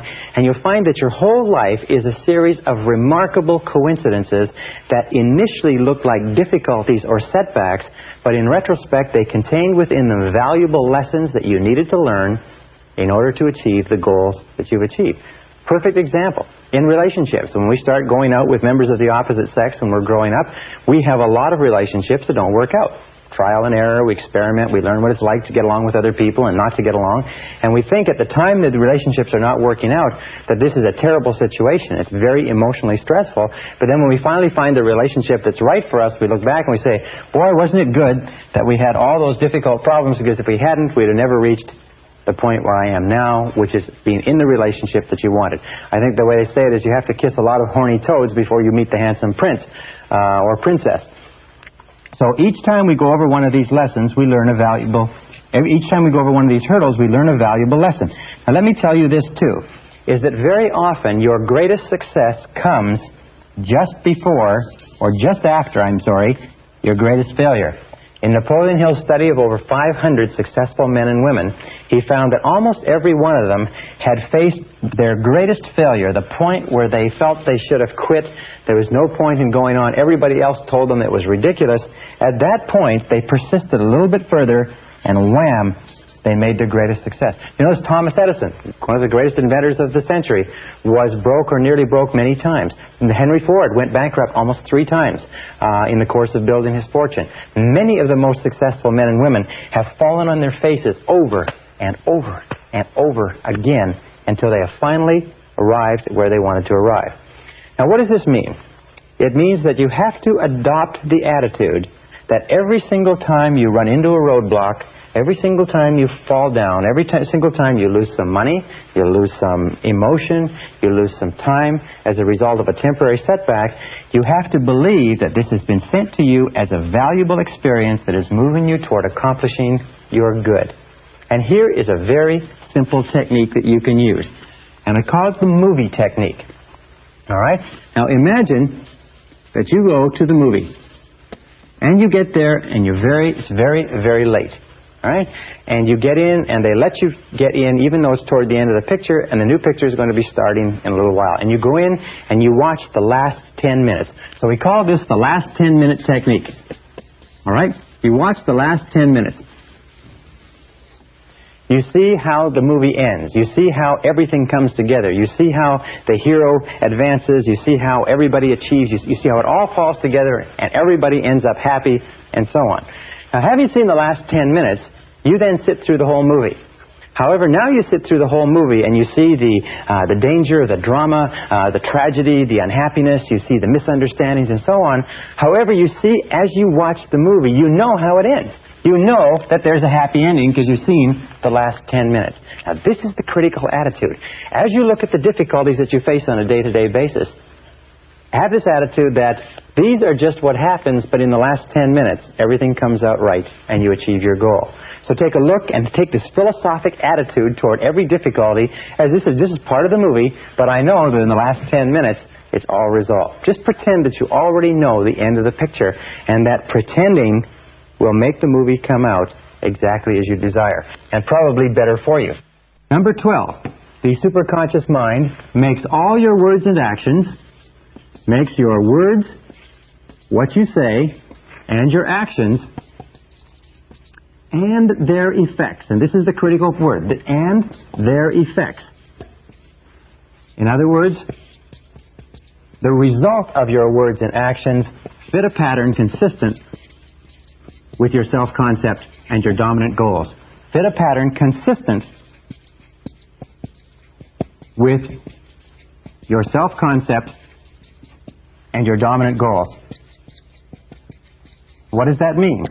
That means that the subconscious mind, which is a mechanical part of your thinking, makes your words and actions fit a pattern consistent with your self-concept. If you feel good about yourself, your words and actions will be consistent with that. If you feel negative or tired or fatigued, your words and actions will be consistent with that. However, the superconscious mind, once you have planted it with a very clear goal or set of instructions, will make your words and actions and the effect of those words and actions conspire together to bring you towards your goal. You've all had experiences where in the middle of a conversation something will just pop out of your mouth and you'll just say it and you never thought to say it, and it will turn out to be exactly the right thing to say in that situation. It may be in a date with a member of the opposite sex. It may be in a business meeting. It may be on a sales call. But you'll find that you'll just naturally say exactly the thing or the words that are appropriate for the situation. And you'll find that if you just trust to this and you have this feeling that you should say something, or let me tell you this also, every so often you'll be in a conversation where you're planning to say something. You're planning to bring out a particular point, you're planning to make a particular presentation, but something inside you will be saying no, it'll be blocking it. Or the other person will keep saying things that stop you from making this. What you do then is the superconscious mind is telling you don't say this because it's not consistent with your ultimate aims and desires. So whenever you feel that you're not sure whether or not you should say something or bring something up, the best rule is don't do it at all. Just hold off and you'll find out it was the best thing to do. Now there's two words, by the way, which are very popular today. One is called serendipity. Serendipity is the process of making happy discoveries. It's found that there are certain people who have the capacity to always find the things they need, the people they need, they find the book they need, the particular spice they need, the particular piece of cloth or furniture and so on, but they're always stumbling across the things that they need. And this is called serendipity or serendipitous behavior. The interesting point is when we've discovered when we've studied people who have this serendipitous capacity, we find that the discoveries that they make are all consistent with goals that they have set. In other words, you only find things when you're looking for things. That people don't make happy discoveries unless they are looking for something to contribute toward their goals. And there's another word called synchronicity. And synchronicity is the process or the coincidence of events where two or three things that are totally unrelated happen simultaneously, and we call this synchronicity or synchronizing of events. And the interesting and only factor in synchronicity is that all three of the events conspire together to help you achieve your goal. Now there's some interesting work done on synchronicity. It says that there is a higher order or a higher organization of events where events are organized on the basis of meaning. And the meaning that they have, the significance that they have, is defined by you and what your goals are. So very often you'll get a phone call, read a book, hear about an article, and visit a person, and all of those simultaneously will come together to bring you what you're after. Be very alert to these two happening. Now number 13 is the superconscious mind contains all monitor circuits. Contains all monitor circuits. That means that you can pre-program the superconscious mind, and it will work for you. Two ways that people pre-program the superconscious mind all the time is parking spaces. Many people find that by confidently expecting there to be a parking space wherever they're going, there always is. That you can pre-program your mind, sometimes 10 out of 10, 20 out of 20, to get a parking space even on a busy street, even in a busy shopping center. And if you get there and they're all full, you'll find that somebody is holding your space and they back out just as you arrive. Just as you pull up, you'll find that their taillights will go on and they'll back up, not one car earlier, not one car later, but exactly where you are. And I've had thousands of people come back to me and say that after learning this, they get parking spaces wherever they want. The key is you must believe that it works. If you don't believe that it works, it doesn't work for you. The second is waking up. There are many people who wake up with no alarm clock. Many people don't need an alarm clock at all. I haven't used an alarm clock for years. Why? You can just program your mind to wake up almost to the minute, any given time. All you have to do is do this 3 times. You'll develop the habit for life. And by the way, this is something the alarm clock industry keeps quite secret, mind you, because nobody needs an alarm clock. You can wake up at any time. You can wake up with 3 hours sleep or with 13 hours sleep. You can wake up in pitch black darkness. You can sleep for 20 minutes or 2 hours just simply by programming your mind. You can also program your mind to remember to do something, remember not to do something, and so on. And I'll tell you this so that you can write it down. It's what we call the law of superconscious activity. The law of superconscious activity. And it is this, is that because of the power of the superconscious mind, any thought, plan, goal, or idea that you can hold in your mind, your conscious mind, on a continuing basis, must be brought into reality by your superconscious mind. Any thought, plan, goal, or idea that you hold continuously in your conscious mind and that you intensely desire or intensely fear must be brought into reality by your superconscious mind. Whether positive or negative, good or bad for you, if you can hold it continuously, if you can emotionalize it, if you can visualize it, in your conscious mind, the superconscious mind will begin to organize the entire universe of experience around you to draw into your life the people and circumstances necessary to make that idea come true. So what we've been saying throughout this entire program is that your thoughts are extremely powerful, that your thoughts objectify themselves, that your thoughts become your reality, and it is this understanding of this superconscious capability that makes it a fact that your thoughts do become your reality. So keep your mind on what you want, keep it off of what you don't want. Think continuously, think non-stop, think all the time only about what it is that you want, and keep your mind completely off of the things that you don't want. The reason why so many people are unsuccessful and unhappy today is because they think continuously about the things that they don't want.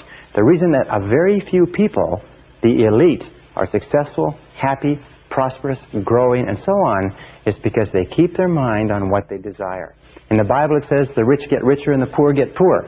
Or it says, in the Bible it says, from him who hath, even that which he hath shall be taken away, but to him who hath, even more shall be given. The rich get richer and the poor get poor. What do the rich think about? What do the rich dwell upon? What do the rich concentrate on? What do the rich attract to themselves? What is the law of correspondence with regard to the rich? It is the rich are always thinking of production, affluence, money, wealth, and so on. What do the poor think about all the time?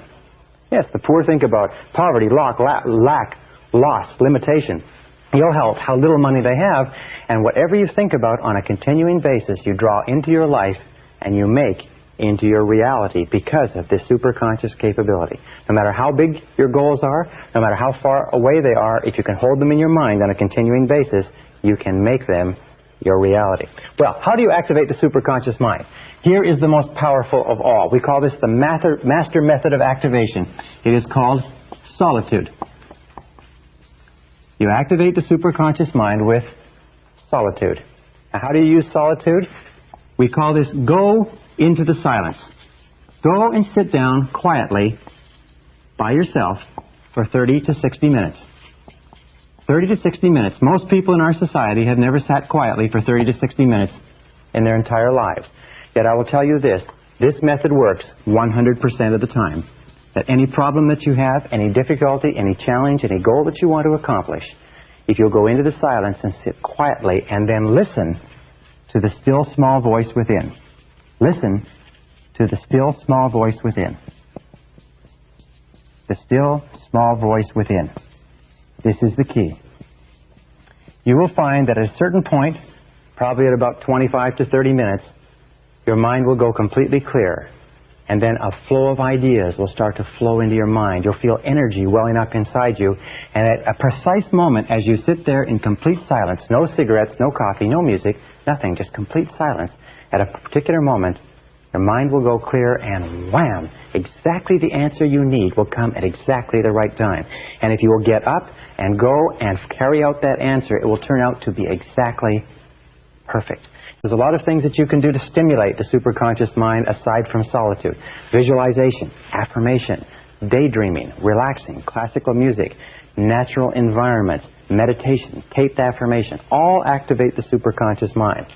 Now there's three sources of a superconscious solution. Three critical sources. Number one is intuition. It'll come from inside. You'll get a very, very strong feeling that this is the answer.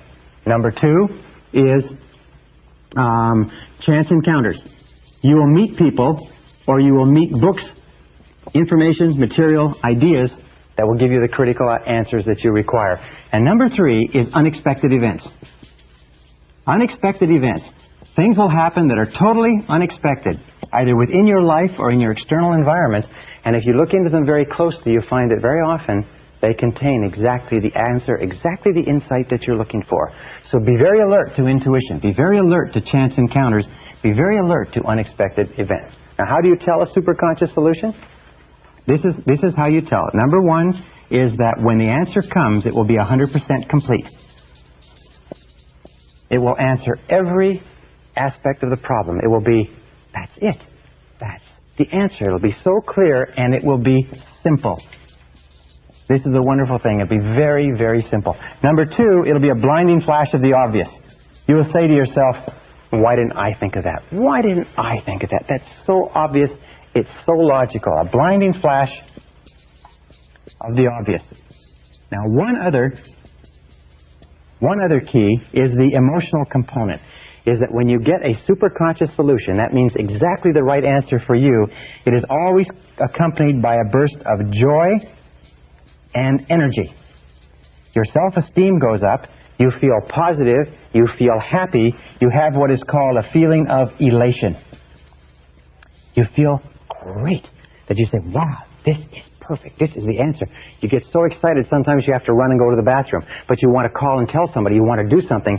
A superconscious solution always comes with the energy necessary to implement it. For instance, if you get a superconscious solution, just as you're going to sleep or in the middle of the night, you will wake up with your heart pounding and your mind racing and your blood streaming, and you won't be able to get back to sleep again. So let me conclude by saying this. Again, the law of superconscious activity, the most important single law that determines your destiny and everything that you do and everything that you'll ever accomplish, is that any thought, any plan, any goal, any idea that you can hold continuously in your mind must be brought into reality by the superconscious. This is the reason for the greatness of every man and woman who ever lived, every great leader, writer, author, poet, or business person, and you can tap into this at will simply by defining with crystal clarity exactly what it is you want, and then thinking only about what you want, keeping your mind only on what you desire, and keep it off of everything else until it comes into your reality.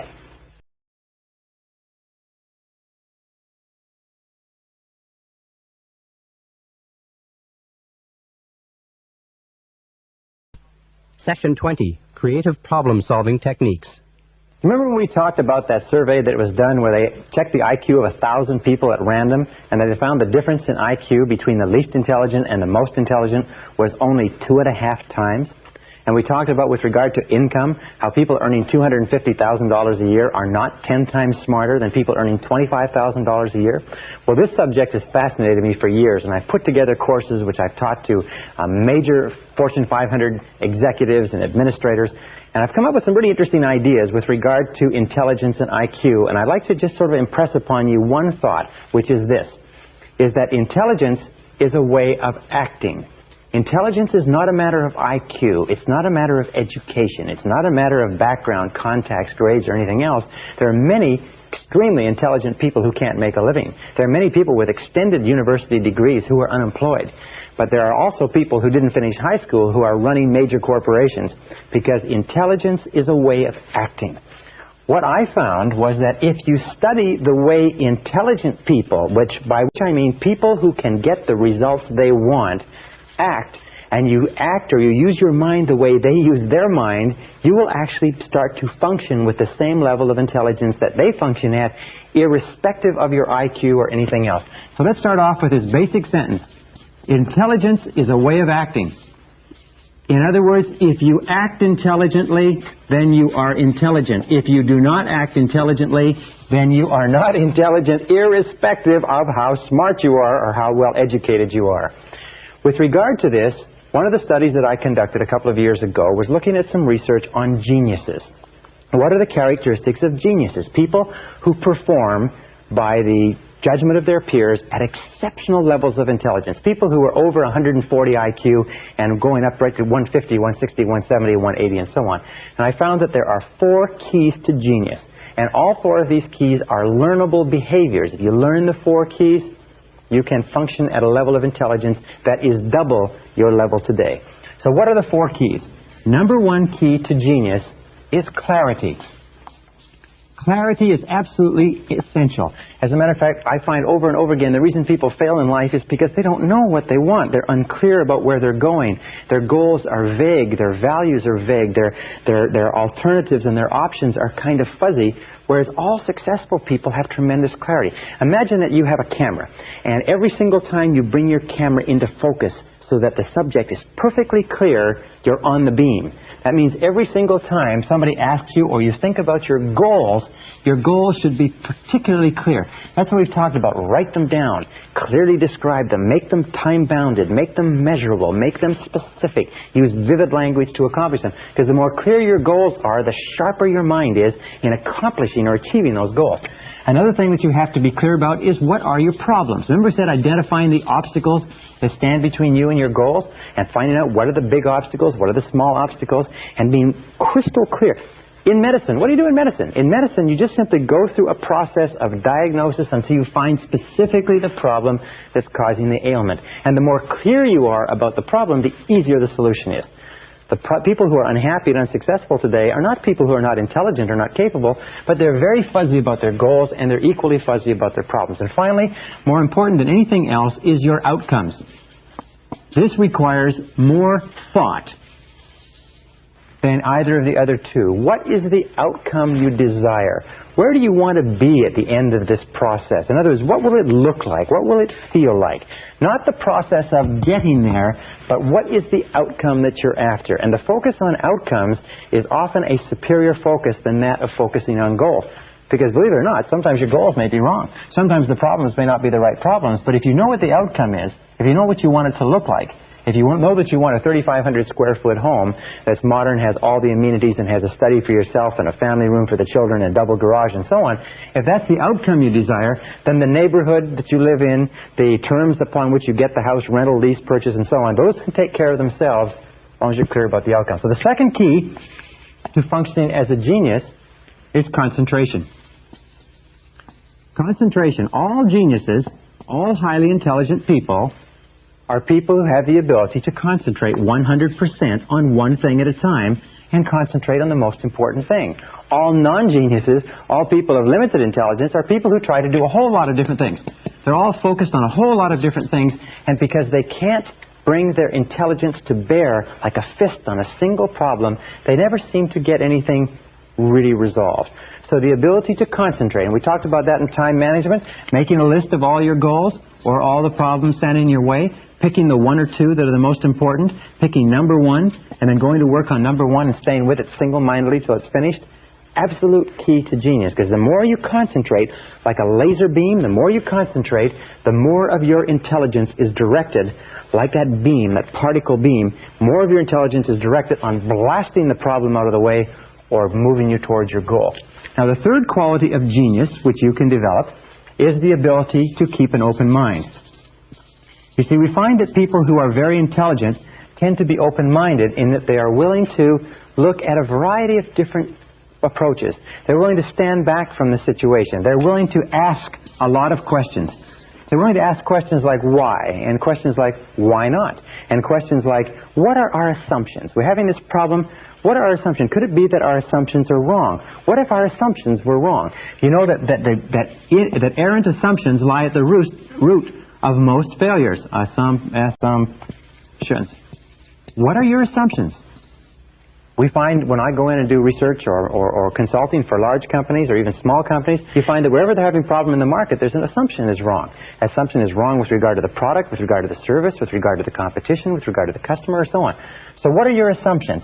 Keep an open mind and look at a whole variety of different ways of approaching whatever problem it is. Another good question to ask is, what else might be the problem? We think this is the problem. What if something else is the problem completely different from what we're looking at? So keep an open mind, be flexible, be fluid, be willing to look at a variety of different approaches. And then the fourth characteristic of all geniuses, surprisingly enough, is that they have a systematic method.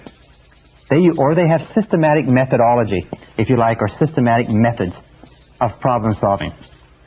They just don't run off half-cocked. Now, finally, once a genius has gone through a series of systematic methods, very often, as a result of this process of concentration, they just drop the subject out of their mind, and at a certain point, the superconscious will give them the answer that they're looking for. But prior to that, they go through systematic methods, if you like, of organized thinking. Now, most people don't do this. What they do is they throw themselves at a problem the same way a dog throws itself at a car going past, and they go ruff, ruff, ruff, ruff, ruff, ruff, ruff, and they chase after the dog, or they throw themselves after a blanket like a puppy does, and they tear the blanket round and round, and they throw it away. Intelligent people approach every problem logically, systematically, organized fashion. So let's talk about 3 methods of creative thinking that you can use to, like a particle beam smasher, that you can use to smash through about 90-95% of any problem that you'll ever face, any obstacle, anything that stands in your way. And the first is what I call mindstorming. Now, mindstorming is a very simple technique. It was developed many, many years ago. It can be done by yourself or it can be done with other people. More people have become wealthy and successful using this technique than any other technique I've ever seen. I've used this myself for years, and it is absolutely devastating in how rapidly you can come up with great solutions to even the most complex problems. Mindstorming is often called the 20-idea method. The only thing that's necessary to use this 20-idea method is a piece of paper, a pen, and discipline. Why is it that people don't use this method more often? A, they don't know it. B, they're not disciplined enough to use it. But if you will use this on a systematic basis, you will be astonished at the results from the very first time. Well, the 20-idea method simply says this. Take a sheet of paper. Best time to do this is first thing in the morning. And write your major goal or objective at the top of the page in the form of a question. Let us say that you want to increase your income from $30,000 to $45,000 over the next 12 months. So what you do is you might write at the top of the page, what can I do to earn $45,000 over the next 12 months? That would be the question. Or let us say it's a time management question. What can I do to get 2 more hours of productive time every day? Or let's say it's a health question. What can I do to lose 5 pounds a month until I get down to my ideal weight? You put that at the top of the page in the form of a question, and then you force yourself to write 20 different answers. You just keep forcing yourself to write 20 different answers. Now, the first 3 to 5 answers that you'll come up with are pretty easy. The next 3 to 5 are more difficult. The last 10 will be like squeezing blood from a stone, because your mind, if you haven't been using it on a regular basis, will be very slow to respond to this demand. Just like a muscle, if you went into a weight room and began to pump iron, your muscles would respond very, very slowly, but after a week, a month, 2 or 3 months, you could go in and you could work out all afternoon. So put it at the top of the page and generate 20 answers. And then at the end of this, pick one answer and implement it immediately. It's as simple as that. If you'll do this, this technique is so astonishingly powerful. It's amazing. You will come up with ideas out of your mind that will absolutely astonish you. Things will come out on the paper underneath your pen that you never believed were in your brain. I have given this exercise to many groups of executives, and I have found they've come up to me and said, you know, sometimes it's the 20th answer that's worth all the other 19 put together.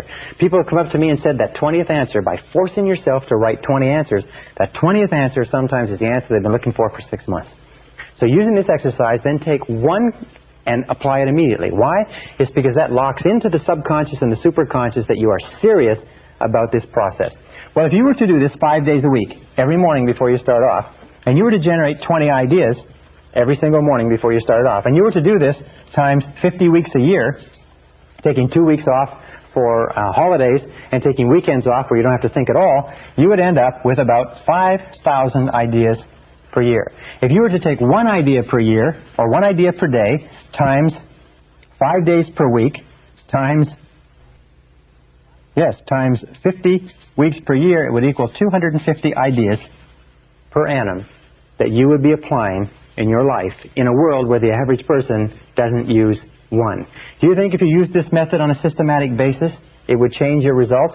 Do you think if you used this method of creative thinking on a regular basis, you would start to see some progress or some changes? The interesting thing is that if you use this method every day, now I must tell you quite honestly, personally, I cannot use this method for more than 3 days in a row. And the reason is that by the third day, I am coming up with so many ideas that I do not have enough time in the day to implement all the ideas. And they are good ideas, they are sound ideas, they are practical ideas. In many cases, they are superconscious solutions that pour out onto the page. They are insights that are worth sometimes hundreds, sometimes thousands, and I've had ideas that have been worth tens of thousands, even hundreds of thousands of dollars. I do consulting for corporations. Occasionally I'll come up with an idea when I'm doing a consulting assignment for corporations with this exercise that will be worth hundreds of thousands of dollars to them because it will be a unique distillation of a series of factors that suddenly crystallize like a flashbulb catches the photograph with all the details. It'll suddenly crystallize in a superconscious way and bang, there will be the idea. So I strongly urge you to use this method starting today. Take any goal, any problem, any difficulty, write it as the form of a question and try it once. And you will be astonished at how effectively it works. As a matter of fact, I've had many people come back, hundreds of people come back from my seminars and say that idea changed their whole career, changed their whole business, changed their whole family life, changed many, many aspects of their life. All right, now the second method that I want to teach you is a method that you can use by yourself, but you can also use it with groups. You can also use it as a sort of a form of group problem solving, and it's a systematic method, part of which was developed at Harvard University, and part of which was developed by a series of other creative thinkers and in think tanks, and which I've combined into one method. This method is absolutely amazing. It's like firing a cannon at tissue paper. I have never seen a problem that cannot be dealt with this simple method. All right, it's got about 9 steps. Step number 1, starting point, is confident expectations. Confident expectations seems to open up the mind, relax the right brain, activate the superconscious, and seems to tune you in to solving a problem or difficulty at a higher level. So confident expectations are very simple. Assume a logical solution. Whenever you're faced with any kind of difficulty, assume a logical, workable solution.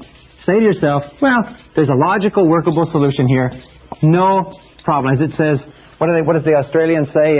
No worry, mate. Just say the same thing. No worry, mate. No problem. There's got to be a solution here somewhere.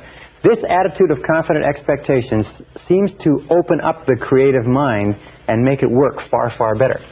Step number 2, in order to keep your mind positive and optimistic, use positive language. Use positive language. Now, what do we mean by that? Well, there are certain words in the English language or any language that can raise or lower blood temperature, that cause us to be anxious or fearful or happy or elated. So word usage is important. Using the proper words is important. For instance, the word problem. The word problem is a negative word. It has negative connotations. It causes us to become stressful and anxious and tense. It causes our minds to actually shut down. Instead, use the word situation. Situation, wonderfully enough, is a neutral word. It's neither positive nor negative. A problem is something you struggle with. A situation is something you deal with. Right? Problem equals struggle, setback, cost, difficulty, disappointment. But a situation is just something you deal with. And when you suddenly start describing things as situations, well, we have an interesting situation here. The car has been stolen. Well, this is an interesting situation. Our house is burned down. Well, this is an interesting situation that triggers your mind into dealing with it rather than being overcome by it. Now, a better word, of course, is challenge. And many companies and many individuals now only use the word challenge because it's positive. A challenge is something that you rise to.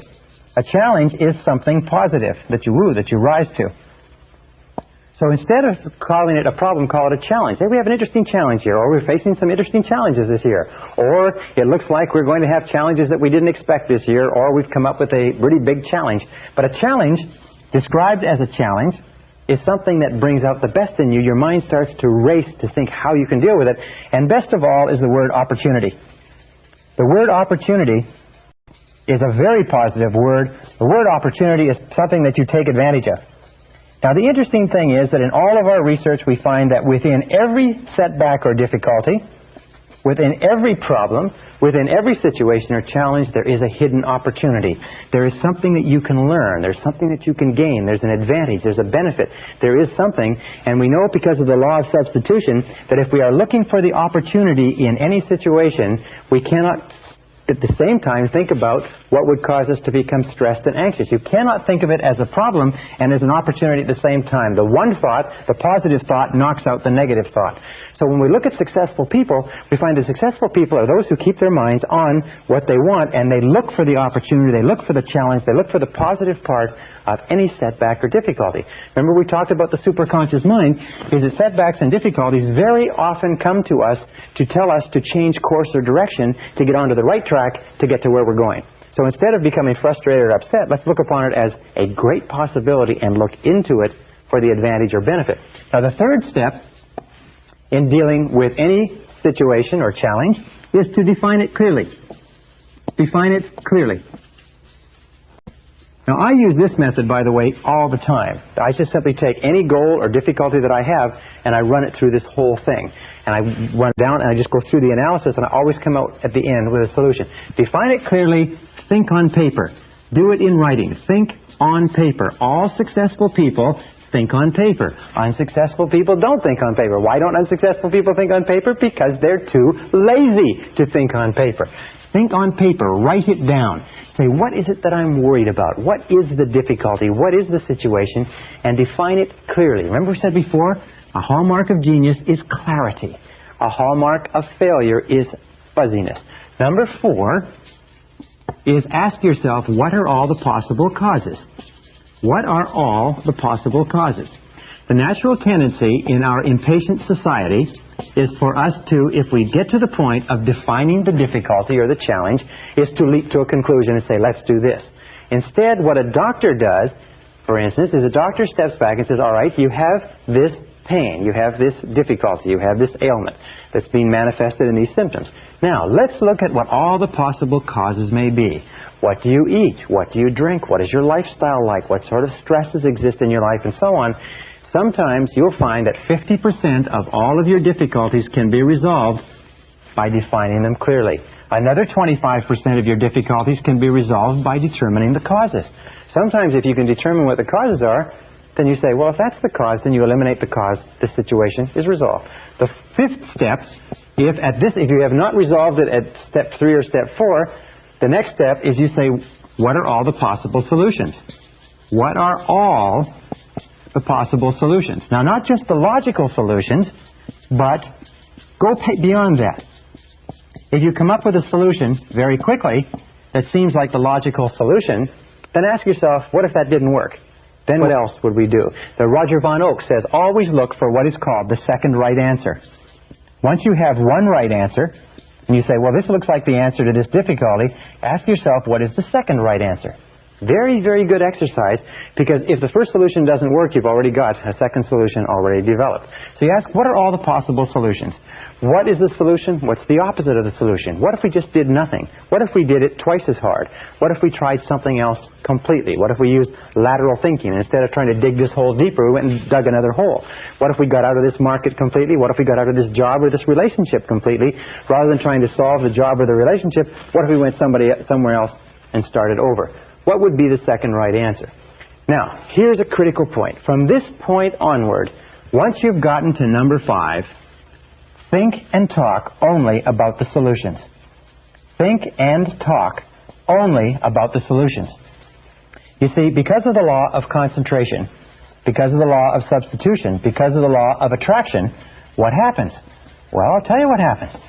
Most people talk about the problems all the time. They think about the problems, they worry about the problems, they vividly imagine the problems, they discuss the problems, and they have more and more and more problems. The law of substitution says if you think and talk about the problems, your mind is going to become preoccupied with negativity. The law of attraction says if you think and talk about the problems, you're going to attract more problems into your life. The law of correspondence says that the more you think and talk about problems, the more they preoccupy your mind, the more your external world is going to be characterized by problems. The difference between winners and losers, heroes and non-heroes, successes and failures is this, is that successful people, winners, are solution-oriented. They are solution-oriented. They think about the solutions. They talk about the solutions. They're always asking this question. Here is the big question. What do we do from here? What can we do from here? In other words, they are always future-oriented, always oriented toward the future. Losers are always oriented toward the past. Losers always want to know who did it, who's to blame, who's responsible, how do we cut our losses. The winner always looks forward and says, where do we go from here? What do we do from here? What's the solution from here? How can we improve this situation? How can we adjust, adapt, modify, and so on? Once you get here, the next step is pretty simple. Number 6 is make a decision. Make a decision. Now, any decision is better than no decision. 80% of all difficulties should be resolved, and the decision should be made at this step, at exactly the time that they come up. In other words, whenever you have a difficulty, now is the time to make 80% of your decisions. Indecision, by the way, indecisiveness is a major reason for failure. Indecisive people don't succeed in life. Being decisive is more important than being correct, because the more decisions that you make, the more feedback you get, the smarter you become, the more accurate your decisions become. The fewer decisions you make, the less feedback you get, the less learning takes place, the poorer as decision maker you become. So make a decision. Remember, 80% should be made right now, and the others can be made simply by saying, all right, I can't make the decision now, I need more information. I'll set a deadline, Thursday at noon, I'll make the decision no matter what information I have. Number 7, by the way, this is a great tension reliever. Great tension relievers make decisions. Indecisiveness is a major source of stress. Number 7 is assign responsibility. Assign responsibility. In other words, ask yourself this question. This is the big question. Who is going to do it? Who is going to do it? Very often people will go through this exercise, they'll make the decision, they'll be happy, they'll be elated, the stress and difficulty is gone, and then they all go back to work and they come back to a meeting 2 weeks later and nothing has been done because nobody has been assigned specific, and that's probably the word, assign specific responsibility. Who is going to do what exactly? And that brings us to number 8, set a deadline. Say, I want this done by such and such a day. Well, let's agree that it's going to be done by such and such a day, Thursday, 12 o'clock noon, we will review it again. And of course, once you've set a deadline, number 9 is take action. Launch. You know, an interesting time management study I read recently says that 20% of the work, the first 20% usually accounts for 80% of the value of the job. If you can launch it, they say well begun is half done. And number 10 is inspect what you expect. Inspect what you expect. One of the most important rules of success in life is once you have made an agreement that something is going to be done, inspect it. Check on it. Control it, monitor it, keep in touch. I have a good friend that says that delegation is essential, but not abdication. Make a decision. Once you have assigned somebody, you've asked somebody to do it, keep in touch with them. If it's important enough for you to have it done by that deadline, it's important enough for you to follow up and check. All right, there's one final method of creative thinking which you can use with your husband or wife, with your coworkers, with your friends, with your associates. One of the most powerful methods ever developed. First written about by Alex Osborne in his book Applied Imagination in 1946, and it's called brainstorming. Now, brainstorming is terrific. And I won't write it all out on the board, but I'll just give you the description of what you have to do to be a good brainstormer. Number 1, the very best group for brainstorming is 4 to 7 people. Below 4, you're not getting the potential synergy. And above 7, the group starts to get a bit unwieldy. So 4 to 7 people sitting together in a spirit of harmony. Step number 2 is to clearly define the question. And the more simple and precise the question, and the more concrete the answers that you're looking for, the better the brainstorming exercise works.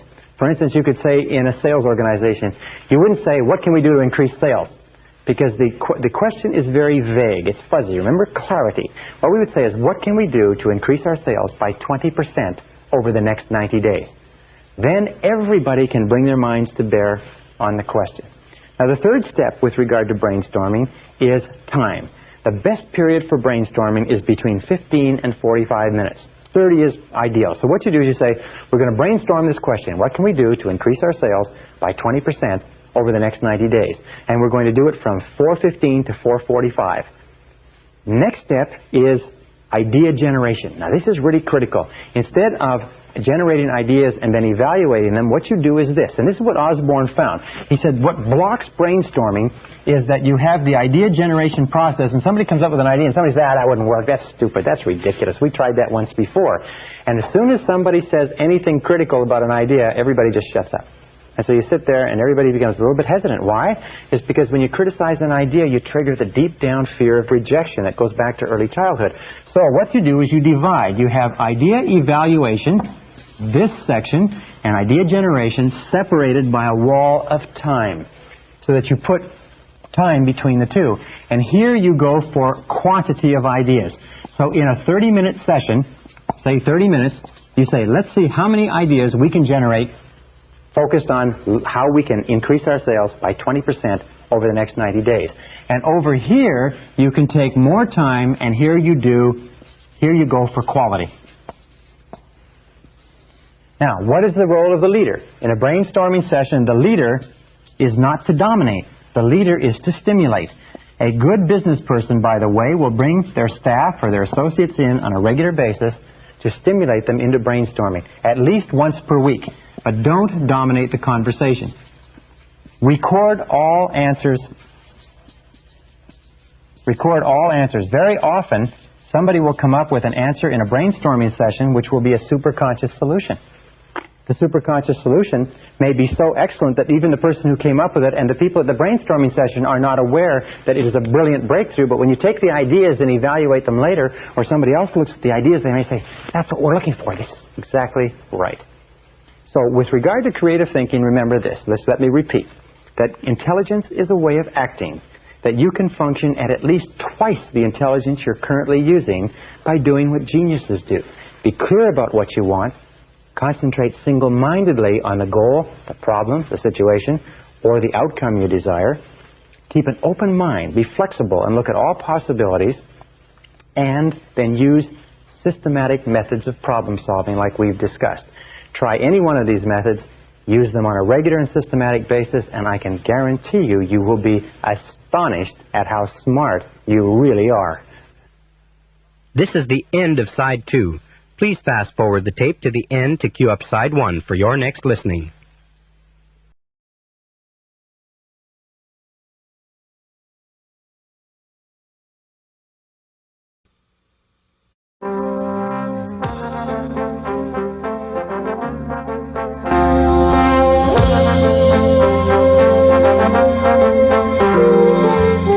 Brian Tracy presenta el Seminario Fénix sobre la psicología del conocimiento.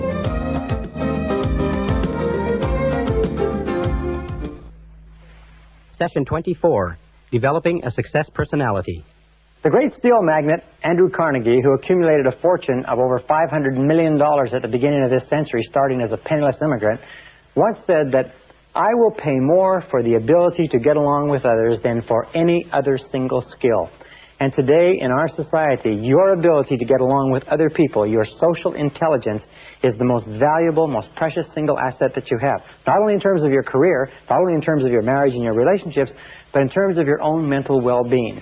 In this session, we're going to talk about developing a success personality. We're going to talk about developing the quintessence of mental health, which is a positive personality, a positive mental attitude, the kind of person that everybody likes to be around, the kind of person who is welcome everywhere.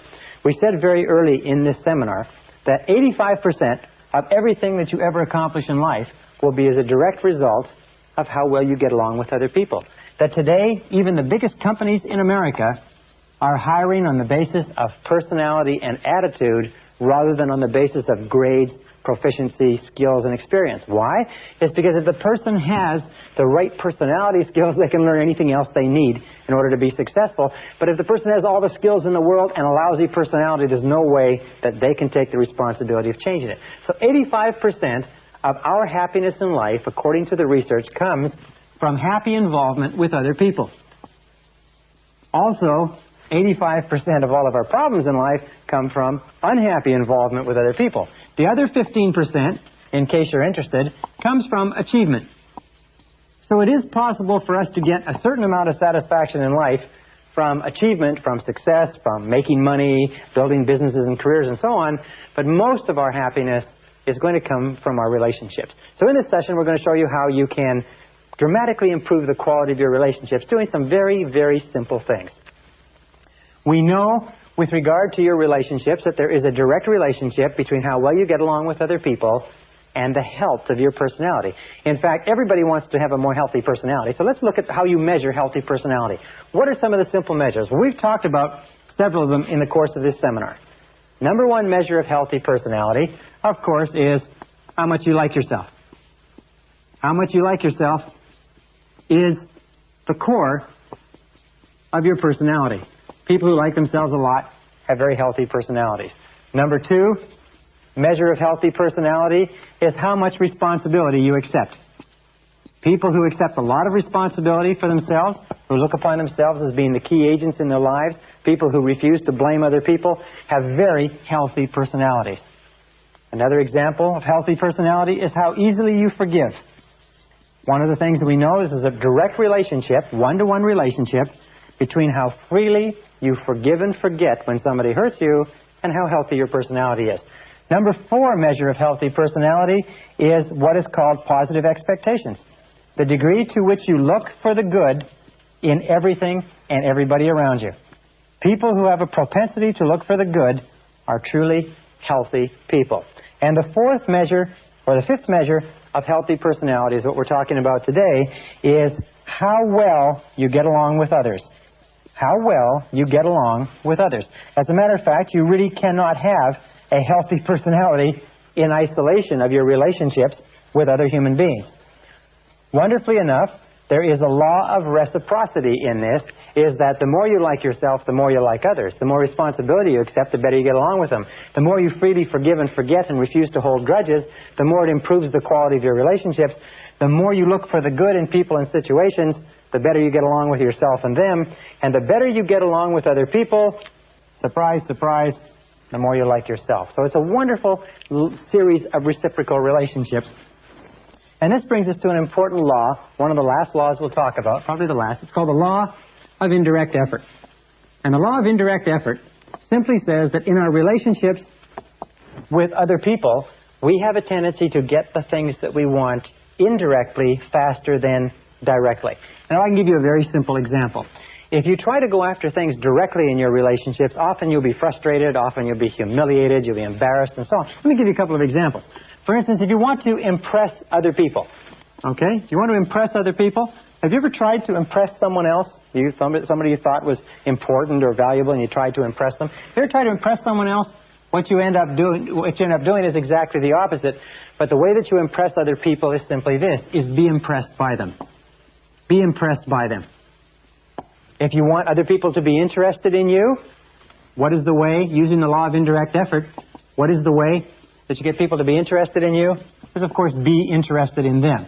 If you want people to like you, what's the best way? It's to like them. If you want people to respect you, what is the best way? It's to respect them. In every case, this law of indirect effort works in building our human relationships. One final point. We've talked about some of the mental laws, and I'd like to just refer you to three. One is the law of sowing and reaping. The law of sowing and reaping says the quality of your relationships, what you are reaping in your relationships at any given moment, is a result of what you have sown in those relationships. What you are getting in your relationships has very little to do with the other person or with fate or with background or nature. What it has to do with what you've sown, is with what you've sown. Law of correspondence says that your external world will correspond to your internal world, as within, so without, especially in your relationships. And of course, the law of attraction says you always attract to you people who are very much like you are inside. If you want to change the quality of your relationships, the starting point is to change the quality of your relationships with yourself, and your external relationships will mirror that. Now, when we talk about this, how well you get along with others, let's show a very, very simple graph. And this is the graph of human personality, from the most introverted to the most extroverted, or if you like, from an inner-directed person to an outer-directed person. And the person who has a truly healthy personality can get along with a great variety of people going from the median. And the median, of course, is the average personality, not introverted or extroverted. Now, we can superimpose on this, I guess this is the center, we can superimpose on this another graph. And this is the graph of self-esteem, from high self-esteem to low self-esteem. And we find a very interesting thing, and this graph is my own creation. We find that the graph is like this, that if you have a low level of self-esteem, say down here, you don't particularly like yourself, or you have feelings of inferiority or negativity, then the number of people that you can get along with will be limited to people who are pretty much in the middle of the spectrum. People who have, if you might call them, very easy to get along with, neutral, bland personalities.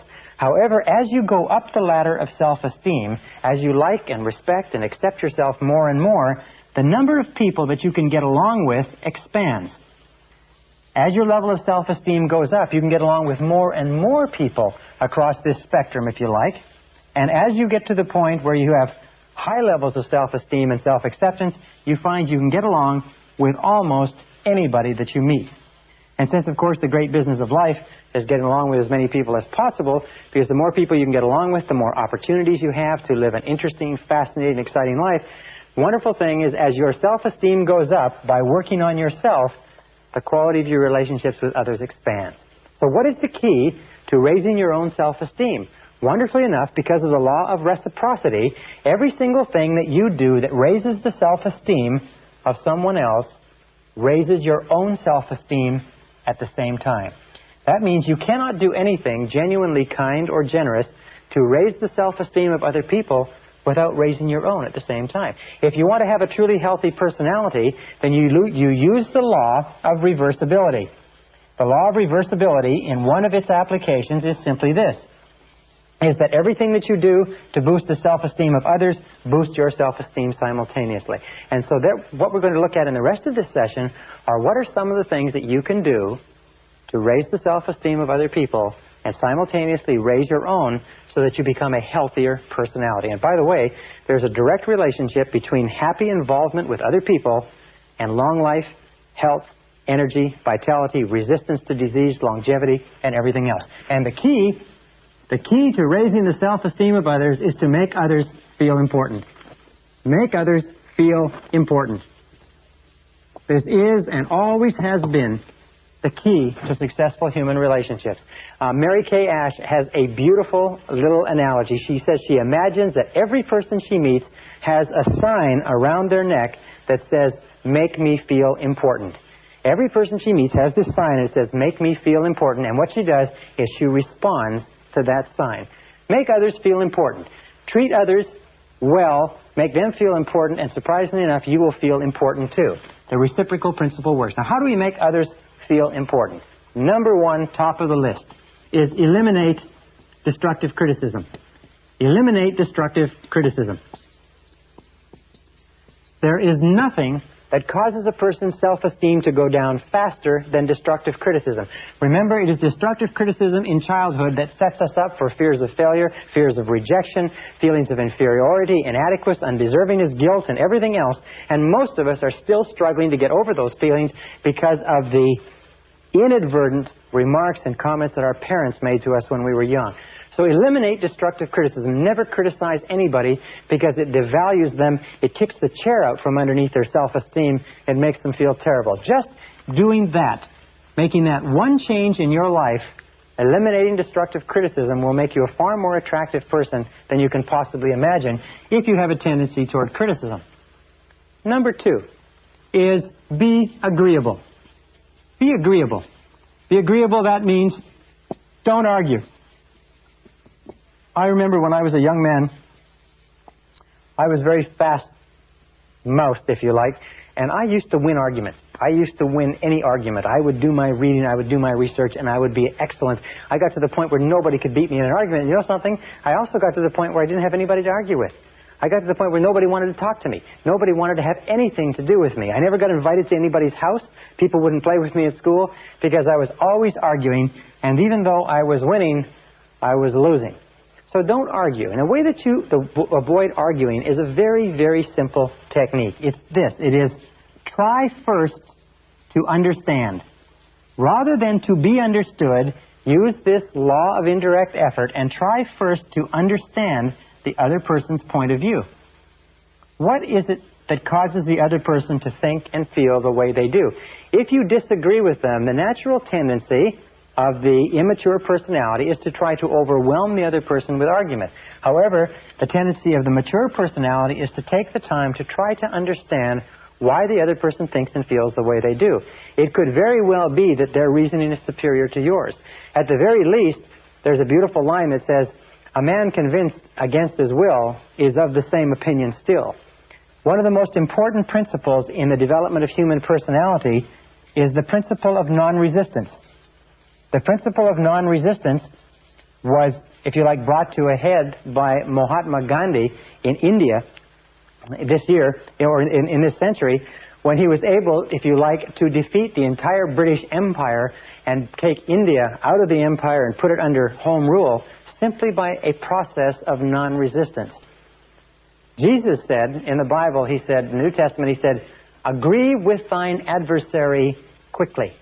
Now, there's several reasons for this. The number one reason is the very best way to keep a positive mind, to be enthusiastic, to be liked, and to like other people is not to get into arguments with them.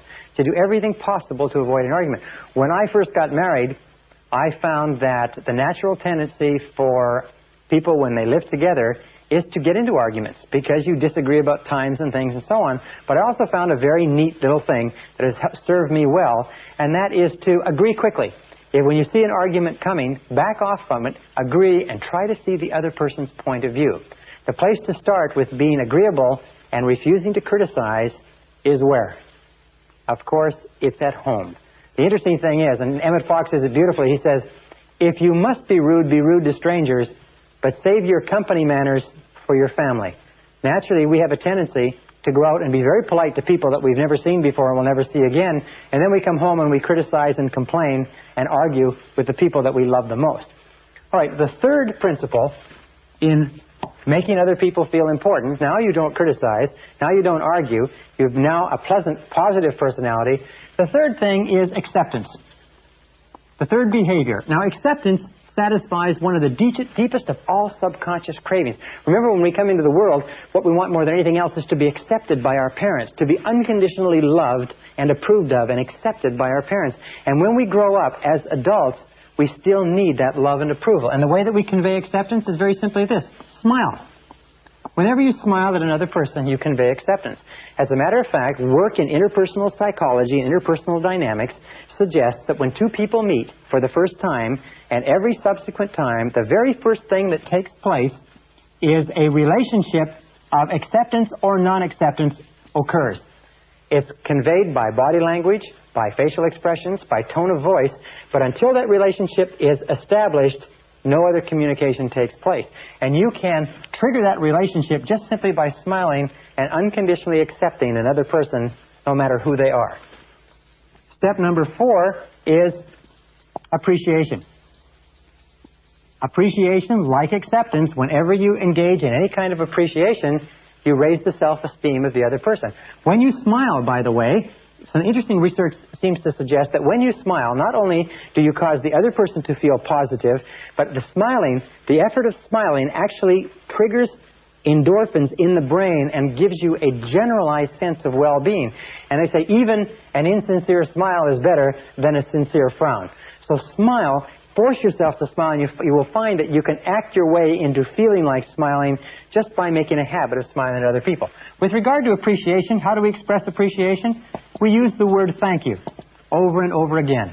saying thank you to your spouse, saying thank you to your children, saying thank you to your coworkers and your subordinates, saying thank you to people in restaurants, saying thank you on a regular basis when you feel it. Expressing gratitude raises people's self-esteem like the mercury in a thermometer on a hot day. And you'll find that the most powerful men and women, the most successful men and women, tend to be very gracious and they tend to be very courteous. The television characterizations or caricaturizations of men and women who are powerful but who are peremptory and push people around are not very close to the real world, because people become powerful and successful to the degree to which they get the cooperation of other people. And people only have a tendency to cooperate with others if the others are the type of people that they like to work with. So be gracious, be courteous, be appreciative, say thank you. Thomas Carlyle once said that you can tell a big person by the way they treat little people, and that's very true. Number 5 is admiration. Admiration means admiring the traits of another person. If the person is industrious or punctual or hardworking or accurate, or admiring the possessions of another person. You see, we get emotionally involved and bound up in our characters and our personalities. And when somebody recognizes and acknowledges it and admires it, we feel tremendous. We get caught up in our possessions. We're proud of our homes, our cars. We're proud of our watches, our shoes. We're proud of our children. We're proud of our offices. And if a person says, boy, that looks nice, or that's a great-looking car, or that's a beautiful house, or this is a lovely living room, or that's an excellent suit, anything that we say, as long as it is sincere, I never say anything that's insincere because people are very, very smart. They can detect insincerity. Remember, Abraham Lincoln said, everybody likes a compliment. Everybody likes a compliment.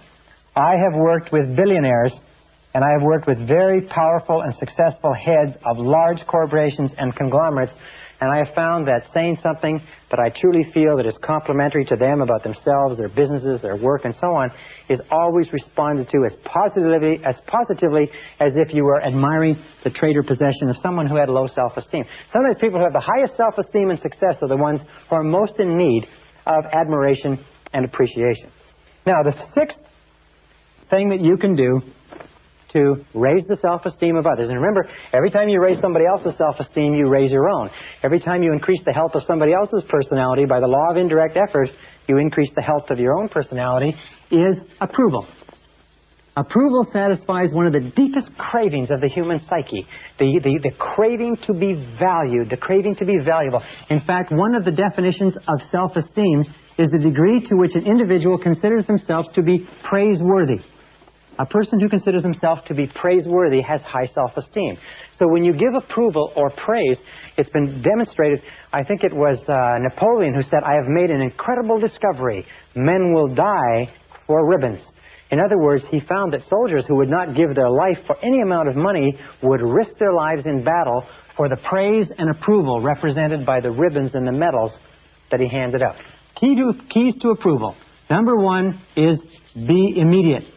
The closer the praise is to the thing that you praise, the more likely it is the person will repeat it. If you want your children or your employees to continue doing something, as soon as they do it, say, boy, that's a good job. Number 2 is be specific. Say, boy, you did a wonderful job on that lawn, that house, that letter, whatever it happens to be. The more immediate and specific the praise, the more rapidly it raises self-esteem, the more likely it is that the behavior will be repeated. And third of all, be public with your praise. Whenever you give recognition in public, it doubles or triples the impact because the effect of other people's opinions on our behavior is tremendous. In fact, there's a lot of evidence that suggests that we are who we are and we do what we do because of the way we think other people think of us. We're strongly affected by other people's opinions. All right, number 7 is attention. Now, attention is one of the most powerful ways to raise self-esteem. Attention means listening. Why is attention and listening so powerful? It's because we always pay attention to that which we value, and we always ignore that which we do not value. So if you want to tell a person that you value them, that they are in effect valuable, pay close attention to them, listen to them, spend time with them. Now here's some of the keys to attention. Number one is listen attentively. Listen attentively. Listen without interruptions. Listen patiently. Listen closely. Number two is pause before replying. Pause before replying. Don't interrupt. Let the person say everything that they have to say and pause. Wait. Show them that you are really considering what they're saying. Number three is question for clarification. Instead of rushing in to speak, question to clarify what the person has said, which is a way of telling them for sure that you're really listening. And here's the best of all questions. How do you mean? When you're listening to a person speak and you want to fully understand and you want to tell them that you're listening, say, how do you mean exactly? And ask for them to explain to you clearly. And finally, remember the boomerang. And the boomerang says simply this. It says that any genuine emotion expressed by you toward any other person is going to boomerang back on you. Just like the law of sowing and reaping, the law of cause and effect, the law of attraction, the law of correspondence says that any genuine emotion, now that's a genuine emotion. In other words, if you say something positive about someone else, it's going to go out to that person and it's going to come back and it's going to boomerang on you. So say only good things. When you talk about other people, talk about them as though what you were saying was going to be printed in the paper. When you think about other people, send out positive thoughts and positive ideas. Think all the time about how you can make other people feel important. Treat other people as though they were the most valuable people in the world, because to them, they believe they are. And the final rule with regard to superior human relations is what we call the Golden Rule. The rule simply says, love your neighbor as yourself. Like your neighbor as yourself. Treat your neighbor as yourself. Ask yourself in any situation, how would I like to be treated in this situation? Ask yourself, when you're in a difficult situation with someone or an argument or a disagreement, say, if the conditions were reversed, how would I like to be treated in this situation? And here's something that you can do. Pick a role model. Pick the person that you admire more than anybody else in the world in terms of their personality. And whenever you're in a situation with someone else, pretend you are like that person. Many years ago, when I was traveling in Africa, I worked with Dr. Albert Schweitzer, one of the most beautiful men who ever lived. And so very often when I'm in a situation with other people, I think, how would Albert Schweitzer act in this situation? Or I think, how would Jesus of Nazareth act in this situation? And if you use that as your role model, and if you use the credo of making other people feel important as your guiding light, you will develop a success personality that will lead you to accomplishing everything that you want in life in a world filled with other people.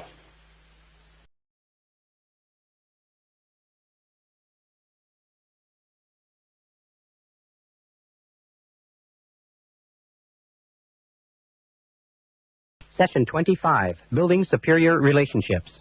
One of the oldest cliches is that be it ever so humble, there's no place like home.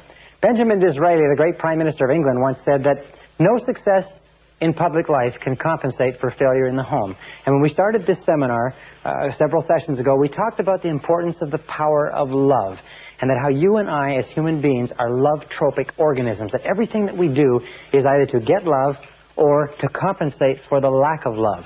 And there's no place where this is more important than in the quality of the intimate relationships that we form with other people.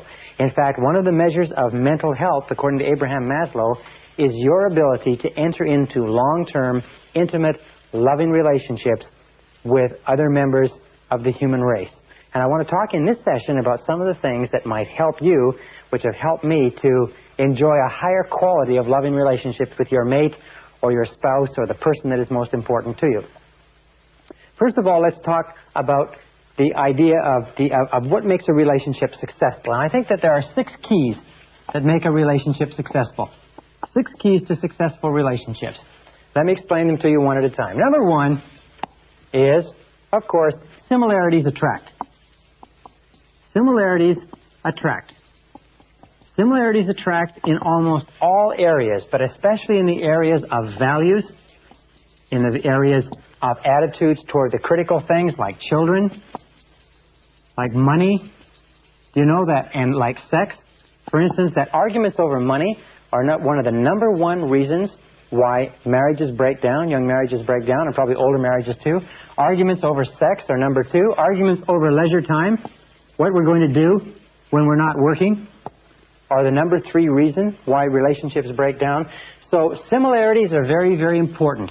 It's sort of like when you meet the person who is right for you, there will be a chemistry. They call it a right chemistry. It feels good. It feels right because you will be in accord or in harmony on almost all of the critical areas of life. We find that virtually all of your difficulties come is when you from clashing with people who have different opinions and ideas from you. Now, with regard to similarities, the most important part of you as a human being is your self-concept, your central belief system. And your central belief system with regard to your relationship to the world is summarized in your values. What you think is right, what you think is wrong, what you think is good, what you think is unacceptable. Your values are very important, and any clash with your values in life will be destructive to your mental health. Outside your values, you have your mental life. These are your ideas. They may be your political opinions. They may have to do with philosophy and so on. They're not as important as your values because they change far more readily. Outside that, you have your emotional life or your emotional temperament. You'll find that people with similar emotional temperaments seem to get along the best. And finally, on the outer ring, the least important is the physical, is the physical attraction or physical similarity or physical comparisons. However, there's a lot of research that shows that people tend to marry people who look very similar to themselves, that the highest form of flattery is marriage, that we tend to be attracted to people who have facial features very similar to our own. That's why they say when people grow older, they start to look like each other. Well, if they examine the wedding photographs, they find that they started off looking like each other, and that's why they look like each other more when they grow older. Number 2 key to successful relationships is that opposites attract. Opposites attract. But opposites attract in only one area, and this is important, and that's in temperament. You see, nature requires balance in all things, yin and yang, active and passive. So nature requires that there be a balance in temperament. An extroverted person will be most compatible with an introverted person. 2 people who are equally introverted or extroverted will be most compatible. But here's a very simple test for relationships. Male or female, male, male, female, female. It's what we call the conversation test. In any conversation between 2 people who are temperamentally suited, there will be the entire period of time allocated for conversation will be full of easy conversation plus about 10% of easy silences. So that if each person will have an opportunity to talk all they want to talk, and each person will have an opportunity to listen all they want to listen, and there will be 10% of comfortable silences. Now, you may have a person who gets all their talking done in 30% of the time. And you may have another person who gets all their talking done in 60% of the time with that 10% gap, and these people will be very compatible. However, where you have problems in relationships is you have people who only like to talk 30% on the one side and a person who only likes to talk 30% on the other side, so you have big gaps of uncomfortable silence where neither has anything to say. Or the other example is where you have 2 people, each of whom have to talk 70% of the time, so you have a big clash over airtime. There's always a clash over who's going to be able to speak the most, and you'll find that this relationship will be incompatible too. So opposites attract, but only in temperament. In all other essentials, similarities attract. And this brings us to number 3. Number 3 key to success in relationships is commitment. Commitment is very important. And in order for a relationship to work, a person should have a total commitment to the relationship, which means 100%. And we'll talk about this a little bit later, but one of the most beautiful definitions of love in relationships that I ever read was from Dr. Scott Peck, where he said that love is the total commitment to the full development of the potential of the other. Love is your total commitment to the full development of the potential of the other person. And this, to me, lays to rest all the arguments over male, female, women's lib, and so on and so forth, because if a person truly loves another person, they want that person to develop their full potential as a human being, and they will do everything possible to make that possible. Commitment is really clear. I have a good friend named Charlie Jones who talks about divorce. He said the way to deal with divorce is very simple. He says never consider it. He said don't even think about it, don't talk about it, never even consider the possibility of divorce. He says murder, yes, but never divorce. Now, maybe that's a little bit stringent, but the key to a successful relationship is the depth of commitment that each person has. Most dangerous thing in a relationship is when people start thinking in terms of, well, if it doesn't work out, I can go somewhere else. If it doesn't work out, we can always get a divorce. Relationships like that almost invariably end in a divorce. Number 4, key to a successful relationship, is similar self-concepts attract. Similar self-concepts attract. Now this means when we talk about similar self-concepts, we talk about how much you like yourself, how much you value yourself. We talk about what you might call the happiness scale. The happiness scale means how happy are you on a scale of 1 to 10. That's the basic question. You will find that you will always be most compatible with a person who is just about as happy as you are. If ever you get involved in a relationship with a person who is unhappy, and you allow yourself to be deluded into believing that you're going to bring them up and they're going to be happy at your level because you're going to help them, you're entering into a fool's game, because most people who are unhappy are quite happy being unhappy, and they have no intention of changing. As a matter of fact, the unhappiest relationships I've ever seen in my life are when a generally happy, positive person gets involved with a negative person and tries to bring them up to their level, because it never works. So ask yourself this: how happy is the person that you're thinking about getting involved with? And understand that it is very rare, except by tremendous effort, that people change their level of happiness. This brings us to number 5. Key to success in relationships is liking. Now, liking, which has to do with respect, is more important than being in love, and more permanently satisfying. Because being in love, although it comes and goes, is a passing condition. Being in love is something that ebbs and flows. As a matter of fact, you can be furiously angry with your mate or with your spouse and still have an excellent relationship. And you can still never consider breaking up, as long as you like and respect them. But if the liking and the respecting goes out of a relationship, the being in love or the infatuation is never enough to hold it together.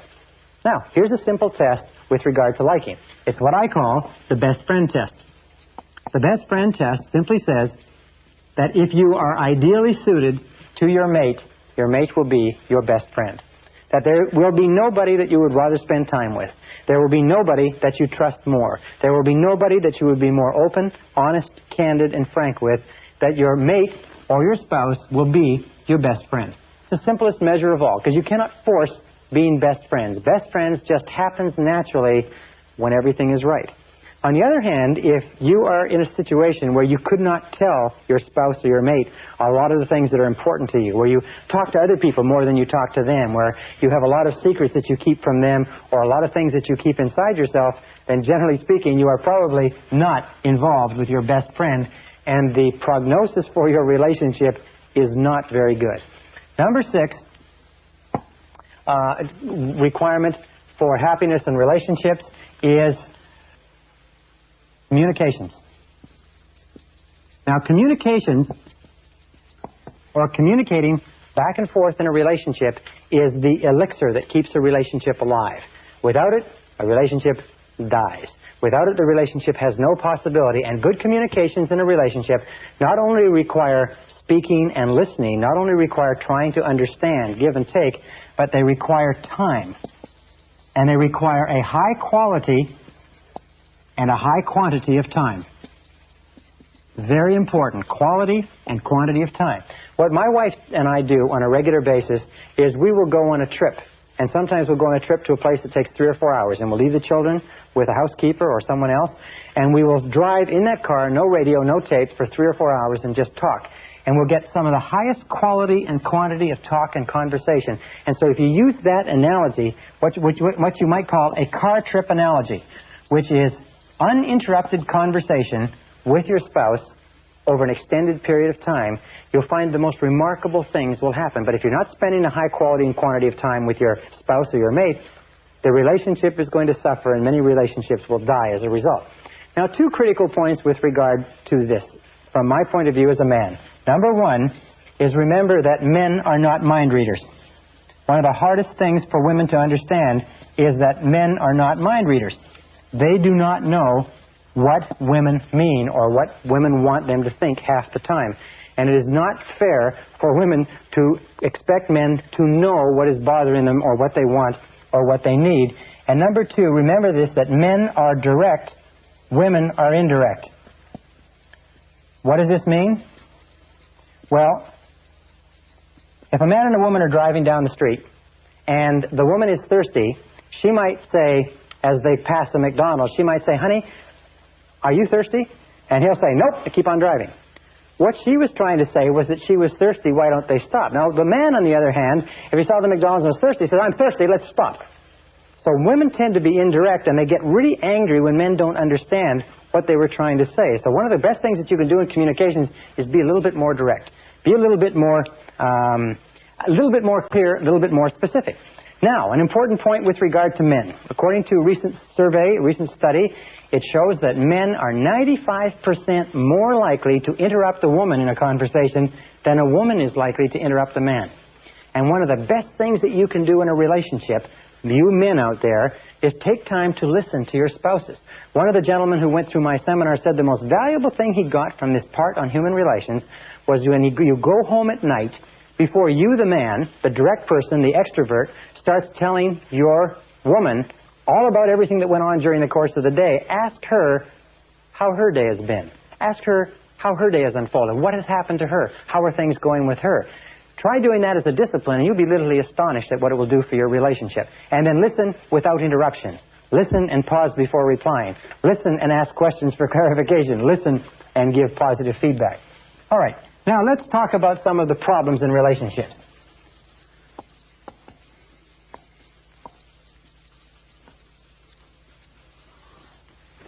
Problems in relationships. Number one problem in relationship, lack of commitment. Now, lack of commitment is amazingly common because we live in a society today where it is considered clever to protect yourself by not making too deep a commitment to anybody. So what people do is they often get involved in relationships, but they only get involved up to their toes. Lack of commitment is often expressed in a trading relationship. A trading relationship is a relationship where one says, you do your share and I'll do my share. You put in your amount, I'll put in my amount, and neither one of them wants to get in 100%. Neither one of them wants to run the risk of being rejected. So by both of them not running the risk of being rejected, they both end up being rejected.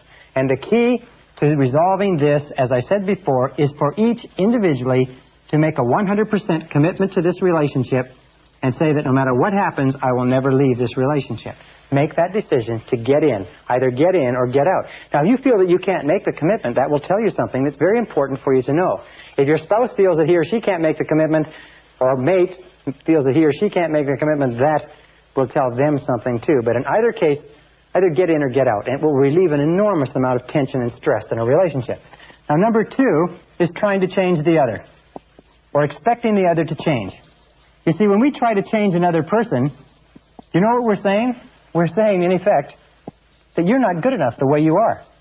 You don't come up to my standards. How many times do people enter into marriages with one or the other saying, well, I'll change him or her as time goes on. They'll shape up more into the model that I desire or I approve of.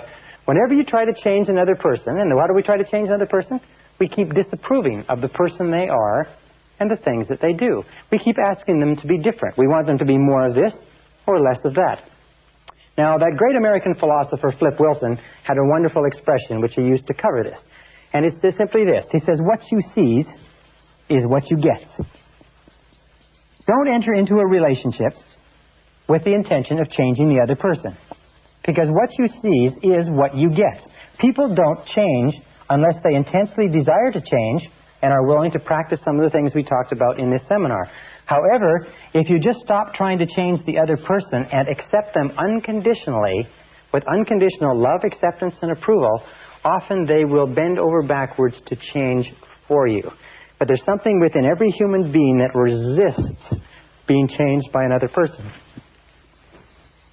Number three cause of problems or in relationships is jealousy. Now, jealousy has to do with the fear of failure.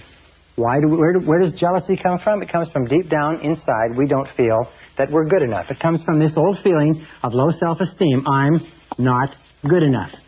This is something, by the way, that is rooted in our inferiority complex. Alfred Adler, the great psychologist, the disciple of Freud, said that the natural human condition is that of feeling inferior. The reason for that is because we grow up as children in a world of giants where we are made to feel inferior because we're so small. And as adults, we are continually struggling against this inferiority complex. This feeling that I'm not good enough leads to feelings of jealousy. The feeling is that that other person could never love me unconditionally. Therefore, I'm not safe. I'm not okay in this relationship. And the way that you get over this feeling of jealousy is work on your own self-concept and say over and over again, I like myself. I like myself, or I love myself.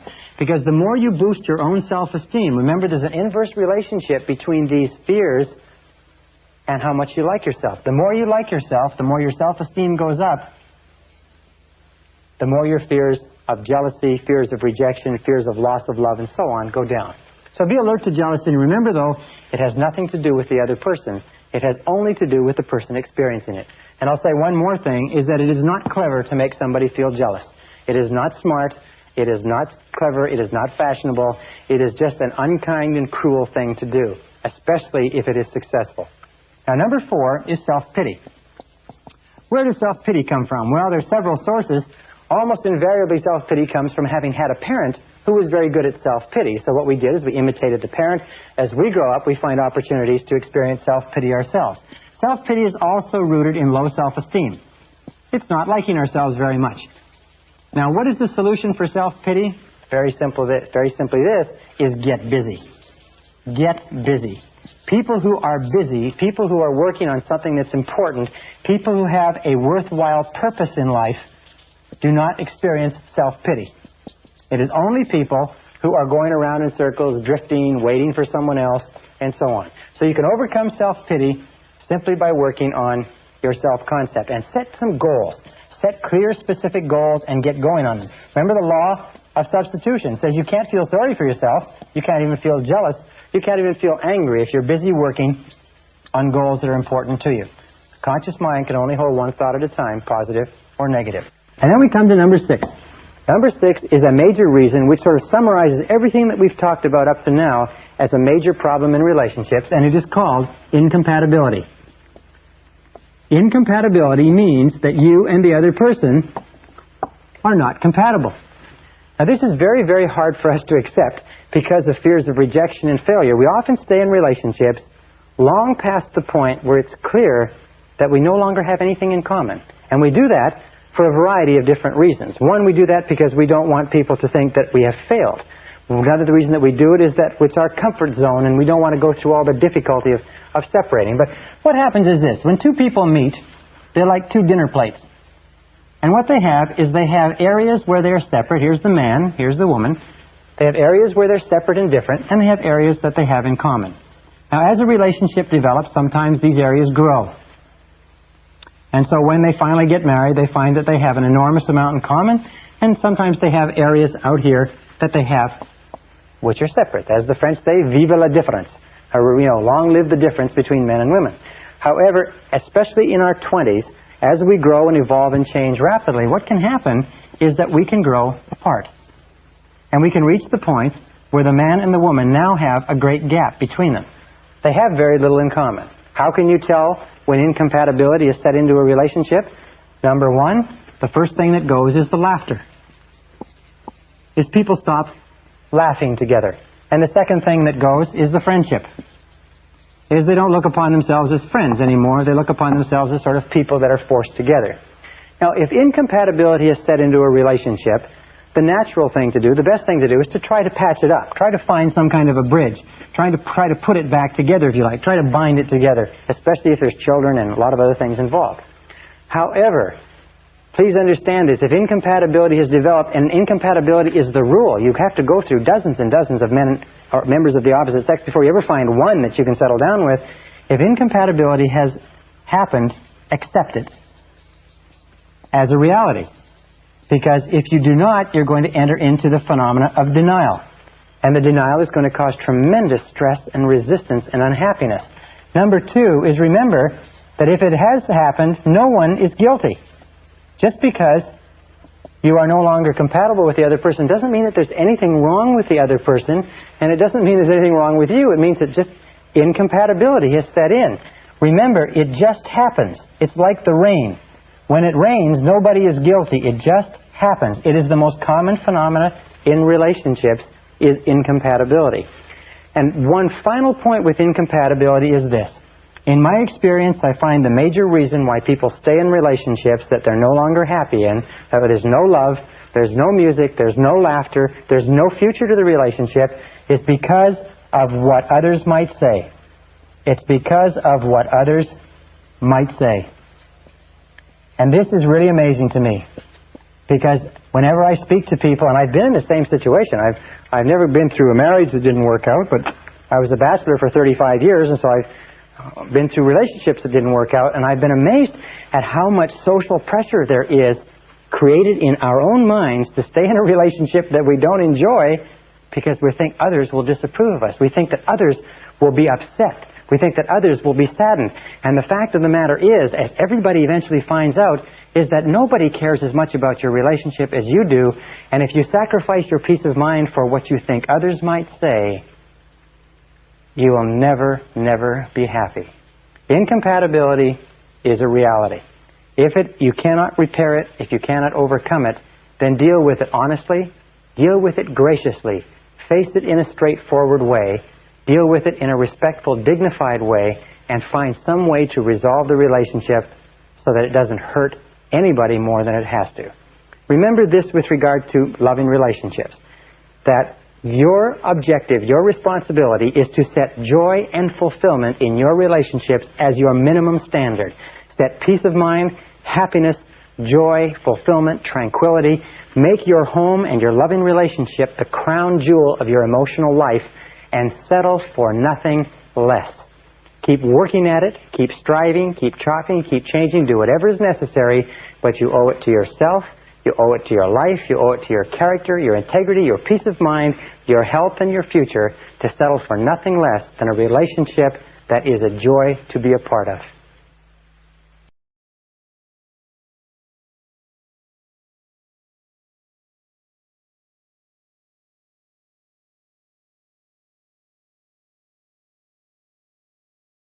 Session 26, How to Raise Super Kids.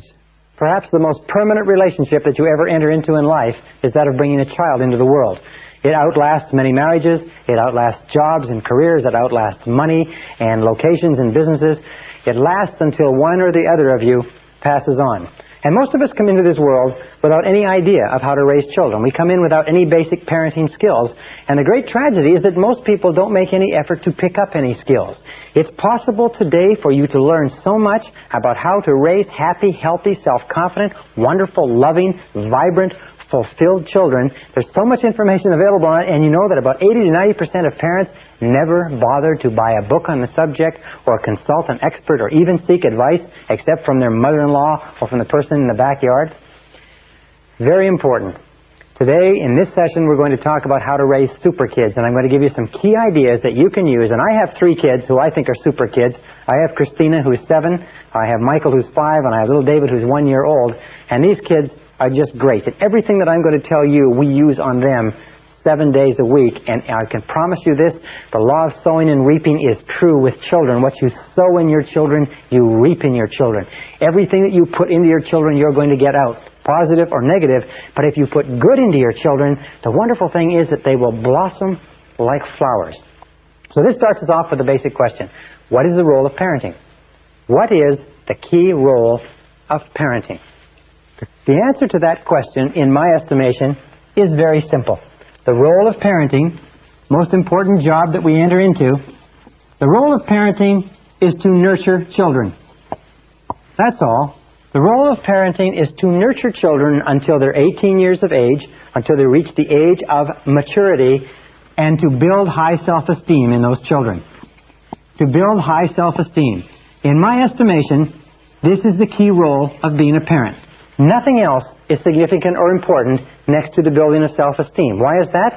Because if you can raise a child to the age of 18 where they love themselves, they respect themselves, they unconditionally accept themselves, they consider themselves to be valuable and worthwhile and important young people, they're self-reliant, self-responsible, and capable of making their own decisions, then no matter what life can throw at them in the years to follow, you set them off on a solid, rock-hard psychological foundation, and they can make their own way and make a wonderful life for themselves and other people.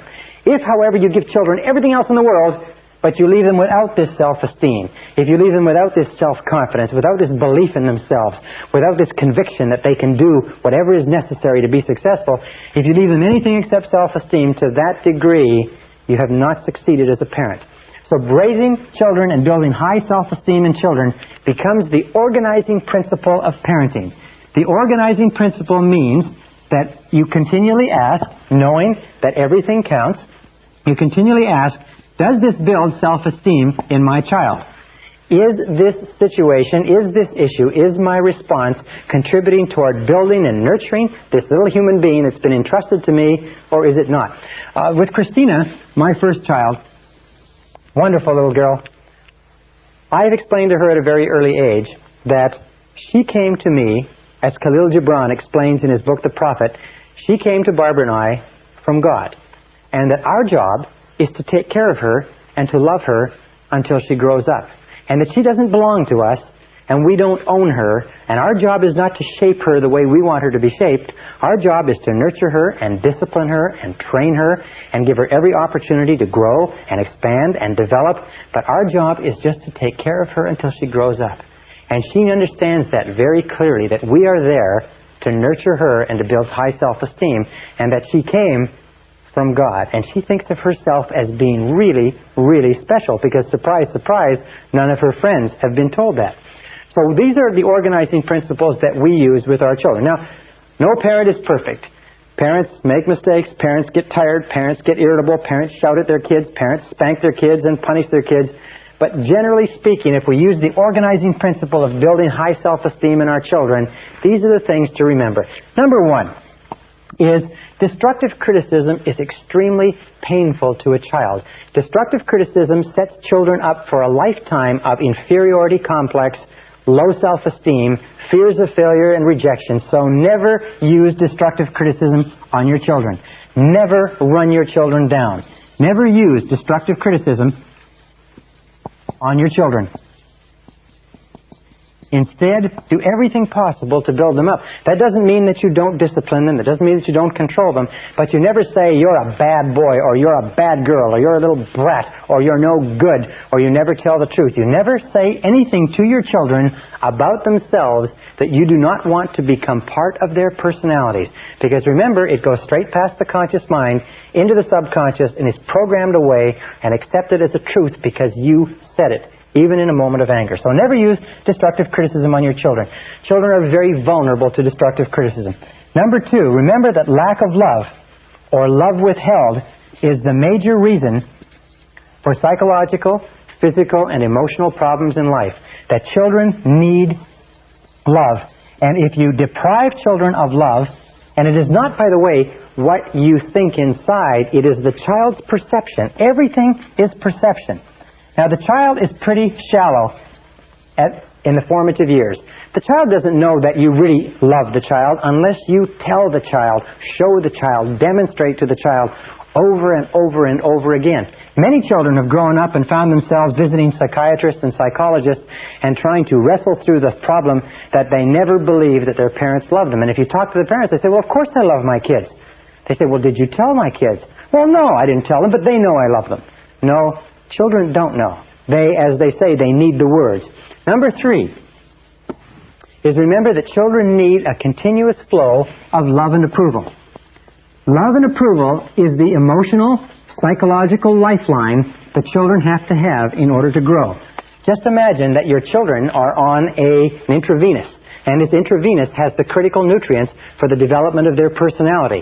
And the critical nutrient in that intravenous is the words and gestures of love and approval and a continuous flow. And if you cut off the flow, it's like cutting off the flow of nutrients or cutting off the oxygen flow to the emotional brain.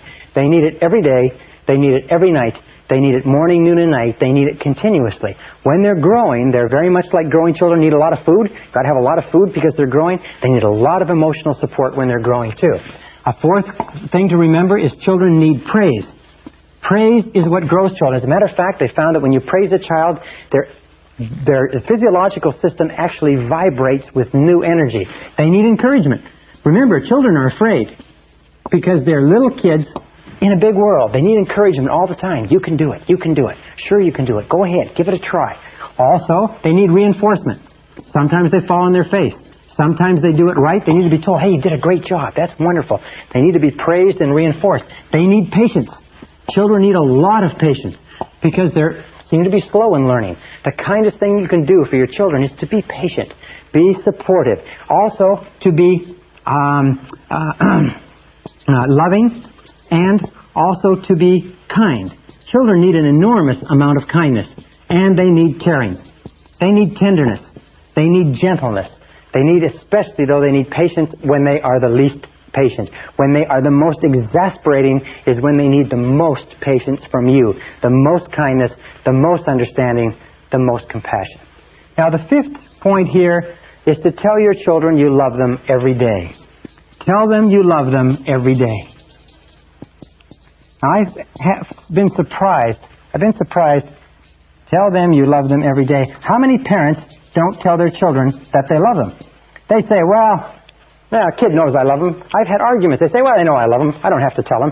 The fact is that kids need to know. And the reason, of course, that we don't is why? It's because our parents never told us that they loved us. If we grew up in a household where our parents never said, I love you, and I care for you, and I wish the very best for you, and they never gave us praise and encouragement, we'll grow up being very uncomfortable. But I'll tell you this, that if you'll tell your kids you love them on a regular basis, they'll tell you back, and they will teach you how to love.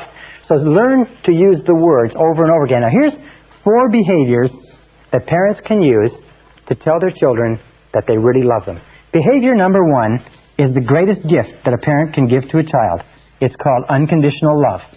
Make sure that the child knows that you love them 100%, no matter what they do, no matter what happens, that nothing in the world can ever stop you from loving them 100%. It's absolutely critical. With my little girl and my little boy, I have a little game with them that I play with them called the love game. And I ask them, how much do I love you? And we go through a game and they say, well, this much? I say, come on now. I say, this much? Come on. I say, this much? And finally they say, this much. And I say, well, what about when I shout at you? They say, well, you still love me this much. I say, what about when I put you in your bedroom? They say, you still love us this much. I say, what about when I shout at you and put you in your bedroom and make you stand in the corner? They say, you still love us this much, Daddy, because no matter what we do, you love us all the time. Now, that's the very kindest thing that you can ever convince your kids of. I do this to condition them. I do this because I want it driven so down deep into their subconscious mind that they are so totally loved that they can go throughout their life as little kids growing up and never, never, never question that their mommy and daddy really love them. Remember, the phenomenon of conditional love is what breeds the fear of rejection, what breeds feelings of inferiority and insecurity. Children, by the way, who are not brought up with enough love in their formative years develop what is called a deficiency need, and they spend the rest of their lives, like Demosthenes with his lamp looking for an honest man, they spend the rest of their lives looking for the love that they were deprived of in childhood. Be very alert to that. You cannot give a child too much love in the formative years. You cannot love a child too much. You can give them buckets and buckets and buckets of love. Give them all the love they can absorb. So number 2 way that you show your love is with eye contact. Children have emotional fuel tanks, and they drink in the love of their parents through their parents' eyes. And when you look at your child with love and you say, I love you very much, the child just feels wonderful all over. So say, I love you, but look them in the eye. Do you know that most parents only look their children in the eye when they're scolding them? That most children grow up today with a very distinct uneasiness about direct eye contact from adults. That in our society, direct eye contact is considered a sign of hostility because so many of us have grown up with our parents only looking at us when they're scolding us, and when they're speaking nicely to us, sometimes they just watch the television or read the paper. So look the child right in the eye. The third is physical contact. Remember, children are very emotional and very visceral. They're very physical, and they need physical contact. They need to be hugged. They need to be kissed. They need to be embraced. They need to be patted. They need to be carried. And every single time that you hold your child with warmth and love, starting from infancy all the way up to when they become grown-ups, and you pat them on the back or put your arm around them or pat them on the head, physical contact, as it says in the song, touch my hair when you pass my chair, little things mean a lot. Contact with your children is one of the ways that you tell them that you love them. Now, interestingly enough, in studies that were done in the late 40s, they found that infants who were not held in hospitals and embraced while they were being fed actually began to atrophy, shrivel up, stop taking nutrition, and many of them died of a disease called marasmus, where they lacked that physical warmth and contact. So physical contact is absolutely essential to a child's healthy well-being. And number 4 is focused attention. By the way, it's interesting, many fathers have this idea that if you give a child too much hugging, a male child, a boy, too much hugging, too much kissing at an early age, you'll make them a sissy. In fact, it's exactly the opposite. The more hugging, the more kissing, the more physical contact that a little boy has with his mother and father, and especially his father, the more masculine, the more self-assured, the more self-confident he grows up. The less he gets, the more insecure, the more angry, the more stressed he is. So remember that you can't give a child, male or female, too much physical contact. And focused attention means that you spend time with the child every day, just you and the child, walking, talking, listening, no television, no newspaper, no one else, just a few minutes a day that tells the child that the child is really valuable. You see, children whose parents don't spend time with them alone are convinced that the reason Mommy and Daddy is not doing it is because there's something wrong with me. They don't know that the parents are busy or doing something else. They just feel that there's something defective about them, and that's why the parents don't spend the time with them. So be very careful. It's the perception of the child, not the reality. All right, now the next, number 6, is positive expectations. Positive expectations were found by Dr. David McClelland of Harvard University to be one of the best single determinants of peak performance as a young person. Positive expectations of the child by the parent causes the child to do everything possible to grow up and fulfill the parent's expectations. As a matter of fact, he found that there were 2 things. One was a democratic household. That in a democratic household, where the child was expected to contribute his or her opinion at an early age, and in a household where the parent said, in effect, I believe in you. No matter what you do, I believe in you. I believe you're going to do well. That these 2 factors alone led children to becoming high achievers in their teens and in their early 20s, sometimes 10, 20 years ahead of children who were not brought up in democratic households, where their opinions were solicited and valued, and where their parents expressed negative expectations. Like, remember, you've heard many times, kid works hard, comes home with 5 A's and a B. First thing the parent says is, what's this B? Not look how great the A's are, but what's the B? What this does is it completely demoralizes the child. So positive expectations are critical to the growth of a healthy personality. Number 7 is teach your children to say, I like myself from an early age. Teach your children to say, I like myself from an early age. I like myself. I like myself. I like myself. You see, high self-concept children, high self-esteem children like themselves too much to get into trouble at school. They get better grades. They're more popular. They're better liked by their schoolmates and by their teachers. They have much less a tendency to use drugs. They have much more resistance to peer pressure. They don't get into trouble. They don't vandalize. So teach your children to say, I like myself. I like myself. I like myself. With our children, we taught them as soon as they could talk to say, I like myself and I love myself. I love myself. I love myself. And they stand in front of the mirror and they look in the mirror and they say, I love myself. I love myself. And they act like they love themselves. People come up to us on the street and they say, and this is great, they say to us, those kids aren't afraid of anything. Those kids aren't afraid of anything. And that was our great desire. After we came from very negative childhoods and very destructively critical parents, we wanted our kids to grow up not to be afraid. So these are the things that you do, the 7 key things to cause your children to grow up and feel terrific about themselves. Now, this brings us to an important point.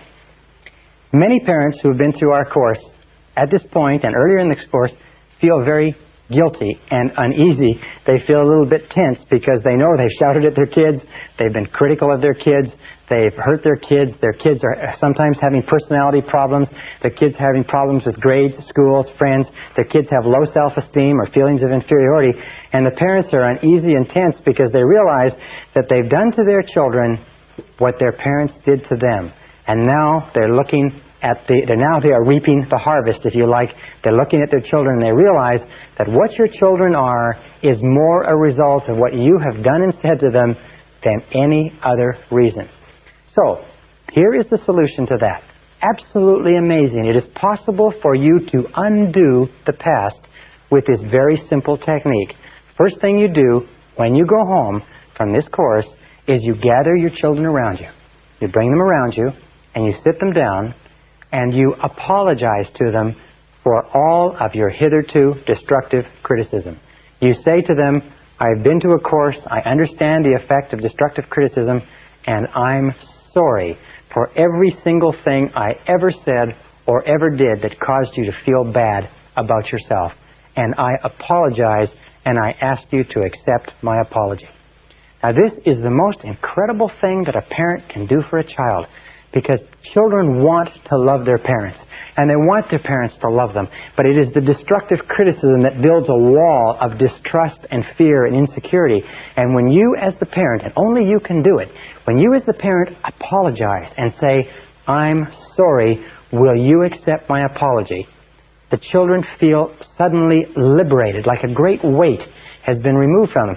Now, why do you do this? Well, because the purpose is for you to accept 100% responsibility for everything guilt-producing that you've ever done or said to them.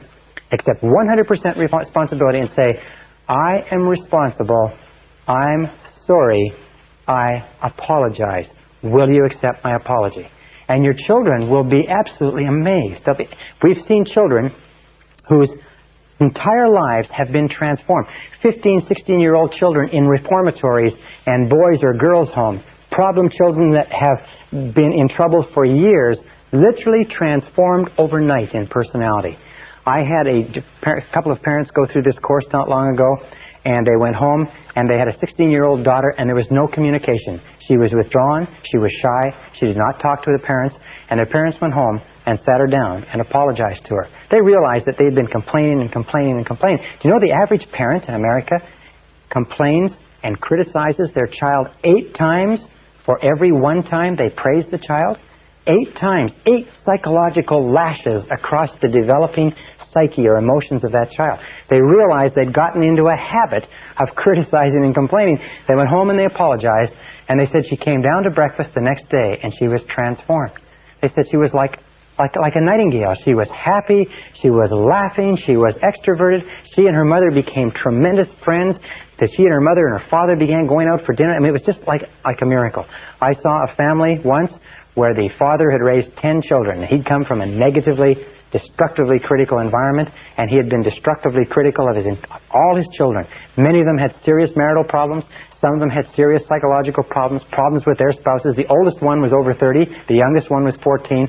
At the end of the seminar, they're all in there, all the children, all the spouses, the father and mother. At the end of the seminar, he got up in the room and turned around and went from child to child and said, I apologize, will you forgive me? And as he went to each child broke down in tears and started crying. And by the time that circle had been made, everybody in the room was crying. It was absolutely phenomenal. And the family literally transformed overnight. Then the next thing you do, so logical, so obvious, promise never to do it again. Promise never to do it again. Why? To make sure that it's clear, and then finally, give them permission to remind you when you forget. Give them permission to remind you when you forget. Because you will forget, or when you slip from time to time. And let them say, Daddy, is that destructive criticism? Or Mommy, is that destructive criticism? And you say, yes, it is. You're right. I apologize. You will find that if you make it a game to abolish destructive criticism, this is your goal in your household. Do not allow destructive criticism in your household. Abolish destructive criticism. Do not allow anybody in your household to destructively criticize anybody else. Make it absolutely clear that you can argue, you can fight, you can disagree. All families do that. But nobody is allowed to devalue or run down the other person. Make it a game and make sure that you catch each other and get it to the point where a person says, is that destructive criticism? Or a person can say, I don't accept that. And if you've made a mistake, you back off and you say, I'm sorry. Now, with my little kids, I learned this idea before my kids came along. With my little kids, what I said to them is, do you forgive me? I'm sorry, I apologize, do you forgive me? And now sometimes we'll have an argument, or I'll send them to their bedrooms, and Michael will come to me, and he came to me the other day, and he said, Daddy, he said, I forgive you for sending me to my bedroom. And it was the cutest thing you could imagine. And I said, Michael, I'm sorry. Thank you very much. I apologize. And if you apologize all the time, you keep the decks open. Now, one final point that I don't want to forget is this, is that in order to apologize to your children, you've got to get your ego out of the way, and you have to put the mental health of your children ahead of anything else. When you apologize, it takes courage and character for you to apologize. It takes courage and character. It takes tremendous strength for an adult to apologize to a child. But when you lead by example, you build courage and character in your children. Do you know how many people spend half of their life trying to avoid admitting, I was wrong, I made a mistake? When you demonstrate courage and character to your children by saying, I'm sorry, I made a mistake, we don't use destructive criticism in this house. You demonstrate to them that they too can demonstrate courage and character. They too can say, I'm sorry, I was wrong, I made a mistake. They too can apologize when they say or do something that hurts someone else. And setting that example for your children, you set them off on a foundation of high self-esteem, of high self-value, and enables them to spend their entire lives realizing their potential rather than compensating for their deficiencies. It is the kindest thing that you can do for a child, and I hope you do it for yours.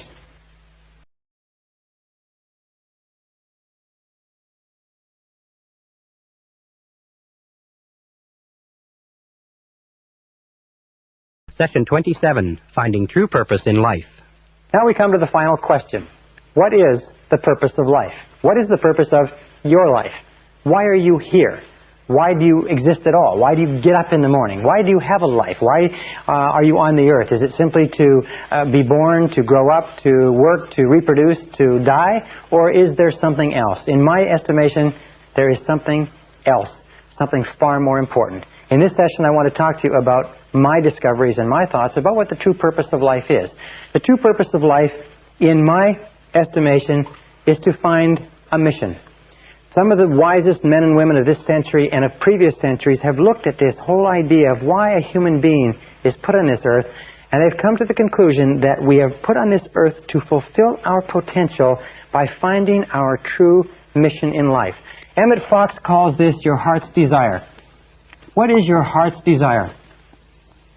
Your heart's desire is something that is placed deep down inside you, maybe even before you're born. And it's something that calls to you and sings to you and lures you on throughout your life. And the reason that we say that only 1 or 2 or 5 out of 100 people fulfill their potential in any given generation is because most people ignore the callings of this heart's desire. They push it aside. They ignore it. They pretend it isn't there. They get involved in bills and families and business and careers, and this tugs at them. Sometimes they don't get into it until later on in life. But every single person has the ability to establish for themselves a mission.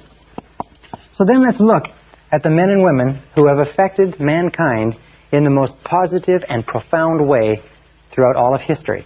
In our civilization, in our culture, the most powerful person was Jesus of Nazareth, a humble carpenter who preached for 3 years in Galilee and then died in Jerusalem, but has had more of an impact on more people in this world than any other man who ever lived, than all the other kings and all the other monarchs and dictators of history. One simple man who never wrote a word, never appeared on television, never cut a record, was the man who has had more influence than anyone else. And beyond Jesus, there was Buddha. The followers of Buddha, and interestingly enough, Buddha taught a very similar message to Jesus. He taught the message of universal love. He taught the message of the brotherhood of all mankind, that all of us are united in loving each other. And also Mohammed. And Mohammed has followers that number in the hundreds of millions. Buddha's followers number almost 1 billion. The followers of Jesus number probably 2 billion.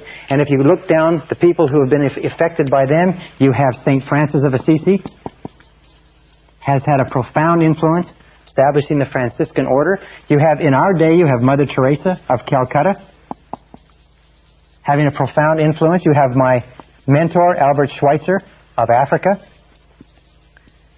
S is Schweitzer, D-B-I-T, Schweitzer. And You have people like Florence Nightingale and others. What is the unifying theme of these people?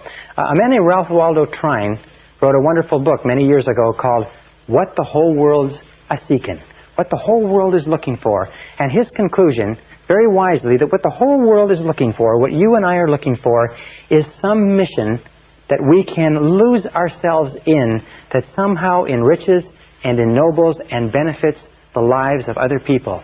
In fact, we have found that we only become great to the degree to which you are able to lose yourself in something bigger and grander and better than yourself. That's why selfish people, for instance, people who think only of themselves, are only to be pitied because they never have any joy or happiness or fulfillment. Now, Mother Teresa or Albert Schweitzer, some of these people, maybe they never made very much money, but the contribution that they made, the model that they set, the example that they set for us, has affected more people than perhaps all the people who made money throughout all of history. It's only when you find a mission in which you can lose yourself that you achieve true greatness in life. From the time we began this seminar to now, we have been aiming it at this one simple conclusion, that the purpose of life, your purpose, your earthly purpose, is simply this. It is to develop and become a totally loving person. It is to look at the great models of mankind, and you'll find that the great models of mankind, the ones who have had an impact far beyond their times, Jesus and Buddha and Mohammed and the teachers and scholars of all the religions, have been those who have strived toward becoming totally loving toward other people. They have given their entire lives in service, and service is the word. How can you tell if you're a loving person?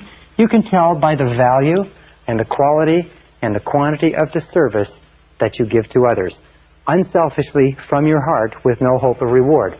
Now, by becoming totally loving persons, there's a very simple measure.